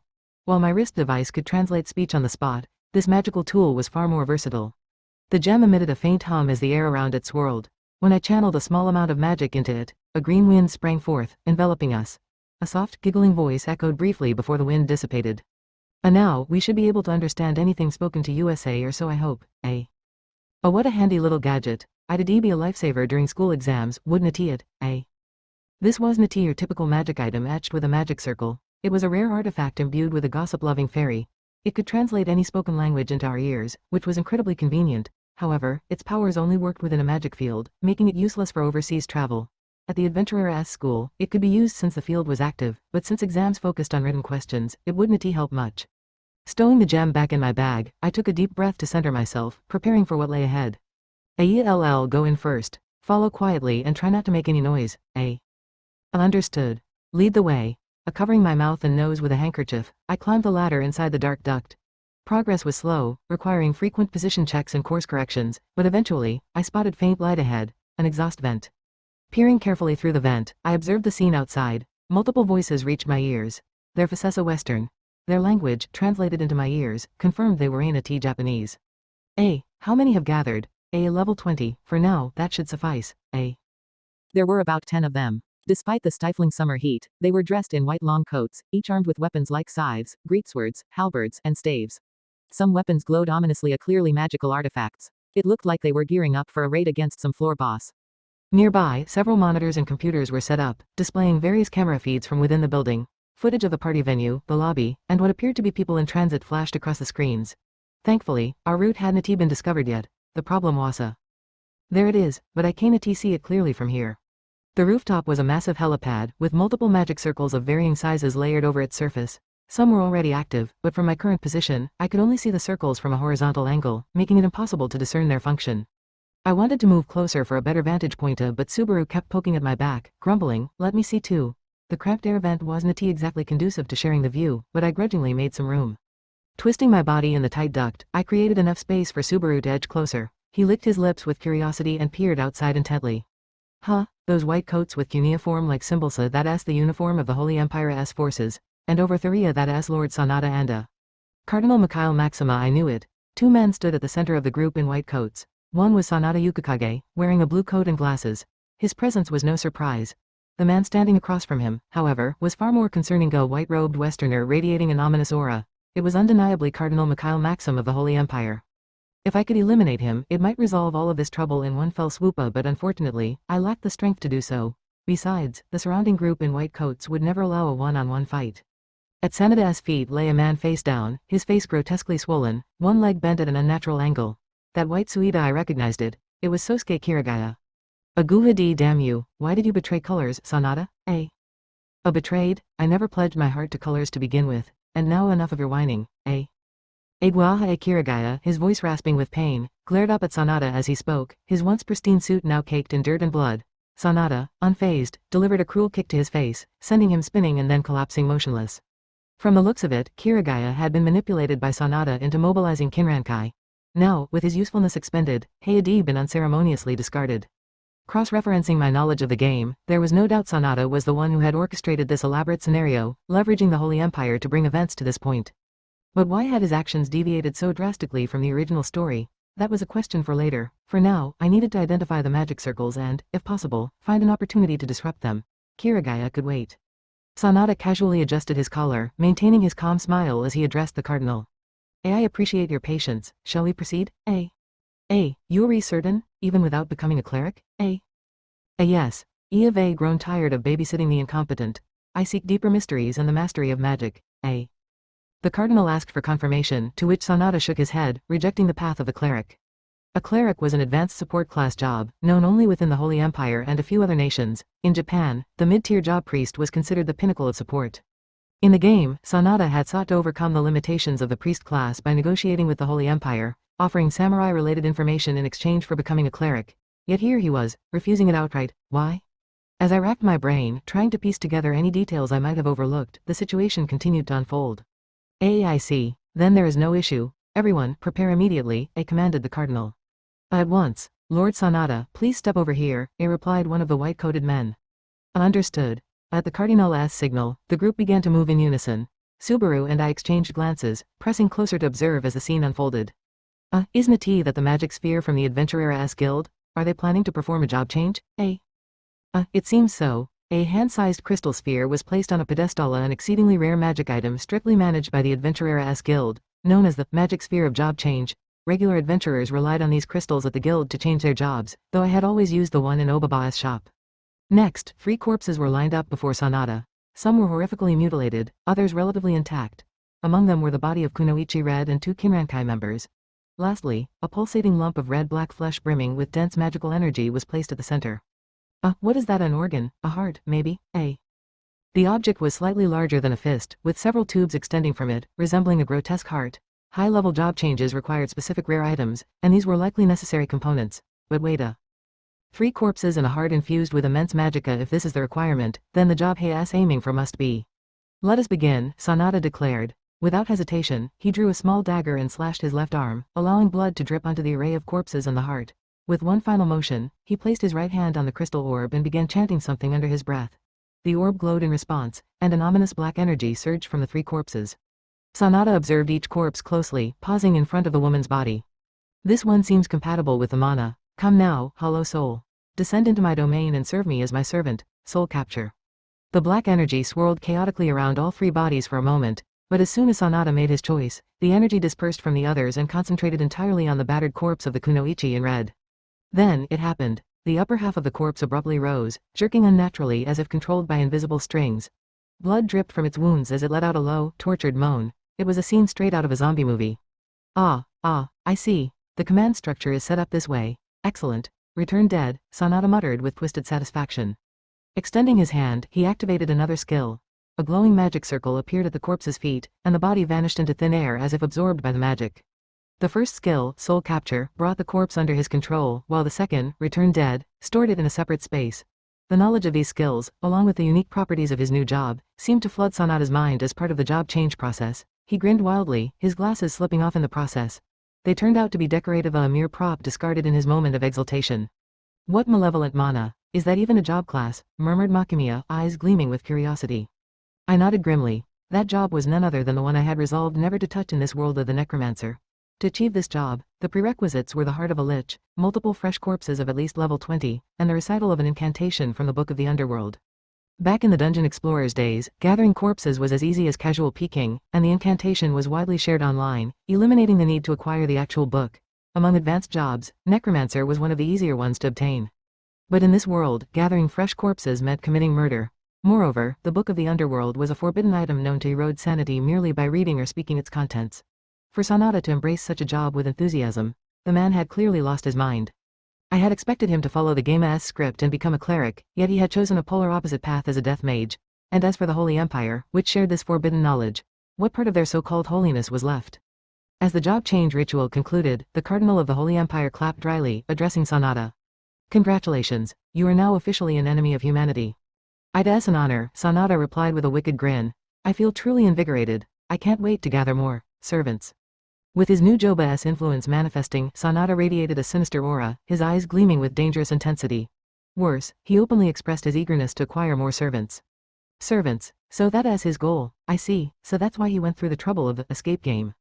The job that Sanada took, necromancer, is one that manipulates and battles using the bodies of dead servants. Since the dead retain some of their combat experience and abilities from their previous life, the higher the level of the dead body being controlled, the greater its combat power. Of course, there is a restriction where you cannot control bodies of a level higher than your own, but there are other crucial factors that influence the strength of the body. The amount of fear, despair, and pain inflicted on the corpse before its death is a key factor. Fear and despair increase the servant's magical power and strength, while pain increases defense and HP. In the days of Dunix, there was a method of trapping monsters in a closed space and inflicting fear on them, applying as many bad status effects as possible before defeating them to turn them into servant corpses. However, Sanada is attempting to do this to actual human beings in the real world. In other words, the escape game wasn't intended to help anyone escape, it was a means to inflict fear and despair to obtain better dead servants. The unnecessary damage inflicted on the Kunoichi Red member who had been killed on the way here likely served this purpose of strengthening the body. Now, I will proceed according to plan. Sanada, what will you do? I'll join as well. If I find a good specimen, I want to claim it. Oh, and please allow me to deliver the finishing blow to Kuki. I have a debt to settle with him. Understood. Let's go. With Cardinal's command, the combatants quickly begin casting buffs, and those in other levels begin signaling the start of the operation. Sanada, watching Kuki on the monitor, begins requesting his body for necromancy. Really? Is he going to start a war in the middle of Tokyo? However, there are numerous members of the Kanrankai, including Rokurogi, Mikami, and Kuki, stationed at the venue. It doesn't seem like it will be easy to push through, but I'm worried about Hana. Eve made sure to equip her with escape items just in case, but if it turns into a large-scale battle, the damage could be unpredictable, and she could get caught up in it. I want to hurry back and deal with the magic circle as soon as possible. Everyone has left, but maybe this is an opportunity. We're going to destroy that magic circle, right? Cardinal and his followers leave, and only a few remain on the rooftop. They seem to be turning their backs on us while working on something. As Shinji said, this is an opportunity to destroy the magic circle. The magic circles visible from here are 3 in total. Even if we don't completely destroy them, we just need to alter the flow of magical energy or erase part of it to render the magic circle ineffective. At the very least, I want to destroy the 2 magic circles, one that could destroy the building and the one for communication disruption. That way, the time limit of 8 p.m. will be lifted, and we can call for help from the outside. Even if the Holy Empire is involved, with the Japanese military and thousands of adventurers rushing to our aid, they'll be in a difficult situation. Before that, though, I can't help but wonder how I ended up in such a situation, but I shake the thought off and focus on clearing my mind. If I'm found now, it'll be an immediate fight. Focus, me. I carefully remove the vent cover with trembling hands, making sure not to make any noise. Slowly, I crawl out. My heartbeat is loud, but I land safely without being noticed and breathe a sigh of relief. As I think of the path ahead and prepare to take a step forward. Crash, ow, my ham got caught. I knew Hakama weren't suitable for stealth missions. What a hassle. Subaru falls dramatically after his clothes get caught on the sharp part of the vent, landing with the metal cover. When he gets up, he rubs his behind and sticks out his tongue, looking at me with a cheeky grin. Could he possibly think that by acting cute, he can cover up this situation? After making such a loud noise, the Holy Empire soldiers must have been startled. I cautiously look back, and see that they have already drawn their weapons, licking their lips, and their faces are twisted in sadistic glee. Damn it, I guess, there's no choice but to fight. AA guessed, huh? Then that means we get to play too, doesn't it? Hell yeah, eh? But they are still young, and they look kinda weak too, eh? If we meticulously and carefully instill fear and despair there is a non-zero chance they could become a high-quality servant, eh? The white-coated figures of the Holy Empire lit up with delight, as if they had found prey, weapons now in hand. There were 3 of them, a brawny man wielding a double-edged axe, a woman holding a short staff wand with a skull-shaped tip, and a tall man swinging a slender sword back and forth with a smug grin. Though their clothing and weapons were wildly different, their shared curiosity and sharp, menacing malice aimed at me were unmistakable. Each of them unleashed their aura freely, waves of immense magical power piercing through my body. The tingling sensation deep in my chest told me they were each above level 30, a sign of formidable strength. In other words, I was now faced with 3 opponents, all superior to me, at the same time. It wasn't entirely hopeless, though. I had allies. If we coordinated well, even stronger opponents were unbeatable, eh? I was dragged here against my will by this guy. Please, just spare me, eh? Before the overwhelming magical pressure, the idiot noble, Mamiya Subaru, collapsed to the ground, begging for his life. It was no surprise, as such oppressive aura could easily crush a Persona spirit, but to betray me so easily? Had been confident even when I warned him about the Holy Empire being our enemy and showed no reaction to horribly mangled corpses we passed on the way.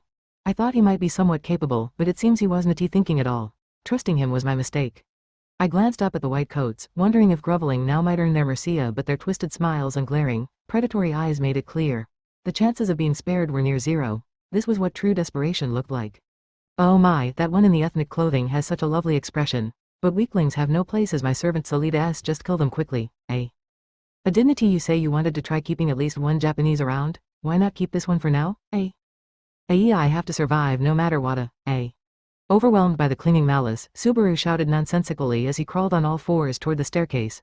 The tall man declared, leave him to me, before pursuing him, but all I could do was watch. After all, come forth, rise dead. The woman chanted the skill name, flipping her wrists as the black aura around her condensed into 2 skulls that struck the concrete ground. Moments later, 2 magical circles, glowing red and black, flickered to life. Without pause, a decaying arm, pale and rotten, emerged. What climbed out next were the bodies of a magician-type man wrapped in barbed wire and a ranger-type woman with her hair and body brutally slashed. They twisted their heads unnaturally, cloudy eyes locking onto me as they exhaled hatred and slowly took fighting stances. Here, these might be your future friends. Go play with them, won't it you, eh? Gray-skinned, with deep wounds leaking black blood, their mangled forms reflected the extremes of pain and torment inflicted upon them. What kind of twisted mind would treat humans this way, even going so far as to carry their corpses around? Was turning people into servants really worth all this? Corpse servants couldn't heal from damage, unlike summoned beasts or spirits, making them essentially disposable. Strategically, it was far more practical to use monsters with uniform stats and easier replenishment than to rely on humans with fragile, irreplaceable bodies. Of course, human servants had their merits, shared equipment and the ability to form specialized tactics. Back in Dungeon Eclipse, there had been necromancers who loved to hunt and collect humans, but their playstyle had always seemed more like a self-imposed challenge than anything practical. Perhaps these people didn't fully understand the drawbacks of being a necromancer, or maybe they were just insane. While observing the corpse servants to gather intel, the axe-wielding man leaned in close to study my face. Svetlana, this one doesn't seem too scared. Maybe those corpses look too weak to him, eh? Mind your tongue, Kafka. Those 2 were powerful soldiers who took down countless of our comrades in the Euro-Union front lines. This brat simply lacks the ability to recognize their strength, eh? Kafka waved his axe lazily, taunting me with his words, while the woman Svetlana gave him an irritated glare. Apparently, those corpse servants were skilled fighters who had defeated many of the Holy Empire's soldiers on the Eastern European front. It seemed they still had open slots for more servants and were evaluating whether I was suitable to fill one of them. They openly debated how best to instill fear and despair in me. I had no intention of letting that happen. It was clear now that combat was unavoidable. I removed the handkerchief covering my mouth, preparing myself, and drew my sword from the magic pocket of my bag.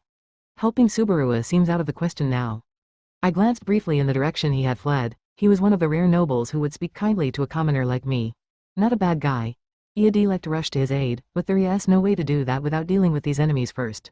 Aha. The servants behind me had been responding sharply to my every movement of magic. It seemed like a clear declaration that they wouldn't let me escape. They were pitiable, used like tools by the Holy Empire. If I could, Iad liked to set them free. I might even consider helping the unconscious Kirigaya sprawled nearby. But first, I had to survive this ordeal. If I fought them head-on, 4 against 1, Iad surely lose. Even escaping would be an uphill battle. Fortunately, the axe-wielding man, Kafka, wasn't rushing to attack. Instead, he casually started talking to me, giving me precious time to think. Hey, are you with Kinrankai? Can you even understand what I am saying? What is your goal? Why are you doing this, wreaking this much havoc? Oh, looks like we can understand each other just fine, Kafka ignored my question. As soon as he confirmed I could understand him, though it was really thanks to a translation item, he grinned and pointed at one of the monitors. The screen showed several people wearing the Holy Empire's white coats. In front of them was a nobleman, his head severed, lying in a pool of blood. The area was drenched in red, with other victims implied by the scene. A few survivors were still alive, but their sobbing and wailing made it clear the situation was dire. In the corner of the screen was the label A37F, suggesting this footage was from the 37th floor. They have already started, huh? Yeah, that's a little warning for the noble who tried to bolt first, Despite my presence, Kafka and the necromancer woman, Svetlana, spoke without sparing me a glance. Such confidence. Part of me quietly hoped they'd just ignore me entirely. But then, the monitor displayed a man bravely launching an attack. His swift movements were a blur, weaving feints into his approach and closing in on a white coat soldier's back. With practiced ease, he unleashed a weapon skill in a seamless flow. His movements alone marked him as a highly skilled fighter. However, the Holy Empire had anticipated his every move. One soldier blocked his slash, and another closed in to flank him, delivering successive blows. The man was impaled repeatedly and fell. It was shocking to see such a skilled combatant dispatched so easily, but the real horror came next. One of the nearby white coats extended a hand and chanted something. The corpse of the fallen man, lying in a pool of his own blood, erupted in black flames and slowly stood up. His pale face was devoid of life, and with swords still protruding from his body, fresh blood continued to pour out. His jerky movements completed the picture of a nightmarish zombie.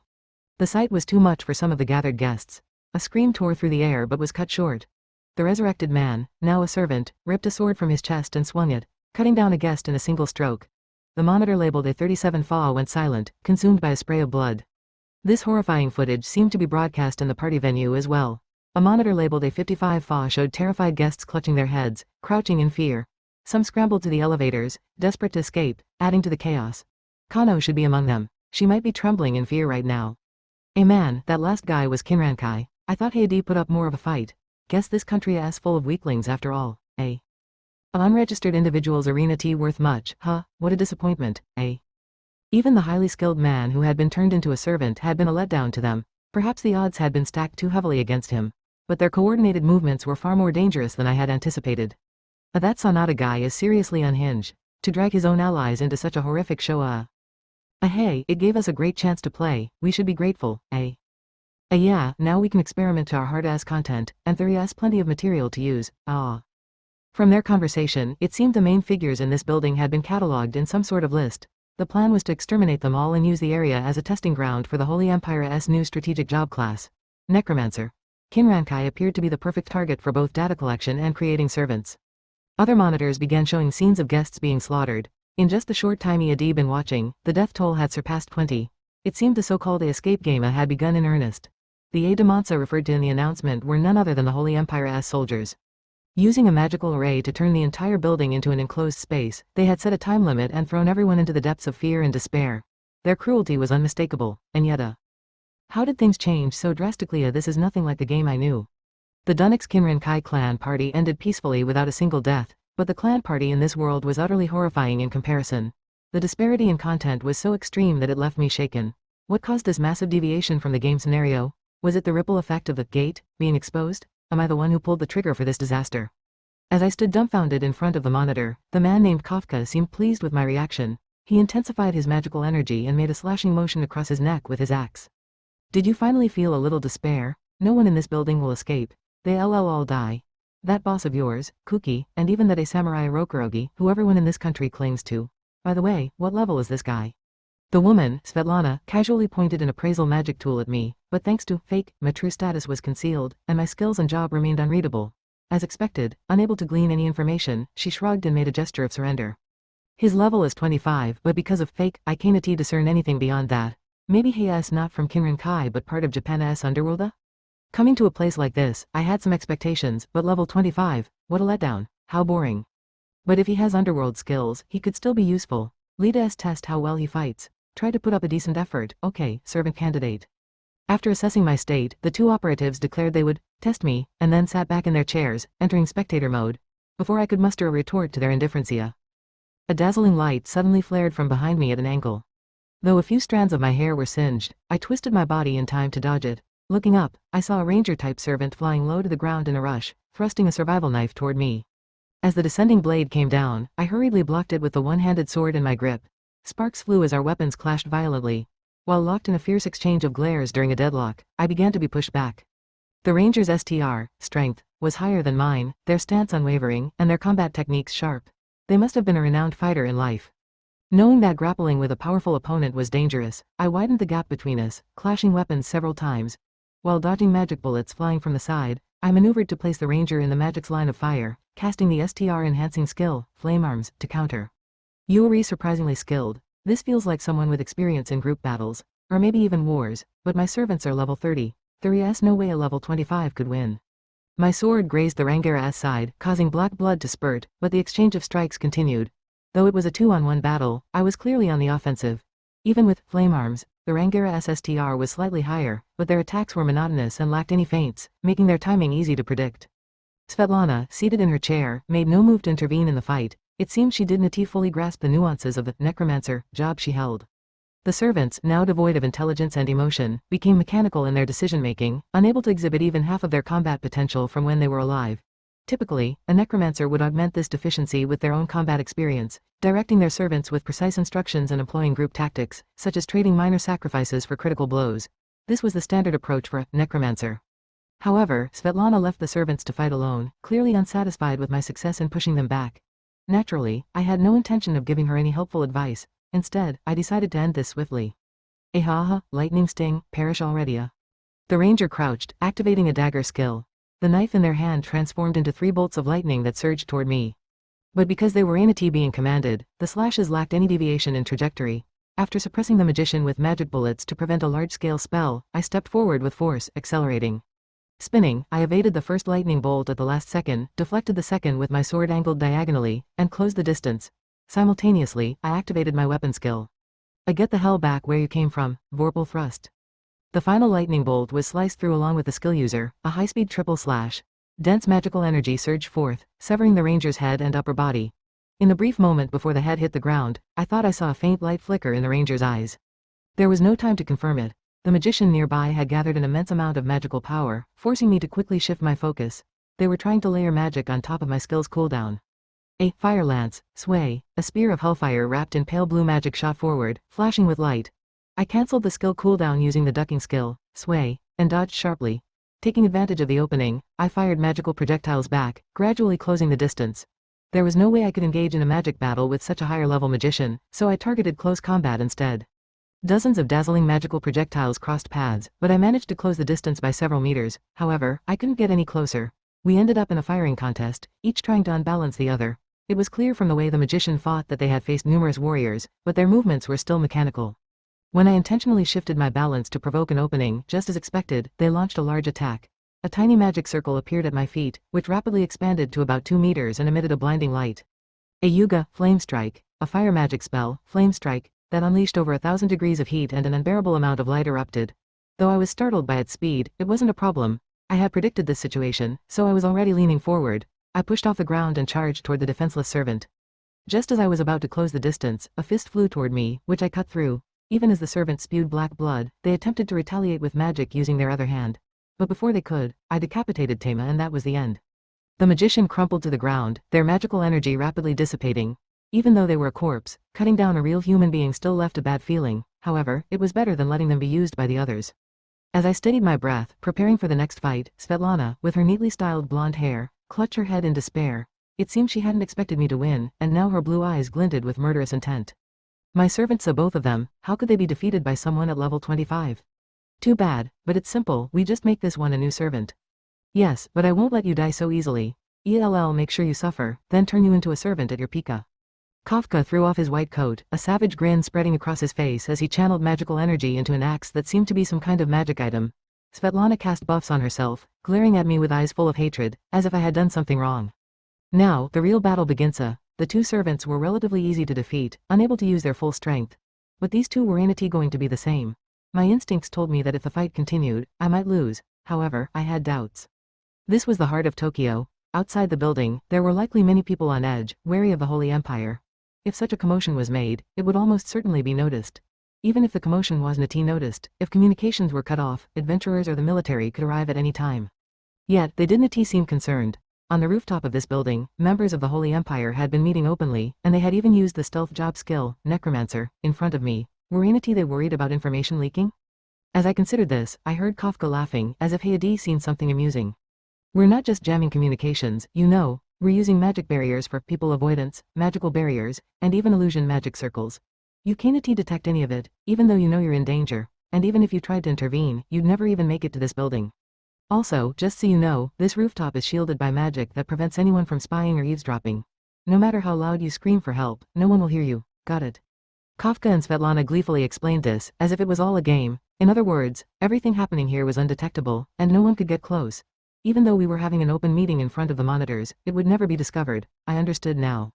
While they continued to talk, I was piecing together the information in the situation. Then, Kafka began to laugh as if he had just noticed something strange. Still not feeling any fear. Well, let me show you why the Holy Empire is called the world's strongest adventurer nation, berserk, eh? Kafka raised his double-headed axe high, and when he activated his skill, red-black magical energy shot out, warping the air with a grinding sound. Rise dead, come, my greatest masterpiece, hero Raksha. A massive amount of magical energy erupted vertically from the magic circle, bordered with black magic, and in the darkness, a silver full-plate armor glimmered as it crawled upward. Hero Raksha, they had called it. I couldn't place it in my game knowledge, but I wondered who this person was. The skill Kafka used and the summoned servant, Hero Raksha, were likely some of the Holy Empire's top-secret assets. They were taking advantage of the situation to do whatever they wanted. And that look in their eyes, they were completely certain of their victory, focused only on how to terrorize their target and kill them in the most brutal way possible. In Dunix, there were many players with extraordinary strength, but they were all challengers, seeking to reach greater heights and constantly searching for stronger opponents. But these two were only interested in tormenting the weak. Seeing this firsthand was sickening. I knew that even if I didn't take action, players like Akaji or Pink Chan would eventually deal with these kinds of people if they grew strong enough. But by then, the Holy Empire would likely have killed many and dragged others into their madness. After all, I was partially responsible for the situation. I had to stop them, even if it meant taking risks. Now, are you ready to fall into despair? We'll have so much fun with you. Don't give up hope too soon, okay, Iron Maiden? Kafka grinned like a beast showing its fangs, and the magic he slammed into the ground was tainted with madness. At the same time, Svetlana cast a spell, and a bell tolled from somewhere above. Hero Raksha, the summoned servant, began to bleed as a result of the reinforcing magic that raised its magical power. It was all an ugly, twisted use of magic. But just because they could do whatever they wanted didn't mean I couldn't either. If they wanted to pull out all the stops, so I would show them everything I had learned from my time in Dunix. But before that, I'm not quite ready yet, so could you give me just a little more time? From Narumi Kanoa's perspective, a sumptuous dinner crafted from the finest ingredients is laid out before me as I listen to the elegant strains of jazz played by the performers. It's a world unlike anything I've seen or experienced before, heavenly and surreal. At the table next to mine, upper-class ladies adorned with enormous gemstones the size of ping-pong balls are exchanging rumors in refined tones. Unsurprisingly, their topic of discussion is the gate. It seems this mechanism has the potential to generate astronomical profits, heralding the dawn of the Kinran Association's era. Given that my family and Satsuki casually used the gate for transportation, I had assumed it was a commonplace utility. Learning otherwise has left me somewhat astonished. If it's that lucrative, perhaps I could also profit from the gate. Thoughts of how to set up a collection system flit through my mind, but they are swiftly overtaken as I take a bite of the dish before me. The rich sauce and tender meat seize all my senses. It is, quite literally, a taste of the divine. A new, vibrant world is unfolding before my eyes. I've gained an elder sister figure in the aristocratic Kurara Kusunoki, who seems to embody the upper class, and I've also met a peculiar girl named Mamiya Chizoru, who is slated to become my rival next year. If I pass the Adventurer Academy entrance exam, a new world of opportunities will surely open up to me. Or so I thought, until the delightful atmosphere was disrupted. Suddenly, an announcement about an escape game sends the venue into an uproar. Angry nobles storm out, hurling cutting remarks, while some ladies berate members of the Kinran Association with shrill voices. Mikami-sama, seated deeply in her chair at our table, speculates calmly that the chaos may be the work of agents from the Holy Empire. Despite the commotion, her composure exudes an impressive aura of gravitas. A true luminary of the adventurer world, she is a familiar face on various media platforms, her beauty so radiant it eclipses even the largest gemstones. The person she is conversing with is equally remarkable. A woman in a flowing kimono, her long hair cascading down her back.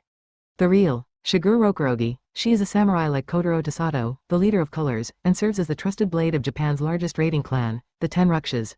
She epitomizes my ideal of what an adventurer should be. In magazines and news features, Shigeru-sama always appeared serene and taciturn, but the Shigeru-sama before me now is visibly agitated, tapping the table nervously with her fingers. Though I would love to seize the chance to speak with her, it's clearly not the right time. Another person I had hoped to meet, Kotaro-sama's partner, Sanada-sama, has left the venue and Hosanati returned. Perhaps Heia is unwell. Staff members approach Mikami-sama's table one after another, whispering something in her ear. They seem to be gathering information about the escape game, but I am left in the dark.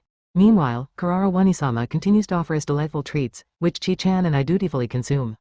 Speaking of Chi-chan, I can't help but worry about her brother, who also left through the same exit as my brother earlier. Is he caught up in the commotion? You needn't worry, Chi-chan says without meeting my gaze, as I absent-mindedly stare at the staff-only exit, poised to pop another chocolate into my mouth. My elder brother is with your brother, so all will be well. Her words, though reassuring, fail to alleviate my concern. Actually, I'm more worried about your brother. With all this chaos, what if Absurd. My brother would never lose to anyone, absolutely never. The confidence in her voice and the unwavering certainty in her eyes speak volumes. Though I was initially skeptical, seeing her conviction calms my worry. Perhaps my concern was unfounded. Just as I reach for another sweet to resume my job, Chi-chan mutters under her breath, "Don't lump my brother in with your weak-looking one." Without thinking, I retort, "Actually, my brother is way stronger." "Your brother?" She scoffs. I can only picture him as a man well suited to groveling in the dirt. Cough. Chi-chan's outrageous critique of my brother, whom even the Demon King couldn't defeat, nearly makes me choke. There is no way my brother would ever grovel, nor would he have any reason to. I can already sense that this girl and I are destined to settle this once and for all someday. If my brother ever groveled, then yours would be, begging for his life flat on his back. Ridiculous, my brother would never beg for his life, not even if the heavens collapsed. Chi-chan, who had maintained her composure until now, sputters and coughs as she angrily refutes me. I glare at her as I stuff a small confection into my mouth, and she responds by popping 2 into hers, smirking. I retaliate with 3 at once. Our facade of civility shatters as our snack battle escalates into a pride-fueled eating contest.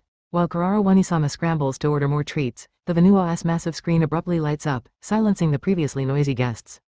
On the screen appears a sinister group cloaked in white long coats, their faces obscured by simple masks. Their swords drip with blood, and a man in a suit lies motionless at their feet. Saint Robesa, the Holy Empire, Shigeru-sama murmurs sharply, her eyes narrowing. The Saint robes frequently appear in international news, even familiar to me. These pristine white uniforms are worn by the elite adventurers of the Holy Empire. The scene shows a lone man charging at the white-clad group. Though he displays remarkable skill, swiftly closing the gap and launching an intricate combination of strikes, he is overwhelmed and killed. He walked right into their trap, Chi-chan observes. It was a futile death. Perhaps, I reply, but what would I have done in his place? Chi-chan's words resonate, but it's hard to dismiss the bravery it took to act. As my brother often says, against overwhelming odds, retreat and regrouping are often the best strategies. But when loved ones are at risk, such decisions become agonizing. As I ponder this, shrill screams erupt around me. The slain man on the screen rises unnaturally, lifting his sword against the people he sought to protect. His lifeless face and blood-soaked chest confirm he had died moments ago, yet here he is, turning his blade against his allies. Is that a skill for turning corpses into puppets? It's a covert skill of the Holy Empire. With their ability to block communication and prevent leaks, they've likely been using it boldly under the radar. Staring intently at the screen, Chizuru Kai comments that it might be a skill for turning people into marionettes. Though my older brother has taught me about many jobs and skills, I've never encountered anything as sinister or evil as this. Even Karara Nisama seems unfamiliar with this skill and speculates it might be a state secret of the Holy Empire. Yet, if such a skill were to spread, it would mark the end of everything. Honestly, I wish the Holy Empire would keep it concealed forever. The screen switches to another location, displaying footage of a white-coated figure committing yet another massacre. Once again, they use the skill to turn the dead into puppets, prompting sobs and screams from the audience. Kuki-sama is orchestrating an evacuation with his subordinates, but chaos shows no sign of abating. Behind the scenes, Karara Nisama is negotiating with Mikami-sama to evacuate Chizuru Kai and me through an alternate route. But I can't just leave while my brother is still missing. Besides, aimlessly moving could lead to an encounter with the white-coated figure from the screen. If we are to evacuate, it should be after reuniting with my brother, who might have a way to counter this unknown skill. So, what should I do? In the end, there's nothing for me to do. As I pop a gold-leaf chocolate into my mouth and look around, some people begin donning hidden armor, enchanting their weapons with buff magic, and preparing for battle. Are they anticipating combat in this very place? Yet, this venue isn't just packed with adventurers. Kuki-sama, leader of the Kinrin-kai, as well as legendary top-tier adventurers like Mikami-sama and Rokurogi-sama, are also present. Even so, if they dare to attack, the Holy Empire must have some understanding of our strength. If they're still attacking despite that, it must mean they're confident they can prevail against even this overwhelming force. But surely, that's impossible. As I stew over this, a soft, gentle sensation envelops me. Chizuru Kai has, at some point, pulled out a staff with a large magic stone and cast a spell on me. This is mana protection. As long as my magic power lasts, no harm will come to you. This spell absorbs damage to the target by depleting the caster's MP. For the caster, MP is a lifeline, making this spell a significant risk to use on anyone else. So why would Chizuru Kai go so far to protect me, especially after our earlier argument? Don't misunderstand. I'm only doing this because my brother has strictly ordered me to protect you. Speaking rapidly, she adds, I find it just as unpleasant as you do, and turns her face away with a huff. What a dutiful person. There's also an undeniable hint of classic tsundere charm about her. Perhaps she's a fitting rival for me. As I repeatedly try to catch a glimpse of her averted expression, a sudden loud explosion startles me. Looking toward the sound, I see Karara Nisama standing with her arms spread wide, shielding us from flying debris. Though her back looks incredibly cool, this isn't the time for admiration. At the venue entrance, wooden shards and debris from tables lie scattered amidst a swirling cloud of dust. Through it all, a group of around 15 white-coated individuals walks in unhurriedly. The Holy Empire has truly come. What shocks me most is seeing Sanada-sama among them. The glasses that were his signature charm are gone, along with the gentle smile often seen on TV or in magazines. His expression is cold, almost cruel. It seems he's betrayed us. Colors, I never trusted that organization to begin with, so this is hardly surprising. Karara Nisama lets out a heavy sigh, concluding that Sanada-sama has turned traitor. Chizuru Kai, on the other hand, remains completely composed as she dons a finely embroidered black robe and points her staff at him. Her bitter tone suggests some unresolved history between her and Colors. For me, however, it's a devastating shock, leaving my knees trembling. I feel like diving headfirst under the covers and hiding from it all. I don't want to believe it. But Sanada-sama's expression leaves little doubt. What a disappointment. The white coats number about 15. Their builds vary, but their masks and robes make it impossible to identify their jobs. Facing them are an equal number of Kinrin-kai members led by Kuki-sama. Kinrin-kai is a combat-focused clan with numerous elite members who also belong to the higher-level organization, Colors. Among them is someone I previously fought. Even against the Holy Empire and Colors' vice leader, Sanada-sama, I want to believe they won't fall easily. As everyone, myself included, watches with bated breath, an attendant standing beside Kuki-sama hands him a massive sword. This is the Zanryoto, a national treasure said to have cleaved even dragons in half. It weighs several hundred kilograms, yet Kuki-sama effortlessly swings it with one hand, stabbing it into the ground before speaking. I'll ask this just once, why did you betray us? Betray you? Oh no, Kuki-san, you've misunderstood. I haven't betrayed anyone, because Sanada-sama lightly shook his head in response to Kuki-sama's question, denying it. However, a mocking smile played across his face. Because I never considered you comrades from the start. Die miserably here. ELL make good use of your corpses. I see, and one more thing what about Kirigaya, Kirigaya, the man with the somewhat sharp gaze who explained the gate. It's unclear whether he was the main culprit who summoned the Holy Empire or if he was merely deceived by Sanada-sama. According to my older brother, he was once the leader of the Sorrel clan, which only leaves me with a bad impression of him. I tried to persuade him to join our side, but he seems rather stubborn, so I have beaten him up and left him rolling around. Still alive, is he? In that case, ELL go wake him up after I deal with you all. He is the future of Colorsa after all. The idea that the ex-rebel leader of Sorrel could be the future of Colorsa, I want to oppose that notion wholeheartedly. Yet, the conversation progressed, leaving my objections behind. With an enormous burst of magic, Kuki-sama swung his dragon-slaying sword horizontally. The single swing generated a whirlwind that scattered nearby tables and chairs. It was a feat impossible without an STR level far beyond my own. In terms of one-on-one combat ability, said Kuki-sama surpasses even Katarao-sama, the Colors leader. The sheer intensity of his wrath and magic made that claim believable. Even from several dozen meters away, the vibrations in my chest made me want to flee. If he were to glare at me directly, I'd likely faint on the spot. But none of the members of the Holy Empire showed any signs of intimidation. On the contrary, some cracked their necks, unsheathing ominously glowing great swords, while others began cloaking themselves in dense magical energy. They seemed to demand, let us fight already, entertain us. The collective aura released by the group surged like a violent storm, signaling that the battle was about to begin. Judging by appearances, the white coat group seemed to possess more magical energy overall. Buddha. Kano-san, this way. Just as I found myself holding my breath, Karara Wanisama took my hand and led me away. At some point, a barricade and a magical barrier made of tables had been erected in the corner of the venue, and magicians were raising their staves. Among the guests were those who were ANT adventurers or had ANT leveled up significantly. The immense magical power released by first-rate adventurers could erode their mental states, so a makeshift sanctuary was created to block the magic. Inside, I saw Rokurogi-sama tightening his wrist guards with his teeth and Mikami-sama wearing simple protective gear over her dress. It seems Kuki was innocent of few, but the Kinran-kai alone won't be enough to handle them. I shall join as well, Anyone who can fight, please follow Rokurogi-sama. I will also provide support as needed, As Rokurogi-sama unsheathed a blazing, magic-infused sword and stepped beyond the barrier, adventurers responded to Mikami-sama's call, standing and following after him. Their equipment, made of pure mithril and enchanted items, was of the highest level, marking them as powerful adventurers comparable to the Kinran-kai members. However, the Holy Empire's combat techniques were largely unknown, and their levels likely surpassed ours. The upcoming battle would undoubtedly be fiercer or, perhaps, we'd be killed before it even began. Despite this, many followed Rokurogi-sama's lead. Were they driven by desperation, patriotism, or a sense of confidence? Whatever their reasons, their unwavering determination as they walked toward certain death was inspiring. I silently prayed for their safe return. In the center of the venue, two groups, each dozen strong, faced each other as the air grew thick with murderous intent. It was a powder keg ready to explode. Yet, the silence was so profound that I could hear the thudding of my own heart. Time seemed to freeze until, in a flash of lightning, the first strike was unleashed. A deafening impact, like a traffic accident, echoed through the air, accompanied by a tremor. A chunk of concrete hurtled through the air, striking the barrier in front of me before crumbling to the ground. The Holy Empire had unleashed a full power weapon skill, aiming for an instant kill. Amidst the rising dust, Kuki-sama and the Kinran-kai members spread out to the right, while Rokurogi-sama's group moved to the left in response. Against the individually powerful Holy Empire members, they worked in two-man cells or more, employing flanking tactics that leveraged their superior numbers. Despite the lack of prior coordination, their synchronized movements were astonishing. As the battle began, staff members tried to evacuate the guests through the back exit, but Mikami-sama decided against it.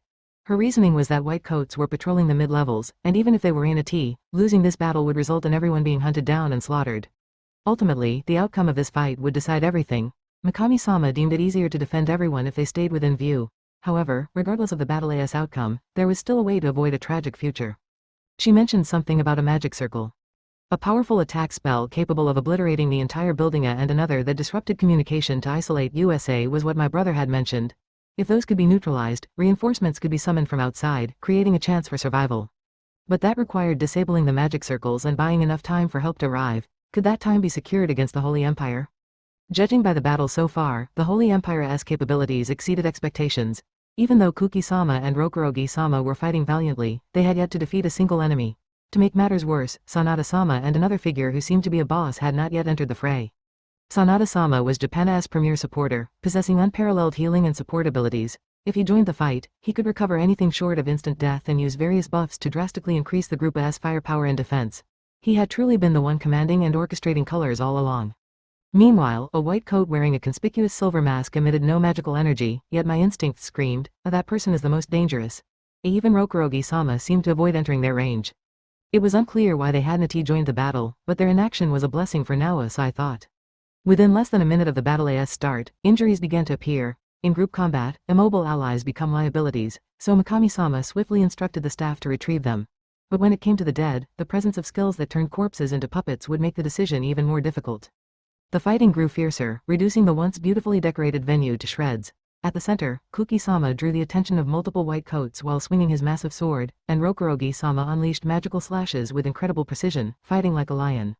Yet, the Holy Empire held their ground against these top-tier adventurers, their individual abilities far too overwhelming. As casualties mounted and cracks began to form in our formation, I grew anxious, fearing inevitable defeat. The kimono-clad girl beside me must have felt the same, as she had been steadily gathering magical energy for some time. Hey, are you planning to fight too, Chizuru Kai-chan? Ida s Chizuru. If it comes to that, ELL by time. You should escape through the back, Without looking away from the battle, she told me to run. Her large eyes reflected determination and resolve. I had thought a girl from a good family would falter in the face of danger, but she was far stronger than I had imagined. If my future rival was ready to risk her life, I couldn't just stand by. But what could I do in this situation? My brother had warned me repeatedly, never reveal your full power in front of others. A full-scale combat was out of the question. But he had also said, if your life is at stake, a partial release of power is acceptable. This had to be one of those moments. As for inconspicuous skillsa, that one should work. Iadi used it a few times as party entertainment, but never in real combat. Still, my brother had taught me the basics, so I should manage. I scanned the surroundings for a good spot and quietly channeled magic into a secluded area piled with tables and debris. Come forth, my strong and adorable handmade golem. As a faintly glowing magic circle appeared on the floor, a silvery white armor silently emerged. It was about the same size as me, crafted entirely from pure mithril, its surface smooth and mirror-like. Golems were weak against magic but extremely resistant to physical attacks, making them a significant asset in this battle where the front lines were filled with melee combatants. Its design was modeled after Tenma Wanisama's full-plate armor, making it indistinguishable from a regular adventurer-esque gear. Surely, no one would suspect it was created with a skill. If it could take down even one white coat, it might turn the tide in our favor. Hehehe. As I turned back, imagining my golem heroically charging through the battlefield, I noticed Chizuru Kai-chan staring at it with wide eyes, intently observing every detail. A perspective of Narumi Kanoe. This was my first time witnessing a group battle between top-tier adventurers.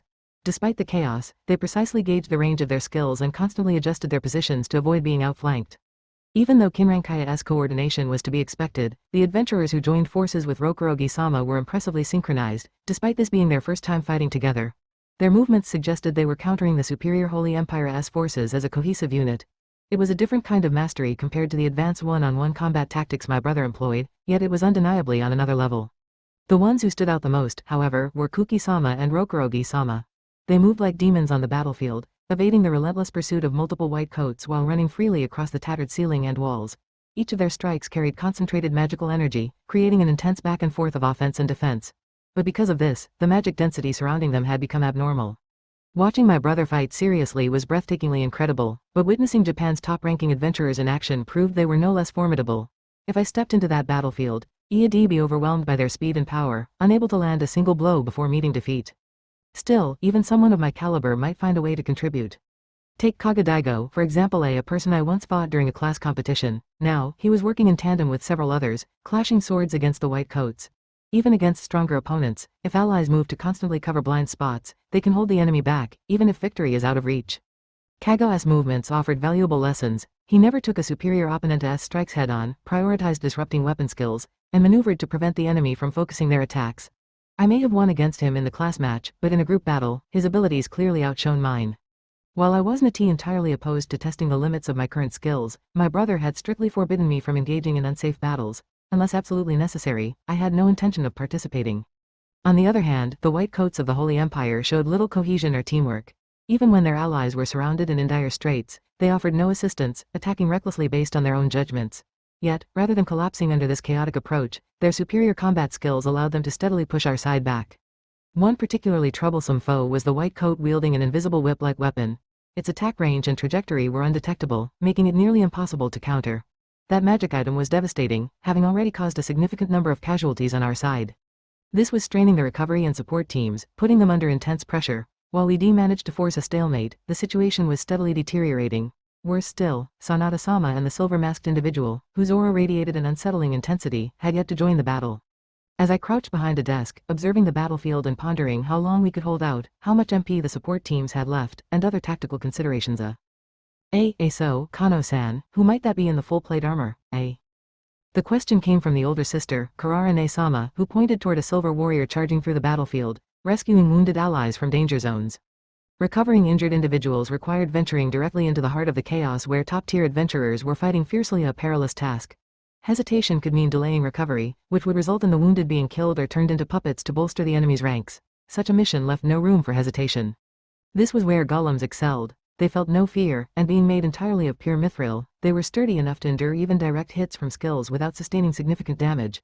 While their combat abilities couldn't rival those of the white coats, they were perfectly suited for retrieving the wounded. Thanks to the golem, the support team led by Mikami-sama regained some breathing room, and the adventurers under Rokurogi-sama and Kinrankai began to regain their momentum. In battles like this, support capabilities were undoubtedly the key. I'd like to know as well, what is that thing, Ignoring my sister's question, I found myself face to face with Chizuru Kai-chan, a kimono-clad girl who leaned in close, demanding answers while pointing emphatically at the golem. As my future rival, Kai-chan had a fiery determination, but I couldn't divulge anything about the golema. It was classified as a confidential skill by the Narumi family council. When I turned away to signal my refusal to answer, Kai-chan circled around, glaring at me intensely. This back and forth continued until, to my dismay, the whip-wielding white coat attacked my golem. Perhaps they had identified it as the source of our renewed momentum. The whip's trajectory was completely invisible, forcing me to rely on magic and sound to dodge. This enemy was formidable, but if I could draw their attention, our side AS momentum could increase further. With that in mind, I handed the injured individual I was carrying to the staff and commanded my golem to engage. Golems were primarily automated, incapable of following complex instructions, but they could adapt to simple requests such as scouting, recovering injured allies, or engaging enemies. My golem could even hold its own against me in mock battles, adjusting flexibly to new opponents and environments. Thus, I hoped it might handle the whip-wielding foe, despite the unusual weapon, but in the blink of an eye, after a series of supersonic cracks, the golem was sent flying into a wall. Oh no.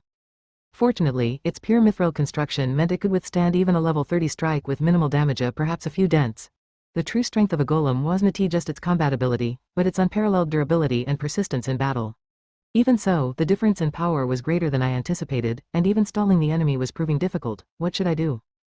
Issa, is it going to be okay? Each time the invisible whip landed a direct hit, the golem was sent flying into the walls with incredible force. Even Karara-ne-sama, who was watching alongside me, clasped her hands at her chest in worry. It might be too late for the golem to recover. Its body was already dented all over, and one of its arms was bent in the wrong direction. To think a whip could inflict that much damage on pure mithril, one of the strongest metals in existence.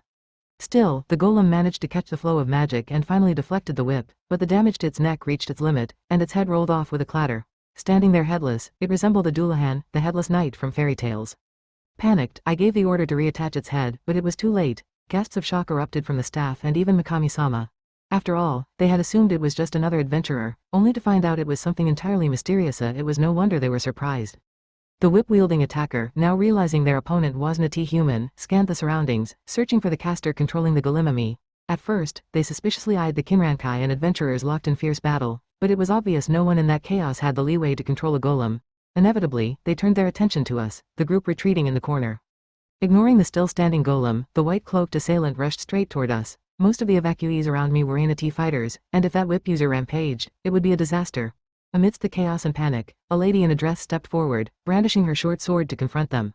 Stand back, the staff and Karara-ne-sama were about to draw their weapons to assist, but Mikami-sama cut them off with a sharp command to stay away, and rightly so. What was unfolding was a battle on a completely different level. The invisible whip lashed out from all angles at speeds too fast to follow, each strike strong enough to dent pure mithril. Sending unskilled fighters into that fray would only result in casualties, dragging the team down. However, Mikami-sama deftly deflected the attacks, catching the invisible strikes with nothing more than a single short blade. Although one direct hit could shatter her weapon, she angled her blade just perfectly to redirect the force of the attacks. Occasionally, she would launch a counterstrike by hurling kunai at opportune moments. I had assumed Mikami-sama was the type to direct operations gracefully from the rear, but she turned out to be the true top-tier combatant of Kunoichi Red. Even so, the whip user maintained superiority in range and attack frequency. While Mikami-sama had yet to sustain any injuries, she was gradually being pushed into a purely defensive stance. Watching this, Karara-ne-sama's face paled, and she seemed on the verge of fainting. We needed to act fast. But what could I possibly do in this situation? The answer was obvious. I could use my golem. When I checked its condition, however, I saw its torso was deeply dented, its arms bent the wrong way, and its head barely perched on its shoulders, a complete wreck. Asking it to fight in that state was unreasonable, but Thena. This is where the true power of a mechmaster shines, Fufun. The job class E of A specialized in mechmaster boasts not only the potential rivaling that of samurai, but also comes equipped with fascinating skills. My brother always said it was a dream come true class packed with possibilities. I immediately began channeling magic into the stationary golem, letting my imagination expand to fuel a new creation. Not just repair a stronger, more aggressive Elite Esco, a repair golema. As Karara-ne-sama and Chi-chan watched me intently from the shadows, I unleashed my skill. At the golema's feet, dull-colored ingots began appearing, piling up into a heap before being drawn like magnets to the golema's body. Since EAD already used up all my pure mithril reserves creating the original golem, the summoned metal was mithril alloy. It wasn't as strong, but I had plenty of it in stock, so as long as I had enough magic power, I could repair the golem as many times as needed. But simply restoring the golem wouldn't be enough. If I was going to rebuild it, I might as well make it bigger and tougher, with vastly enhanced armor and power. Pouring even more magic into the skill, the golem began to expand vertically and horizontally, growing until it nearly scraped the ceiling. Now over 4 meters tall, its weight could probably rival that of several cars.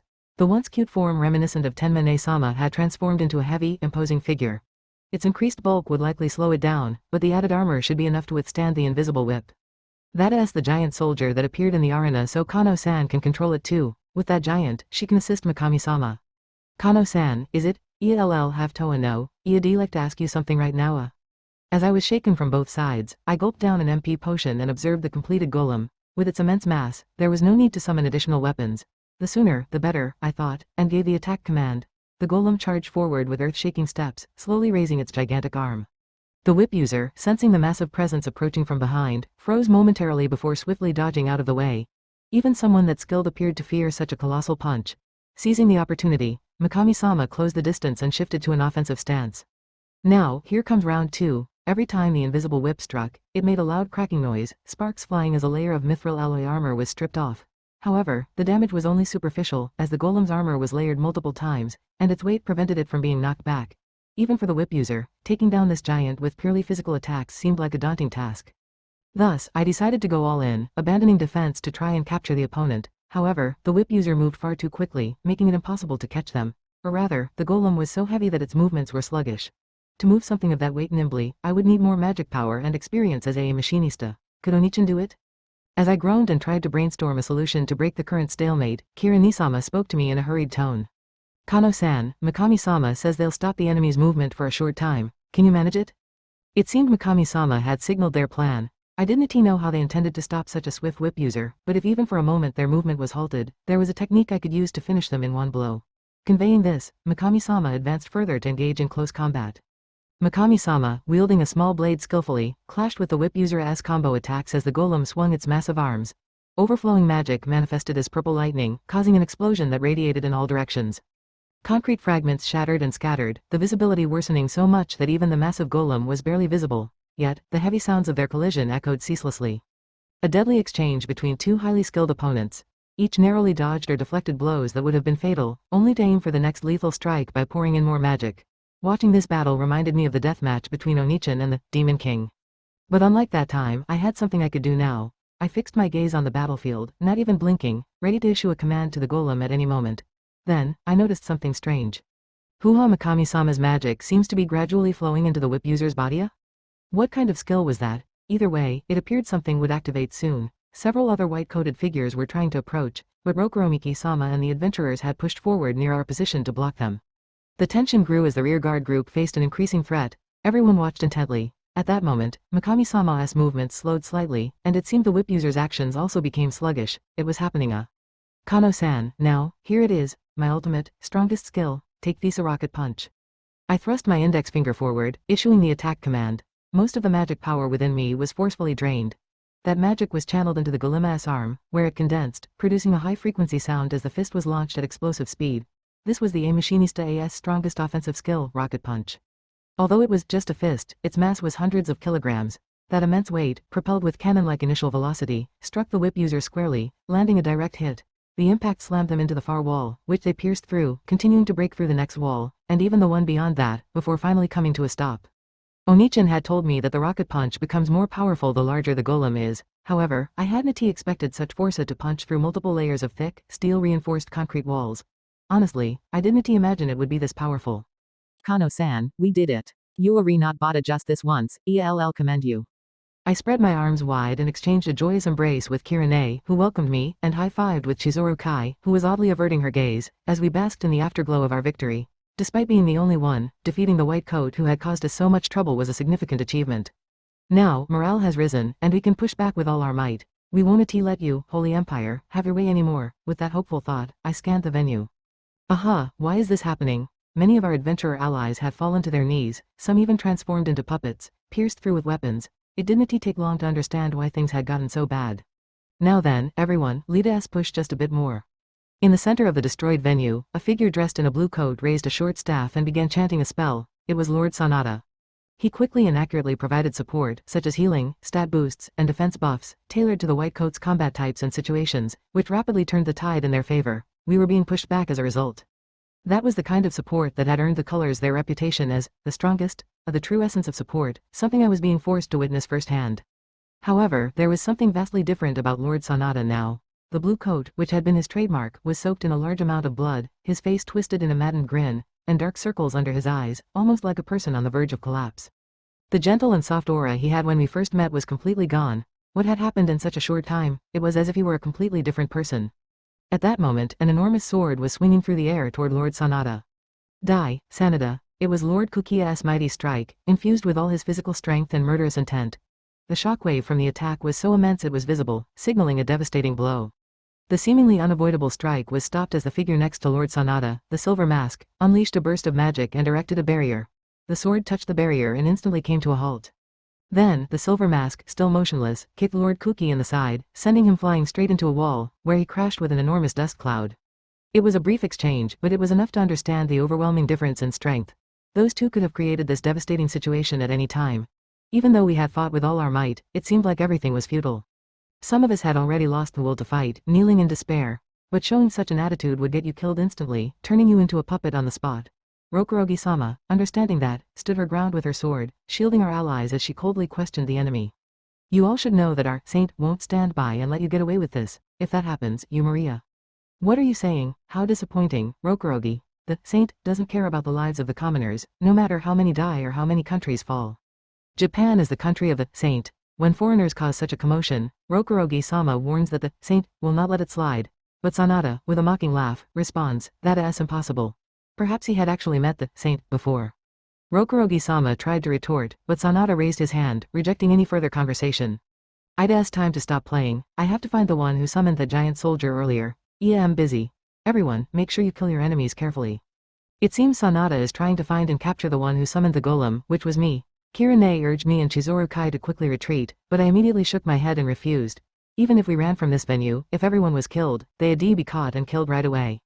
But there is a way to escape safely. I took a small stone with a magic circle drawn on it from my pocket and placed it in my palm. It was an escape item given to me by Oni.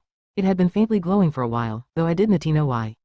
With this, I could escape to a safe place, but if I ran away, leaving behind my dear rival and wonderful older sister, I would regret it for the rest of my life. As I pressed the escape item to my forehead, desperately thinking of a better solution, I heard someone shouting in the distance. Kano-chan, hurry, pour your magic into it and come this way. That voice eyed as Satsuki-ne, she seems to understand our situation and is desperately shouting at me to use the escape item and come quickly. I can also faintly hear voices from Riza-ne and Arthur-kun. This magical tool seems to still work even with communication interference. Then, the one thing I need to do is clear. I almost collapsed in relief when I heard the familiar voices, but I held myself back and whispered my plea for help. There are important people here, so I absolutely don't want to escape alone. Is there any way we can get out? Many of the adventurers we had just fought with had been killed, and the terrifying puppets were attacking us. The staff in the rear had to use kunai to defend themselves in a hellish situation. If we don't break through this, the slaughter of the guests will begin, but the communication is jammed, and we are isolated, with no support. It's hard to see how we can turn things around from here. Still, I can't help but hope that Satsuki-ne and the others can somehow help us. My voice trembled with tension and anxiety, and I struggled to express my feelings, but it seemed like my message was understood. Mamiya Chizuru, Kusunoki Kirare, yeah, I suppose I'd a problem if they die now, right? What a dilemma. Honestly, what is that idiot doing, leaving Kano-chan behind? Oh, but if that idiot's not around, I guess I can come and help. Is that okay? Suddenly, Arthur-kun asked if he could come to help, but this place was tens of kilometers away from the dungeon, and the building was sealed with a magic circle. Moreover, Iade heard that Arthur-kun couldn't leave the dungeon due to the Demona-'s curse. Actually, Iade been outside once before. Arthur-kun, excited to be back outside, joked about whether there was still food left. Meanwhile, our allies were desperately holding the line, but one by one, they were being slain by the overwhelming force of the Holy Empire, and the total defeat was rapidly approaching. Even so, if Arthur-kun comes to help, maybe there is a chance we can turn this around. I eagerly agreed. Perspective of Narumi Kano. The white-coated dual swordsmen plunged their blades deep into the side of a Kinrankai member, twisting them as if gouging the flesh. The damage was fatal. Unable to endure for even a moment, the Kinrankai member collapsed on the spot, blood pouring out of the wound and spreading across the floor. However, mere death was not the end in this battlefield. Another white coat approached and chanted something. The supposedly dead Kinrankai member rose again with a wail of resentment, turning their blade against their former allies. Those fighting against the resurrected puppet soldiers were having their mental strength thoroughly worn down. Even those retreating to the rear shuddered at the gruesome battlefield, with some beginning to flee down the emergency stairs. Even so, I thought that escaping would only result in them being caught and killed by the demons lurking outside. But given the horrific scene, it was hard to blame them for clinging to the faint hope of an escape game. Things were going so well just a while ago. The Kinrankai, led by Lord Kuki, had enough momentum to push the enemy back temporarily. Even those of us at the rear had managed to defeat a whip user, significantly boosting morale. Yet now, several of our members had been felled, and those who remained were sluggish and uncoordinated. Meanwhile, the white coats' movements had visibly improved. Their slashes and magic attacks radiated with palpable power. It was all thanks to Sanada's skillful use of various buffs tailored to each individual. I couldn't help but be reminded how much influence an exceptional supporter could wield in group battles. Lord Kuki and Lord Rokurogi are still holding on. Buddha, this is a losing battle no matter how I look at it. Alright, Thena. I averted my gaze from the battlefield and downed an MP potion in one gulp while hiding behind a table. Next, I stirred the magical energy deep in my chest, confirming that I had a sufficient reserve. Finally, I placed the flat stone my brother had given me into my palm and is that stone supposed to be the key to overturning this situation? Considering what happened with that giant soldier earlier, I won't dismiss it entirely, Buddha, Karara, my older sister, and Chi-chan leaned in to peer at the stone in my hand, their faces close as they pressed me for an explanation. I answered honestly, I'm going to call a friend. But their reaction was to exchange glances and let out an exaggerated sigh. Still, my friend might be stronger than even Lord Kuki or Lord Rokurogia, maybe even stronger than my brother. They are the perfect ally to flip this hopeless board in our favor.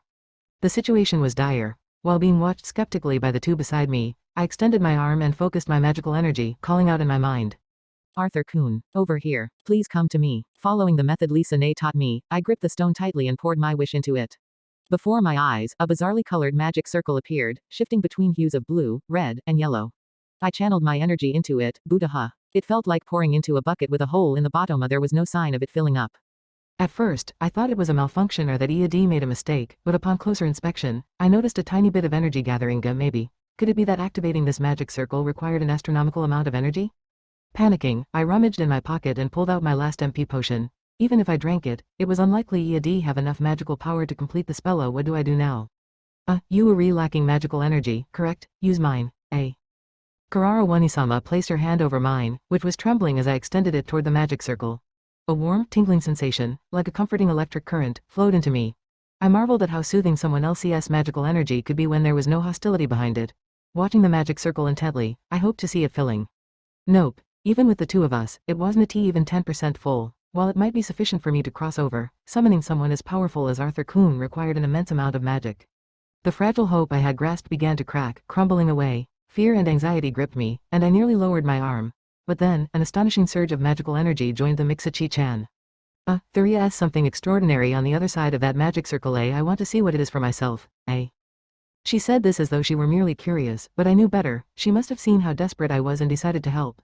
I flashed her the brightest smile I could manage and said, welcome aboard. Her response was to glare at me, a vein popping on her forehead, as she averted her gaze, yet she continued supplying her magic. She is quite the charming tsundere, isn't she? With 3 people contributing their strength, I still felt it was far from enough, or so I thought, but when I looked at the magic circle again, its brightness had increased significantly. Magical energy, unable to dissolve into the air, was swirling around it like a vortex. From the amount of magic accumulating, it seemed to have jumped to about 30%. If that were true, then Chizoru's total magical energy was nearly 10 times my own. How could that be? Even if she was using a mage-type job, such a massive difference in MP shouldn't exist. Either her level was over 10 times higher than Minia, or she must have some kind of unique skill. Whatever the case, it was a surprising but welcome discovery.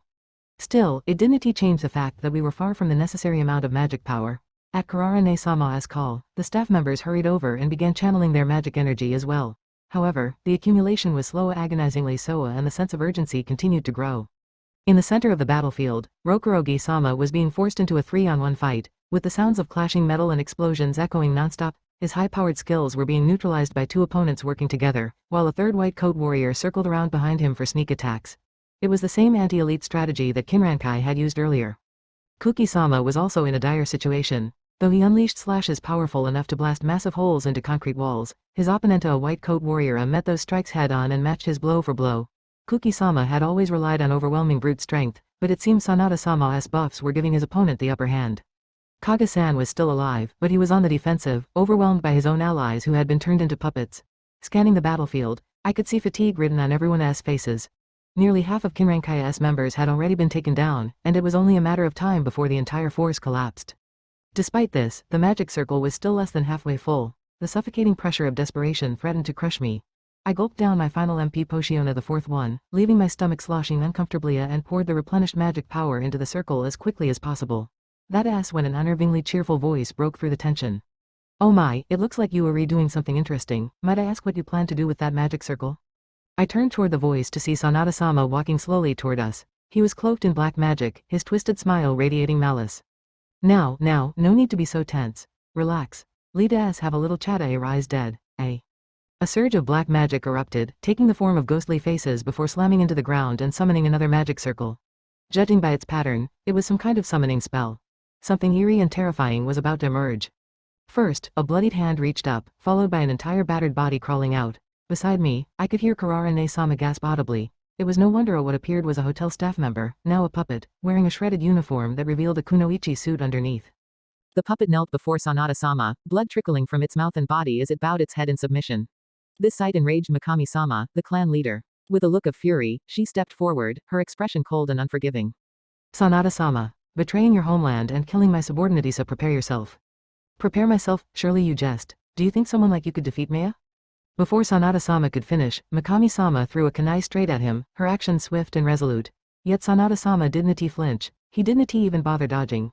Instead, the puppet next to him intercepted the kunai mid-flight and knocked it away. Looking closer, the puppet's body was coursing with an excessive amount of magical energy, likely enhanced by some skill.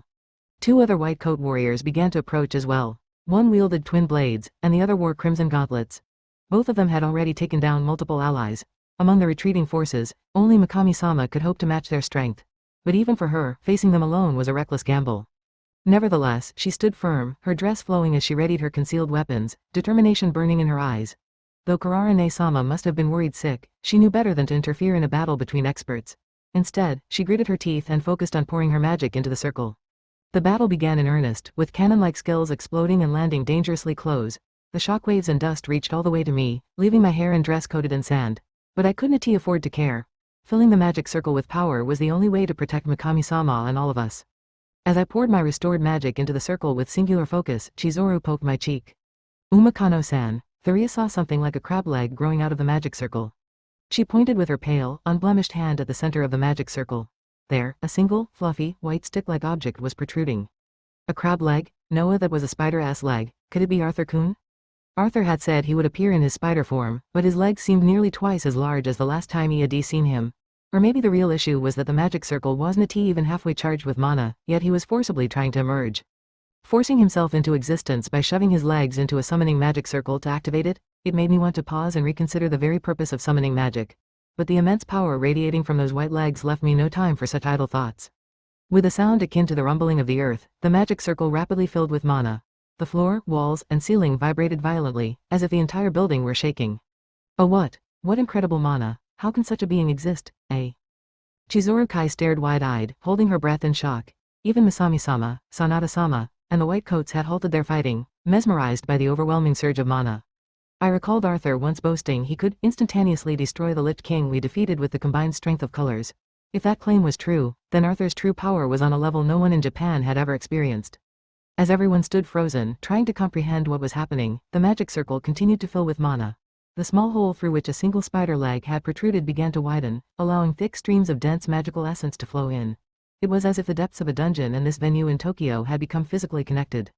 More white legs began emerging at 2, 4, and then Morea followed by the main body, A final surge of purple lightning coursed through the circle, causing the vibrations to stop abruptly. An oppressive silence descended. Emerging from the circle was not the white spider I had anticipated.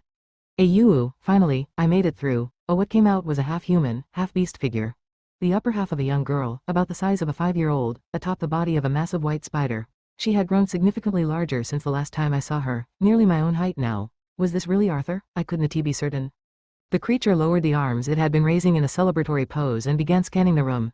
Its gaze settled on me, peeking out from behind a table, and in an instant, it propelled itself forward with startling speed, its 8 legs spinning fluidly like a blur. Akanu-chan, I finally made it. The hole was way too small, it was so hard to squeeze through. Oh, wait. Isn't it the Karara-chan and Kai-chan too? My name is Arthur, and Arthur-kun, listen, I interrupted the strange childlike spider before the conversation veered too far off course. Those people in white coats, you need to take them all down, This bizarre little girl was undoubtedly Arthur. As peculiar and fascinating as her appearance was, I couldn't afford to let her derail the conversation. The situation was dire, and I needed to explain quickly. The building is going to explode. Those white coats have killed so many people, and only Hasnati returned yet, Yeah, I've been watching everything through that stone, so I understand the situation. But geez, where is Calamity in all this mess? That's unbelievable, Arthur referred to the escape artifact that my brother had given me. It was a remarkable item, capable of connecting specific locations and allowing not only travel but also the transmission of images and sound. Even if communications were jammed, the direct spatial link meant information and movement remained unaffected. The original plan had been for Oni to infiltrate the clan party alone while Lisa Ne and Satsuki Ne analyzed the information relayed through this stone to determine our next course of action. That my brother had kept all this a secret from Maya I'd have to insist on being included next time. For now, Lisa Ne and Satsuki Ne were hurriedly preparing for combat, as this party had not been intended as a battle scenario. Despite being on the brink of despair, just knowing that trusted allies were nearby dispelled the loneliness Iadi felt moments earlier. As everyone stood motionless, trying to ascertain Arthur Kuna's true identity, Sanada-sama was the first to act. So after that giant soldier, now it's a monster that can speak human language? Japan truly has some unique skills, so I can't help but want to acquire it for myself. That's impossible. You see, we're going to crush you right here and now. The half-human, half-beast girl turns to face Sanada-sama, who had been scrutinizing her with a curious gaze, moving each of her 8 legs in turn. She licks her lips and flashes a wicked grin that rivals Sanada-sama's own. You intend to crush me, do you? It seems monsters don't know their place. Even if they can speak, they clearly lack intelligence. Sanada, I was willing to turn a blind eye if you had simply leaked the samurai information and left this country quietly. But you've caused this much chaos, I won't forgive you anymore. Where did you learn that information? Sanada-sama, who had maintained his composure even under provocation, suddenly exuded an aura of killing intent.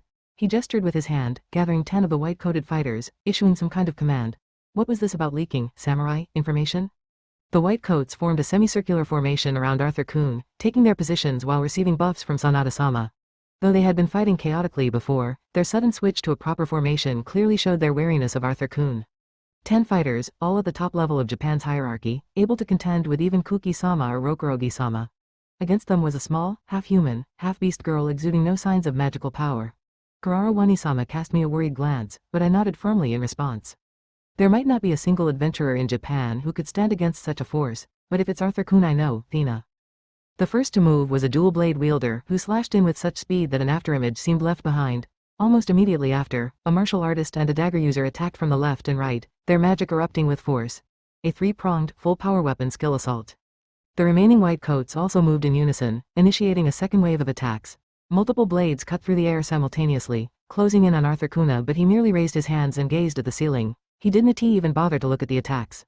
I clenched my eyes shut, bracing for the carnage to follow, but no sound of weapon skills striking reached me, no matter how long I waited. Slowly opening my eyes, I saw the white coats frozen in place, their weapons still raised. You rely only on your eyes to perceive the battlefield, and that's why you get caught. You lack the basics of combat. Arthur Kuhn smirked as threads surrounding the area revealed themselves, seemingly in response to his magic. The white coats struggled against the threads entangling them, but as Arthur Kuhn spread his arms and gleefully declared, "It's magic drain time," they slumped lifelessly, drained of energy. The threads had forcibly sucked out their magic power. The threads were so fine that they could only be detected with magical sensing, yet they were strong enough to resist even the white coats' efforts to sever them. Worse, they drained magic on contact. The fact that such threads had been set up in just an instant was almost unfair. The sheer absurdity of it made me feel like stepping back, but the cheers of those watching from behind rose loudly.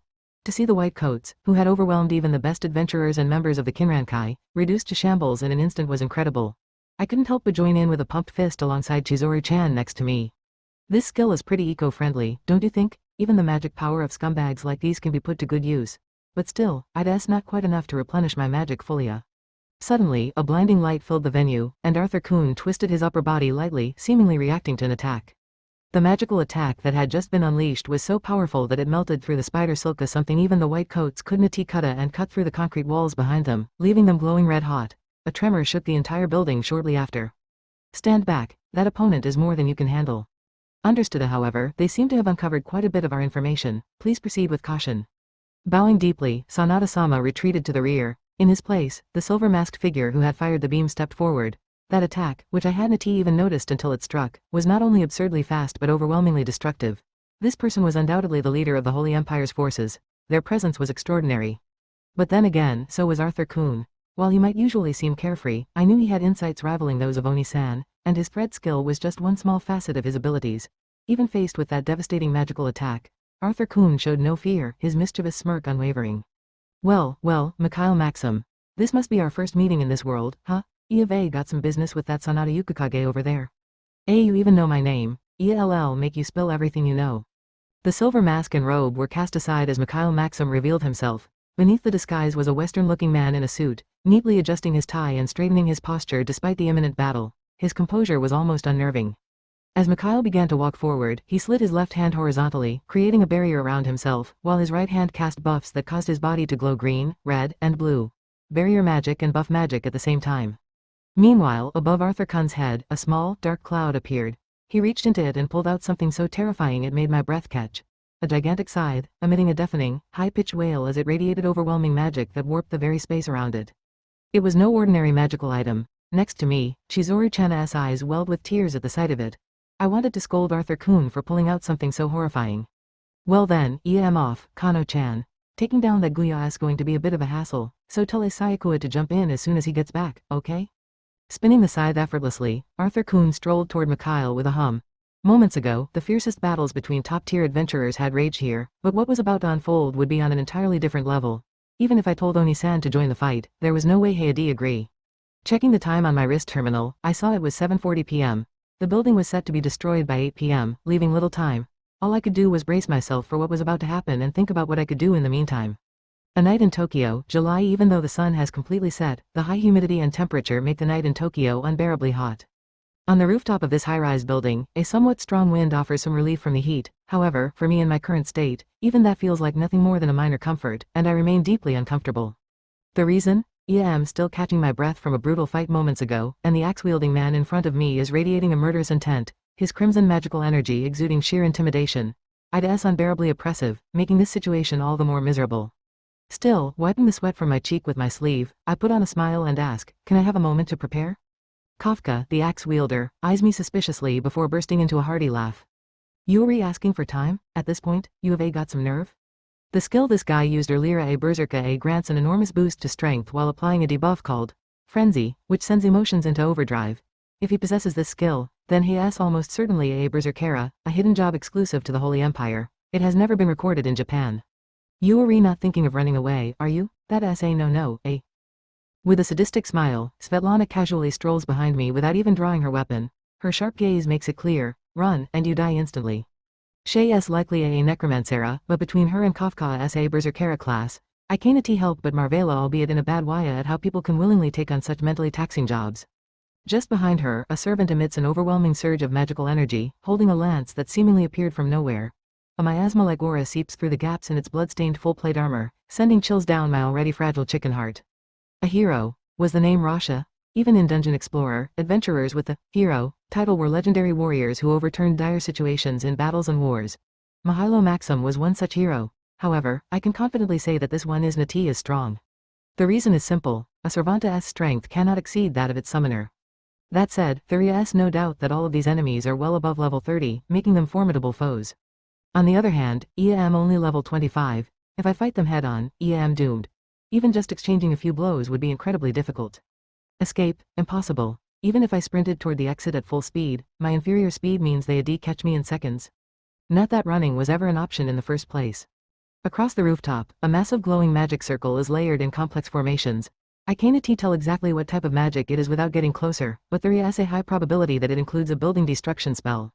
No matter what, I must take these guys down and either destroy or disable that magic circle. It's a life or death situation, but I have a way, I just need time. And to get that time, I need to convince the axe wielder standing before me. You see, I was dragged into this fight without any proper preparation, so and if I let you prepare, you'll put on an even better show for me? Kafka, apparently frustrated from being left on operator duty, while his comrades went on a rampage, had been bottling up his stress. He had been hoping that a strong enemy might show up to entertain him. So, he just wants to cut loose and go wild, huh? Even in the game, the Holy Empire's warriors cared little for loyalty to their nation. They only sought strength and opportunities to fight at full power. Essentially, they were all battle junkies. If that is the case, I just need to play into their expectations. Just as I was forming my strategy, Svetlana, touching her chin, narrowed her eyes and spoke with suspicion. You seem at least somewhat competent. Are you a samurai? I cannot imagine any other noteworthy jobs coming from a backwater adventurer country like Japan. And no, I am not a samurai, but I do have a little something up my sleeve. A surprise, you might say. I just need a little prep time. I rub my hands together, flashing a cheeky grin as if revealing some grand secret. Svetlana remains skeptical, but Kafka seems intrigued. His magical pressure weakens slightly, and he lowers his axe. Alright, I'll give you 1 minute, show me. We're not letting you escape anyway, so fine, but if this is a disappointment, I'll make you regret it to death. Hurry up. The two of them step back a few meters and gesture impatiently for me to begin. They think I am hopelessly outmatched. This is just a cruel game to them. But that arrogance will be their downfall. Alright, let us do this. I gauge my remaining mana and start refining it within me. The pain and strain that will follow are inevitable, but there is no time to hesitate. Taking a deep breath, I suppress my fear. With magical energy concentrated in my index fingers, I begin to draw two separate magic circles. On my left a Shadow Stepa, which drastically enhances speed and evasion. On my right a Satanikia S Stem Celsa, a powerful HP regeneration skill that can heal even severed limbs instantly.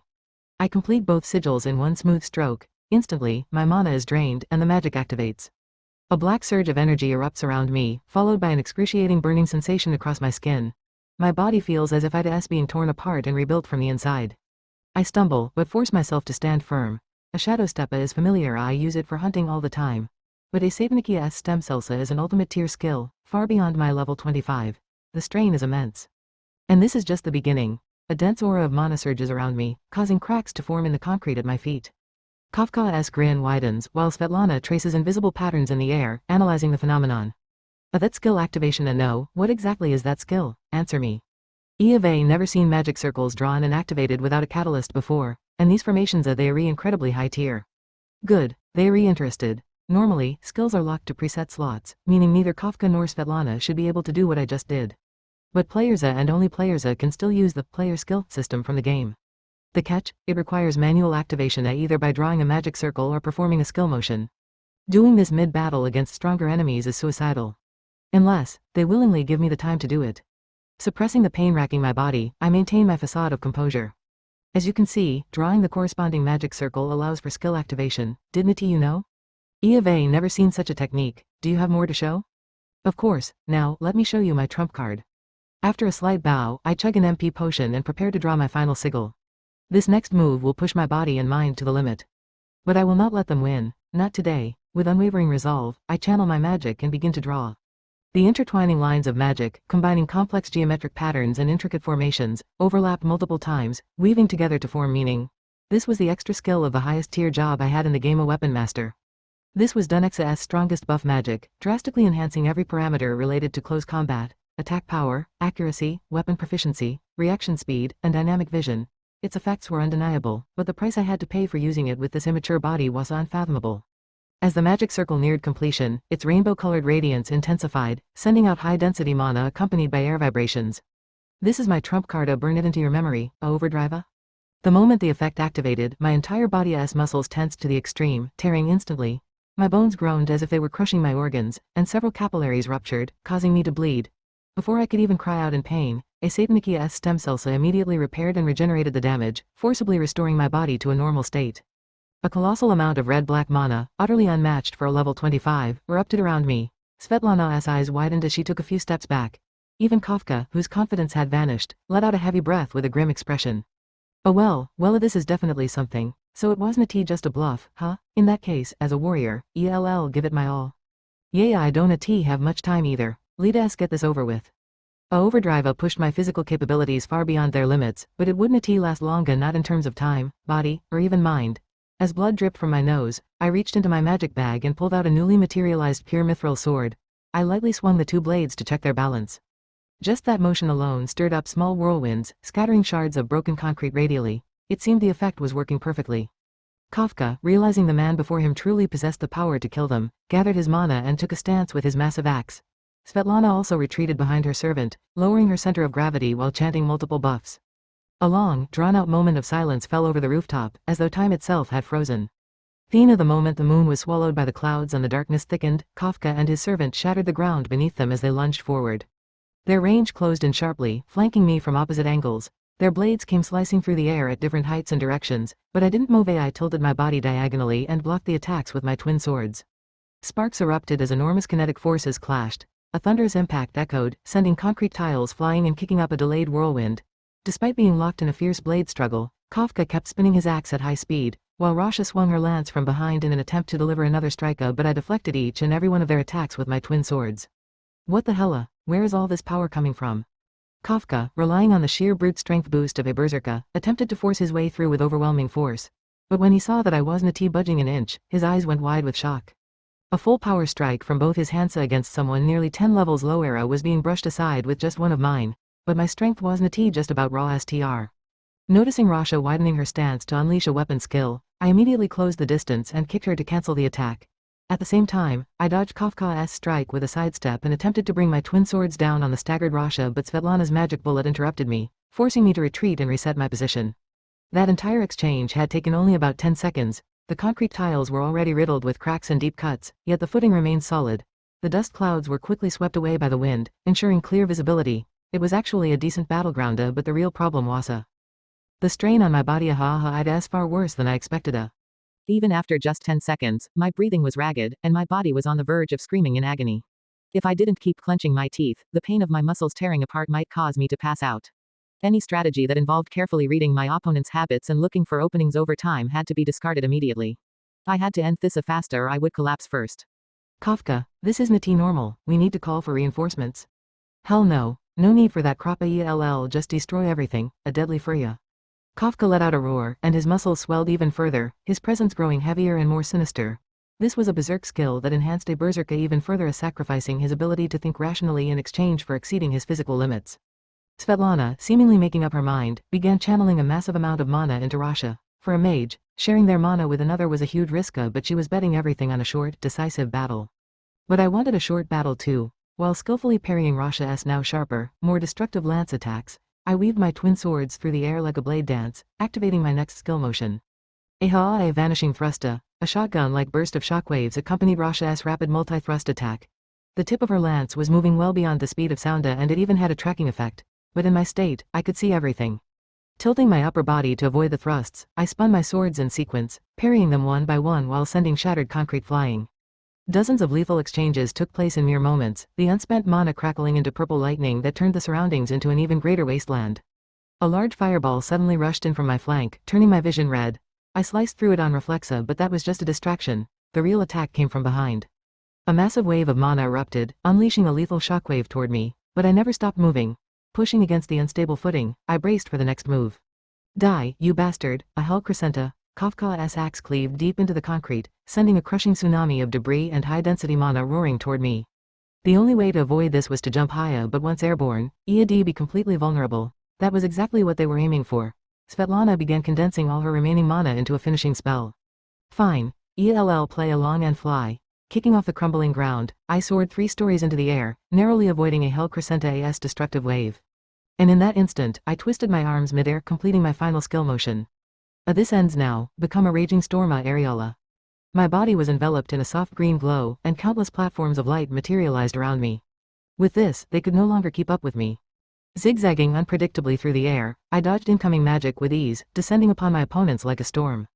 Svetlana, disoriented by the sudden aerial combat, was slashed open from behind. Rasha, swinging her weapon in the wrong direction, was countered and beheaded.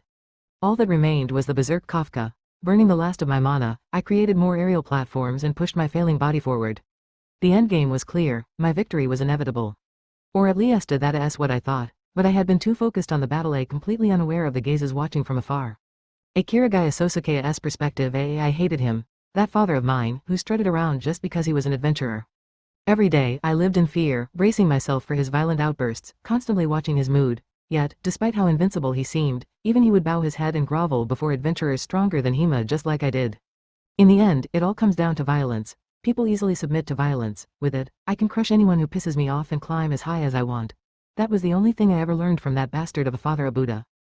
Asterisk A, asterisk A, asterisk A, asterisk A, asterisk A, asterisk A. Yugo, was I unconscious? A small stone hitting my head jolts me back to consciousness. It seems I was dreaming about my wretched childhood, leaving me in an utterly foul mood. I try to lift my body while assessing my surroundings, but the sharp pain in my ribs forces me to abandon the attempt.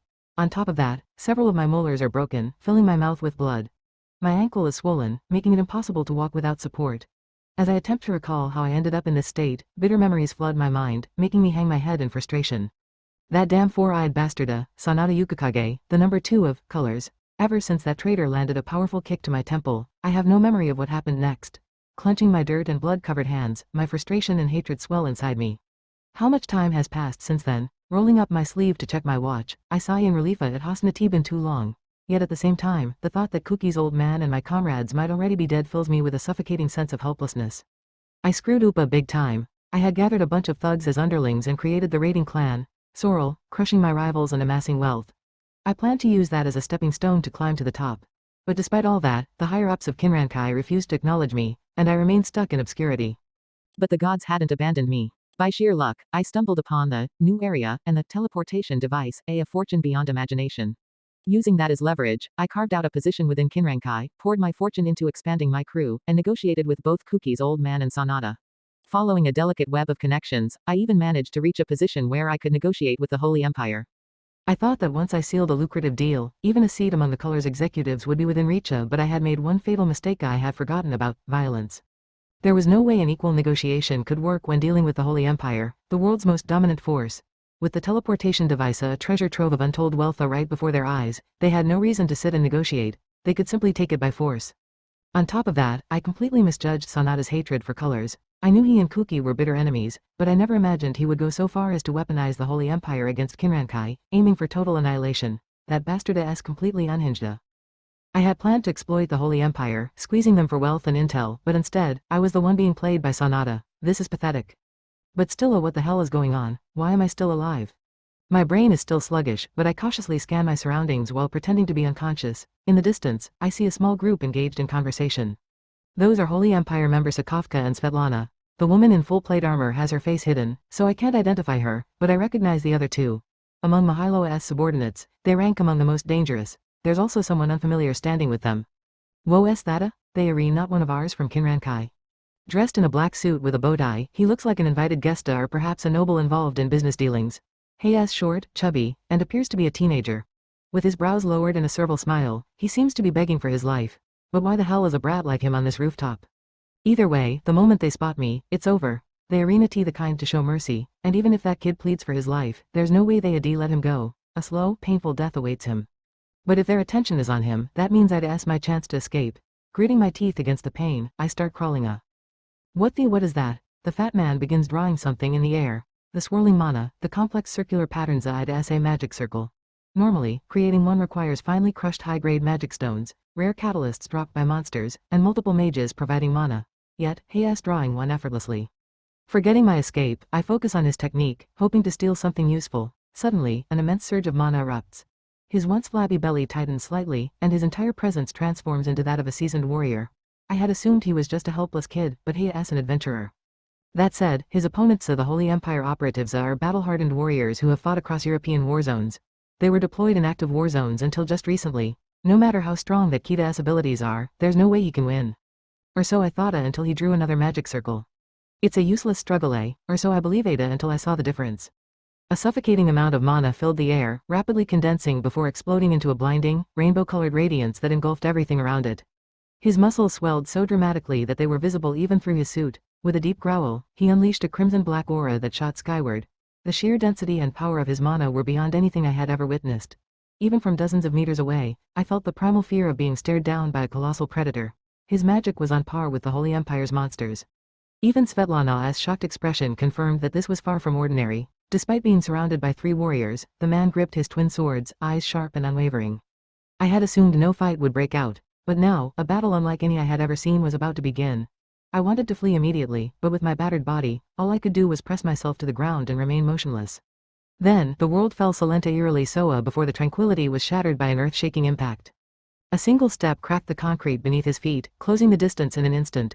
The clash of weapons resounded like an explosion, sending shockwaves through the air and crumbling the ground with each strike. It was a relentless exchange of blows between monsters far beyond ordinary combatants. But even among them, the way that bow-tie-wearing man fought was beyond anything I could comprehend. He was enveloped in an unbelievable amount of fighting spirit, precisely deflecting powerful slashes and magic bullets coming from his blind spots. His movements were almost godlike, as if he had eyes on the back of his head. Even while surrounded by the Holy Empire's warriors, he wasn't being pushed back at all. How many life or death battles had he survived to develop such a fighting style? Or was this also the effect of some kind of skill? More importantly, was this really the same weak-willed, servile man from earlier? I squinted, trying to confirm his true identity, and saw him baring his fangs in a demonic expression, taking on Kafka and the fully armored knight head-on with immense killing intent. His previously stocky build had become sharp and defined, and his overwhelming presence made him seem like a completely different person. but his clothing, facial structure, and overall aura remained the same. Sheeta, that was close. Suddenly, a chunk of concrete the size of my head flew toward me. I quickly rolled to the side, barely avoiding it. The pain in my ribs nearly made me cry out, but I managed to suppress it. Letting my guard down in the middle of this monstrous battle would be suicidal. I wanted to escape as soon as possible, but the only exit was beyond the battlefield where the monsters were clashing, making it impossible. Instead, I cautiously moved in the opposite direction, trying to put some distance between myself and the chaos. Meanwhile, the deafening sounds of destruction and violent tremors grew even more intense. It seemed like they were about to settle things once and for all. The armored knight initiated the exchange with a weapon skill that sliced through the air, followed by a barrage of powerful techniques that turned the entire area into a wasteland. Killing intent and magic swirled together, debris flew at insane speeds, and visibility worsened. There was no way he could withstand attacks from 3 sides at once. The fight was a Vera at least, that's what I thought. But then, the man leapt through the air at an inhuman speed, moving like a flash of light. In an instant, Svetlana and the armored knight spewed blood and were slammed to the ground. But the man didn't stop. He kept darting around midair like a bullet, mercilessly slashing Kafka from every direction.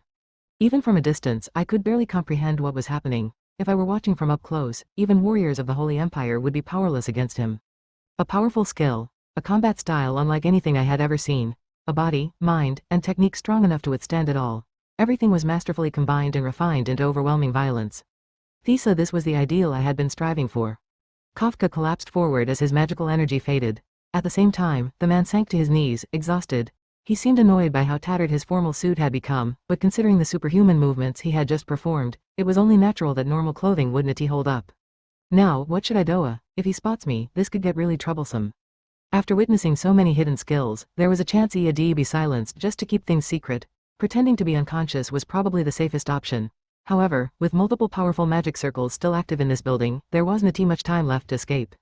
As I desperately prayed for him to leave, suppressing my growing anxiety, another person arrived. Just great, another headache to deal with.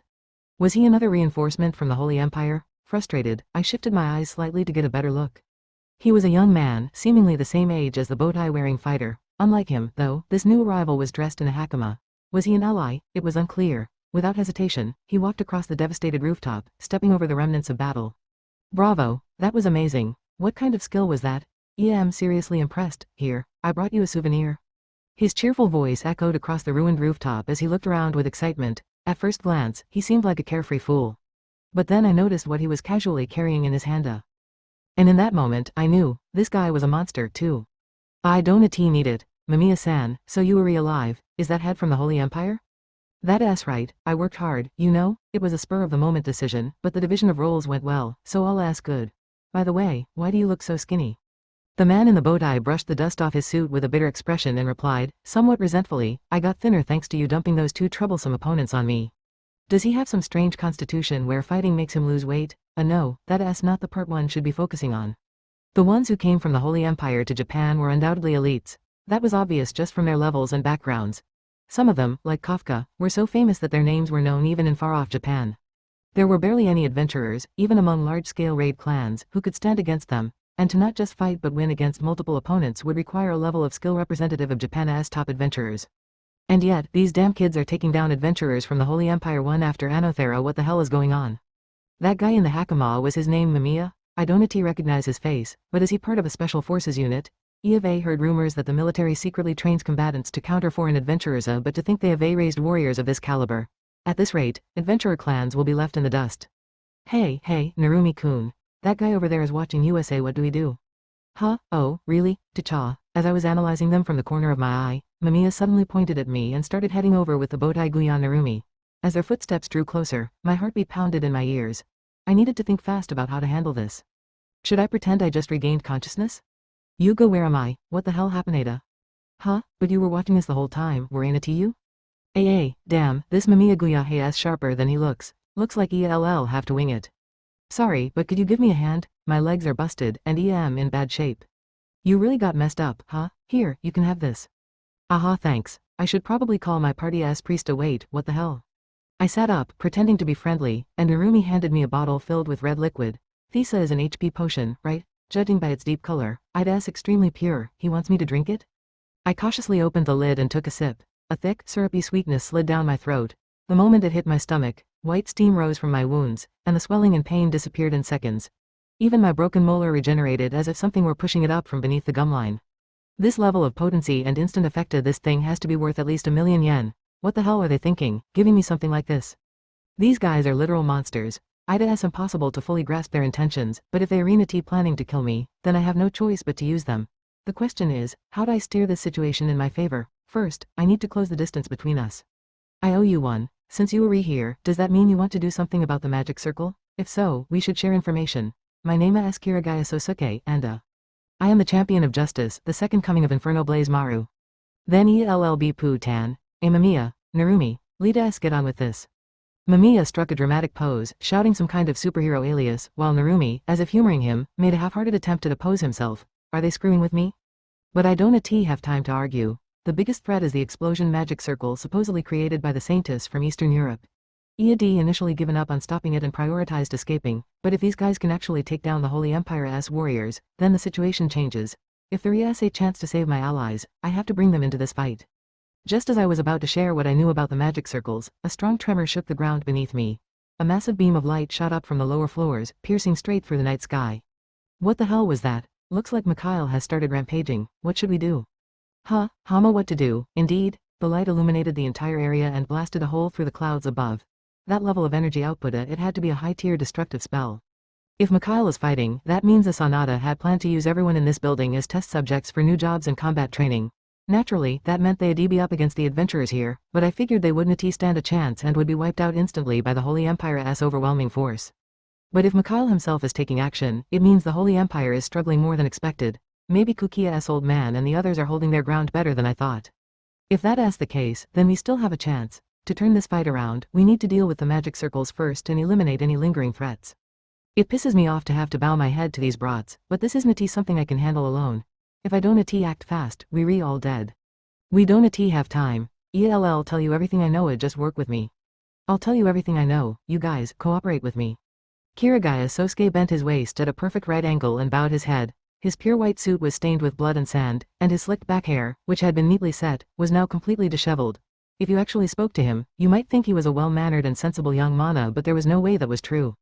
This guy was a high-priority subject frequently discussed at Narumi family meetings, the leader of the raid clan Sorrel.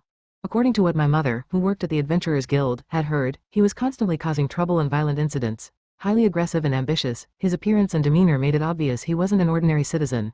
The nickname given to him, Mad Dog. Trusting someone the Adventurers Guild itself saw as a problem was out of the question. That said, he had climbed to a position where he could command Kinrankai and had even negotiated directly with Sanada and the Holy Empire. There was a high chance he knew internal details that I wasn't aware of. Moreover, since he was clearly opposed to the Holy Empire, the enemy of my enemy is my friend, logic meant he could be an ally. There was definitely bad blood between Sorrel and me, but perhaps, just for now, I should turn a blind eye and work with him to overcome the greater obstacle, the Holy Empire. And then there was another incredibly suspicious individual. Standing beside him with a light-hearted grin was Mamiya Subaru. This guy had casually brought back the head of a Holy Empire soldier, someone I had to push my player skills to the limit to defeat like it was some kind of souvenir. His hakama was completely unruffled, meaning this hadn't been a hard-fought battle. He had won easily and in a short amount of time. That was downright abnormal. From my own experience fighting the Holy Empire troops, I estimated they were around level 33. Having been through war, their PvP combat skills were unusually high. Taking down a warrior of that caliber without a scratch would be nearly impossible without top-tier ability of practically the best in Japan. And yet, Mamiya's power was on a level that even made his sister, Kai-chan, one of the strongest Dunix heroines, seem weak. If he hadn't dropped out of the Adventurers Academy, I bet he could have single-handedly crushed Hachiryu, the elite group led by the former Student Council President, Sagara. He hides behind the mask of an incompetent genius, but in reality, his strength is beyond comprehension. What is he really thinking behind that innocent, playful smile as he toys with me? Kirigaya and Mamiya, having these two witness my fighting ability was troublesome, to say the least. Hopefully, this wouldn't lead to complications down the line. At the same time, I couldn't ignore the powerful beam of magic that had just pierced through a building. It was an advanced magic spell, something a high-tier job could cast, so there was a chance someone in the Holy Empire had used it.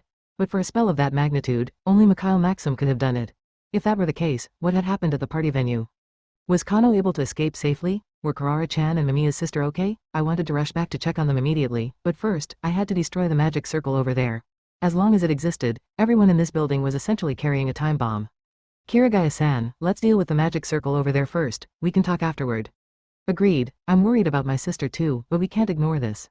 A large helipad sat diagonally across from our current position. A faintly glowing magic circle was visible on top of it. I wanted to confirm whether it contained the magic circle responsible for the building's imminent explosion. When I suggested this, Mamiya and Kirigaya both nodded in agreement. Finally, I can accomplish my original objective. Seriously, too many problems had come up just getting here. I had nearly died multiple times and was utterly exhausted. But once I destroyed the magic circles causing the explosion and communication interference, all I had to do was hide in the shadows of Kinrankai and Kunoichi Red until reinforcements arrived. Telling myself this was my last mission, I forced my battered body forward toward my goal. After climbing over some pipes and fences, we finally reached 3 overlapping circular magic circles, each about 10 meters in diameter. A stacked magic circle structure. As I moved in to investigate, Kirigaya alternated between looking at me and the magic circle before speaking. Narumi, do you know what this magic circle is? I know, but I can make a rough guess. If it were an offensive spell, there would be attribute symbols indicating elements like fire, ice, wind, earth, lightning, water, light, or darkness. But these circles don't have any of those. In Dunix, offensive spells were categorized by attributes, and when drawing magic circles for them, attribute symbols had to be included somewhere. The fact that none of these circles contained any attribute symbols meant they were ain't attack magic. They were ain't buffs or defense magic either. You wouldn't leave a magic circle that indiscriminately strengthened nearby people just lying around. And since I didn't get any ominous feelings approaching it, it wasn't a debuff magic circle. That left only one option, a suppression type spell. As I explained this, Mamiya, who had been taking pictures of the magic circle beside me, tilted his head in thought. But if all 3 of these magic circles are interference spells, that means the explosive magic circle must be somewhere else, right? Do you have any guesses where it might be? I don't think there are any other places large enough to set up a massive magic circle. What about the building's exterior walls? If the explosive magic circle isn't here, where could it be? To destroy a building of this size, the magic circle would need to be tens of meters in diameter. The only locations that could accommodate such a large circle are the first floor entrance, the party hall on the 55th floor, and this rooftop. If I'd asked not in any of these places, then Mamiya's guess that I'd ask on the exterior wall some might be correct. The exterior walls certainly have enough flat surface area for a magic circle, making it possible to place one there. However, drawing a magic circle requires it to be within a magic field, which takes both time and effort. Not to mention, it would be highly conspicuous. If someone painted a giant magic circle on the side of a skyscraper in the middle of downtown Tokyo, passers-by would notice it immediately. Maybe the whole building explosion is just fake information. As I was about to conclude that, Kirigaya shook his head in disagreement. No, I definitely heard Sanada say, we're going to test the power of a super high-level magic circle. The name was something like Apocalypse Magic. He also mentioned that it was a grand spell devised by the saint from Eastern Europe. Could it be Apocalypse Nova? Yeah, that's it, no doubt about it. That saw a supreme tier spell. For high tier spells, expanding the magic circle to tens of meters increases their power. But a supreme tier spell can obliterate this skyscraper even with a compact magic circle. My own overdrive spell, for instance, uses a magic circle less than a meter in diameter but still possesses immense destructive power. However, if the magic circle is that small, it could be placed literally anywhere, making it impossible to pinpoint its location. More importantly, who exactly is this saint? A magic circle isn't complete just by drawing the patterns using a catalyst. It must also be infused with magic by some means. The real question is, who infused the Apocalypse Nova spell into the magic circle? To cast a supreme tier spell, one must hold a supreme tier job, which requires reaching level 50 or higher. If Kirigaya's information is accurate, that means this saint from Eastern Europe is at least level 50. Thuria's another way, Tha'a using a magic scroll containing the spell. However, obtaining a supreme tier spell scroll requires delving beyond the 50th floor of a dungeon and endlessly looting treasure chests. Either way, it would still require someone at level 50 or above to retrieve it. Wait, Thuria's one more possibility. Someone who isn't a supreme tier class, and isn't using a scroll, but can still cast supreme tier spells. That would be a player. In fact, that's probably the most likely explanation. I nearly lost myself in this shocking realization, but now wasn't the time for such thoughts. I had to refocus. If the building's explosive spell really is Apocalypse Nova, then even a 1-meter magic circle would be enough to destroy this entire structure. Did you hear where they placed it? No, but they rented out the 44th floor for several days and stayed there. If it takes time to create a magic circle, then that's the most suspicious place. So the Holy Empire occupied the 44th floor. I just hope we find it there, because if we don't, every person in this building is as good as dead. The current time is approaching 7:40 p.m. They said they'd detonate the explosion at 8 p.m., meaning we have less than 20 minutes left. There is no time to search aimlessly. We're relying entirely on luck. The crushing weight of reality nearly made me collapse, but I forced myself to stand. Before heading to the 44th floor, we needed to deal with the magic circles Haria, though even that had complications. Kafka and Svetlana mentioned 5 interference magic circles. Communication jamming, repelling people magic barrier. Illusions concealment, but here, we only found 3. That means at least 2 more must be placed elsewhere. If we don't find and destroy them as well, we're still in trouble. Problem after problem. This is way beyond a simple, one crisis after another, situation. I felt like curling up into a ball and groaning in frustration, but I didn't have that luxury. Giving up wasn't an option. I had to keep moving forward. This is what it means to fight in an area the enemy has meticulously prepared. Alright, we'll head to the 44th floor, but first, let's destroy these magic circles. The magic circles in front of them were not attack spells, so there was no danger of them exploding. The three of them split up and stomped on the magical lines, disrupting them. As they did, the circles dimmed with a low hum and eventually disappeared completely. Something had changed, but there was no noticeable effect. When he looked up to check their surroundings, Mamiya was already opening his wrist terminal and making a call. Oh, I can use my phone now. Hello? Hello? Oh, brother? Peeking at the screen, Sota saw a young girl in a kimono, a Kai-chan leaning forward, her face filling the entire frame. Had the communication interference been lifted? If so, he could try calling Kano as well. Suppressing his eagerness, Sota activated the call function on his wrist terminal. Kano had probably already used the escape item and left, but he wanted to confirm just in case. Sota, oh haha, you look so skinny. Wait, is that really Sota? On his screen, he saw Kano in a dress, alongside a girl with braided hair and a large backpack as Satsuki, both looking surprised. It wasn't strange for them to be together. Using the escape item would have taken Kano to where Satsuki was waiting. What was puzzling, however, was that behind Kano and Satsuki, Kai-chan could be seen talking to Mamiya's brother on the phone. Why were they all in the same place? Where are you right now? Don't tell me you were still in this building. Yeah, right now, Arthur saw. Before Kano could finish speaking, a strong tremor shook the floor beneath him. It wasn't an earthquake, it felt more like an explosion. For a brief moment, Sota thought the detonation magic circle had been triggered and nearly panicked, but thankfully, it seemed they were still safe. So, what about Arthur? And what is that white pattern behind you? What is happening over there? This, I'd say a defensive barrier. Arthur put it up to protect us from that guy in the white coat, look, Kano turned the camera, revealing a glowing geometric web surrounding them. It was a defensive barrier, woven from Fredsa, a specialty of the arachne species. Beyond the barrier, a pure white arachne wielding a massive black scythe was facing off against Mikhail. They seemed to be testing each other. Mikhail was sending out small magic bullets, while the arachne evaded them and cut them down with precise swings of its scythe. Wait, is that Arthur? Arachne typically fought by setting up webs to attack and defend. One wielding a scythe was unheard of. That meant the figure behind the barrier wasn't just any summoned creature, it was likely Arthur himself. But the last time Sota had seen Arthur, he was small enough to perch on a shoulder. Now, the screen showed a humanoid upper body fused with an arachne's lower half. He had grown significantly. Moreover, how was he even outside of the dungeon? The Demona's restriction should have prevented him from leaving. Could he bypass it by possessing a summoned body? There were too many questions, but none of them mattered compared to the fact that Arthur was here. If he could keep Mikhail occupied, their mission to destroy the magic circles would be much easier. As Sota considered their next move, the camera angle shifted again, now focusing on the girl with the large backpack as Satsuki. Why was she even here? Had she used the escape item to come back? Sota, I brought a bunch of useful items and magic tools. Can you make it here? Yeah, I'm on my way. I need to discuss something with you too. Is the defensive barrier still holding up? Seems like it hasn't budged, even against Mikhail's attacks.